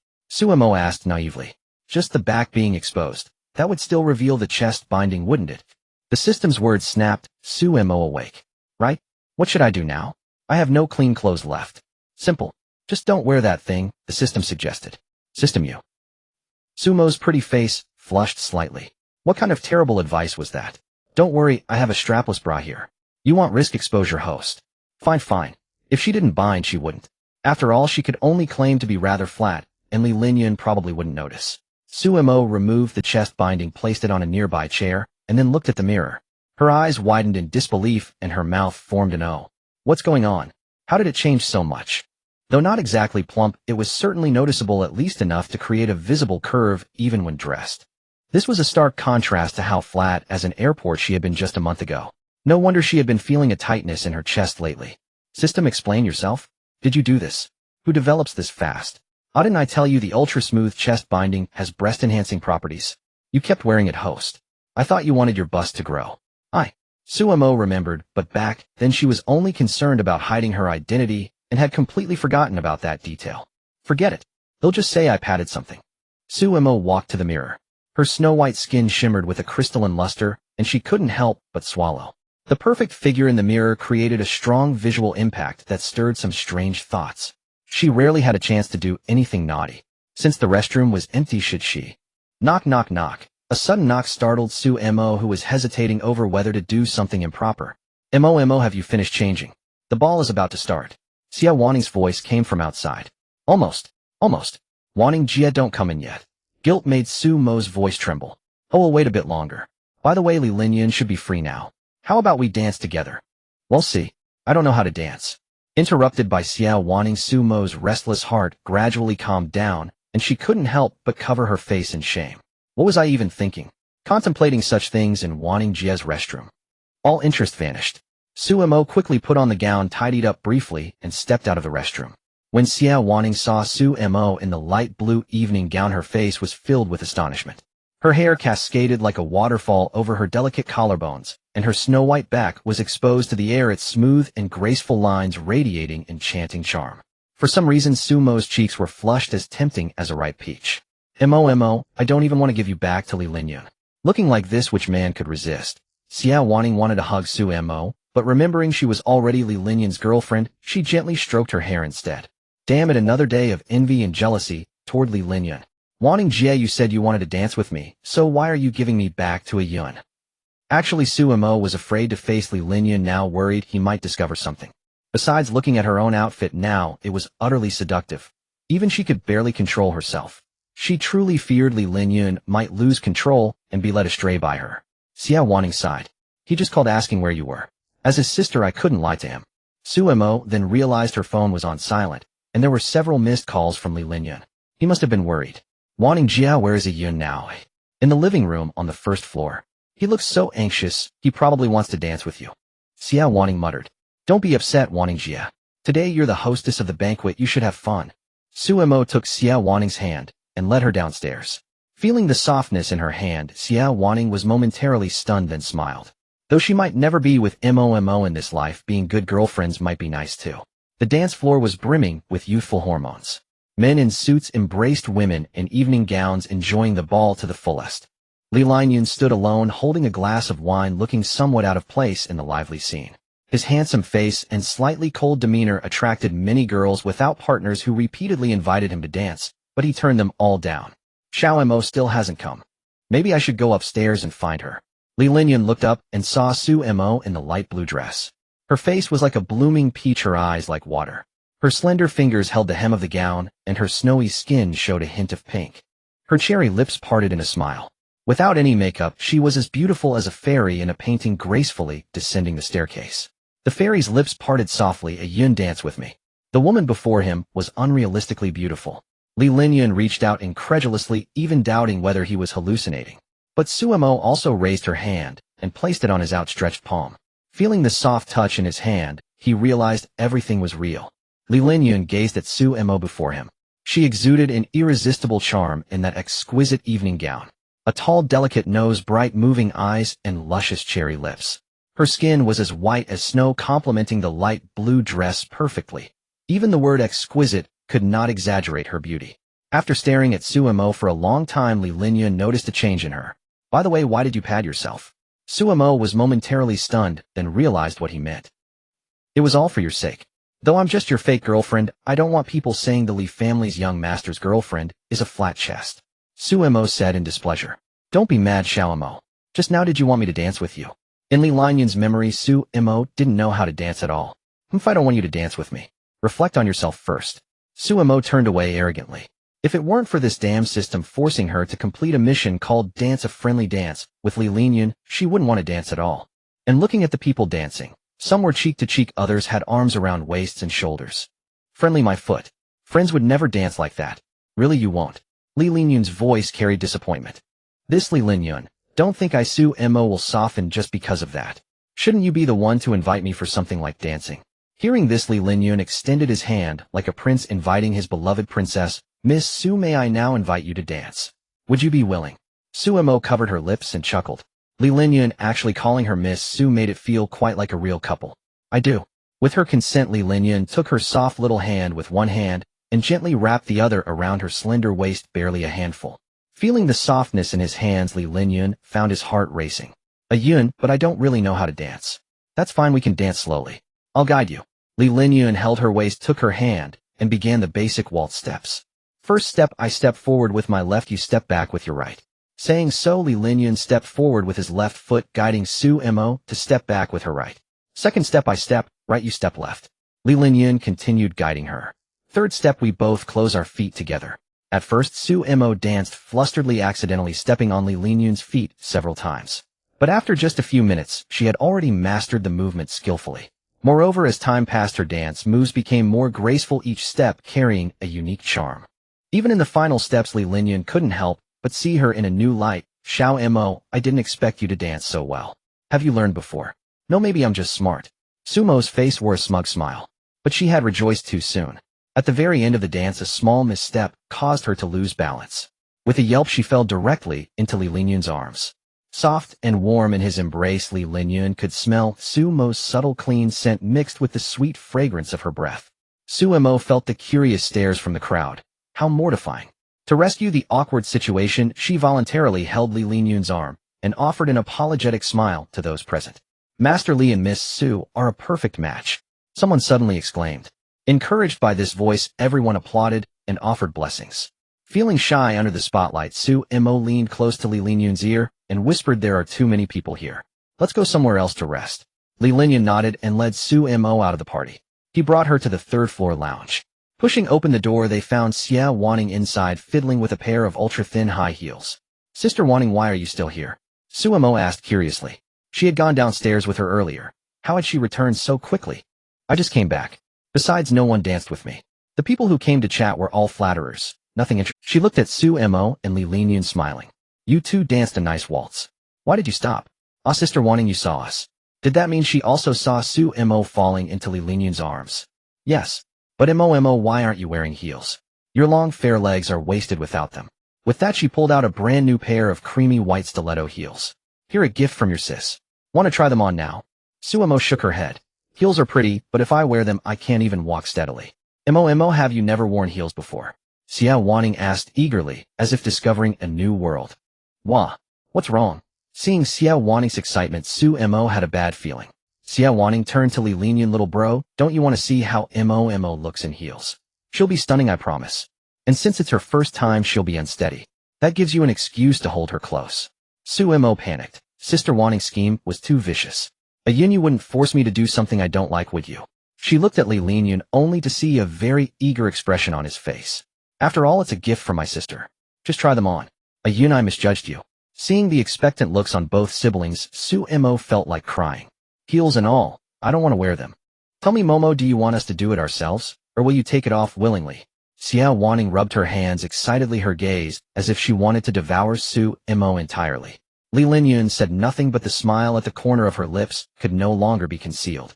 Seeing the stance of these two, Sumo truly feared that more than just shoes would be removed. Can I not take them off?" She twisted her fingers and stammered. "No, you can't," Xia Wanning cooed, stepping forward to do it herself. "Wanning, please calm down." Sumo was so frightened that she clutched her own collar tightly. Let Yun do it instead." "Why, just because Li Linyun is your boyfriend. Momo, you're too biased." Xia Wanning cried out in pain. "It's not because of that. If it were Li Linyun, she would only take off her shoes and put on the high heels, doing nothing else." If Xia Wanning were to do it, Sumo couldn't even imagine what kind of treatment she would endure. "All right, I'll help you take off your shoes." Li Linyun approached step by step, and Sumo retreated little by little until her back pressed against the wall with nowhere left to go. Maybe I should do it myself." Sumo raised her eyes, looking pitifully at Li Linyun. "No, let me help you with this." The smile on Li Linyun's lips grew even more pronounced. After changing into the high heels, Sumo was already shy to the point of feeling weak all over. "Xiao, how about standing up and trying to walk a few steps?" Sumo stood up. Her already very slender legs appeared even more excessively long when paired with the high heels. The white straps of the heels made her already fair instep look even more beautiful. She gently rested her hand on Li Linyun's shoulder and attempted to take a few steps. It was quite steady. Then she let go of Li Linyun's shoulder and tried walking alone. Her steps were a bit unsteady, but she could barely manage. A hint of complacency rose in Sumo's heart. They said walking in high heels for the first time was difficult, but it didn't seem so hard for her. Could it be that she really had a talent for being a girl? "I probably won't fall while walking, but am still somewhat unaccustomed to it." Sumo looked at the high heels on her feet and found them very beautiful. "So what should we do next?" "What else can we do? The ball is almost over. We'll show our faces for a while, then go wash up and sleep," Xia Wanning said. Her gaze remained fixed on Sumo. Dressed in a sexy evening gown and wearing high heels, Sumo had nearly bewitched her into a daze. Glancing at Li Linyun, she noticed his eyes were also glued to Sumo, and she was startled. Oh no. Momo looks so beautiful tonight. After they go home, Li Linyun will definitely not be able to resist. No. Momo is still young. Even if they are a couple, she absolutely cannot allow Li Linyun to do such things to her. Momo, how about staying with me tonight?" Sumo was taken aback, wondering whether she should accompany Wanning for the night, but Li Linyun spoke first. "No. Xiaomo has class tomorrow morning. If you sleep together, she'll definitely be late." Sumo looked puzzled. There was no class tomorrow. Why did Li Linyun lie to Wanning? Xiao Wanning was powerless to refute, as she herself went to bed very late every day. By the time she put down her phone to sleep, her father was already ready to leave for the company. Momo, I can't save you. You'll have to protect yourself tonight. Suemo. As the ball neared its end, the two accompanied Xiao Wanning for a brief appearance before leaving without lingering. Checking the time, it was already past the school's curfew, so they decided to return to the villa in the city center for the night. Since Suemo and Li Linyun had been staying at school, Grandpa Li had gone home to take care of his wife, who had trouble walking. The journey was not far as soon they arrived at the villa. I'm exhausted. You know, go upstairs to take a shower first. You're still wearing high heels. Do you want me to help you up? Li Linyun asked. Suemo shook her head. No need, I've gotten used to them. Going up the stairs is a piece of cake. Just as Suemo confidently stepped onto the staircase, her foot suddenly slipped, and she lost her balance, falling sideways. Seeing Suemo fall, Li Linyun's heart tightened, and she quickly rushed over to help her up. Are you okay, Xiaomo? Why were you so careless? Ouch. It hurts. I think I sprained my ankle. And why is there water on the stairs? Li Linyun glanced at the water stains on the stairs. The housekeeper must have cleaned not long ago. Bear with it. He'll carry you upstairs. There's some safflower oil in the room. Li Linyun said gently. Wait first. Before Suemo could respond, she unhesitantly scooped her up in a princess carry. A wave of shyness surged within Suemo, but even more so a feeling of utter hopelessness. Why? Why is this happening? Sumo's eyes lost their light. In one evening, she had first endured the shame of changing into high heels, then was carried princess style by her best friend. These events made her realize an unwilling truth. No one would ever see her as a boy again. She sighed, unable to help, but lament. Suemo, you are now utterly and completely a girl. Suemo had thought this would be another embarrassing scene. However, while applying the red flower oil, she realized she was overthinking. Li Linyun's expression was unusually serious, like a doctor treating a patient with a sprain. After finishing, he blew gently on her ankle, and the ticklish sensation made Sumo's cheeks flush. Seeing Sumo's bashful demeanor, Li Linyun couldn't help but recall the time he helped her change into high heels, and he drifted off into thought. Ayun, you can let go now, Suemo said reproachfully, seeing that Li Linyun still hadn't released her foot. Li Linyun snapped out of his reverie and quickly let go. Sorry, Xiaomo, I was a bit distracted. Suemo withdrew her foot and couldn't help but chuckle. Thank you, Ayun. For what? Rubbing the oil on your ankle. Li Linyun looked at Suemo. No, not that. Suemo shook her head. I want to thank you for taking care of me lately. Buying me breakfast, attending classes with me, going to the library to study together, and being more worried than I was when I got hurt. As she spoke, Suemo gazed at Li Linyun with a smile. Thank you for always being so good to me. Li Linyun was taken aback. He remembered that Suemo rarely showed her true feelings like this. But I always feel like you've been treating me as a girl. Is that so? You must be overthinking it. Li Linyun deflected. He hadn't expected Sumo's sixth sense to be so accurate. But now that he knew Suemo was actually a girl, how could he possibly treat her like a guy as before? You definitely are. Suemo puffed out her cheeks. Aren't you a germaphobe? Yet you let me sleep in your bed. And you keep staring at me all the time. Her voice grew quieter as she spoke. Ahem, don't read too much into it. It's actually because you're clean. In truth, it was because he liked Xiaomo, but it was too soon to say that, so Li Linyun came up with a rather flimsy excuse. I don't care. Right now, immediately you have to treat me like a brother. Otherwise I won't talk to you anymore. Suemo lifted her chin, speaking with its tsundere air. Really? Li Linyun raised an eyebrow. Suemo nodded, her expression resolute. Of course. I Suemo always mean what I say. Fine then. After saying that, Li Linyun stood up and walked over to the bed. Just as Suemo was wondering what he was about to do, he suddenly scooped her up in his arms. Hey, what are you doing? Who carries their brother like this? Caught off guard by Li Linyun's sudden move, Suemo protested with a blush. Aren't we brothers? Your foot is hurt, so it's only right that I carry you to the bathroom for a bath. Li Linyun said with a straight face, though inwardly he was overjoyed. Fair enough, but you have to put me down once we reach the bathroom. At the bathroom door, Li Linyun indeed gently set Suemo down. Alright, I'm going to take a bath now. You get out, Suemo urged. That won't do. Your ankle is sprained. What if you fall again by yourself? Li Linyun said seriously. That's not necessary, it's so embarrassing. Sumo's face grew even redder. Didn't you say to treat you like a brother? What's there to be embarrassed about? Li Linyun walked straight into the bathroom. Suemo gritted her teeth, thinking that since she had just told him to treat her like a brother, she couldn't be shy. So she braced herself and followed him in. Li Linyun turned on the shower head to test the temperature, filled the bathtub with water, then turned around and said gently to Suemo, Alright, you can take off your clothes and get in now. Huh? Suemo froze. You're not going out. Li Linyun nodded without flinching, his face betraying no emotion. That's right, I'll stay here to watch you in case you fall again. If you don't mind, how about we bathe together? Suemo suddenly felt as if she had shot herself in the foot. Seeing that Li Linyun really had no intention of leaving, she panicked on the verge of tears. Ayun, please get out. Just forget what I said earlier. Seeing Sumo's flustered and adorable expression, Li Linyun's lips curled slightly. He deliberately leaned close to Suemo and said, So you don't want me to treat you like a brother anymore? Then what am I supposed to see you as? Startled by Li Linyun's sudden proximity, Sumo's cheeks flushed. Whatever you like. Just go. With that, she shoved him out of the bathroom. The door slammed shut, and soon the sound of running water filled the room. Gazing at the bathroom door, closed but not locked, Li Linyun fell into deep thought. The next morning, Sumo's foot still ached slightly, and it wasn't until the afternoon that it improved enough for them to return to school. Since they had no classes, they went straight back to the dorm. Ayun, you don't have to hold me. I can walk by myself, Suemo said with a pout. All right, but be careful not to hurt yourself again. Li Linyun slowly released his grip, his eyes still fixed on Suemo, afraid she might fall. Zhang Yang, Su Bin, and Zhao Wen watched the two of them exchanging glances at how cozy they seemed. Ayun. Xiaomo calls him Ayun. Damn, that's intimate. They're definitely a thing now. Suemo suddenly realized that she had almost grown accustomed to calling Li Linyun Ayun. Haha, you're overthinking. I could call you Xiao Yang, Xiao Bin, Xiao Wen too. It's the same, isn't it? Not really. Ignoring the three, Suemo walked to the balcony to retrieve the clothes she had hung to dry 2 days ago.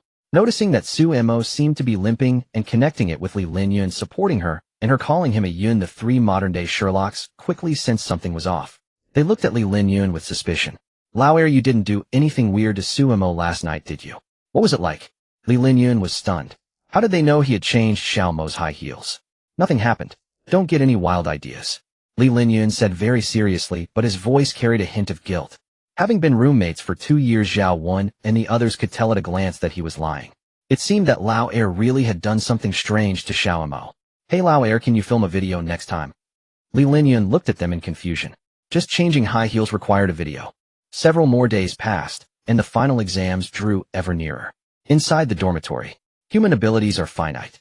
What I've learned from my brief life is that the harder you try to review, the more likely the exam will fail you due to unforeseen circumstances. What do you mean? What are you talking about? Zhang Yang was utterly baffled by Zhao Wen. I mean, I'm done being human, boss. Seeing Zhao Wen's Chinibyu flaring up again, Suemo, who was diligently studying, rolled his eyes. What nonsense are you spouting now? If you don't study properly, you'll fail again. Hey, don't get too cocky, Su Xiaomo. The backless sweater we ordered arrives tomorrow. Let's see if you can still laugh then. After so long, Suemo had completely forgotten about this. Seeing everyone's eyes gleaming as they looked at her, she had no way to refuse outright, so she cast a pitiful glance at Li Linyun. That look was so devastating that Li Linyun couldn't bear to make her wear the backless sweater she didn't want to. Moreover, now that he knew Xiaomo was a girl, he didn't want to increase her risk of exposure. Calm down, there will be dorm inspections during the finals. It wouldn't be good if the doormat saw. As for why he didn't ask them to return it, Li Linyun had some selfish thoughts. Perhaps in the future he could coax and trick Xiaomo into wearing it for him. Second brother, you've betrayed the organization. The group instantly deflated like punctured balloons. There was no helping it. Xiaomo's husband had spoken, and he had even paid for the clothes. Then Su Bin spoke up, forget it, let's not talk about that. What do you all do during summer break at home? What else? Play on my phone till 3:30 a.m., play games, watch anime. Wake up at noon, alive's not bad at all. Zhao, when you live a cushy life. When I go home, I have to work a summer job, Zhang Yang sighed. What do you think of being a security guard? Not bad, just sit in the booth with the AC on. I'm a security guard, love eating Little Bear cookies. I work only to get off shift, and I like the resident Xiao Dan. The three turned to Suemo and Li Linyun. Say, you two lovebirds, what are your plans for summer? Travel the world. Suemo was too tired to refute it by now. I don't have any plans. Probably just stay home, maybe learn to cook or something.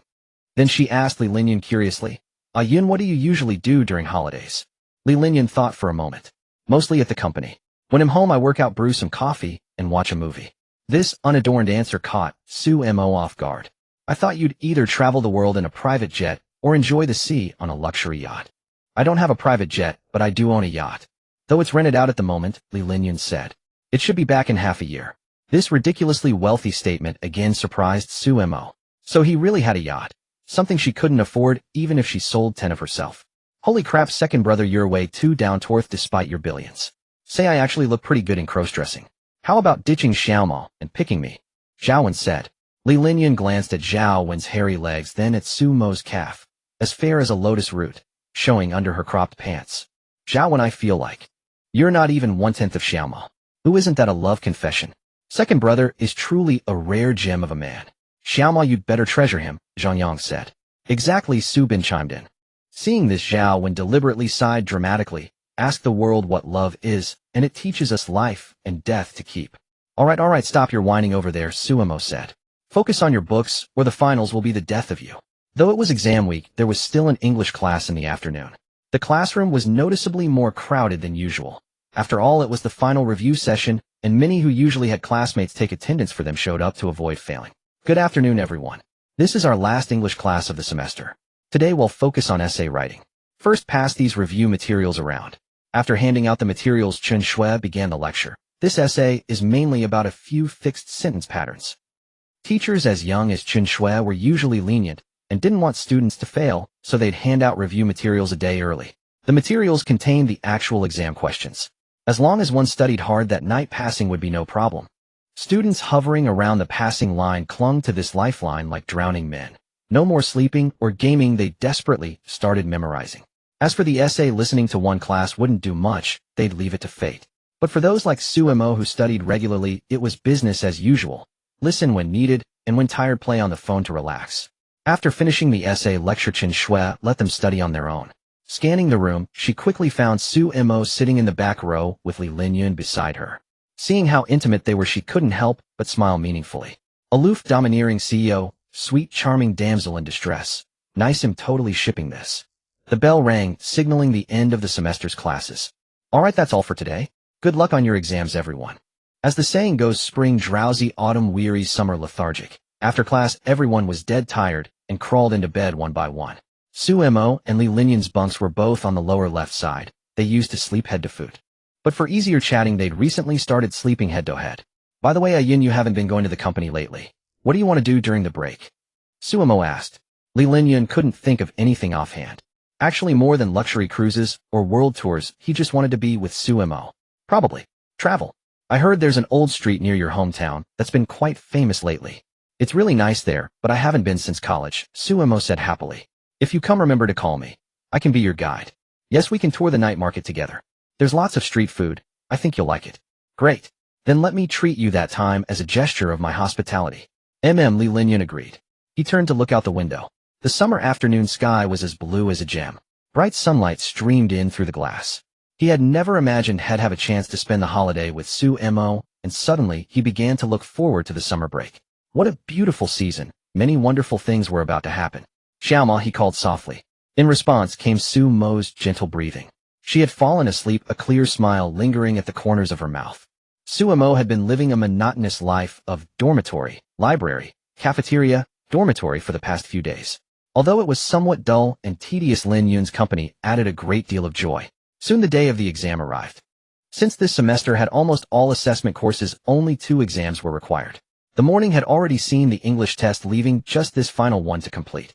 Following exam regulations, Suemo and Li Linyan placed their phones in the phone bag at the classroom door, then entered and found their seats. Suemo sat in the second-to-last seat in the first row with Li Linyan just behind her. Zhao Wen and his 2 companions entered the exam hall only to find that their seats were not in the same row as Suemo and Li Linyan, and they immediately began to grumble. What the hell? Which bastard arranged the seats? Didn't they always use in shaped arrangement before? If we can't copy, we're doomed to fail. Boss, you should be able to pass, right? Remember to show us the answers. Copying is fine, but you'll have to cover the internet fee tonight. No problem. If I pass, I'll even call you daddy. Hearing their chatter, Suemo shook her head, recalling their study sessions. They opened review materials, but since there were only questions without answers, they took out their phones to photograph the questions. Unknowingly, they opened Douyin and ended up scrolling for half an afternoon. They weren't geniuses, they hadn't reviewed anything, and were about to take the exam. Even if their participation grades were high, if the written exam scores were too disastrous, even the teacher would find it hard to save them. Li Linyan, on the other hand, stared absent-mindedly at Sumo's delicate neck. Her neck was as white as ice cream, and her tender soft skin trembled slightly with each breath, making one want to lean in and take a gentle bite. Not until the exam bell rang did he slowly withdraw his gaze. Zhao Wen and the others wanted to continue chatting, but after seeing the teacher's stern look, they obediently shut their mouths. Perhaps because she had studied thoroughly, Suemo found the exam questions quite easy to handle. An hour later, some people had already handed in their papers early, including Zhao Wen and his crew. As they left, they gestured to Suemo and Li Linyun to finish quickly. Suemo thought since she was already confident of passing, she might as well leave early to pack her luggage, as she had bought tickets for the next morning. Yin, I'm going to hand in my paper now. Do you want to come? Suemo turned to ask, only to meet Li Linyun's gaze directly. She realized that he had been staring at her all along. Li Linyun smiled and nodded. They both stood up, handed their papers to the teacher, and left the exam hall to meet up with Zhao Wen and the others. Suemo stretched and let out a long sigh of relief. Finally done. I feel so much lighter. Li Linyun agreed. Yeah, what are your plans now? I plan to go back to the dormitory and pack up, then we can all go out for a nice dinner tonight. How does that sound? Li Linyun nodded in agreement. Then you pick the place, Bill treat you. Awesome. Zhao Wen and the others cheered. Back in the dormitory, Suemo began organizing her luggage. It was nothing more than a laptop and clothes. The quilt would be sent back by Li Linyun tomorrow. As she was placing clothes into her suitcase, a courier bag was tossed in by Zhao Wen. Suemo looked at Zhao Wen with confusion, seeing his lecherous expression. Here, your backless sweater. It's shipped discreetly. No one knows what's inside unless you open it. No, I said I wouldn't wear it. She once again cast a pitiful look at Li Linyun for help. Oh, I'm not really asking you to wear it. Don't look at your yun like that, Zhao Wen said. Anyway, it was bought by your yun for you, so you can do whatever you want with it. Suemo wanted to throw it away, but remembering that Li Linyun seemed to want to see her in it, she inexplicably couldn't bear to discard it. Fine, it's not much stuff anyway. This can fit in. Suemo muttered. By the way, you won't secretly wear it at home alone, will you? Get lost. Dinner was booked at a famous Western restaurant that required at least a month's advance reservation. However, the restaurant belonged to a catering company under the Li family, so Li Linyun could go whenever he wanted.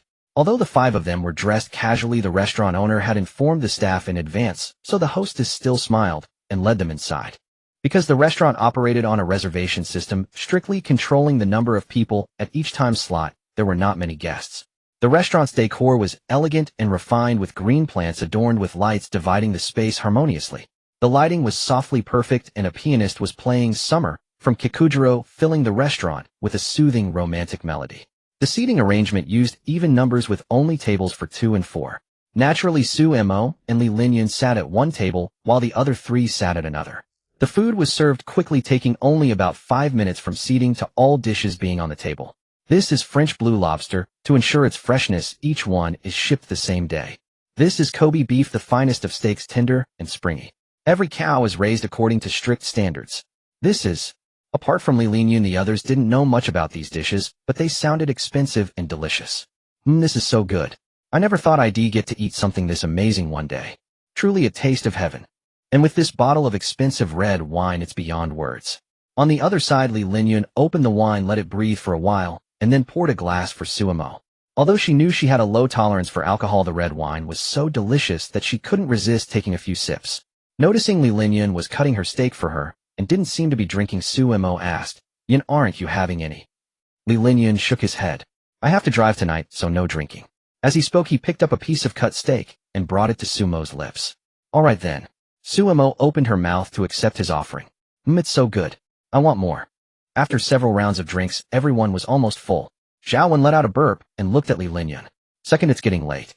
Should we call it a night? Li Linyun checked the time. Yeah, it's about time to go. The group left the restaurant. Zhao Wen and his 2 companions took a taxi to an internet cafe, while Li Linyun and Suemo drove back to school. Unsurprisingly, Suemo was already tipsy. In the passenger seat, she clamored for Li Linyun to drive faster because she wanted to shower and sleep. Parking the car at the dormitory building, Li Linyun supported Suemo, whose steps were unsteady, back to the room. Once inside, Suemo grabbed her clothes and prepared to shower. Watching her swaying figure, Li Linyun couldn't help but worry. Be careful, don't fall. Yin, don't worry. I won't fall. Suemo entered the bathroom, placed her chest binder on the sink, took a dizzy shower, blow-dried her hair, and came out. Yin, I feel dizzy. I'm going to bed. Remember to wake me up at 8 tomorrow. Li Linyun glanced at Suemo. That single look almost made his nose bleed. Fresh from the bath, her skin was as white as snow, as smooth as jade, every inch glowing softly under the light. Though he saw this every night, the sight of Suemo's figure beneath her short sleeves made it hard for him to look away. Only then did he realize that Suemo hadn't been patted at the dance before, as she simply hadn't worn her binder. And why in the dormitory when they were alone had she just happened to forget to put it on? Was it seduction? It had to be seduction. Absolutely seduction. Li Linyan shook his head, trying to calm himself down. She must have forgotten because she was drunk. That had to be it. He wanted to look at Suemo again, but found she was already asleep in bed. Li Linyan sighed. He had actually suspected Suemo of seducing him. What a horny brain he had. He walked into the bathroom and was about to brush his teeth when something on the sink caught his attention. He picked it up. It felt as smooth as silk, and there was a faint fragrance. Realizing what it might be, his heart pounded wildly, and he couldn't help swallowing. Could it be Suemo's? Damn, he really couldn't take it anymore. Suemo had originally planned to take the subway to the train station, but after calculating the time it seemed a bit tight, so she got into Li Linyan's Maybach. Sitting in the passenger seat, she occasionally glanced at Li Linyan, who was focused on driving, her heart pounding nervously. She couldn't help recalling the moment she woke up that morning. As soon as she threw off the covers, she realized she wasn't wearing her chest binder. She was startled, her face flushing so red it felt like it might steam. Last night, only she and Li Linyan had been in the dorm. Could it be that a Yun had taken off her binder? Wait, if it really was a Yun who did it, then wouldn't something unspeakable have happened? Suemo dared not think further. She tiptoed to the bathroom and carefully examined every inch of her body.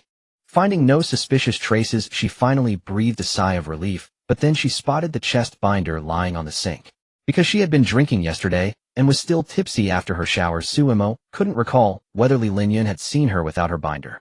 She had looked it up online before. According to the internet, even if she wasn't a cup, she was close enough. Without the binder, anyone who wasn't blind could clearly see that she had breasts. Taking another look at Li Linyan and seeing no unusual expression on his face, Suemo couldn't help thinking she was being overly suspicious. Feeling Suemo's gaze, Li Linyan asked, "Hey Xiaoemo, why have you been staring at me ever since we got in the car?" Suemo said nervously, "Nothing. Nothing at all. Ayun, what were you doing when I came out of the shower yesterday?" Li Linyan knew that Suemo had realized she forgot to wear the binder yesterday, so he gave the excuse he had prepared beforehand. Li Linyan said, "Oh, I went to the balcony to have a cigarette. I hadn't smoked in weeks, and suddenly I couldn't resist. Then, you didn't touch the thing I left on the sink, did you?" Placed in such a conspicuous spot, Li Linyan had definitely noticed it. Suemo could only hope he didn't know what it was. Asked by Suemo, Li Linyan suddenly felt a bit guilty, but he still said calmly, "Yeah, I didn't touch it. By the way, what is that thing?" He didn't want to lie to Suemo, but if she found out that he recognized it and had even picked it up, she might never speak to him again. Hearing Li Linyan's answer, Suemo finally relaxed. She pretended to be calm, turning her head to look out the window. If he doesn't recognize it, then it's fine. Even as she said this, her heart was still uneasy. After all, the chest binder had been placed in a very obvious spot. Besides, having known Li Linyan for so long, she felt that he looked a bit guilty, as if he was lying. Arriving at the high-speed rail station, Suemo was about to enter through the main entrance when Li Linyan pulled her back. Li Linyan said, "I bought you a business class ticket. You can go in through the VIP channel." "Oh wow, that's way too extravagant," Suemo said, waving goodbye to Li Linyan. Li Linyan watched Suemo until her figure disappeared, and a feeling of loss welled up in his heart. He thought, "Oh well, we'll be seeing Xiaoemo again soon anyway." Suemo entered the business class lounge. Although it was her first time riding business class, she had seen videos before. The snacks and drinks in the lounge were free. Since she had already eaten breakfast, Suemo just took a box of ice cream. When it was almost time for boarding, a female train attendant took Suemo's luggage and led her into the station. The attendant said, "Excuse me, passenger, could you give me your ID card? They'll take you to the special boarding gate." Suemo handed over her ID card. The attendant said, "Sorry miss, but the gender on this ID card says male. Did you grab the wrong one?" Suemo was very frustrated. The thing she feared had indeed happened. She said, "Although you may not believe it, I really am a boy, and the photo on the ID card is indeed me," she said, somewhat lacking in confidence. "Oh really?" The attendant looked at the girl. Boy before her. With skin as fair as snow and delicate features, she was a stunning beauty. Could such a beauty really be a boy? Suemo said in a soft, coaxing tone, "Sister, please believe me, I won't lie to you." Although using this beauty trick was a bit embarrassing, if they kept wasting time, she might miss the train. The attendant said, "All right then. But if the facial recognition machine doesn't let you through, there's nothing I can do." Suemo breathed a sigh of relief and then silently called out to the system. System, do you think I can get through the ticket check?" The system replied, "Under normal circumstances, of course not, but if I step in, I can make it happen." The system responded, "I can help you, but you have to promise to complete a task for free, no backing out." Suemo said, Fine, I want back out." She agreed without much hesitation. Even though she knew it would probably be another embarrassing task, getting on the train and going home was more important. The attendant placed the ID card on the scanner and then had Suemo do a facial recognition scan. The attendant exclaimed, "Oh, It actually passed verification. The attendant couldn't help wondering if the machine was malfunctioning. Suemo followed the attendant to the platform. The train had already arrived. After boarding, she quickly found the business class car and her seat. The car had only a few scattered passengers, some dozing, and others working on their laptops. After stowing her luggage, Suemo took out her phone, planning to put on her earphones and listen to music before taking a nice nap. But just as she put on the earphones, a WeChat video call came in. Seeing the contact name, Dear Mom, Suemo was startled and quickly switched to a voice call. Suemo answered, Hey Mom, what's up? I just got on the train and was about to sleep. Afraid that her mom might detect something wrong, Suemo had to lower her voice and try to sound like a boy. Her mom said, Xiaoemo, why won't you video call me? Can't your mom even see if her son has gained or lost weight? Suemo replied, I've lost a bit of weight, but with Mom's cooking you'll gain it back quickly. She scratched her face, thinking, Mom, your son hasn't just lost weight, he's even turned into a daughter. Her mom said, Oh, since when did you have such a sweet mouth? Her mom continued, So did you get a girlfriend this semester? When are you bringing a girl home for me to meet? Suemo quickly said, Well, Mom, I gotta go. My phone's about to die. She hung up instantly. Bringing a girl home was impossible. Becoming a girl and going home should be about the same. Well, hopefully Mom will be happy. Suemo lay back in her seat, unable to think of how to explain to her parents that she had become a girl. They say raise sons and daughters, but now her parents literally had a son and a daughter. She sighed, Ugh, I don't want to think about it. Anyway, when the bridge meets the boat, it sinks. The light boat has already hit the big iceberg. She thought, it'll just take a nice nap first. The train is about to arrive at Linhai Station. Please prepare for your departure. Hearing the announcement, Suemo slowly opened his eyes. We're here already. He washed his face in the restroom, grabbed his luggage, and walked out of the train station with the crowd. The summer sun blazed fiercely in the sky. After exiting the station, Suemo had originally planned to take the bus home. But the heat was so oppressive that he felt he would melt if he stayed outdoors even for a second. So he decided to splurge on a taxi. Before long, a black sedan pulled up in front of Suemo. He placed his luggage in the trunk and got in. After reciting the last 4 digits of his phone number, he glanced at the driver and felt a flicker of familiarity. Uncle Zhang. Suemo asked uncertainly. The man called Uncle Zhang turned to look at Suemo and asked with some confusion, Young lady, who are you? Seeing the driver's full face, Suemo was now certain it was Uncle Zhang. Suemo, you're good friends with my dad, always going fishing together. Suemo continued. And you even held me when I was little, Uncle Zhang. You can't have forgotten me. Uncle Zhang's eyes widened. You're Suemo, Su Mingwe's son. Suemo nodded. It's been a year since we last met. My old eyes are failing me. I didn't recognize you. But child, how have you become so beautiful? You were always delicate like a little girl, but after 2 years in college you look like a stunning maiden.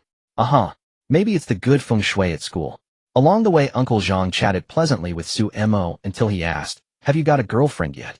That threw Suemo off. No. But there's a super gorgeous girl who likes me, and I like her too. Uncle Zhang nodded. That's right. With your looks you're definitely not short of girls who like you. Not like my son who hasn't even held a girl's hand yet. The girl Suemo mentioned was actually herself. Who wouldn't like themselves? That wasn't lying, right? The car soon arrived at the destination.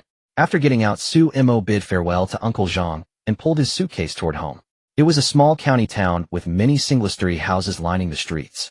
Walking along the road, he occasionally saw elderly people lounging in old-fashioned chairs at their doorways. Whenever he recognized someone, Suemo politely greeted them. Oh, that girl who greeted me is so pretty. I need to find a way to introduce her to my grandson. What are you saying? That's Su Mingwe's son. You want your grandson to be with a guy? Nonsense. You must be seeing things. Have your son get you a pair of reading glasses. Crossing the intersection, the streets became quieter. The closer he got to home, the more Sumo's face beamed with a smile. It had been so long that he wondered how his parents were doing. A wave of longing surged in his heart, and he quickened his pace, eager to see them. Arriving at the front door, Suemo noticed it was unlocked, so he pushed it open. The first floor was silent with no sound. Only then did he remember that his parents probably weren't off work yet. He went up to the second floor and entered his own room. Knowing he was coming home today, his bed had already been made. He dropped his luggage by the bed and flopped onto the soft mattress. Oh, this is way too comfortable. He rubbed his cheek against the quilt, which smelled fresh from being sunned. Feeling elated, he kept swinging his feet and let out contented little hums. Hearing the commotion in the room, Yuanchio, who was cleaning the bathroom in Sumo's room, poked her head out to see him happily rolling around on the bed. Oh dear, Mom just made the bed, and you've already messed it up, Yuanchio said with a chuckle, watching her son's adorable antics. At the sound of her voice, Suemo froze. He turned his head stiffly, like a rusty clockwork. Before him stood a beautiful woman with fair skin and a figure that hadn't aged a bit, his mother. Mom, you're making this really awkward for me, Suemo pouted. Yuanchio looked at him stunned. Her beautiful eyes gazed at him. His delicate skin was as white as snow, his nose fine and petite, his lips red and teeth white. The exquisite short hair gave him an androgynous beauty. She hesitated for a moment before speaking in disbelief. Are you Xiaomo? How did you become so beautiful? Of course, I'm your precious son. They say a son looks like his mother, and since you're so beautiful, Mom, I can't be bad, Suemo said sweetly. Yuanchio looked at him and suddenly noticed that his exquisite features bore a resemblance to her younger self, but even more beautiful. She sat down on the edge of the bed and ruffled Sumo's hair. Xiaomo, Mom missed you so much. You must have lost weight at school. Look how thin your arms are. When your father was young, his arms were thick and strong, and he had abs and chest muscles. Yuanchio said, reaching out and patting Sumo's chest. Why was it soft? She looked at her hand, hardly believing the sensation. Sumo's face flushed. Could he be found out the moment he came home? Mom, what are you doing? Where's Dad? Is he still at work? But Yuanchio didn't dwell on it, thinking Suemo was just out of shape. Your dad went to buy groceries. Tonight we'll have boiled pork slices, crawfish, and your favorite braised chicken. Sumo's eyes lit up and he smiled happily. Such a feast tonight. Dad's really generous. What's the big deal? Your dad spends a lot on cigarettes and alcohol. Why shouldn't he buy his precious son some good food? Suemo remembered that he wanted to learn to cook, so he said, Mom, let me help you cook later. I can watch how you make the dishes. Yuanchio recalled the dark cuisine Suemo had made before. Green Coca-Cola chicken wings, sweet and sour ribs, saltier than salted fish, spicy stir-fried pork, sweeter than honey. She couldn't help but smile wryly. Xiaomo, listen to Mom, okay? Just watch quietly from the side. Suemo pouted unhappily. I just want you to taste my cooking. One day it'll be delicious. Alright. Compared to your cooking, Mom would rather taste the dishes made by my future daughter-in-law. Then Yuanchio looked at Suemo with expectant eyes. Suemo guiltily averted his gaze. Mom, you'll never get to taste your daughter-in-law's cooking. How about considering a son-in-law's cooking instead? As the mother and daughter tidied up the room, the sound of the door opening came from downstairs. It must be your dad back from grocery shopping, Mo. You keep cleaning while I go prepare dinner. Yuanchio said as she headed downstairs. Oh, Mom, make the crayfish in the 13-spice style, and put less chili in the boiled pork slices. I've been a bit hot-tempered lately. Suemo added. Since it's been nearly a month since my last visit, I want to avoid the same stomach cramps as last time, so I'd better eat less spicy food, Suemo thought. You've changed since coming back for break. You used to love spicy food. Yuanchio laughed as she went downstairs. After organizing her room, Suemo went to the bathroom to look in the mirror. What a beautiful face. Truly the epitome of femininity. Gazing at the breathtaking beauty in the mirror, Suemo frowned slightly. Her dad had often said she lacked masculinity, that she wasn't manly enough. Now with her current appearance, she knew she would once again be met with her father's disdain. Yuanchio came downstairs and took the bags from Su Minghui's hands. Dear, it must be so hot in this weather. Sit down and rest. They'll cook. It is indeed hot, and my forehead is dripping with sweat. Su Minghui sat on the sofa wiping his sweat with a tissue. That brat Suemo should be home by now. Why isn't he showing his face? He's upstairs tidying his room. He'll be down soon. He's thrilled knowing you bought all his favorite foods. If it weren't for you also loving crayfish and braised chicken, I wouldn't have bought them just for that brat, Su Minghui said. He'll graduate in a year or two, and he still hasn't found a girlfriend. Far behind his old man back in the day. Alright, Mo just came back today. Don't scold him. I'm going to the kitchen to cook. Su Minghui watched his wife bustling in the kitchen and couldn't help but smile.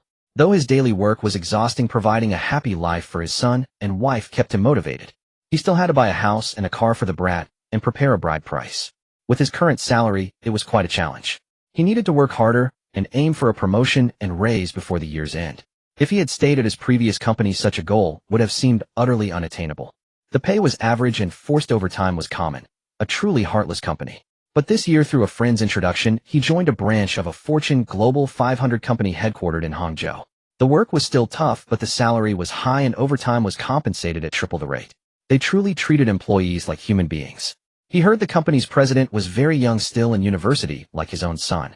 Such a young achiever. I think his name was Lee something. I can't quite recall. With the sound of hurried footsteps on the stairs, Su Minghui knew it was Suemo coming down. Brat, take it easy on the stairs. You'll fall. But when he saw the person descending the stairs smiling at him, Su Minghui looked puzzled. Young lady, how come you came out of my son's room? Are you his girlfriend? Well, my son really takes after me. he managed to charm such a beautiful girl. Remembering his own penniless days when he wooed his wife with sweet talk, Su Minghui sighed with admiration. Truly as handsome and dashing as his old man. But why does this girl look so much like my son? Could it be that legendary couple resemblance? Suemo was delighted to see her father after so long, but when she heard his words, she nearly stumbled down the stairs. Dad, you can't even recognize your own dear son, Suemo. Su Minghui burst out laughing. Young lady, are you and my brat playing a prank on me? But it's not April Fool's Day. I admit my son has a bit of a feminine effeminate vibe, but he's still a boy. How could he look this beautiful?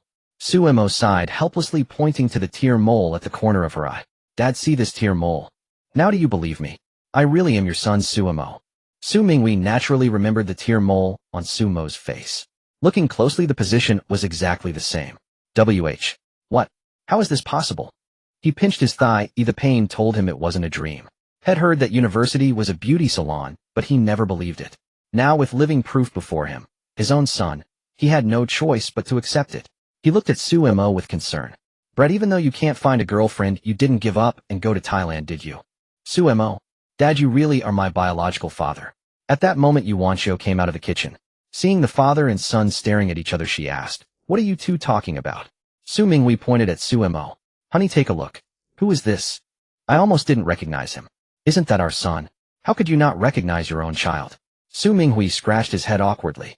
I've heard of girls changing a lot in their teens, but this is the first time I've seen a boy do it. Just now I thought he was his girlfriend. You're not the only one. Oh, I almost didn't recognize him either. Your son is becoming more and more beautiful. Yuanchio cupped her cheeks and looked at Suemo. If only our Mo were a girl. So many boys would like him. Then he could marry the richest and most handsome man, and we wouldn't have to worry about him anymore. But only if he treats you well. Otherwise, Mom and Dad won't agree to you marrying him, Yuanchio added. Suemo pouted helplessly. Seeing her mother lost in thought, she seemed to be imagining Suemo marrying a tall, rich, and handsome man. Handsome, rich, and kind. Wait. That describes Li Linyun. Suemo blushed as she had been planning to confess to her parents. And Li Linyun would be visiting soon, she would definitely invite him over. She could almost picture the scene, the four of them sitting on the sofa, her mother pouring Li Linyun a glass of water, looking at him like a mother-in-law sizing up a son-in-law. Then her father would say, Ahem, so you want to marry my daughter. Show us your sincerity. And Li Linyun would gallantly place a whole case of Fatian mitai and various expensive wines on the table. Uncle, Auntie, I truly love Mo. If you're willing to let me marry her, I'll also give you a Riverview villa. And then she would be married off to Li Linyun in a daze. Thinking of this, Sumo's pretty face turned even redder. No. She must never let her parents know that Linyun was rich. Otherwise their brotherly bond would turn into something else. Mom, you've piled so much food on my plate, I can't finish it all, Suemo protested, looking at the heap of meat in his bowl. Oh dear, you need to eat more meat. Look how thin you've become. In your young people's words, you're a skinny dog.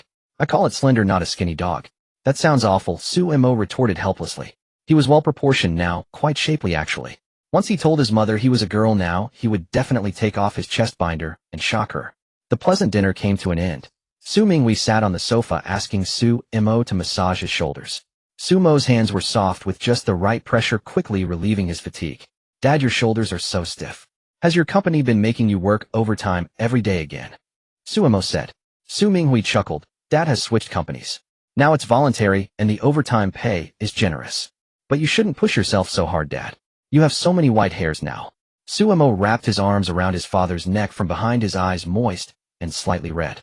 Oh, what a silly child. Sensing Sumo's sadness, Su Minghui's heart softened. He reached out to wipe the tears from his son's face. As he turned, a fragrance from Suemo wafted into his nose. You rascal, have you been wearing perfume? Su Minghui was somewhat angry. This clearly didn't smell like men's cologne. He wouldn't criticize his son for looking feminine. That was just genetics. But wearing perfume, especially women's perfume, was something Su Minghui couldn't tolerate from his son. Suemo rarely saw his father so stern. He was truly angered. Fearing a beating with the Seven Wolves belt, Suemo quickly grabbed his mother's arm. Dad, don't say that. I never use perfume. It's the scent of my shower gel. Yuanchio, you know about these things. Smell him and tell me if it's perfume. If it is, I'll spank him till he can't sit. Suemo shrank his neck in fright, giving Yuanchio a pitiful look. Mom, your nose must be sharp. It's your precious daughter's life on the line. Yuanchio leaned close to Sumo's neck and sniffed. There was indeed a lovely fragrance, both the rich scent of roses and the delicate aroma of jasmine. She had never smelled a perfume like this. Husband, you're overthinking. It's not perfume, but it's probably just the shower gel. She wondered what brand of shower gel smelled so good. She would have to ask her dear little Mo later. Hearing it wasn't perfume, Su Mingwe's expression softened. But seeing Su Mo clinging to his wife's arm, he couldn't help feeling a little envious. Ah, if only he had a daughter. They say a daughter is a father's little snuggle bunny. Sons never get this close to their dads. The misunderstanding resolved. The family of three sat on the sofa watching TV. A variety show was playing. Su Mo found it boring, but his parents seemed to enjoy it. Growing a bit bored, Su Mo opened WeChat. First, a message from Li Linyun asking if he had arrived home safely. Su Mo scratched his face awkwardly. He had promised to tell Ayun as soon as he got home, but his mother had dragged him into tidying his room, and he forgot. Ayun, I'm home, now don't worry. After replying, he checked the dorm group chat. Zhang Yang photo in security guard uniform, Su Bin photo in security guard uniform, Zhang Yang, start work tomorrow. We'll be the handsomest guards in the security world. Zhao Wen not bad looking sharp. But don't security guards usually not hire summer temp workers? Zhang Yang and Su Bin, oh, we told the captain we're long-term. When we quit, well, say the Sao at home is giving birth, and we need to go deliver. Seeing such a ridiculous excuse, Su Mo couldn't help but giggle. But security work probably only had 1 day off per week, making it tough for those two to meet their girlfriends. Su Mo wondered if he should also get a summer job to earn some money for things he wanted. After a moment's thought, he decided against it. He still had decades of work ahead of him. No rush. Noticing Su Mo smiling at his phone, Yuanxiu grew curious. Who are you chatting with so happily? Could it be some pretty girl? Su Mo shook his head. No. I'm just looking at my roommate's messages. Yuanxiu couldn't help but feel disappointed. If he only ever talked to boys, when would he ever find a girlfriend? By the way, Yihui and Yixuan are coming to visit in a couple of days. As their older brother, you should take them out to have fun. Lin Yihui and Lin Yixuan were Su Mo's cousins, and the three had grown up together. But since Su Mo started college, they only got to play together during winter and summer breaks. Su Mo nodded, feeling a bit nostalgic for those mischievous and adorable kids. But there was still the problem of how to assign the rooms. His parents had one room, and the remaining two, originally Lin Yixuan, would share one with Su Mo. But now that his handsome, suave, and charming male cousin had become a female cousin, they definitely couldn't sleep together. Sharing a room with Lin Yihui was also out of the question. She would surely think he was a perverted cousin and kick him flying with 1 foot. That girl was a black belt in Taekwondo. Su Mo didn't want to spend the summer in the hospital. Mom, I don't want to share a room with Yixuan. He snores all night long. Yuanxiu couldn't help laughing. You child, why are you being so picky? Yixuan has snored for ages. You never complained before. And if you don't sleep with Yixuan, are you going to sleep with Yihui? Even if you're siblings at your age, you need to keep some distance. I can sleep in the living room, Su Mo said. They'll take the sofa, or I can make a bed on the floor. Yuanxiu looked at Su Mo suspiciously. Child, what's gotten into you today? You used to hate sleeping in the living room. You'd rather squeeze into a bed with Yixuan. Su Mo steeled himself, thinking that since his parents would know sooner or later, he might as well confess now. His heart pounded with nervousness and his speech faltered. Mom, Dad, actually, I'm your daughter. I'm a girl now. The couple exchanged a glance, stunned, thinking they had misheard. Silly child, that's not funny. Yeah, Mom remembers you had that little thing. How could you be a girl? Su Mo took a deep breath, stood up, and said seriously, Mom, Dad, I'm not joking. I really have become a girl. I know it's hard to believe, but please give me a few minutes to explain.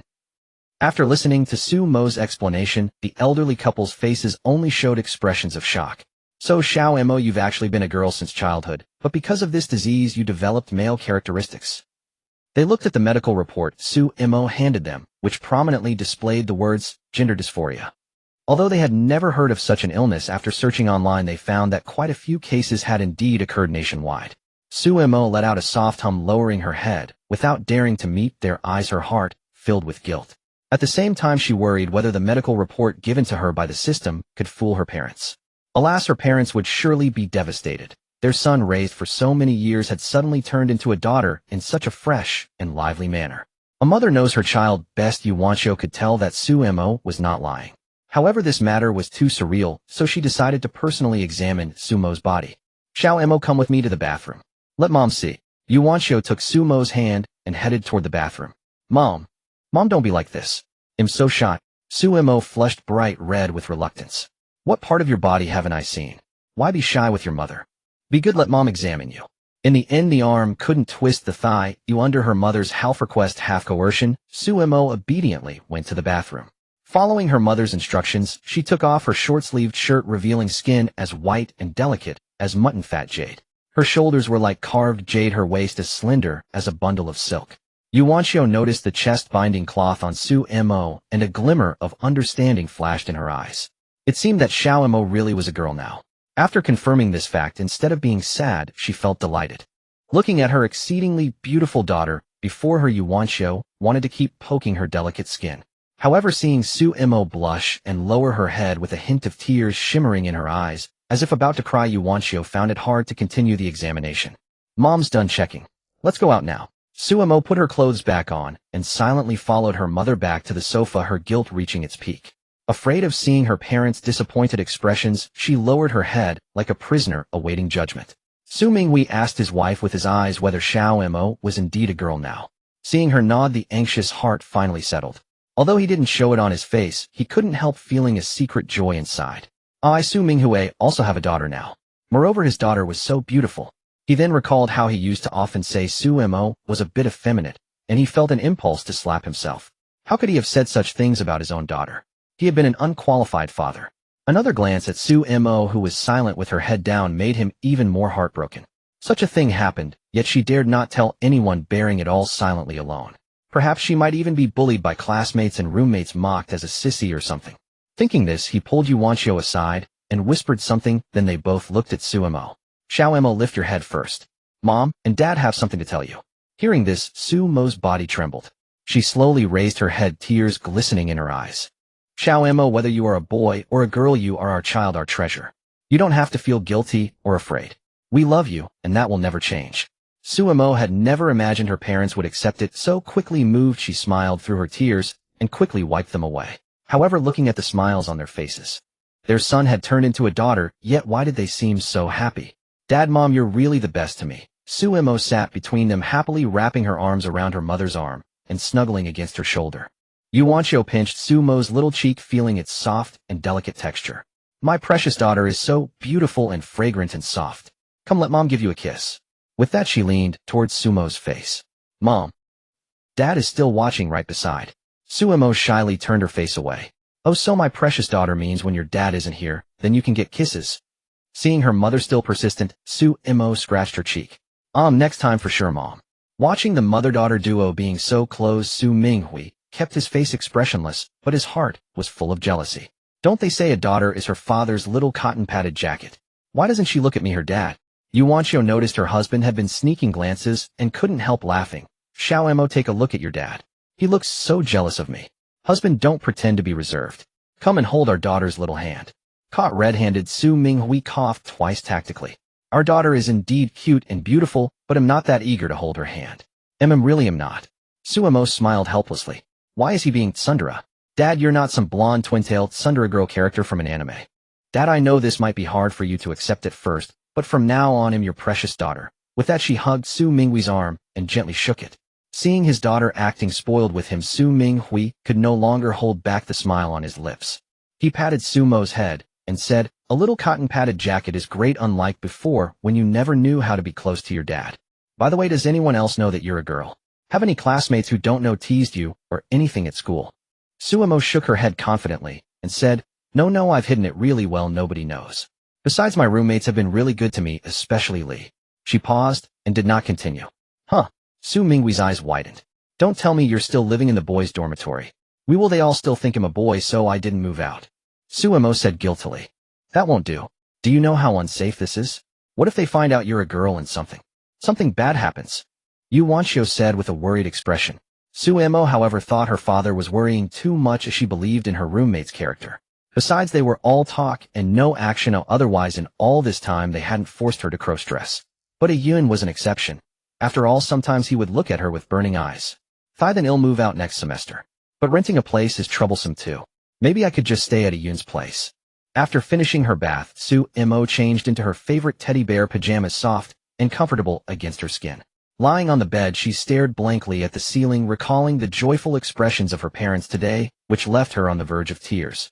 She had initially thought they would struggle to accept their son transforming into a daughter. Yet unexpectedly, they were overjoyed. Her father even saw her in boyish clothes and sent her a generous red envelope of 8,000 yuan, telling her to buy some nice dresses. I remember begging for ages just to change my phone. Is this the difference between a son and a daughter? Su Mo lamented. Her phone rang. It was a video call from Li Linyan. A smile tugged at her lips as she instinctively moved to answer. But then, as if struck by a realization, her hand froze midair. She glanced down at her chest. Since her parents now knew she was female, she had stopped wearing the chest binder. Hurriedly, she covered herself from the neck down with a small blanket before accepting the call. Yu Wanshio stood at the doorway holding a glass of warm milk. She had heard that a glass of warm milk before sleep could soothe the nerves and aid rest.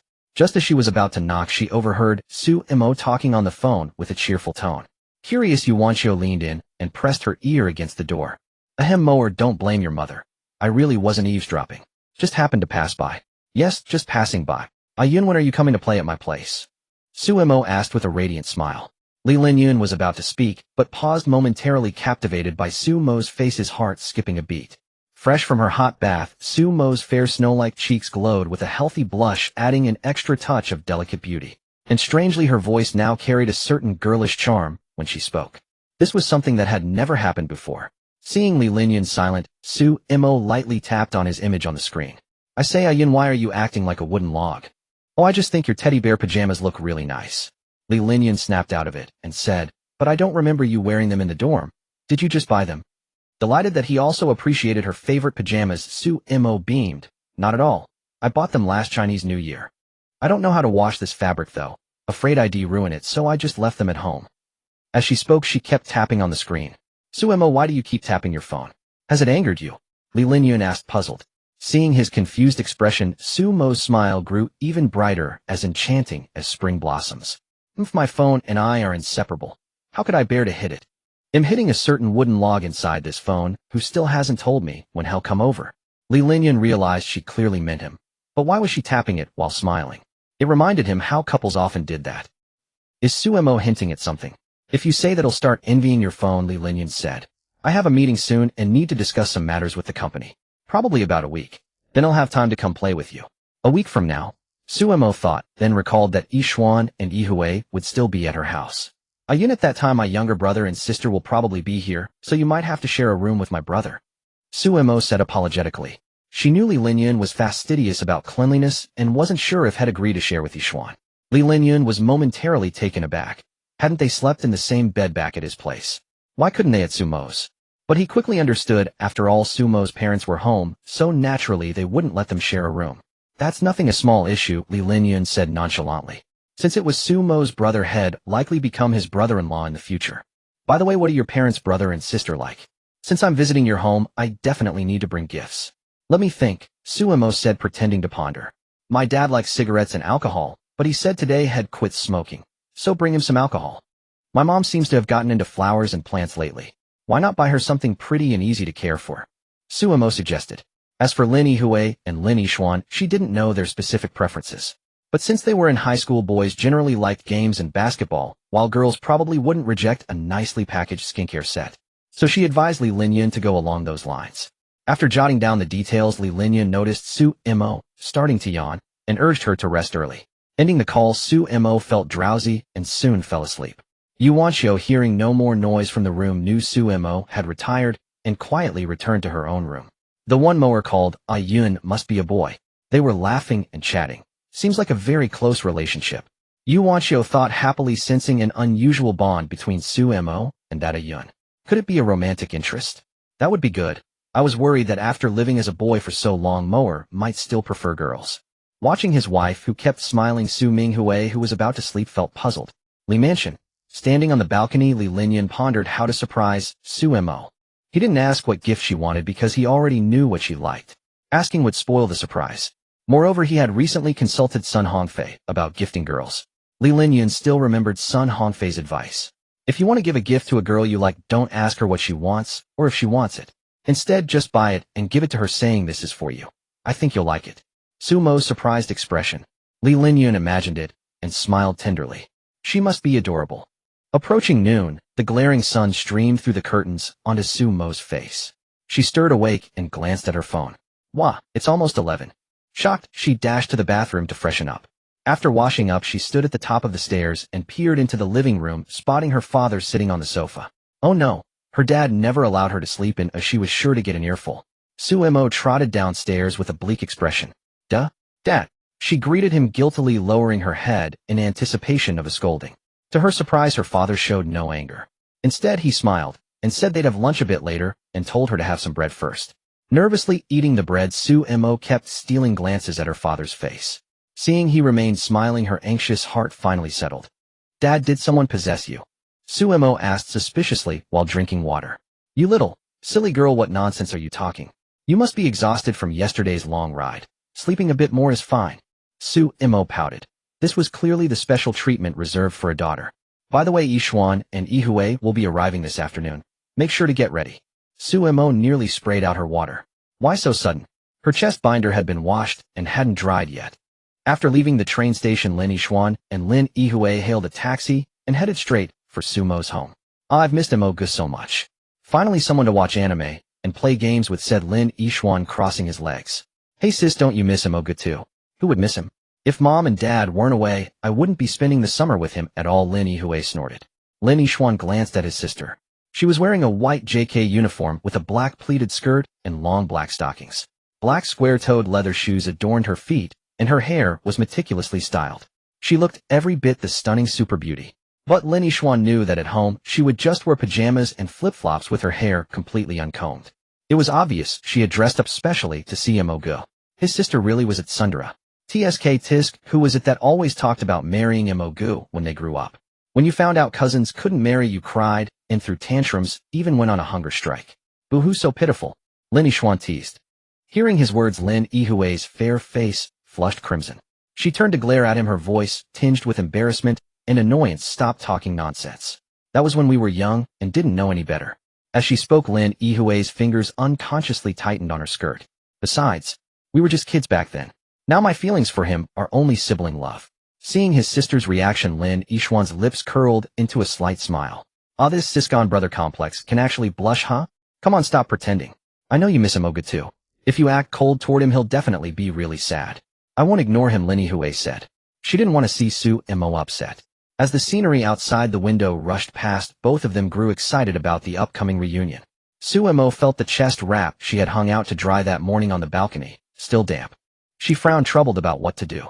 To be honest, she didn't want Ishuan and Ihue to know she was now a girl. In their minds, her cousin had always been handsome, suave, and caring. The epitome of the perfect big brother. The most perfect big brother in the world. But now, their handsome, dashing big brother had turned into a girl.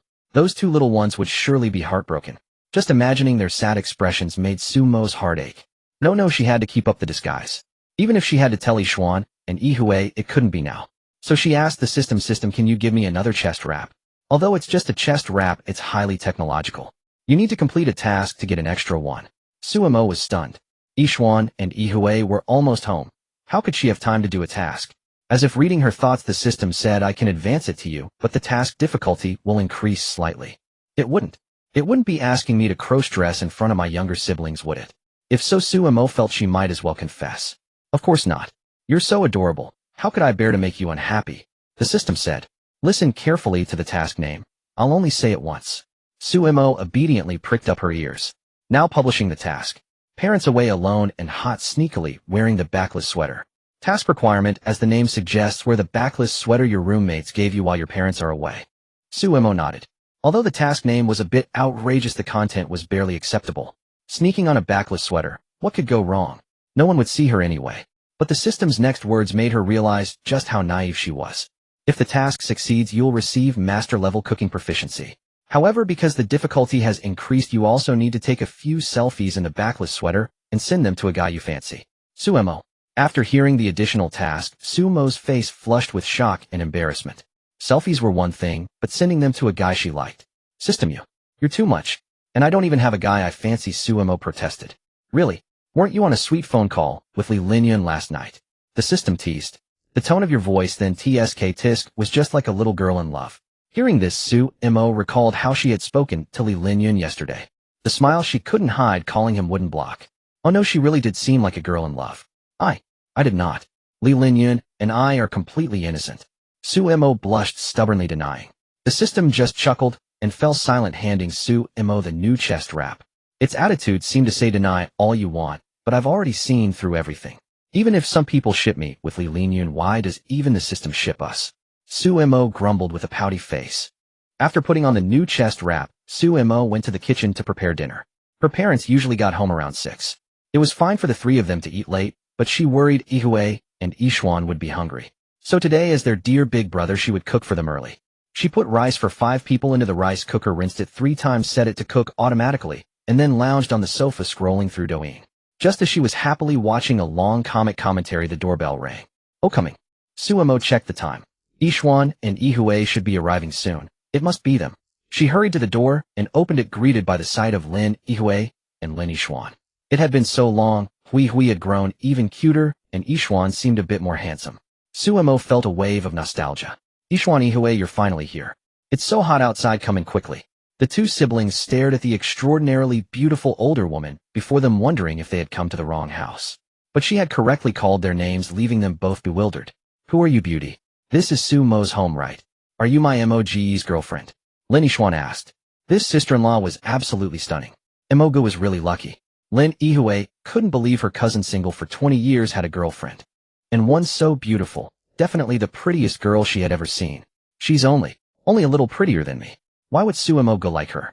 Lin Ihue thought stubbornly. Seeing that they hadn't recognized her either, Suemo felt a bit embarrassed. You two rascals, you can't recognize me after just half a year. I'm not Sumo's girlfriend. I'm your Emoga, Suemo. Upon hearing that the beautiful woman before him was not Brother Mo's girlfriend, Lin Ishwan's eyes practically sparkled. Since she wasn't his sister-in-law, didn't that mean he could pursue her? However, when she claimed that she was actually Brother Mo, Lin Ishwan burst into laughter, as if he had heard the most absurd joke. Impossible, absolutely impossible. I admit Brother Mo does look a bit like a girl, and if he wore a dress he'd probably have some charm. But beautiful sister, even in men's clothes you look this stunning. I can't wait to see you in a skirt. You'd be as beautiful as a fairy. After saying this, Lin Ishwan winked at the self-proclaimed Suemo. Hearing him compare her to a girl, Suemo clenched her tiny fists in anger. Damn it, earlier this guy was praising her for being handsome and dashing. So that was just empty flattery. Lin Ishwan, since you're the one being unkind first, don't blame me for being unfair. This world shall be protected by my black wings. Suemo recited the rather Chinibyu line. Lin Ishwan stood there awkwardly stunned. Wasn't that the super cool Chinibyu line he had said in front of Brother Mo? How did this beautiful sister know it? Seeing Lin Ishwan's embarrassed expression, Suemo was quite satisfied. She continued, the world is about to turn into a sea of blood. The time of awakening draws near. O dark power dwelling within me, I offer you to grant this world a glimmer of light. Stop. Don't say any more. Exposed for his Chinibyu past, Lin Ishwan's face reddened. You're really my Brother Mo. He stared in disbelief at the beautiful woman before him. Her delicate brows and eyes as exquisite as a painting, a confident, smug smile on her face. He had to admit upon closer inspection, she did bear some resemblance to Brother Mo. But it had only been half a year since they last met. How had Brother Mo become this beautiful? Even he had almost felt his heart skip a beat. Mo, aren't you embarrassed imitating Ishwan like this? Lin Ihue glanced at Suemo, equally incredulous. As a girl, being less beautiful than her own cousin was a bit of a blow. But now Sumo's appearance could captivate anyone, male or female. Lin Ihue couldn't help but keep her eyes glued to Sumo's face. As she stared, her cheeks flushed red. What's wrong, Hui?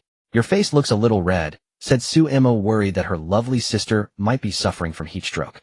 She reached out to touch her forehead. Touched so intimately by Suemo, Lin Ihue froze, her pretty face ablaze with blushes, almost turning into a steam engine. Suemo was startled. Her face was getting redder by the second. Could it really be heat stroke? Brother Mo, don't worry. You look so good now, my sister is just shy, said Lin Ishwan. Hearing this, Suemo saw Lin Ihue lowering her head at a loss, just like someone feeling shy. Wee, called so gently by Suemo, Lin Ihue stammered, You, don't touch me. I'm not shy at all. Overwhelmed by embarrassment, she instinctively slapped away Sumo's hand, and running with a red face, she plopped down on the sofa. Having her hand slapped away by her dear little sister, Suemo felt a sting of hurt. Her face crumpled. Ishwan, did Hui reject me? Maybe my sister just hasn't seen you for a while and needs some time to adjust. Don't worry, Brother Mo, it'll be fine in a couple of days. Lin Ishwan hadn't expected his sister to react so strongly. Seeing Sumo's pitiful, aggrieved look, he quickly tried to console her. Lin Ihue sat on the sofa, cupping her cheeks, her mind filled with the image of Sumo's gentle and tender manner. She suddenly felt a pang of regret. After so long apart, they finally had a chance to get close. Why had she slapped away Sumo's hand? Mo's hand was so cool and smooth. It felt so nice. Recalling the sensation of Sumo's touch, Lin Ihue felt she might really have a bit of a brother complex. It wasn't really her fault, it was all because Mo was too good-looking. When Yuanxiu and Su Minghui returned home, they were a bit surprised by the scene in the living room. The three siblings were sitting on the sofa. Su Mo's face bore a hint of grievance, while Lin Yihui sat beside her, cheeks still faintly flushed. "Xiao Mo Yihui, what happened?" Yuanxiu asked with concern, her gaze shifting between the two little darlings. "Nothing much, Mom. Let's start dinner. Hui and Yishuan are hungry," Su Mo said, helping her parents with the takeout boxes. Since they had come home a bit late, they had bought takeout for today. But they couldn't keep doing this, so Yuanxiu decided to teach Lin Yishuan and Lin Yihui how to cook. As for why she didn't teach Su Mo, it was simply because her precious daughter was too gifted in the kitchen. After dinner, Yuanxiu and Su Minghui went for their usual evening walk.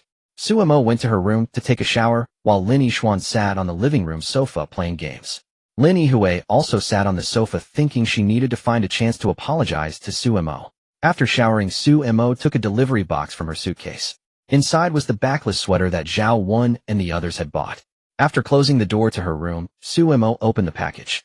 Taking out the backless sweater, she was dumbfounded. This is way too. She began to wonder if the hot-blooded Li Linyan could really hold back. After changing into the sweater and taking two very suggestive selfies, Su Mo's hands trembled as she opened the chat interface with Li Linyan. She steeled herself, closed her eyes, and sent the two very suggestive photos. "Sorry, Yun, you must resist this temptation." Inside the Li group's conference room, Li Linyan's mind was preoccupied with the upcoming summer vacation he would spend with Su Mo, leaving him somewhat distracted as he listened to his subordinates report. "That concludes the cooperation proposal I've put forward. Are you satisfied with it, President Li?" Snapping back to reality, Li Linyan said, This cooperation proposal is quite good. Let's go with it this time." As he spoke, his phone screen lit up. Glancing at it inadvertently, he saw it was a message from Su Mo. Picking up his phone, a smile involuntarily tugged at the corners of his mouth. He hadn't expected Xiao Mo to message him at this moment. Everyone else exchanged bewildered glances, wondering who could have sent a message that made President Li smile so happily. Recalling the rumor that President Li had brought his girlfriend to the ball, could it be the CEO's wife? Opening the chat with Su Mo, Li Linyan froze, unable to help, wondering if he was hallucinating from missing Xiao Mo too much. I must have opened it wrong. There's no way Xiao Mo would take a selfie in a backless sweater and send it to me and in such a pose. He exited WeChat, re-entered it, and reopened the chat window. What greeted his eyes were still two selfies of Su Mo. She was indeed still wearing that backless sweater. Li Linyan couldn't tear his gaze away. This clearly looks like she sent it to me on purpose, doesn't it? Li Linyan's heart raced wildly. He swiftly turned off his phone screen, as if afraid someone might see it. "President Li, is something important?" one of the subordinates asked. Li Linyan coughed awkwardly. "Nothing. Let's adopt the proposal just presented. This meeting is adjourned." Having said that, he stood up, first left the company, and drove home. When he arrived, just as he wanted to savor those private photos alone, Su Mo sent another message.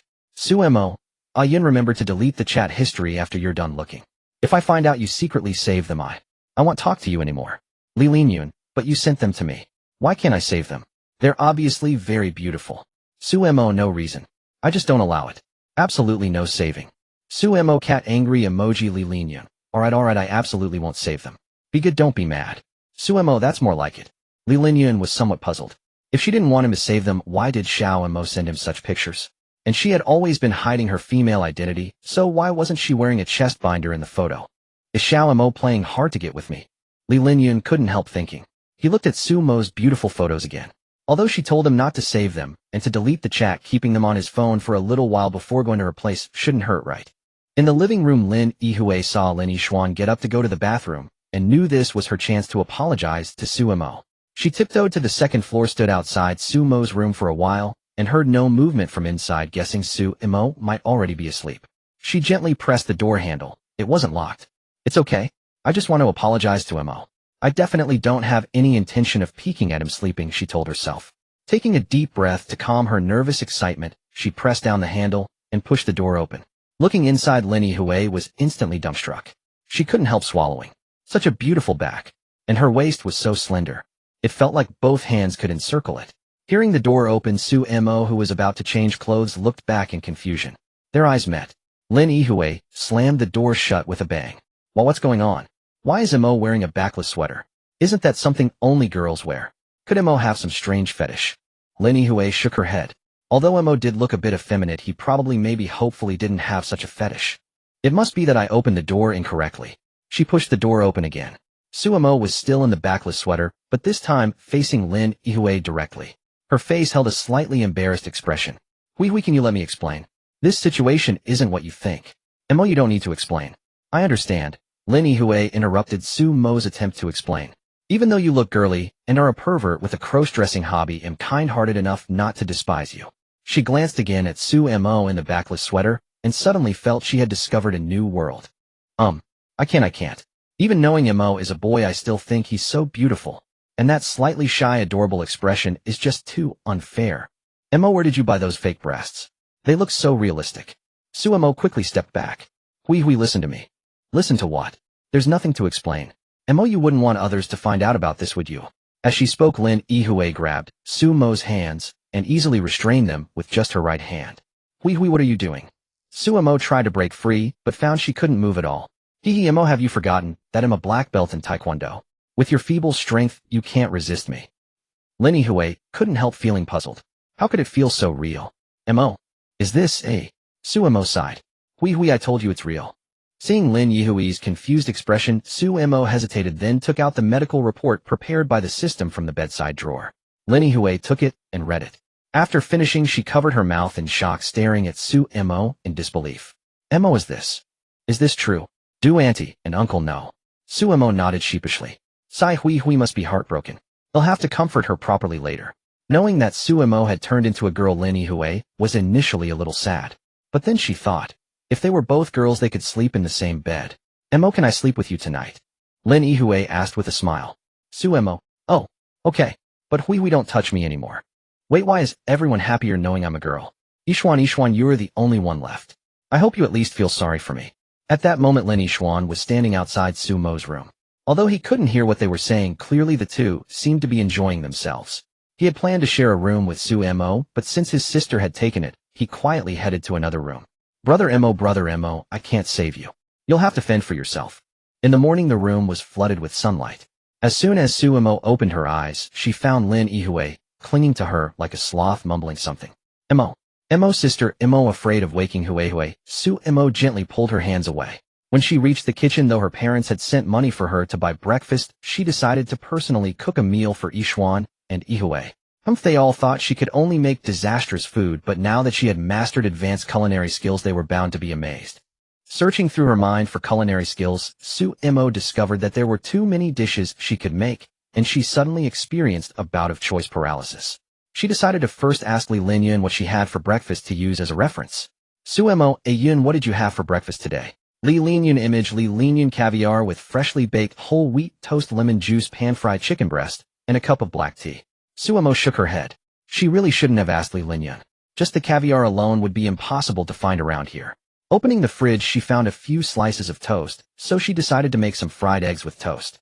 Spotting mung beans and lotus seeds in the fridge, she planned to make a bowl of cooling mung bean soup to beat the heat.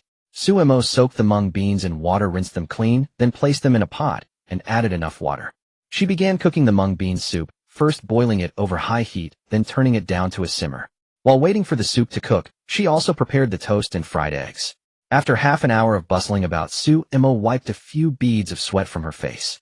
She felt very satisfied with this simple, yet exquisite breakfast. The skills rewarded by the system were incredibly handy. Even if her previous cooking ability was on par with the Raiden Shogun's, she could now exceed the level of ordinary people by far. Glancing at the time, it was already 9:30. Suemo was about to call Lin Ishuan and Lin Ihue to get up when the two came down the stairs together. On the stairs, they caught the aroma, and Lin Ishuan quickly strode into the kitchen. What would smell so good? Bro Mo, what breakfast did you buy? What do you mean bought? I made this myself, Suemo said, slightly annoyed. Looking at the exquisitely plated toast with fried eggs and the vibrant mung bean soup, Lin Ishuan was utterly incredulous. This is clearly something Mom made. The stuff you make is always a black, gooey mess that bubbles right. Just like the Raiden Shogun's cooking. Eat it, and you'll be frothing at the mouth. Suemo tapped his head with her chopsticks with a smack. Ouch, that hurts. What did you do that for, Bro Mo? Lin Ishuan protested. Enough talk. Just taste my cooking. Suemo shot him a glare. Lin Ishuan held his head with one hand, fearing another hit, so he reluctantly picked up a spoon with the other and cautiously took a sip of the mung bean soup. To his surprise, his eyes lit up instantly. Wow, it tastes amazing. Bro Mo, did you really make this? He exclaimed delightedly, then took a bite of the toast. The crust was crispy, the inside soft and fluffy with a hint of butter aroma. So fragrant. So good. Are you still the bro Mo I know? Lin Yixuan was truly astonished. Sumo's cooking skills had improved too fast. In just this short half-year, it was like the transformation from Raiden Shogun to Raiden Mei. Seeing him eat with such relish, Lin Yihue also eagerly tried some. This is really delicious, Lin Yihue said, her eyes sparkling. Sure enough, Su Mo was amazing. Not only stunningly beautiful, but also a fantastic cook. Truly fit for both the living room and the kitchen. Was this what they meant by beauty itself is a feast for the eyes? Seeing the two little ones enjoy their meal so much, Su Mo couldn't help but smile. You like it? If you do, leave dinner to Chef Su Mo. In the past, they would have shaken their heads like rattles, but after this breakfast, they were already nodding vigorously. Su Mo smiled, even brighter, her smile as beautiful as a flower. That radiant grin carried a charm that seemed capable of captivating the entire world with a subtle seduction in her eyes and brows. Her delicate cherry lips curved upward, stirring an urge to steal a kiss. Lin Yixuan felt his nose tingle, nearly spurting blood. He lowered his head and obediently ate his breakfast, not daring to look at Su Mo again. He felt that his bro Mo was too enchanting now, and spending too much time with him would definitely make anyone question their orientation. He wondered how his bro Mo's roommate could stand it. Living together day after day, even a steel rod would probably bend by now. Yixuan. Called by his name, Lin Yixuan looked at Su Mo with a hint of guilt. Well, what is it, bro Mo? Can you ride an electric scooter? Come with me to buy groceries at noon. Seriously, in this scorching heat, you want to go out for groceries? Just order from Meituan Grocery and have a rider deliver it, Lin Yixuan protested, shaking his head like a rattle. Do you think this is your big city? There are hardly any places that deliver, let alone Meituan Grocery, Su Mo said, tugging at Lin Yixuan's ear. Just keep me company, okay? You know I can't ride an electric scooter. How about I make your favorite cola chicken wings for dinner? Though his ear was being pulled, Lin Yixuan didn't feel any pain. Instead, he noticed how soft Sumo's hand was. Alright, fine. But just so you know, I'm not doing this for the cola chicken wings. I'm just being obedient like a good bro. Lin Yixuan had always dreamed of having a beauty sitting behind him on an electric scooter, basking in the jealous stares of passers-by. Though Su Mo was beautiful, but not female, since onlookers couldn't tell he was a guy, this could still count as fulfilling his dream. Listening to their conversation, Lin Yihue realized that Su Mo didn't intend to tell her younger brother that she was actually a girl. A smile curled at the corners of her lips. It seemed that compared to Lin Yixuan, Su Mo preferred her the sister after all. After breakfast, under Su Mo's urging, Lin Yixuan was reluctantly pushed out the door. Although there was a nearby vegetable market, Su Mo decided to go to the newly opened supermarket for groceries. She had heard there was a promotion, and she could also pick up some daily necessities. Putting on her helmet and sunglasses, Su Mo handed Lin Yixuan a pink Hello Kitty helmet. Brother Mo, shouldn't this suit your image more? Lin Yixuan looked at the helmet with disdain, refusing to wear it. No way. Your brother Mo is a real man. How could I wear something like this? Seeing Lin Yixuan's reluctance, Su Mo decided to put it on him herself. Hey, lower your head, or how can I put it on for you? She said, impatiently, looking up at Lin Yixuan, who was a head taller. Lin Yixuan lowered his head, gazing at Su Mo, who was staring up at him with puffed cheeks. His heart raced. So adorable. Even knowing she was a guy, he still found her incredibly cute. Her eyes were adorable, her lips were adorable, her nose was adorable, and even her puffed cheek expression was adorable. Su Mo fastened the helmet onto the dazed Lin Yixuan's head and carefully tied the strap. Then, as if a thought struck her, she let out a sly chuckle. She reached out, removed Lin Yixuan's sunglasses, and placed her own shades onto his face. There, you look much better now. Su Mo nodded in satisfaction. Snapping out of his reverie, Lin Yixuan felt a wave of embarrassment. But catching his reflection in the scooter's rearview mirror, wearing a pink Hello Kitty helmet paired with a pair of black sunglasses, his embarrassment turned into speechlessness. Let's go. Su Mo hopped onto the back seat of the scooter. Lin Yixuan quickly drove off. The wind tousled his hair, but couldn't mask the helplessness on his handsome face. Along the way, they drew many stares from passers-by. Lin Yixuan kept a dark scowl the entire time, feeling that his reputation for dashing looks was utterly ruined today. At the supermarket, Su Mo told Lin Yixuan to go buy the ingredients he and Yihue liked while she headed to the household section alone. Calculating the date, she realized that her monthly visitor was approaching again. Remembering the last time when she had no preparation and ended up staining Li Linyan's sheets with blood, it had been a total disaster. Luckily, only the maid had seen it. If Li Linyan had witnessed that, Su Mo wouldn't know how to explain. Which one should I pick? The dazzling array of large band-aids before her made her head spin. Cottony mesh, daytime, nighttime, extended winged. I have no idea how to choose. The teacher never taught this. Su Mo muttered. A sales promoter nearby noticed Sumo, her delicate brows furrowed in confusion, and approached her. She smiled warmly. Hello, it looks like you need sanitary pads. Would you like me to recommend some? Sumo nodded relieved. Then I'll trouble you. As she saw the woman's face, clearly Sumo froze. The woman's pretty face was lightly made up, her long, shapely legs and high heels wrapped in black stockings. Wasn't this Su Weiwei, the class belle, and her former front row seatmate in high school? Su Weiwei, catching the beautiful stranger staring at her, felt a little shy. Oh my god, this lady is so gorgeous. And she's staring at me with those beautiful eyes. Could she like me? Miss, you're really beautiful. Do you have a girlfriend? Su Weiwei asked, nervously poking her fingers together and blushing. Hearing Su Weiwei's question, Sumo was taken aback, then couldn't help laughing. Weiwei, you don't recognize me. I'm Sumo. We sat in the same row in high school. You were in front of me. You're Sumo? Su Weiwei froze, staring incredulously at the stunning woman before her. There was indeed a resemblance to the Sumo she remembered. But the way she smiled, so charming and radiant. And you're telling me you're a boy? Shock.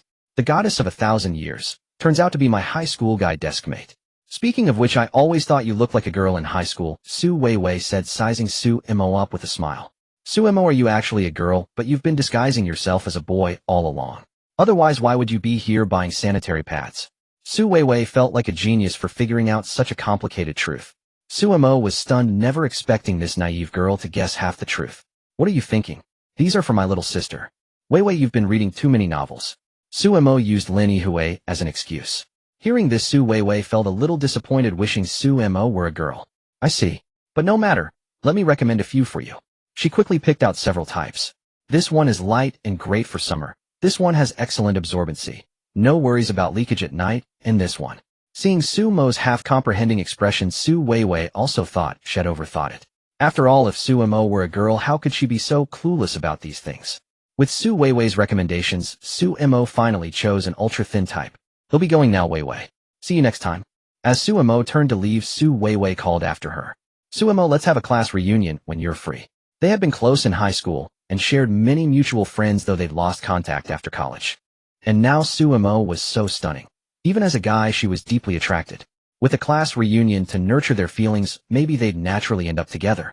Thinking of old classmates she hadn't seen in ages, Sumo also felt a twinge of nostalgia. Sure. You guys set the time. I should be free. After bidding farewell to Su Weiwei, Sumo texted Lin Yixuan to meet her at the checkout. Spotting him waiting in line, she stealthily slipped the sanitary pads under the basket when he wasn't looking. Huh. What did you just put in, Brother Mo? Nothing. Just pay up. He'll transfer the money to you when we get home. Sumo avoided his gaze, feeling guilty. As the cashier was about to scan the sanitary pads, Sumo deliberately slapped Lin Yixuan's butt. Brother Mo, you're being a pervert. Lin Yixuan protested, then eyed Sumo's pert bottom. Hey, since Brother Mo touched me first, it's only fair I touch back, right? Sumo ignored him, handed him the shopping bag, and strode out of the supermarket. Back home, Sumo went to the bathroom to wash her face. Lin Yixuan was sweating profusely from the sun and wanted something cold to cool down. He opened the shopping bag, rummaging for the drinks they'd bought. I think they're at the very bottom. Let me take out the other stuff first. Huh, what's this? Lin Yixuan held up an unfamiliar item. Sophie ultra-thin, breathable sanitary pads. Did Brother Mo buy these? What does a grown man need them for? And Sis got hers last week. They're not for her either. After washing her face, Sumo came out of the bathroom. Oh, Yixuan, take out the chicken wings first to thaw. This afternoon we can. She stopped mid-sentence, staring wide-eyed at Lin Yixuan, her face flushing crimson.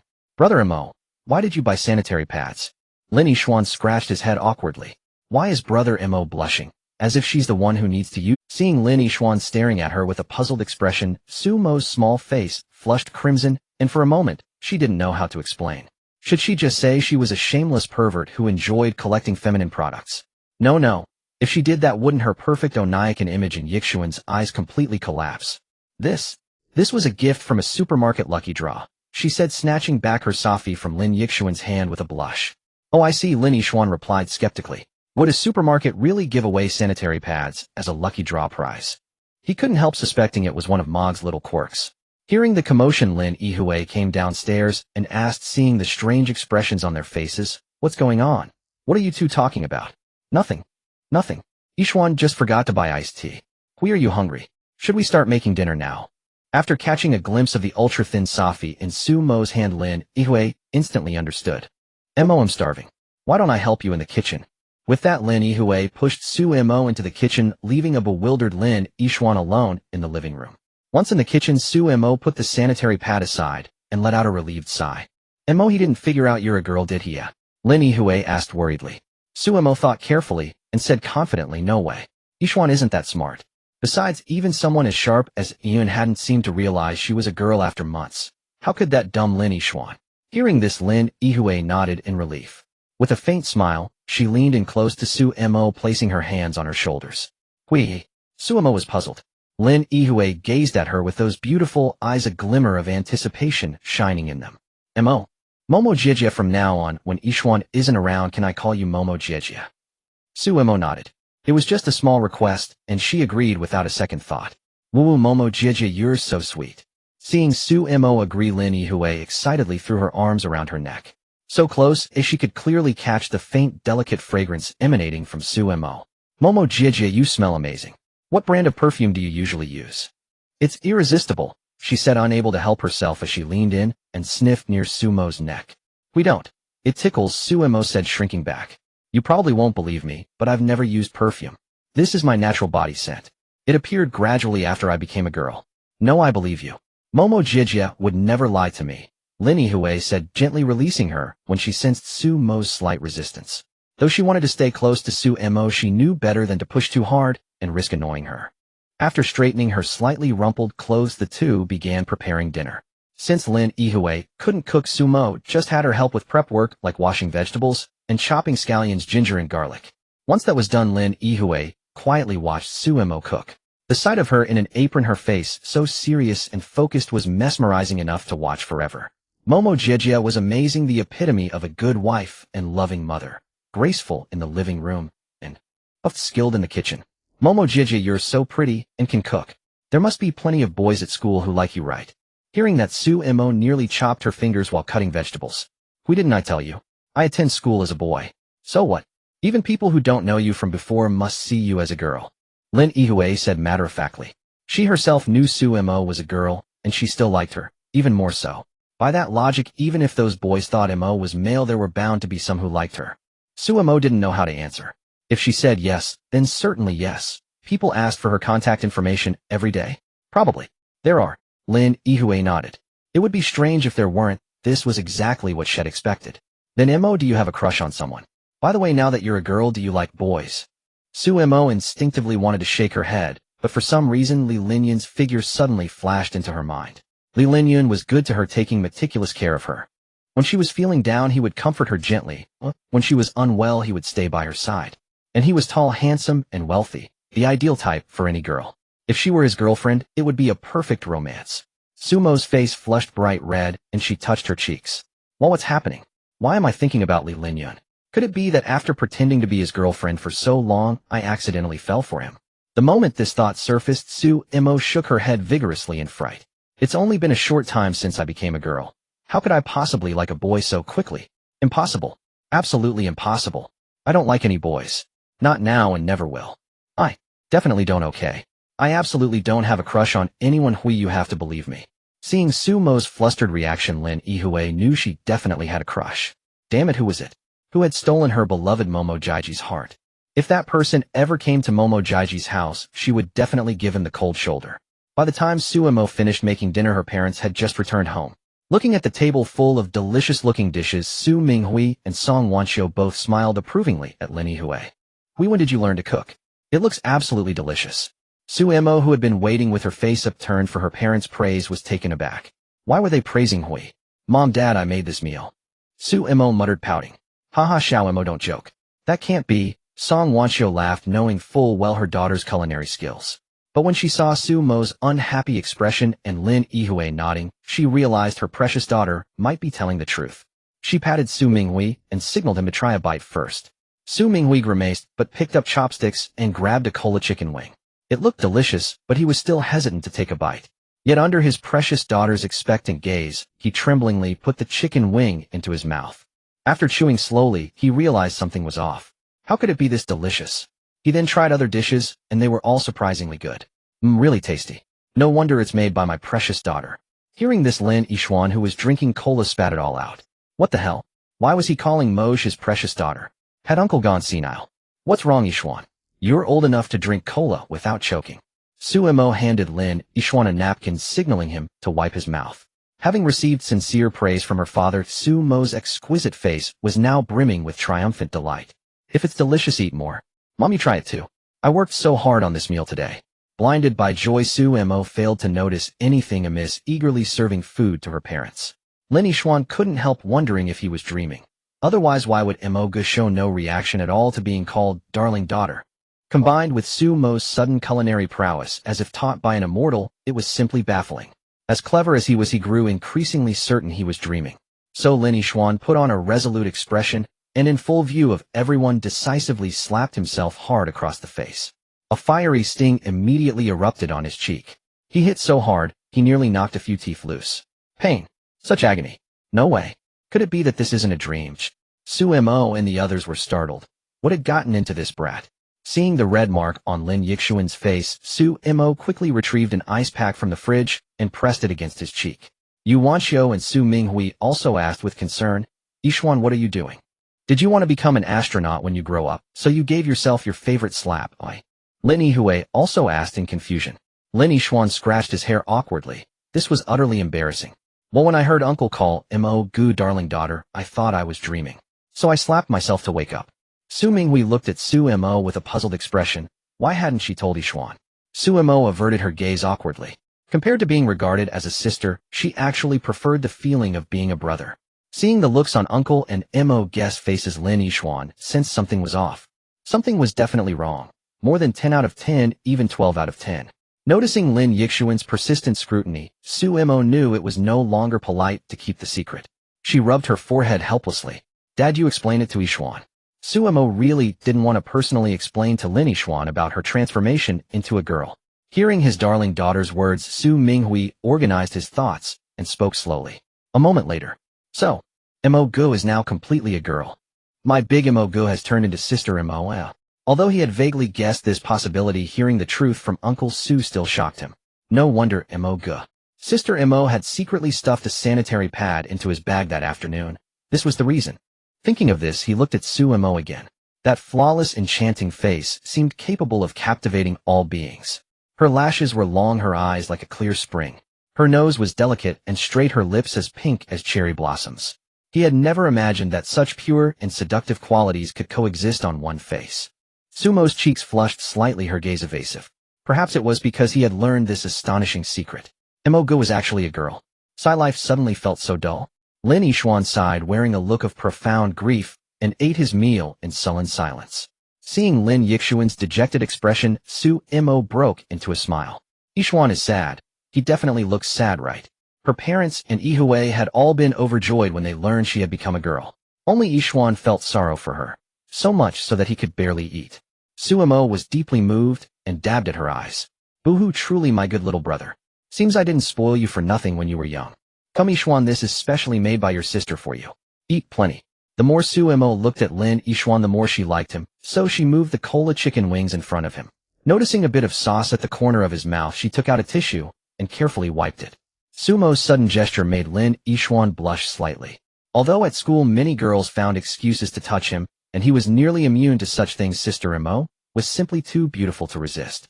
Even if it was Sister Mo instead of Brother Mo, she was still so sweet. Lin Yihue, seeing this, also accidentally smeared sauce on her mouth. Oh dear Sister Momo, my mouth is dirty too. Suemo sighed helplessly. Fine, I'll wipe yours too. Hue, did you do that on purpose or by accident? I did it on purpose by accident. Witnessing this warm scene, Yu Wanxiu and Su Minghui exchanged a knowing smile. These three little ones really got along well. In the villa, Li Linyun was carefully checking the gifts. According to Suemo, her father liked red wine and baijiu. Since Suemo told him not to bring anything too expensive, he only selected 10 bottles of Feiqian Mitai and 10 bottles of Petit Lafite. For Sumo's mother, who loved flowers and plants, he had already arranged for a gardener to prepare some rare and precious floral varieties. Additionally, he purchased 2 desktop PCs with top-tier graphics cards, processors, and motherboards, along with monitors, keyboards, and mice. He also bought 2 sets of expensive skincare products. The PCs and skincare were naturally 1 set each for Suemo, and a few lovely dresses. If Xiaomo didn't like them, she could give them to her sister. Li Linyun wasn't very knowledgeable about these things, and had bought them based on Lin Jundu and Xia Waning's recommendations. With so many items one car can't seem to carry them all. He frowned a bit troubled. Li Lixing came from his room to the hall and asked, seeing the mountain of gifts. What's this? Going to Xiao Mo's house for a visit. Li Linyan nodded. My car can't fit everything. I don't know how to take them over. Have Uncle Wang drive my stretched Bentley Mulsanne over. Put the gifts in that car, and you lead the way in your own. Li Lixing said calmly, when are you leaving? Li Linyan was slightly taken aback. Tomorrow afternoon, after the meeting, I'll head over. Li Lixing said nothing more and turned to leave the hall. After a few steps he suddenly spoke. Xiao Mo is a good girl. Since you like her so much you must hold this feeling firmly in your hand. Besides, your grandfather is looking forward to holding a great-grandchild soon. Watching his father's back, Li Linyan asked, Dad, what about you? His footsteps stopped. That face, always bearing authority, yet now slightly aged, broke into a smile. Me? Am even more eager than he is. While Lin Yihui went to take a shower, Su Mo opened the chat interface with Li Linyan. Su Mo, Ayun, do you want me to pick you up tomorrow afternoon? It didn't take long before a reply came. Li Linyan, it's very hot out and worried you might get heat stroke. Just stay obediently at home and wait for me.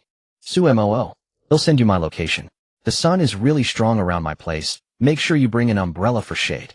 Su Mo noticed that Li Linyan had been using words like good girl and obedient in their recent chats. This guy really, always treating her like a little girl. After chatting a bit longer, Lin Yihui seemed almost done with her bath, so Su Mo and Li Linyan said good night to each other, ending tonight's conversation. Lin Yihui came out of the bathroom, gently drying her damp hair with a towel. Seeing the faint smile on Su Mo's lips, she grew curious. Sister Momo, what's making you so happy? Su Mo was slightly taken aback. She had hidden it well. How did Hui notice? Oh, nothing, I just came across a really funny video. Su Mo said casually.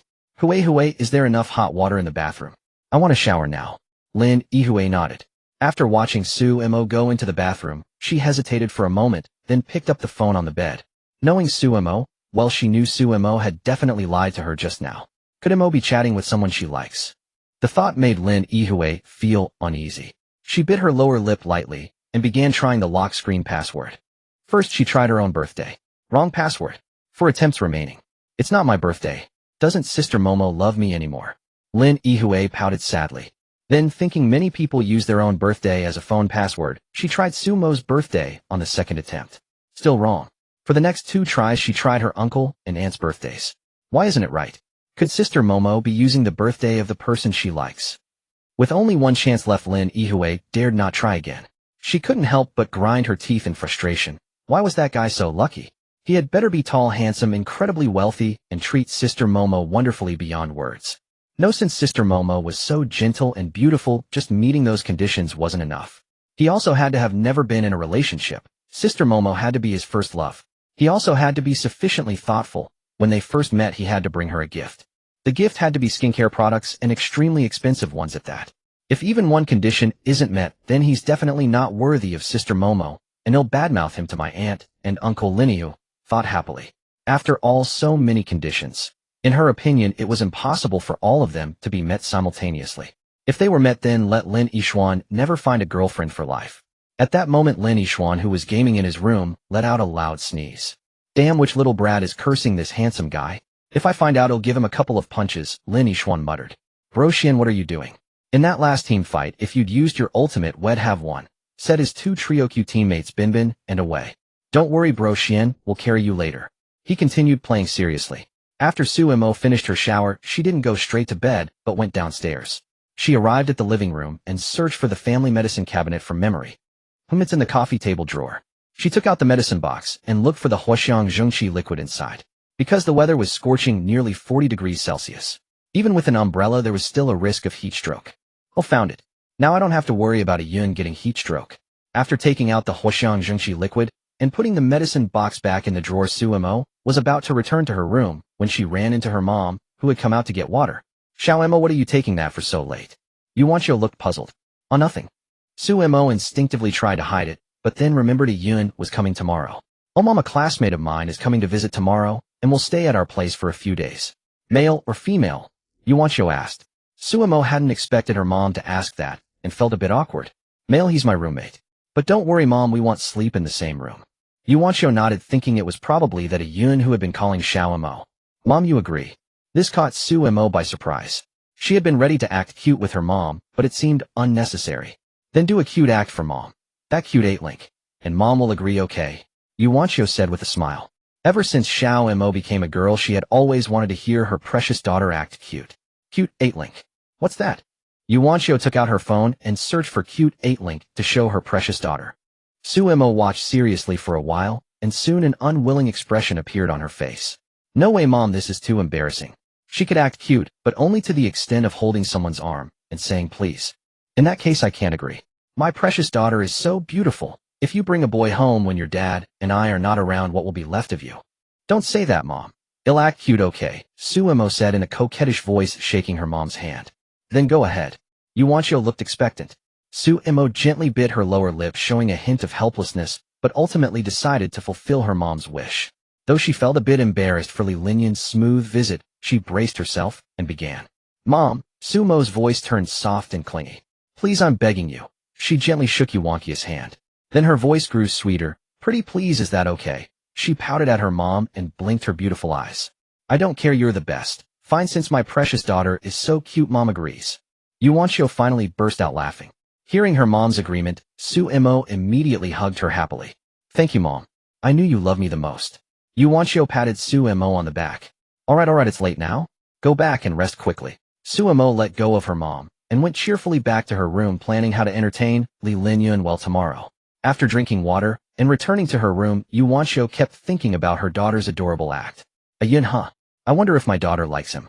After driving for about 2 hours following the navigation, Li Linyan finally arrived at the small town where Suemo lived. Along the way, before reaching the town, he occasionally caught sight of a few patches of farmland. The plastic greenhouses in the fields reflected the harsh summer sunlight, dazzling to the eyes. It was Li Linyan's first time in this small town. A wide main street ran through the center, flanked mostly by residential houses with a few shops scattered among them. Soon the car turned into a narrow alleyway, and Li Linyan slowed down due to its tightness. Pedestrians slowly receded past the car window. As he emerged from the alley, the standalone villa Suemo had mentioned came into view. The villa had staircases on both sides with an open space underneath that likely served as a parking spot. Until last night, Suemo had assumed Li Linyan would take the high-speed rail, thinking driving to a completely unfamiliar place was too troublesome. After Li Linyan told her he would drive, she sent him the address. Once they unloaded the gifts from the car, Uncle Wang didn't linger. Young master will take my leave now. Alright, Uncle Wang. Safe travels. Arriving at the door, he knocked, a mix of anticipation and nervousness stirring within him. Meanwhile, Suemo lay on the sofa wearing denim shorts, enjoying Lin Yihui's leg massage. Yishuan, go open the door for your sister, will you? Suemo said lazily. Yes, right there, a bit harder. Mihui, you're so good at this. Lin Yishuan stood up and glanced at Sumo's long, slender, fair legs, feeling a twinge of envy toward his sister. Man, if Sister Mo were still brother Moid be the one getting this massage. Lin Yishuan opened the door to find an exceptionally handsome, cool-looking man standing there. He even felt this guy was slightly more handsome than himself. May I ask who you are? Lin Yishuan inquired. Seeing a young man open the door, Li Linyan assumed he was Sumo's younger brother. My name is Li Linyan. I'm a friend of Xiao Mo's. Li Linyan introduced himself briefly and gestured to the gifts beside him. You must be Yishuan. Xiao Mo has mentioned you. This desktop computer is a welcome gift for you. You'll need to install the graphics card and processor yourself. Oh, and there's a monitor, keyboard, and mouse too. See if you like them. Upon hearing that the handsome man introduced himself as Sister Mo's friend and had brought him gifts, Lin Yishuan guessed he was actually a suitor. Obviously, if he were just a friend, why would he go out of his way to bring gifts for her brother? Looking at the tall, handsome man with an innate cool and refined aura, Lin Yishuan figured Sister Mo probably liked him too. Why else would she give him her home address? So you want to chase my Sister Mo, huh? And you're gifting a graphics card. If you try to fob me off with something like an RTX 4060, don't blame me for not accepting you as my brother-in-law. Let me take a look. He picked up the graphics card box. An RTX 4090 ROG Strix. This must cost nearly 20,000, right? He stared at Li Linyan in shock. Li Linyan just smiled and gestured for him to check the other items. The monitor is a Zowie XL 2566K, the keyboard is a Wooting, the mouse is a Logitech G Pro X Superlight 3, and the headset is. Lin Yishuan was left speechless. And there were two identical sets, with the other being a full Asus ROG Creation Evia-themed build featuring an Asuka-themed custom case. All these items together could buy a cheap car. Brother-in-law. I mean brother Linyan, it's hot outside. Come on in. He'll handle moving these. Bought off by the gifts, Lin Yishuan's attitude improved considerably. Li Linyan didn't stand on ceremony and nodded, stepping inside. His only thought was to see Xiao Mo as soon as possible. Entering the living room, he saw Su Mo lounging on the sofa, her legs resting on another girl's lap, wearing a blissful expression. Hearing the noise, Su Mo sat up and saw Li Linyun smiling at her. Ayun, why didn't you tell me you'd arrived? Seeing him, she got off the sofa and placed a pair of slippers Shed bought yesterday by his feet. Put these on first. I bought them yesterday and washed them. Knowing Li Linyun had a bit of a cleanliness obsession, Su Mo had specially washed them that morning. Finally, seeing the one had longed for, Li Linyun's emotions surged like a tidal wave with 1,000 words he wanted to say to her. Looking at Su Mo smiling before him, his surging feelings melted into deep tenderness. He softly said, "Thank you." "Ayun, are you tired from driving all the way?" Su Mo asked. "A little, but after seeing you I'm not tired at all." He inadvertently blurted out his true feelings. "You? What nonsense are you talking about? Don't be so glib." Su Mo bit her red lip and puffed her cheeks, glaring at Li Linyun. This big fool, didn't he see Yihue was still watching? Saying that would give the wrong idea. Seeing the two of them flirting and clearly in love, Lin Yihue confirmed this was the person Sister Mo liked. She had to admit he was tall and handsome. But with his empty hands it was obvious he hadn't brought any gifts. He clearly lacked thoughtfulness. How could he be worthy of her Sister Mo? Then don't blame me for badmouthing him in front of aunt and uncle. Glancing at Lin Yihue, Su Mo suddenly remembered that in Li Linyun's eyes she was still a boy. These two little rascals would definitely let it slip. Su Mo decided to send Li Linyun away first, and then tell them the truth. "Hey, Ayun, how about a tour of my room? Come on, let's go." She pushed Li Linyun up to the second floor. This isn't appropriate. It was Su Mo's private room, and Li Linyun feared he might see something he shouldn't, like underwear. "It's fine. I've been to your room so many times, let me show you mine." Su Mo pushed the door open. Since he was already inside, Li Linyun took a careful look around. A neat, clean, large bed that could easily accommodate two people. On the bedside table sat a small lamp. He turned it on, and the light it emitted was soft. Against the wall stood a bookshelf filled with a diverse collection of books, classics like 100 Years of Solitude, and many manga whose titles Li Linyun didn't recognize. In one corner of the shelf were some building block toys and delicate figurines. Next to the bookshelf was a desk. Through the room's window one could gaze at the distant street scene. He imagined Su Mo as a child, a well-behaved, cute little girl sitting on the bed carefully assembling building blocks. Su Mo grew a little older. A delicate, pretty teenage girl sat at the desk reading seriously. Occasionally tired, she would stand by the window and watch the pedestrians on the street. Spring, summer, autumn, winter, the seasons cycled. 1 year, 2 years, 5 years, 10 years, the years repeated. She grew up slowly in this simple, yet cozy room until one day she descended before him like an angel. "It's certainly not as good as your room, so don't complain." Li Linyun touched the maple leaf pattern on the curtain fabric, sensing Su Mo's affection for her room. "I won't complain. I really like this room." Li Linyun gazed at Su Mo tenderly. How could he complain? This was the place where she had grown up. Under Li Linyun's tender gaze, Su Mo's cheeks quickly flushed with a faint rosy hue. She lowered her head slightly, avoiding his eyes, and her fingers unconsciously toyed with the hem of her clothes. "Silly Ayun, being looked at like this makes me so shy." Su Mo murmured in a voice only she could hear. Her bashful appearance, as tender as a juicy peach, made Li Linyun almost unable to resist taking a bite. The sweet, ambiguous atmosphere rapidly spread and fermented in the room. "Ayun, they'll go help Yishuan move things. You wait in my room for a while." With her heart pounding wildly, Su Mo fled in a panic. She was truly worried that if the two of them remained alone in the room much longer, something indescribable might soon happen. After escaping the room, Su Mo returned to the living room. Seeing her flushed face, Lin Yihue frowned with concern. "Mamaji, that guy didn't get handsy with you, did he?" "No. It's nothing." Su Mo quickly waved her hands, unable to tell Yihue that she had run out because of shyness. "I just came out to help Yishuan move things." "Move things? What things?" "Ayun brought gifts for you all when he came. I don't know exactly what they are." Su Mo said. "Ayun is super rich, although I told him not to bring anything too expensive. But I think his definition of not expensive is probably different from ours." Upon hearing this, Lin Yihue was startled. This guy actually brought gifts, and he was super rich too. It's useless. As long as the gift isn't skincare products, it'll still badmouth him. Thinking this, Lin Yihue followed Su Mo to move the things. How can there be so many things? Su Mo stood dumbfounded at the gifts piled nearly to the sky in front of the door. She had guessed Li Linyun would bring a lot, but not this much. "Big sis Maji, you came just in time. I was wondering how to get all this stuff inside," Lin Yishuan said as he lifted the computer case and monitor and headed into the house. Wait. Lin Yihue grabbed him. All these things were sent by that Li Linyun. Of course they were all from my Yunj. Sis, look how cool this graphics card is. It cost nearly 20,000. Lin Yixuan replied. No wonder Majia found us such a great brother-in-law. Stop. Suemo made a timeout gesture. Who told you a Yun is your brother-in-law? Don't say nonsense in front of him later. Lin Yixuan glanced at the pile of gifts. Really? With such expensive stuff, I almost thought it was Yunja's betrothal gifts. I said no. We're roommates, so in his eyes I'm still a boy, understand. Suemo explained indignantly. This bratty Xuan had been bought off by Li Linyun with just a few things. If she hadn't stopped Li Linyun from buying anything too expensive, she suspected he would have bought a sports car for Lin Yixuan. Then it wouldn't just be calling him brother-in-law. The kid might knock her out and throw her into Li Linyun's bed. What? Yunj thought you were a guy. Lin Yixuan was stunned when Suemo said that. But thinking about it, it was understandable. After all, he himself had once had improper thoughts about the cute Moj. Isn't that great? It shows Yunj truly loves you regardless of gender. Get lost. Suemo rolled her eyes at him. After moving everything into the house, she planned to call Li Linyun down to ask about the gifts. After all, there were so many that she didn't know which were for whom. In Sumo's room, Li Linyun went into the bathroom to wash his face, and his attention was caught by something that had fallen on the floor. He picked it up. It was a pure white valuable item. Li Linyun was certain it was Sumo's precious belonging, exactly like the one he had seen in the dormitory balcony before. Xiao Mo forgot to put it away. How careless.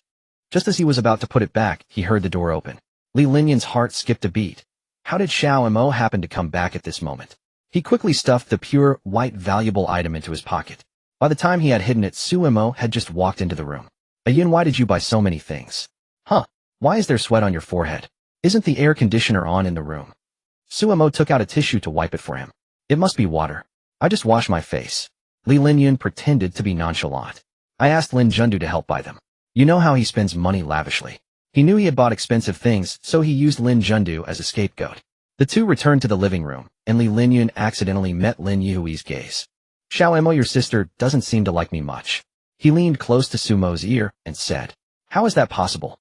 My Hui is gentle and kind, and you're so handsome. There's no way she would dislike you. Suemo said confidently. But what was with this awkward silence?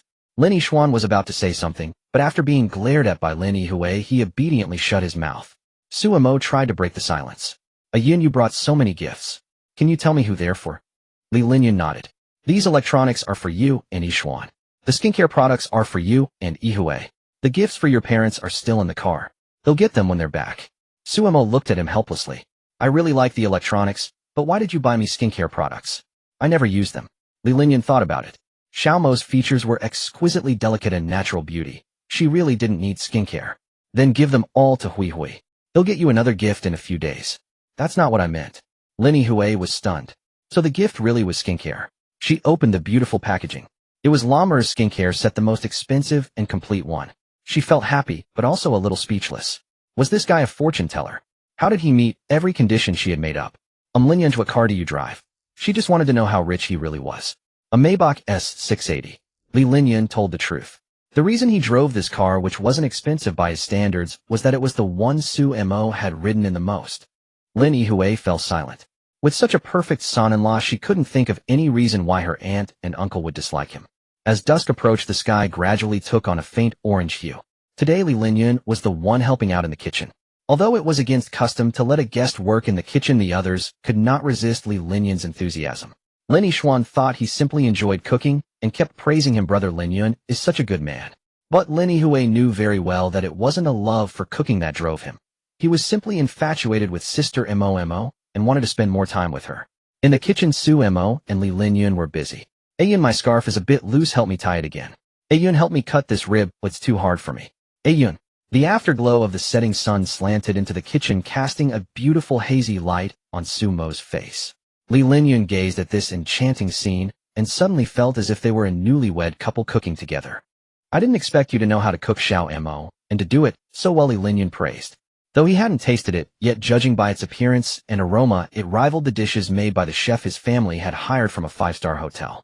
Just so, Suemo replied with feigned modesty, but the smile on her face could not conceal her inner joy. She was overjoyed by Li Linyun's compliment and even felt a hint of pride. If she had transformed into cat Suemo at that moment and grown a tail, it would surely have wagged back and forth in delight. Sumo and Li Linyun together brought the prepared dinner to the dining table, and all that remained was was to wait for her parents to return from work before they could eat. During this time, Li Linyan took the gifts from the car and placed them temporarily in the kitchen. They waited for a while. Why aren't Aunt and Uncle back yet? I want to finish dinner quickly so I can set up my gaming console, Lin Yishuan said. Suemo checked the time. Normally her parents should have been home by now. She called Su Minghui. Hey Dad, are you with Mom? Why aren't you home yet? Suemo asked. At that moment, Su Minghui and Yu Wanxiu stood in front of their house, staring at the Maybach parked in their driveway, lost in thought. Wasn't my car always a Magotan? Did it find itself a new daddy? The more Su Minghui thought about it, the more plausible it seemed. After all, both were from the Ma family. Xiao I'm wondering if I'm dreaming, Su Minghui said dazedly. Otherwise, why would a Maybach suddenly appear at our doorstep? Su glanced at Li Linyan. Why did this guy have to drive such an expensive car here? Dad, you're not dreaming. That's my classmate's car. He came to visit me and thought he'd do some sightseeing, here Suemo explained. I see. Su Minghui said regretfully, wishing his Magotan had really found a Maybach daddy. But he didn't buy the sightseeing excuse. He was sure the guy had come because his precious daughter was too beautiful and wanted to get closer during summer break. For rich second generation driving a Maybach, huh? If he dares to have any improper thoughts about my princess, I'll still kick him out. Enough. He's at least Xiao Mo's friend. We should treat him, well, Yu Wanxiu reminded. As they entered the house, they saw their precious daughter chatting happily with a young man she didn't know, both laughing cheerfully. Yu Wanxiu looked at the young man and nodded approvingly. So this was the Ayun her daughter had spoken of. He was handsome enough and seemed to match her Xiao Mo. Su Minghui, on the other hand, was dissatisfied no matter how he looked. He thought the guy was just average. You think you can pursue my daughter? Dad, Mom, you're finally back. Come sit down and eat. Xiao Mo, aren't you going to introduce your classmate to us? Yu Wanxiu asked with a smile. All right. Ayun, why don't you introduce yourself? Li Linyan nodded, stood up politely, and said hello, Uncle and Aunt. I am Li Linyan, Sumo's friend. This is our first meeting. I've brought gifts for you. Oh, please wait a moment. Li Linyan walked into the kitchen. Hey, look how thoughtful this child is. He even prepared gifts for us, Yu Wanxiu said, growing even more fond of Li Linyan. Su Minghui was unimpressed. He thought the gifts must be something expensive but useless. That was how rich second generations always gave gifts. If it's wine, that would show he has good taste, Su Minghui mused. And his name sounds familiar. I feel like I've heard it somewhere before. He couldn't recall for a moment. Before long, Li Linyan returned carrying a large bag in each hand. Uncle, Aunt, these are gifts I brought for you. I hope you like them. He handed the bags to Su Minghui and Yu Wanxiu. You're so thoughtful, Linyan. Come sit down and eat, they said, setting the bags aside. Dad, aren't you going to open it? It's your favorite thing, Su Mo reminded with a smile. Hearing this, Su Minghui was startled. Could this guy Li Linyan really have brought wine? He opened the bag and found 10 bottles each of red wine and white liquor, each encased in an exquisite gift box. Is this Feitian Matai? And a full 10 bottles? Su Minghui exclaimed in astonishment. He had only tasted this liquor once at a friend's house, and even then just a small cup. After that single sip, he had been obsessed with its rich, mellow flavor. But it was too expensive and he had never had it a second time. He never expected to own Feitian Matai himself today, and 10 bottles at that. He didn't recognize the brand of red wine, but since it was placed alongside the Feitian Matai, it must be high class. Su Minghui quickly took out a bottle of liquor, opened it, and inhaled its aroma, instantly intoxicated. Excellent wine. Look at you, drunkard. Don't drink too much, it's bad for your health, Yu Wanxiu said. Seeing how happy her father was, Su Mo patted Li Linyan, signaling him to say something. Li Linyan quickly caught on. Uncle Xiao Mo told me you enjoy drinking, so I asked a friend to buy these for you. A glint of approval flashed in Su Minghui's eyes. He thought this kid really knows how to get along, and the more he looked, the more handsome and agreeable he seemed. The displeasure he had felt earlier because Li Linyan was so close with Su Mo had vanished without a trace.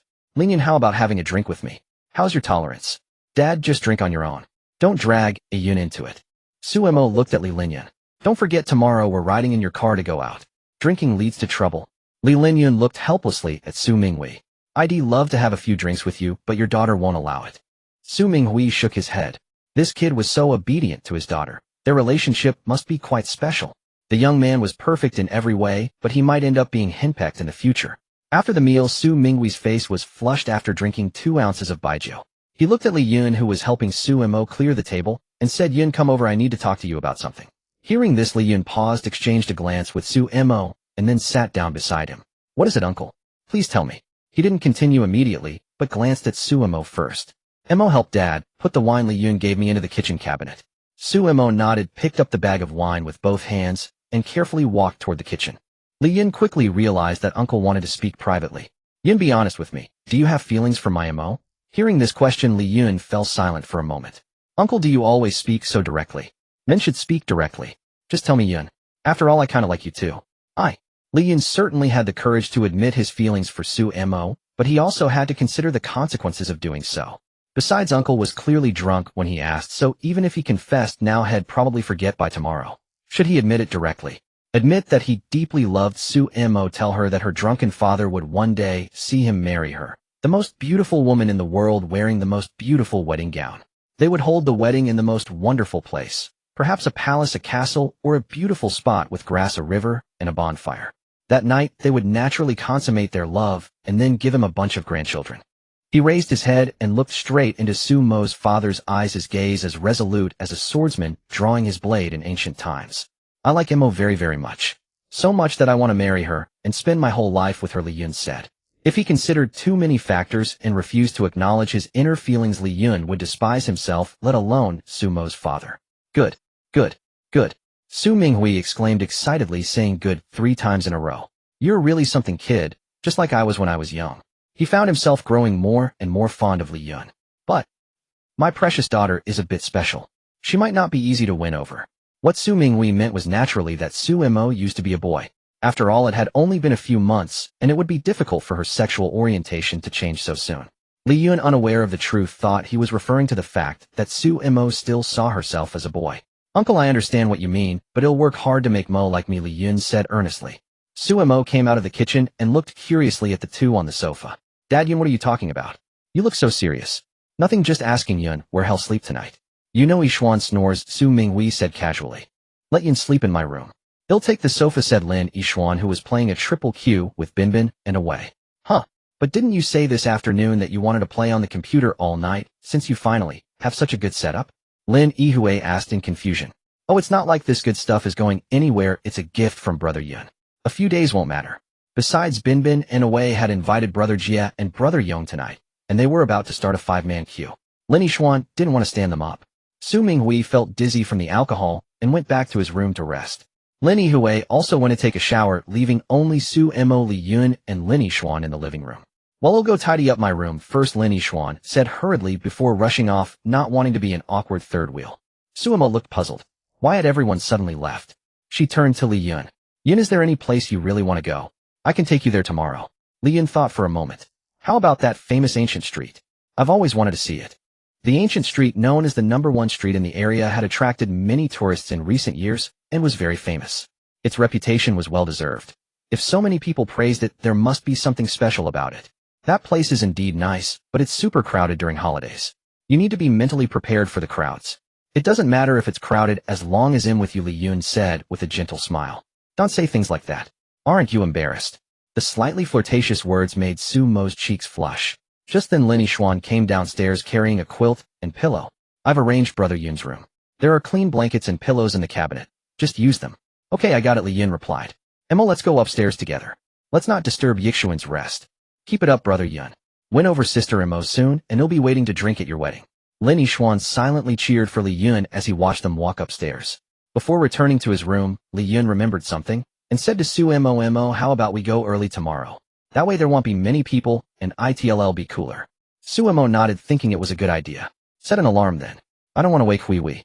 Don't misunderstand. I'm sleeping on the floor. Hui Wei and I don't share a bed, Su Mo explained.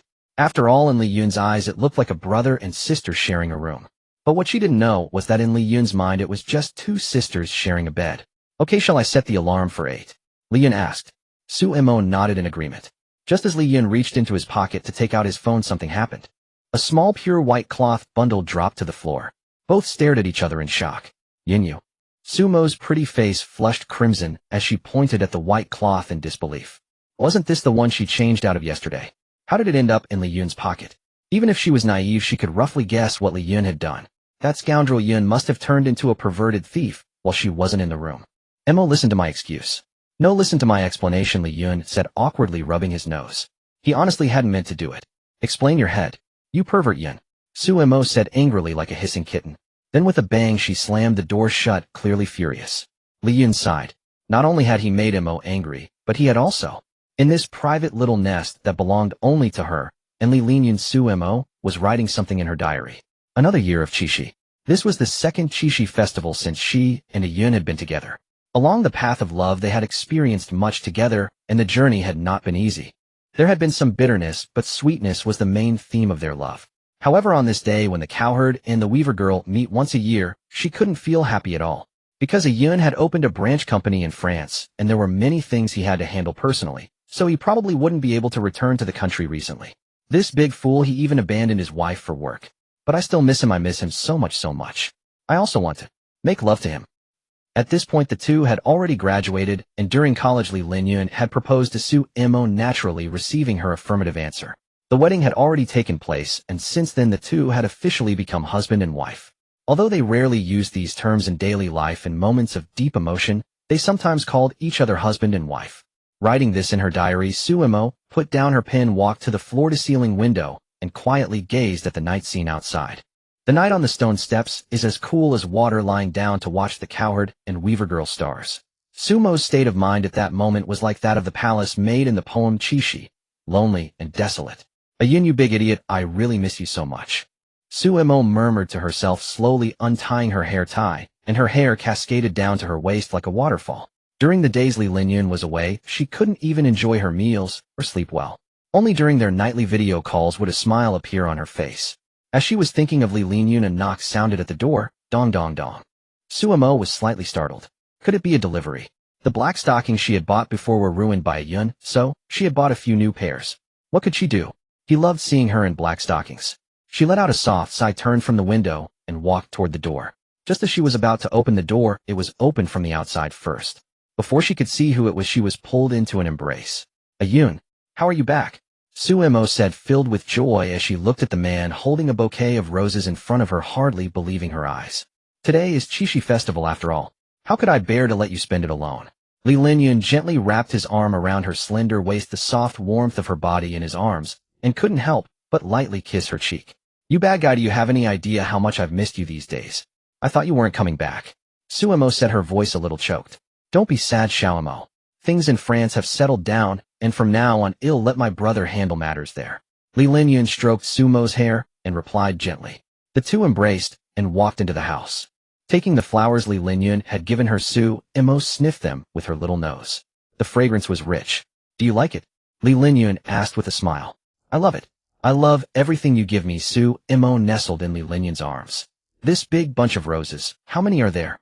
9, symbolizing our everlasting and unchanging love. Su Imo's heart warmed, and she nestled even tighter in the warm embrace of Li Linyun. Ayun, do you remember the day you told me you were going to visit the Louvre? How was it? Must have been impressive, right? Did you see Leonardo da Vinci's Mona Lisa? Is it really as beautiful as they say online? Su Imo lifted her little face and asked. Li Linyun recalled that day. He only felt that the Louvre was huge, and he couldn't seem to finish exploring it. But his brother had thoroughly enjoyed himself, enthusiastically introducing the various exhibits. Maybe he just didn't have an artistic bone in his body. The first time I visited the Louvre, I didn't have any special feeling, he said, gazing into Su Imo's eyes with deep affection. Because I have already met my very own Mona Lisa. Although she had been with Li Linyun for so long, whenever he spoke sweet words with a burning gaze, Su Imo still blushed. Ayun, why is it that whenever you say such cheesy things you don't even blush? I don't think there's anything to be shy about when boldly expressing love to the one you cherish. Li Linyun said, his eyes falling on Su Imo with deep affection. Under Li Linyun's constant gaze, Su Imo shyly lowered her head. I can hardly say such things, I always feel terribly embarrassed.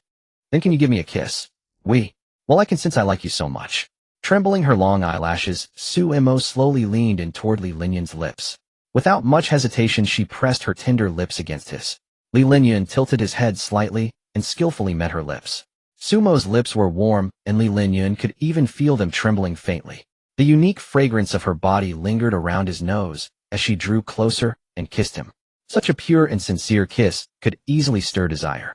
Only when they were both nearly out of breath did they reluctantly part their lips. Just as Li Linyun was about to unbutton, Su Imo's close, her hand gently caught his. What's wrong, Xiaomo? Li Linyun asked. Ayun. I've got my period. Su Imo panted, her cheeks flushed. Li Linyun's hazy eyes gradually cleared. I see. Do you have any stomach discomfort? Let me make you a cup of brown sugar water. Li Linyun was about to get up from the sofa. Wait. Su Imo grabbed his hand. I can still help you. Su Imo's voice was as faint as a mosquito's. Li Linyun was momentarily stunned, then let out a soft laugh and led Su Mo by the hand into the room. The next morning, Su Mo groggily opened her eyes and met Li Linyun's tender gaze. Li Linyun had long been awake, now caressing her silky hair with deep affection, his arm gently encircling her waist, as if afraid she might slip away from his embrace. "Yin, why are you awake so early?" Su Mo rubbed her eyes, her voice still carrying the languidness of just waking up. She nestled in Li Linyun's arms, feeling the warmth emanating from him. "I think I was lying on your hair while sleeping. I was afraid of waking you up, so I couldn't fall asleep. Today is the publication day of your novel's physical edition, right? Are you going to attend the promotional event?" Li Linyun asked. During a summer vacation after she got together with Li Linyun, Su Mo, having nothing better to do, wrote their love story into a novel and published it on a novel platform. Of course, Su Mo did not include any similar plot points about her previous life as a boy in the novel. This secret only needed to be known by a few of the closest people. Su Mo had originally written it for herself, but unexpectedly the book became a huge hit. Even after it recently concluded, it still earned nearly $1 million in royalties each month. Major production companies competed to offer high prices to acquire the rights for a television adaptation. Upon learning that the story was adapted from Su Mo's personal experience, and that the author and her boyfriend were as strikingly beautiful as described in the novel, the production companies even offered an astronomical price, inviting Su Mo and Li Linyun to play the lead roles themselves. Although it was an astronomical sum, it meant little in Li Linyun's eyes, so they politely declined together. "I did want to go, but it's not a signing event. Besides, you've come home. Let's just go on a date." Su Mo slipped out of Li Linyun's embrace and sat up to get dressed. The blanket slid off her body, leaving her in only her undergarments. The sight was so alluring and beautiful that Li Linyun couldn't tear his gaze away. "What are you looking at? Turn around." Seeing Li Linyun staring at her, Su Mo blushed and said with a coquettish tone. Li Linyun smiled and tried to embrace the girl, who looked both shy and indignant. "Stop right there. You're not allowed to touch me today." Su Mo dodged Li Linyun's embrace. Blushing, she pinched his waist hard. "Ouch. Xiao Mo, I've never seen you so fierce before. So, regret marrying me. If you ever dare to act like yesterday again, it'll be even fiercer. Get up now, ready to go out on our date." "All right, my dear wife." Li Linyun yielded under Su Mo's fierce authority. Their plan for the day was roughly this: first go see a recently popular movie, then go shopping at the mall for clothes. After having dinner together, they would ride the Ferris wheel to end the day. It was a very common date plan, quite ordinary compared to when they had enjoyed summer on a private yacht at sea. But in their eyes, the form of the date wasn't important. What mattered was spending happy time together. In the car, Li Linyun noticed that Su Mo was wearing a turtleneck. "Why are you wearing a turtleneck? I can't see your snowy neck." Su Mo glared at him. "It's all because of the strawberries you planted yesterday. My neck is covered. How can I face people?" Li Linyun felt wronged. Yesterday, Xiao Mo had clearly looked just as delighted. Soon they arrived at the cinema. "This one seems really popular recently. A lot of people are recommending it," Su Mo said, pointing at a movie. "Peach Blossom Hero vs. Chrysanthemum Monster. Can a movie with a name like that really be good?" Li Linyun couldn't help but doubt modern people's taste. Except for Xiao Mo. If Xiao Mo liked it, there must be her own reason. After the movie, Li Linyun was utterly dumbfounded. There were many flaws. Not only was the villain absurdly stupid, but the forced emotional climax at the end left everyone baffled. "It's super funny and super good. What do you think, Yin?" It's good, maybe the best movie I've seen this year." Xiao Mo couldn't be wrong. He must have missed the deep meaning of the movie. While shopping at the mall, Su Mo didn't buy many clothes for herself, but she bought a few shirts for Li Linyun. When dinner time came, they walked into a Sichuan hot pot restaurant. Since Su Mo couldn't eat spicy food these days, they ordered a yuanyang pot, and Li Linyun was responsible for everything in the spicy pot.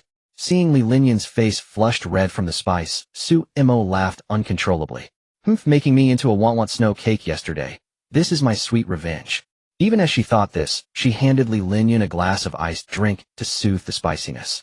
"Yin, look at you. You can't handle spice but still insist," Su Mo said with a mix of reproach and concern. "If you feel sorry for me, reward me tonight." "No." Before Li Linyun could finish, Su Mo interrupted. The two left the hot pot restaurant and drove to the amusement park in the city center. Night had fallen, the city lights began to twinkle, and the Ferris wheel looked especially romantic against the illuminated backdrop. Hand in hand, they entered the Ferris wheel cabin. Through the spacious glass windows, they could overlook the entire city's nightscape. As the wheel ascended, their view grew wider. In the distance, a winding river shimmered silver under the lights, with an occasional cruise boat gliding slowly across its surface. Gazing at Su Mo's delicate profile, Li Linyun's heart stirred. Xiao Mo. Moi. Xiaomo. Yin, what are you doing? I want to kiss you. If you want to kiss, just kiss. You don't need my permission. Warm breath approached, and Suemo gently closed her eyes. Forehead, cheek, earlobe, neck. Finally, they kissed her soft, jelly-like lips. On the night after Chishi Festival, high atop the Ferris wheel, the deeply in love couple shared a passionate kiss. Until they were almost breathless, they parted, panting, their gazes still hazy with infatuation. This Chishi Festival, though it began with longing and loneliness, ended in the sweetest of ways. The two sat on the Ferris wheel hand in hand, admiring the Altair and Vega stars in the night sky, and made a wish to be together forever. In Sumo's room. Stupid Li Linyun, rascal Li Linyun, stinky Li Linyun. He actually secretly took that thing of mine, and I thought he was my best friend. Suemo sat on the bed, pounding her little fists into the pillow again and again. Lin Yihue came out of the bathroom after showering, and saw Suemo looking all sulky. What's wrong, sister Mo? Did that Li Linyun upset you? Suemo fumed. That guy actually secretly took my panties and stuffed them into his own trousers. It's just too much. Lin Yihui's eyes widened. That Li Linyun is really bold. But why would he do that? Suemo shook her head. I don't know either. I really can't figure out what he's thinking. But he asked me to hear him out. Could it be that I actually misunderstood him? Suemo thought carefully. Stealing panties wasn't something Yin would do. Misunderstanding my foot. Otherwise, why would they be in his pocket? Lin Yihue said. Maybe he picked them up by accident in the room, and then Sister Mo happened to come back. Afraid of being misunderstood, he hid them. Suemo nodded. There was no way such a coincidence could happen. It was definitely Yin being bold and lustful. Hue, I have something to do tomorrow morning. You and Ishuan can buy your own breakfast. Okay, but what is it? Lin Yihue knew Suemo was a homebody who usually didn't go out. Well, I'm going to accompany Yun to tour the old street. After all, he came here wanting to travel. Sister Mou. Lin Yihue was speechless.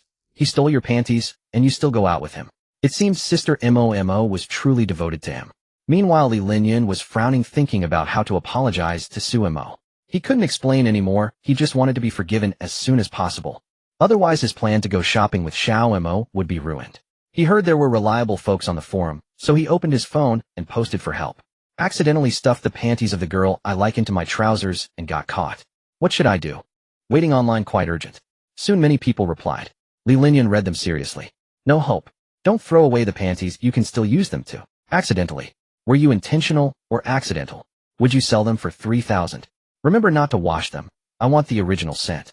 I have a plan, buy her a Chanel bag to solve your dilemma. Li Linyun looked at these useless replies and rubbed his temples.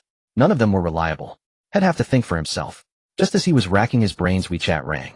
It was a voice message from Suemo. Li Linyun quickly sat up straight, took a deep breath, and solemnly opened the message. Yin, don't forget to set off at 8 tomorrow morning. Li Linyun's heart leaped with joy. Had Xiaomo forgiven him? I haven't forgiven you, you know. What you did was just too much. As punishment, you have to buy me milk tea tomorrow, or I won't forgive you. I'm going to sleep. Good night. Putting down his phone, Li Linyun let out a long sigh. Although Suemo said she hadn't forgiven him, she was still willing to go out with him. That was a positive sign. Xiaomo has always been so gentle. She really softens. Li Linyun murmured. Good night. Sleep well. After replying to Suemo, he covered himself with the blanket and went to sleep peacefully. The next morning at 8, Suemo walked out of her room. Li Linyun was already waiting at the stairway. Let's go. Li Linyun smiled and reached out his hand to Suemo. What, you want to hold hands with me? Suemo turned her head away, acting sulky. The old street will be crowded. I'm afraid we'll get separated. Then, let's talk about it when we get there. Suemo said. After all, Mom and Dad were off today. It wouldn't be good if they saw. In the living room, only Lin Yishuan was still snoring on the sofa. Their parents were nowhere to be seen, probably sleeping in for once. Seeing Lin Yixuan's blanket had fallen to the floor, Suemo picked it up to cover him, but she heard him talking in his sleep. Brother Jie, you said your house is quite big, and you have some good stuff. Brother Jie, you are really brave. Suemo helplessly slapped her forehead. What nonsense was he talking about? She gently placed the blanket back over Lin Yishuan, then turned to Li Linyun. Let's go. Don't wake him. They drove to the entrance of the old street. Though it was morning, Li Linyun was worried about Sumo's delicate skin getting sunburned, so he held an umbrella. Yun, a big man like you copying little girls holding an umbrella. Suemo teased. Li Linyun just smiled and said nothing. If he told the truth that the umbrella was for her, she would definitely blush and get shy. Holding the umbrella, they walked into the old street. Shops lined both sides with flags fluttering. The road was paved with bluestone slabs, and the houses were antique, mostly two-story wooden structures with clay tiles and brick walls. This old street is very well preserved. It's really beautiful, Li Linyan couldn't help but admire. Seeing his appreciation for her hometown's old street, Su Imo happily chimed in, of course. This street is one of the famous historical and cultural streets. It was even on TV before. She looked at Li Linyan. Yin, you promised yesterday to buy me milk tea. You didn't forget, did you? Li Linyan nodded. But this is an old street. There probably isn't any milk tea for sale. He looked around. There were a few tea houses. There is. It's just ahead, not far. Follow me. Su Imo gently tugged at Li Linyan's sleeve and led him forward. Turning at the crossing ahead, they soon arrived at the milk tea shop Su Imo had mentioned. Here, it's this one. Li Linyan looked where Su Imo pointed. It was indeed a milk tea shop. With its antique design, someone who hadn't been there might mistake it for a tea house. Li Linyan and Su Imo entered the shop. There weren't many customers. They found a seat by the window. Since it was a self-operated store, there was no app, so they had to order directly from the owner. Boss, 2 cups of QQ, mia how he down mia poo, tea, 70 sweetness, regular ice. Okay. The owner replied briefly and started making them. Yin, this milk tea is super good. I've been drinking it since high school. You have to try it. As they chatted, light footsteps came from beside them. Someone tapped Su Imo on the shoulder. She looked up and exclaimed in surprise, Wei Wei, what are you doing here? I came to buy milk tea. What a coincidence to run into you. Su Wei Wei greeted, then glanced at the handsome guy beside Su Imo and paused. Her gaze flickered between the delicate Su Imo and the cool, handsome stranger, guessing their relationship. That. Su Imo, are you two fencing? Su Imo rolled her eyes. What are you thinking, you fujoshi? Stop drooling. I'm not a fujoshi, Su Wei Wei protested. In truth, she was more of a Yuri fan. What's this handsome guy's name? Just call me Li Linyan. Li Linyan replied, keeping a straight face, but inwardly wondering. Had Xiao Imo gone to school as a boy in high school? Oh, no wonder you called him Yin just now. Su Wei Wei looked at Su Imo meaningfully. Friends call each other that. It's normal. Su Imo hesitated, then said softly. Alright, I'll stop teasing you. Su Wei Wei said. The gathering we talked about is set. It's the day after tomorrow in the evening. Su Imo nodded, indicating she understood. Su Wei Wei glanced at Li Linyan, then leaned close to Su Mo's ear and whispered. When the time comes, remember to bring your boyfriend along, Su Wei Wei. Su Imo made a move to hit her, but Su Wei Wei had already run off laughing. After Su Wei Wei left, Su Imo timidly glanced at Li Linyan and said, Yun. She's always like this. Please don't mind. Li Linyan smiled and shook his head. It's fine. I don't mind. In truth, he was quite pleased with it. Just then the shop owner placed the milk tea on the table. Here are your 2 QQ Baba deliciously Bapu teas. Please enjoy. Su Imo picked up her cup and took a sip, letting out a satisfied sigh. The store speakers were playing a song by Pet Sang, Thinking of One Alone. She gazed out the window at the perfect sunlight and gentle breeze. The sky was sapphire blue, occasionally adorned with traces of clouds. Such rare good mood today. Must be because of this milk tea. As she thought this, she unconsciously turned her gaze to Li Linyan. The sunlight, just right, fell upon his sharply defined features, his straight nose, handsome brow, and deep black pupils that now shimmered with a faint golden hue. Sensing Su Mo's persistent gaze, Li Linyan met her eyes. What's wrong? Nothing. Su Imo forced calm and turned away, her eyes shifting back to her milk tea. Beneath her composed exterior, her heart was in turmoil. How could his face be so perfect? Why was he this handsome? She suddenly realized that the reason for her wonderful mood might be Li Linyan himself. How could that be? It must be her imagination, just her imagination. The tears at the corner of my eyes, this is no illusion. The song in the store ended. Having not used the restroom that morning, and then drinking a large cup of milk tea, Su Imo felt she was about to burst and urgently needed relief. After walking for 7 or 8 minutes, fine beads of sweat formed on Su Mo's forehead from holding it in. Finally, the restroom came into view. Her furrowed brow relaxed, and a blooming smile spread across her face. Had a photographer captured that smile and entered it into an international photography competition, it would surely have won a grand prize. Though perhaps it would be better to replace the background restroom with a beautiful sea of flowers. Su Imo rushed eagerly toward the women's restroom, then abruptly stopped, as if realizing something. Li Linyan was still waiting for her. If she went into the men's room looking like this, the people inside would be startled. If she entered the women's room, wouldn't that be an indirect admission to Li Linyan that she was a girl? No way, she had to think of something quickly. Yin, can you go buy something for me? Su Imo said to Li Linyan, fighting the urge. Sure, just tell me what you need. Li Linyan replied, barely suppressing a smile. Of course he knew it was an excuse, and why she didn't want him to see her enter the restroom. Get some seaweed cake, the one from Wang Tianshun's shop. If you don't know the exact location, ask someone, or use the Queed map to navigate there. Suemo said, her legs pressed together, painfully terrified she might lose control. Seeing her legs squeezed together and her anxious expression, Li Linyun knew that if he stayed, Suemo wouldn't go in. So he quickly left. Once Li Linyun was gone, without looking back, Suemo sprinted on her long legs into the nearby restroom. Help, I can't hold it any longer. After releasing the pressure, Suemo sighed in relief. The feeling of emptying after holding for so long was indescribably blissful. She reached into her pants pocket, but found no tissue. Maybe it's in the other pocket. She thoroughly searched the other pocket only to find it empty too. Sumo's face showed disbelief. She had brought a pack of tissues when she left in the morning. Had she dropped them somewhere in her rush? She looked around the stall, pinning her hopes on someone else being in the restroom. Does anyone have spare tissues? I lost mine on the way. Her voice echoed hollowly, met with no response. Oh no, this is really bad. Sumo's face crumpled. She suddenly missed the days when she was a boy. Back then it was so convenient. Just pull down and zip up, no need for tissues. The only one who could help her now might be the system. Help me, Mr. System. Leave Suemo alone. Seems you've dragged me off too. You can have tissues, but you'll need to take on a quest to earn them, replied the system.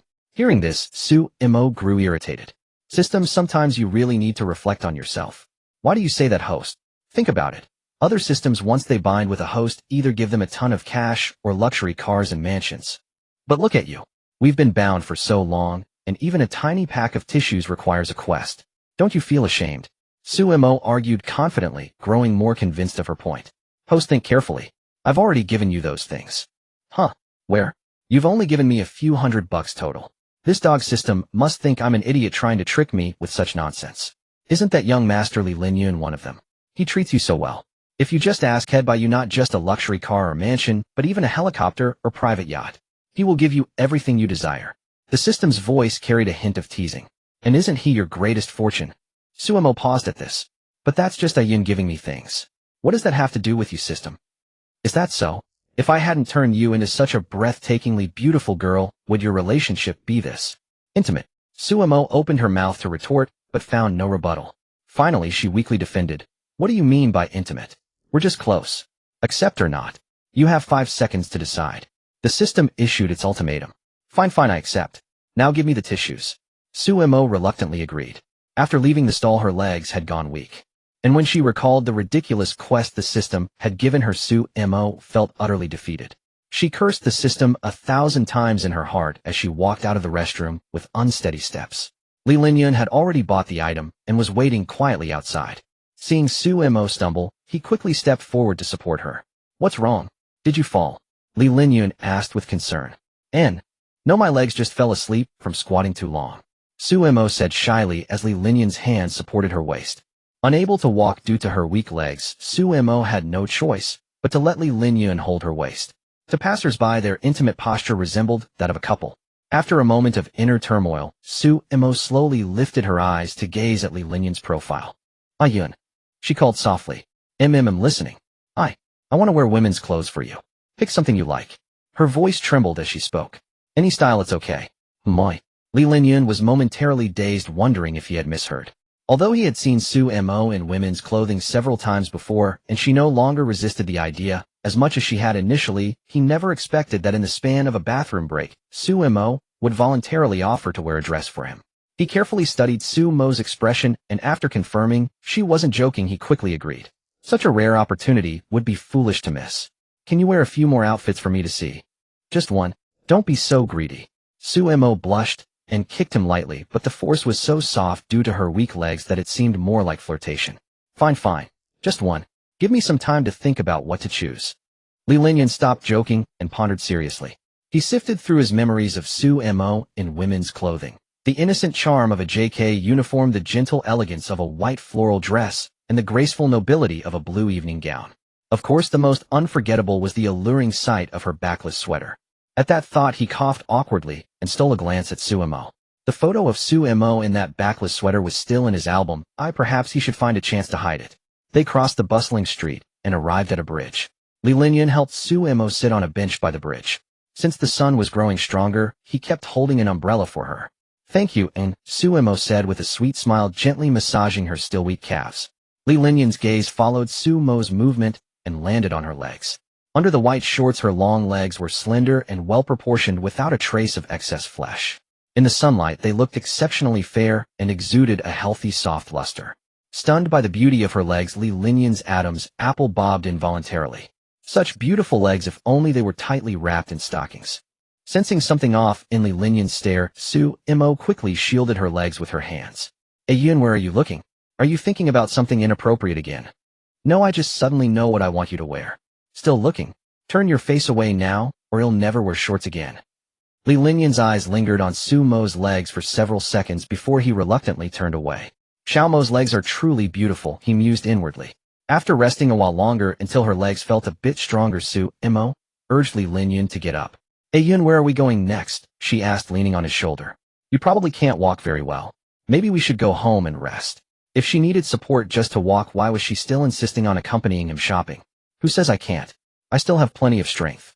I feel like I could carry a pig for 20 kilometers. Su Mo declared defiantly. Su Mo was being stubborn. Then he'll let go. It's getting a bit hot with you this close.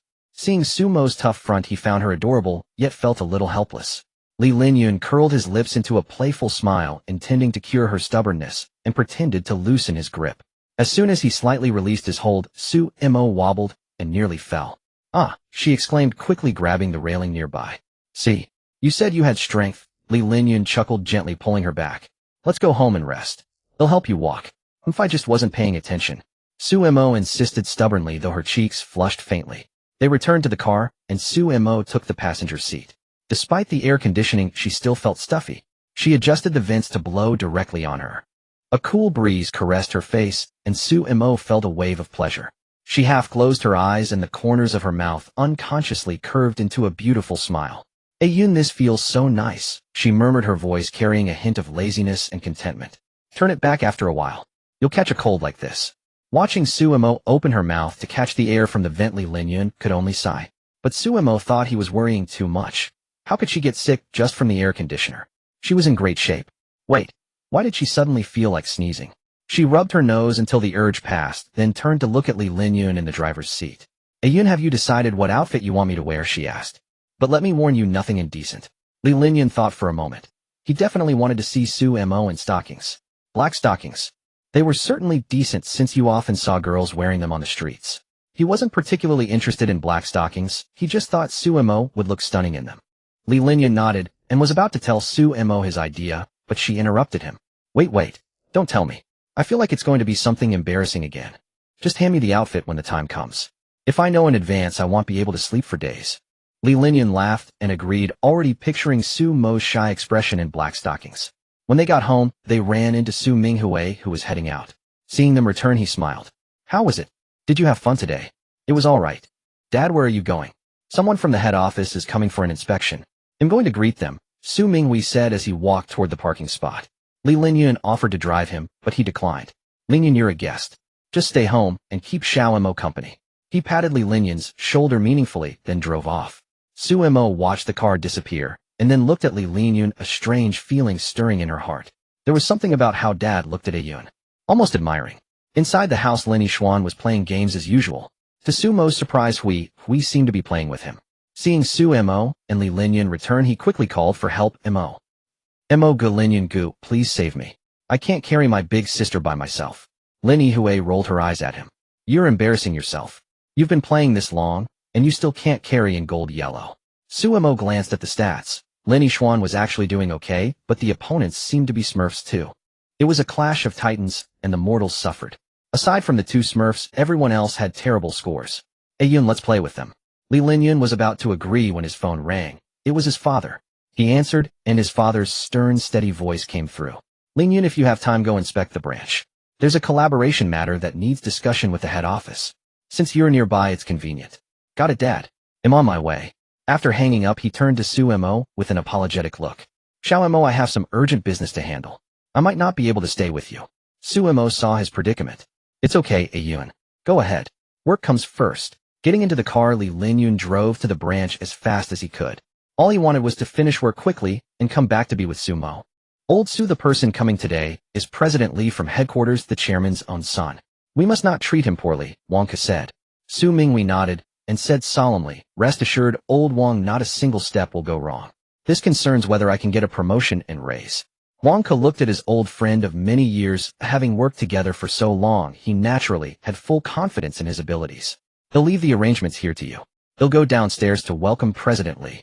After Wang Ke left, Su Minghui took a deep breath and then began directing the work on site in an orderly manner.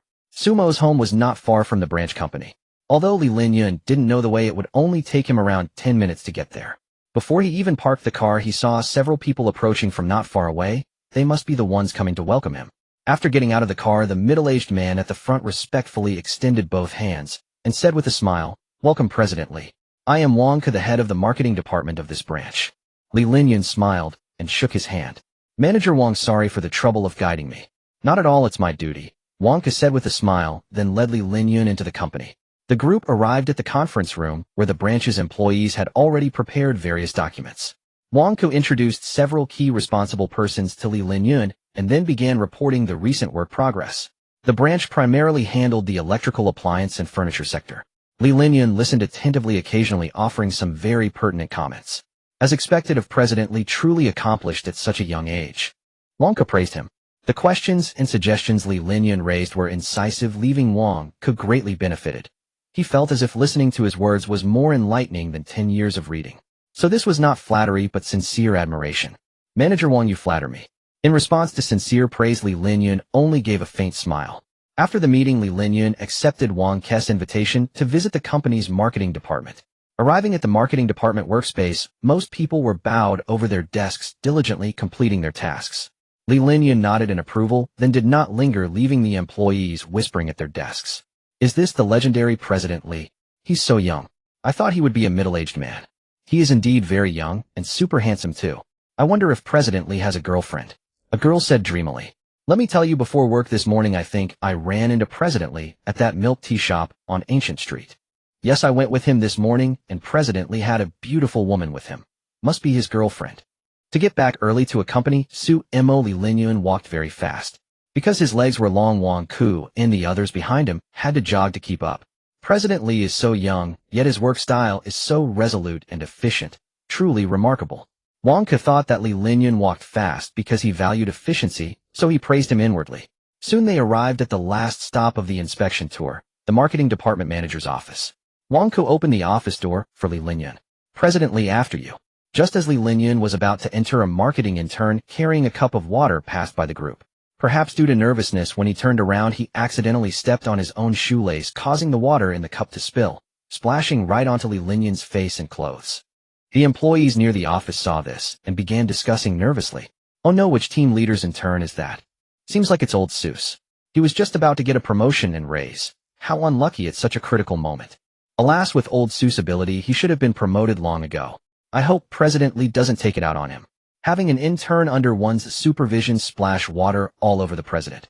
Although such an incident wouldn't lead to a salary cut, it would definitely affect a promotion and raise." The intern's face turned pale instantly. He stood rooted to the spot, panicked and unsure what to do. Wang Ke was also somewhat at a loss, so he could only take out tissues to wipe Li Linyun. Then he sent a message to Su Minghui. "Old Su, things are a bit unfortunate. An intern from your group accidentally spilled water all over President Li. Come to my office first." Li Linyun wiped the water droplets off and was not angry at all. "It's okay, everyone can be careless sometimes. Just be more careful next time," he said comfortingly to the intern, then entered the office. After telling the intern to go back to work, Wang Ke also followed in, signaling the others to wait outside for old Su. Having received old Wang's message, Su Minghui hurried over anxiously. Seeing everyone gathered around the office entrance, he asked, "Where are old Wang and President Li?" Someone replied, "President Li and Manager Wang are inside." Su Minghui knocked on the door hesitantly, and only after hearing "come in" from inside did he push open the door and enter. He wanted to see what President Li looked like, but old Wang stood up, blocking his view. Old Su, rest assured. Although this incident was indeed an accident, President Li is not angry. Su Minghui breathed a sigh of relief. "Thank you, President Li, for understanding." Li Linyun was about to say something, but he found the voice of the person called Old Su very familiar, as if he had heard it somewhere before. "Uncle Su?" he asked uncertainly. Su Minghui was stunned. Wasn't that Linyun's voice? Both of them simultaneously pushed Wang Ke aside. Upon seeing each other's face, they both showed expressions of surprise. "Linyun, Uncle Su. Why call him President Li? Isn't this my future son-in-law?" Su Minghui never imagined that the president of his own company would turn out to be Li Linyun, the prospective son-in-law. he had taken a liking to. No wonder that kid could afford a Maybach and such expensive wine. Wait, if it's Lin Yun, then the promotion and raise is a done deal, isn't it? Wang Ke, caught in between, looked completely bewildered, having no idea what was going on. What the hell? President Li's surname is Li, old Su's surname is Su. How could they be related? He looked at the two and stammered this. What's going on? Seeing Manager Wang's puzzled expression, Lin Yun explained the whole story to him. Oh, so that's how it is, Wang Ke said, looking at Su Minghui and conveying with his eyes, you rascal, why didn't you tell me earlier that you know President Li? Su Minghui responded with his eyes as well. I didn't know either. Who would have thought something like this only possible in novels would happen? Wang Ke remembered about Su Minghui's promotion and raise. If he just mentioned it to President Li, it would be a sure thing. Knowing that old Su was thin-skinned, Wang Ke spoke up on his behalf. Lin Yun immediately agreed. It was just a favor, and it would also leave a good impression on Uncle Su.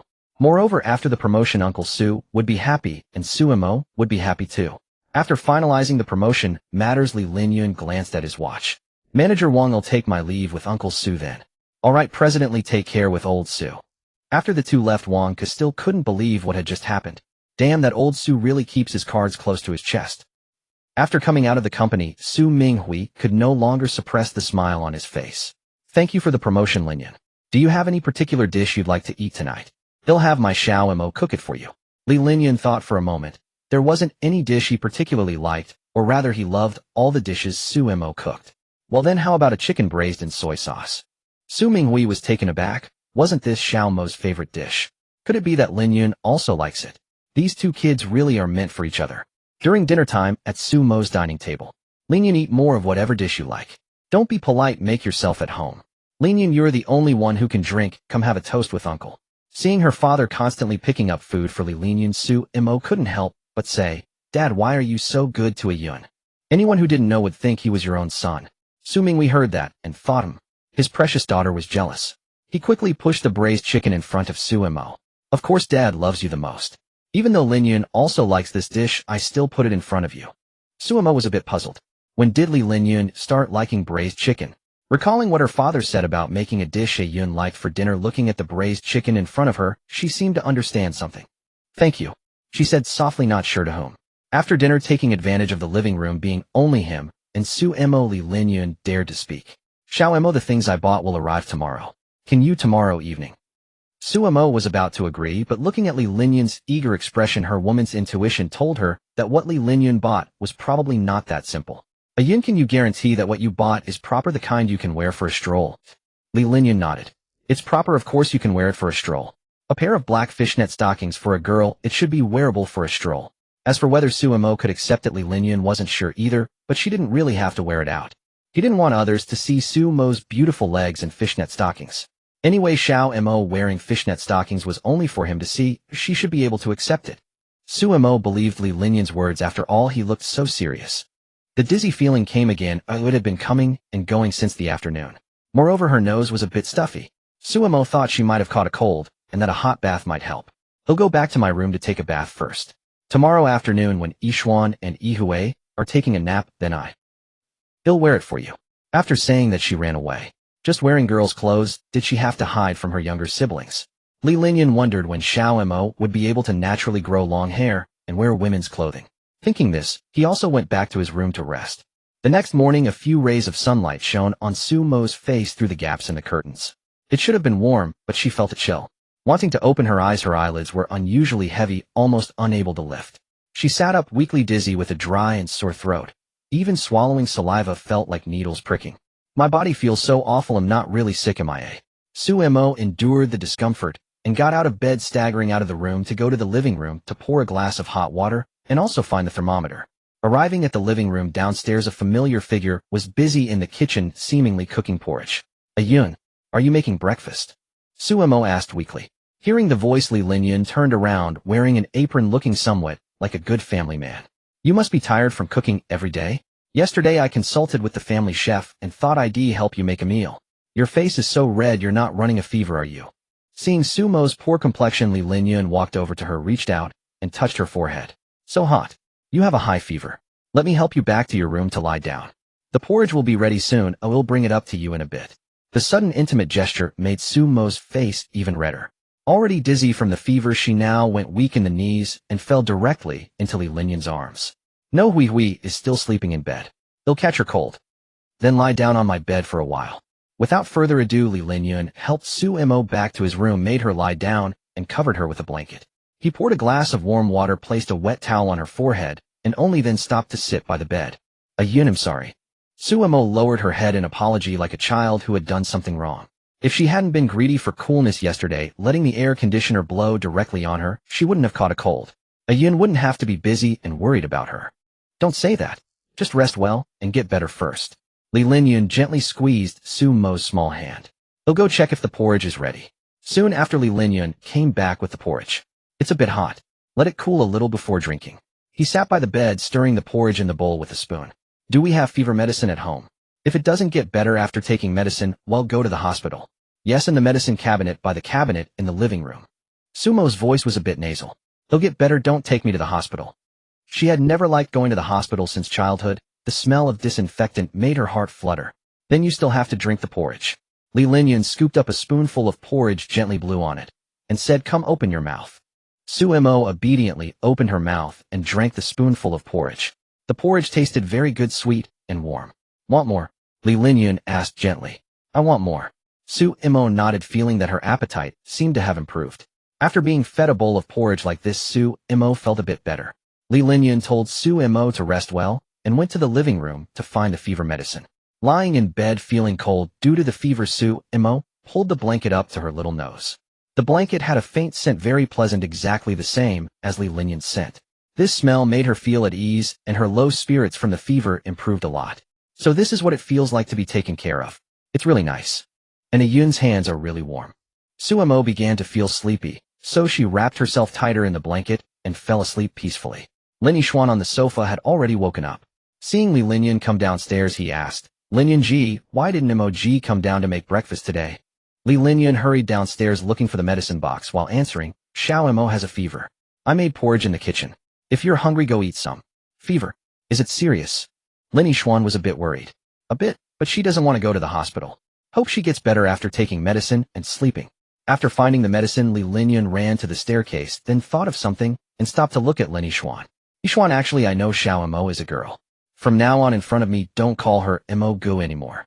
Lin Yixuan was astonished, not expecting that Li Linyan had known for a long time. Linyan ji, do you like Mo-jia? Of course. After saying that, Li Linyan hurried back to the room. Su-mo was already asleep on the bed with a reassuring smile on her face. You haven't taken your medicine yet, you little fool. Looking at Su-mo's delicate face and the long eyelashes trembling with her breath, he suddenly felt an urge to kiss her. Xiao-mo, I will make you willing to admit that you are actually a girl. Li Linyan whispered, I always keep my word. Looking at the girl so close before him, he slowly leaned in toward her rosy, pretty face. Li Linyan's breathing grew heavier, his heartbeat thumping like a drum. His gaze was fixed on Su-mo's face, that delicate countenance seeming to silently beckon him, irresistibly drawing him to steal a kiss. At this moment his heart almost leaped out of his chest. He gently raised his hand and brushed aside the strands of hair on Su-mo's forehead. Li Linyan was well aware that his current behavior was taking advantage of her vulnerability, and he must not sink further. Yet when his fingertips touched Su-mo's skin, an electric sensation coursed through his entire body. I'm sorry, Xiao-mo. His gaze grew deeper, and he could no longer control his desire. He slowly leaned down closer and closer. Su-mo was not in deep sleep, feeling the warm breath on her face. Her eyelashes suddenly quivered. She slowly opened her eyes, a trace of confusion in her gaze. Yun, why are you so close? Seeing Li Linyan's enlarged face before her tone was somewhat bewildered. Li Linyan's movement abruptly halted, a flicker of panic in his eyes, but he quickly regained composure. He sat up, gently clearing his throat to cover his embarrassment. The towel has been on for a while. I thought I'd apply a new one for you. Xiao-mo, how do you feel now? Li Linyan changed the subject, asking with concern. Su-mo rubbed her eyes and sat up, feeling that the wet towel on her forehead had become warm. I feel a bit better. My head isn't as dizzy as before. Li Linyan breathed a sigh of relief, poured a glass of warm water, and handed the fever-reducing medicine to Su-mo. Take this first, and then rest a while. At this rate, you should be fully recovered by tomorrow. Su-mo swallowed the medicine with the warm water, hesitated for a moment, then said, by the way, bring over the clothes you bought. This caught Li Linyan off guard. You want to wear them now? How about another day? He was quite willing, but Su-mo was still feeling unwell. If she saw it was stockings, she would probably faint directly. Suemo looked at Li Linyan speechlessly. Wasn't it you who wanted to see? Why are you hesitating now that I'm about to wear them? He'll wear them now. Besides, Yi Xian and Yi Hui always knock before entering, so there's no need to worry about being discovered. Li Linyan nodded, reached out to point at the bedside table, indicating that the items were inside. Suemo opened the drawer, curious about what Li Linyan had bought. She took out an exquisite box and opened it to find 2 pairs of black stockings inside. It's not clothes. Sumo's face darkened. What kind of things did Yun buy? Since you've taken them out, try them on. I bet they'll look great. Li Linyan said expectantly. Well, just this once. After sleeping and taking the medicine, Suemo felt much better all over, so she threw off the covers and wanted to return to the living room. Only when she reached the door did she remember something important. Yun, it's not appropriate for a guy like you to keep stockings. Better leave them in my room. Li Linyan naturally didn't want Suemo to take them back. If you take them back, it'll be hard to explain if Yi Hui sees them. Better leave them with me. Why would a boy keep stockings? Let me hold on to them for you. Xiao, what do you mean by that? Are you a girl? Seeing Sumo's insistence, Li Linyan had to use his trump card. The trump card worked perfectly. Sumo clearly didn't know how to respond. How could that be? Yun, you're so funny. Since you're not, then leave them with me. Well, alright. Since Suemo hadn't fully recovered, the task of making lunch was handed over to Li Linyan. Lin Yixuan was full of praise for his cooking, though there was some flattery involved. The taste was indeed good. Lin Yihui didn't say much, but judging by the high frequency of her picking up dishes, it was obviously to her liking. After lunch, Suemo didn't expect that her mother had come home. Mom, why are you back? In Sumo's impression, her mother was always at the company during lunch. Yi Xian told me you had a fever, so I thought I'd come back to see you. As she said this, Yuancho touched Sumo's head. Mom, don't worry. I've taken medicine and feel much better now. Lin Yixuan suddenly interjected. Yeah, thanks to brother Linyan. He stayed by Sister Mo's side the whole time. Suemo gave him a glare, mind your own business. But what did Yi Xian call her? Sister Mo. Yuancho gave Li Linyan a deep look, then pulled Suemo upstairs. Mom, what's the matter? Suemo asked. Xiao Mo, Mom wants to have a heart-to-heart with you, okay? Suemo nodded. It was the first time she had heard her mother say that. About you being a girl, find a chance to confess to Linyan. Suemo was taken aback, never expecting her mother to suddenly bring up the matter. Her original plan was to move out next semester, and only when asked for a reason would she naturally reveal the secret. If Li Linyan found out now, Suemo had no idea how to face him. Mom, I have my own plans. It's not the right time to confess now. Suemo said. Yuancho of course understood her daughter's nature. She would definitely put it off as long as possible. When she said she had her own plans, more often than not she had none at all. Silly girl, if you speak up now, you'll have time to mend your relationship with Linyan. If you wait until after you move out, when you two can't see each other often, your relationship might drift further apart. Hearing her mother's words, Suemo fell into deep thought. The biggest reason she had never spoken out until now was the fear that confessing would change the relationship between her and Li Linyan. As for what kind of relationship it would become, given Li Linyan's growing interest in her lately, it was self-evident. From best buddy to her suitor. That was too terrifying. Yet more than this, terrifying, turned Suemo dreaded seeing their bond fray into estrangement, turning them into strangers. Seeing Sumo's silence, Yuancho understood her daughter's concerns, but also knew this secret couldn't be kept forever. Xiao Linyan is a good kid. I believe he'll understand. But you can't keep this going forever. It's unfair to both you and him. After hesitating for a while, Suemo finally spoke. Mom'll find the right time to tell Ione. Her voice was tense, but resolute. Yuancho nodded with a gentle smile. Now that you're a girl, you'll surely find a boyfriend someday, won't you? Suemo had a bad feeling. Mom, why bring this up all of a sudden? I think Linyan is quite nice. He even took care of you when you had a fever. Why not consider him? Mom, what are you saying? Ione and I are just friends. I am going downstairs to wash the dishes. Afraid her mother would keep pressing, Suemo made an excuse and headed downstairs. Yuancho noticed the blush on her daughter's cheeks and couldn't help but smile knowingly. Just friends, huh? Your face is all red. Back downstairs, Suemo sat absent-mindedly on the sofa. With something on her mind, she felt Li Linyan's gaze but couldn't bring herself to look back. Though she had promised her mother she'd find an opportunity to confess to Li Linyan, such a chance was not easy to come by. First, it had to be when they were alone. No one else around would make it easier for Suemo to speak. And it was best to be outdoors. The awkward atmosphere between them would be more bearable outside, and by the time they walked home the tension would likely fade. At home, she feared she couldn't stand the awkwardness. Wondering when she'd find the opportunity, Suemo gradually drifted into a daze.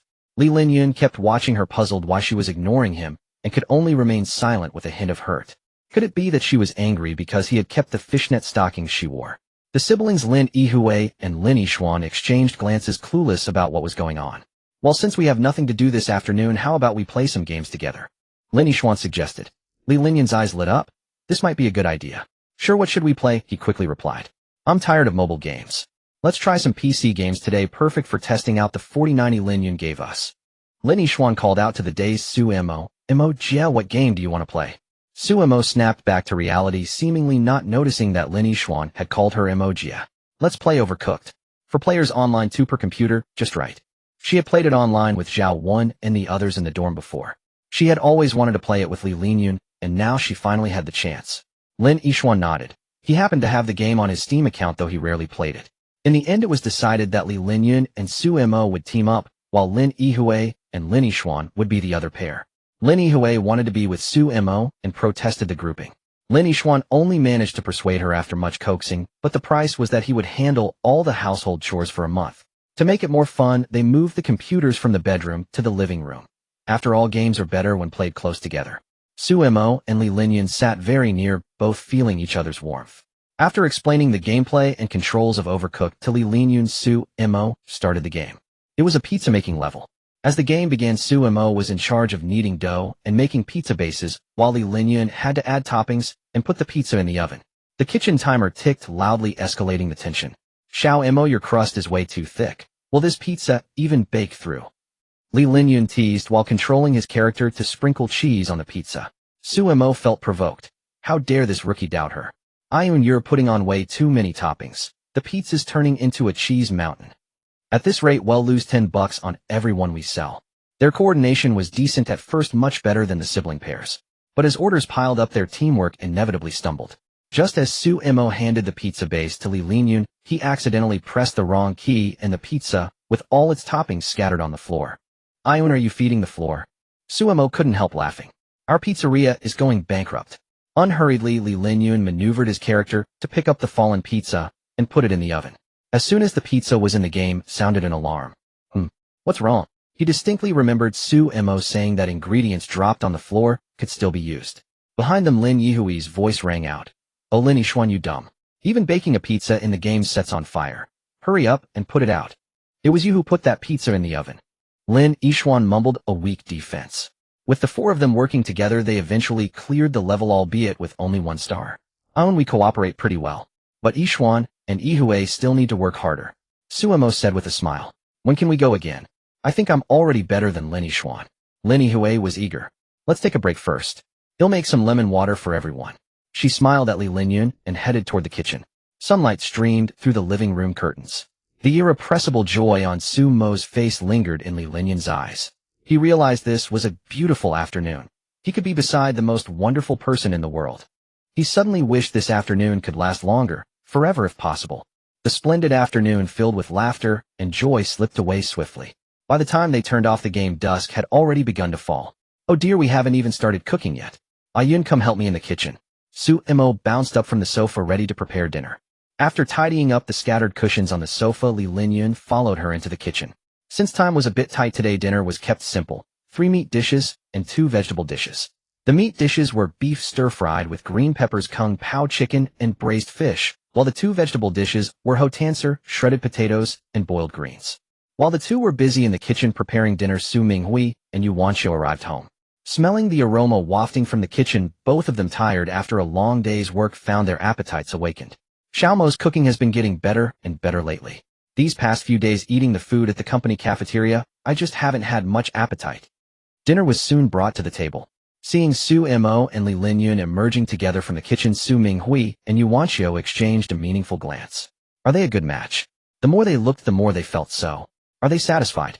The more they looked, the more satisfied they became. Dad, Mom, don't just stand there staring. Come and taste our cooking.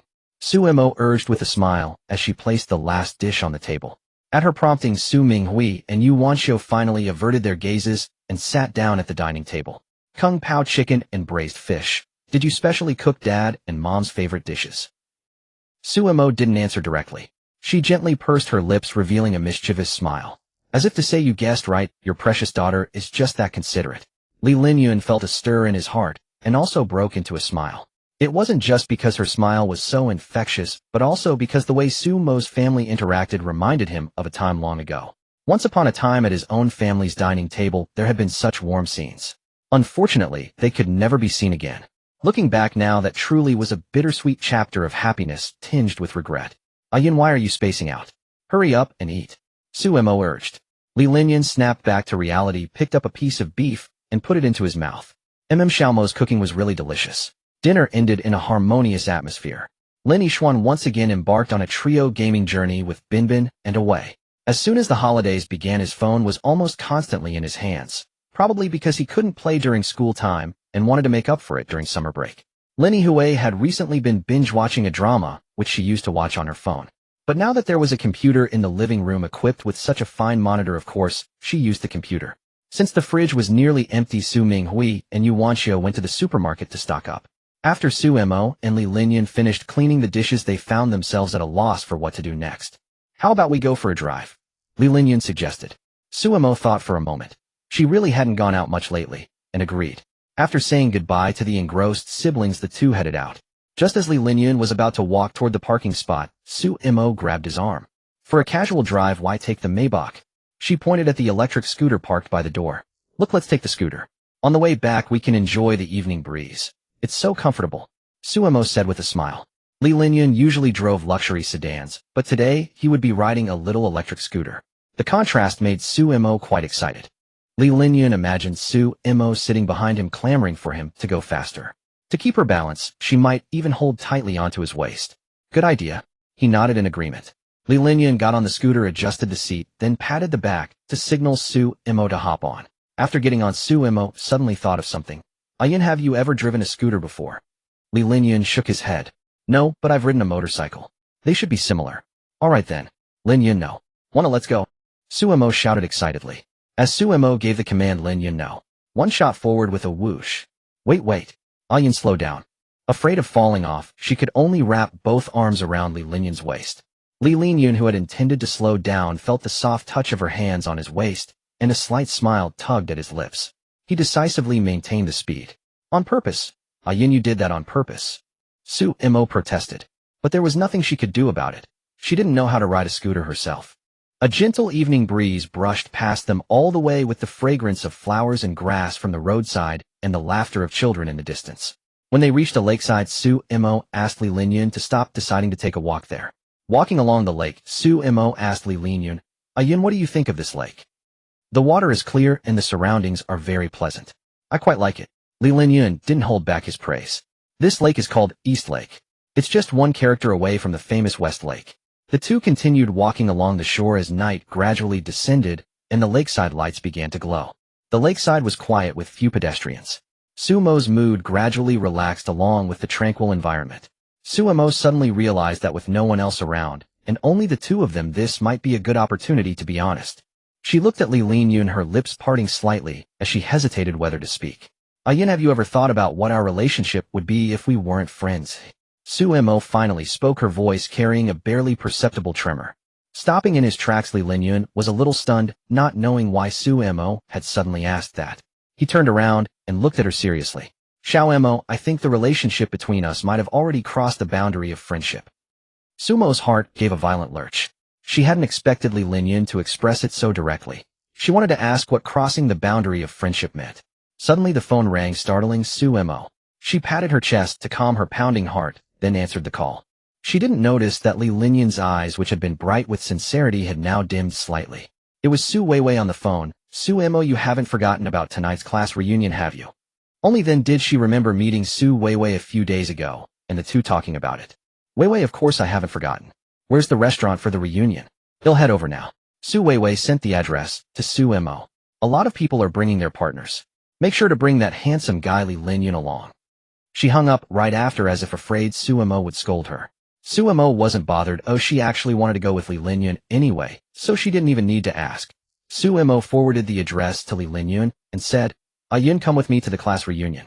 It's at the place I just sent you. Li Linyun nodded and glanced at the address. Wind and Cloud Feast Feng Hua Yunyan. What a coincidence. This was a restaurant under his own company. Get on, Xiaomo. Yay? Linyun, no. One set off again. Suemo shouted excitedly. Ah Yin slowed down. Once again she held tightly onto Li Linyan's waist.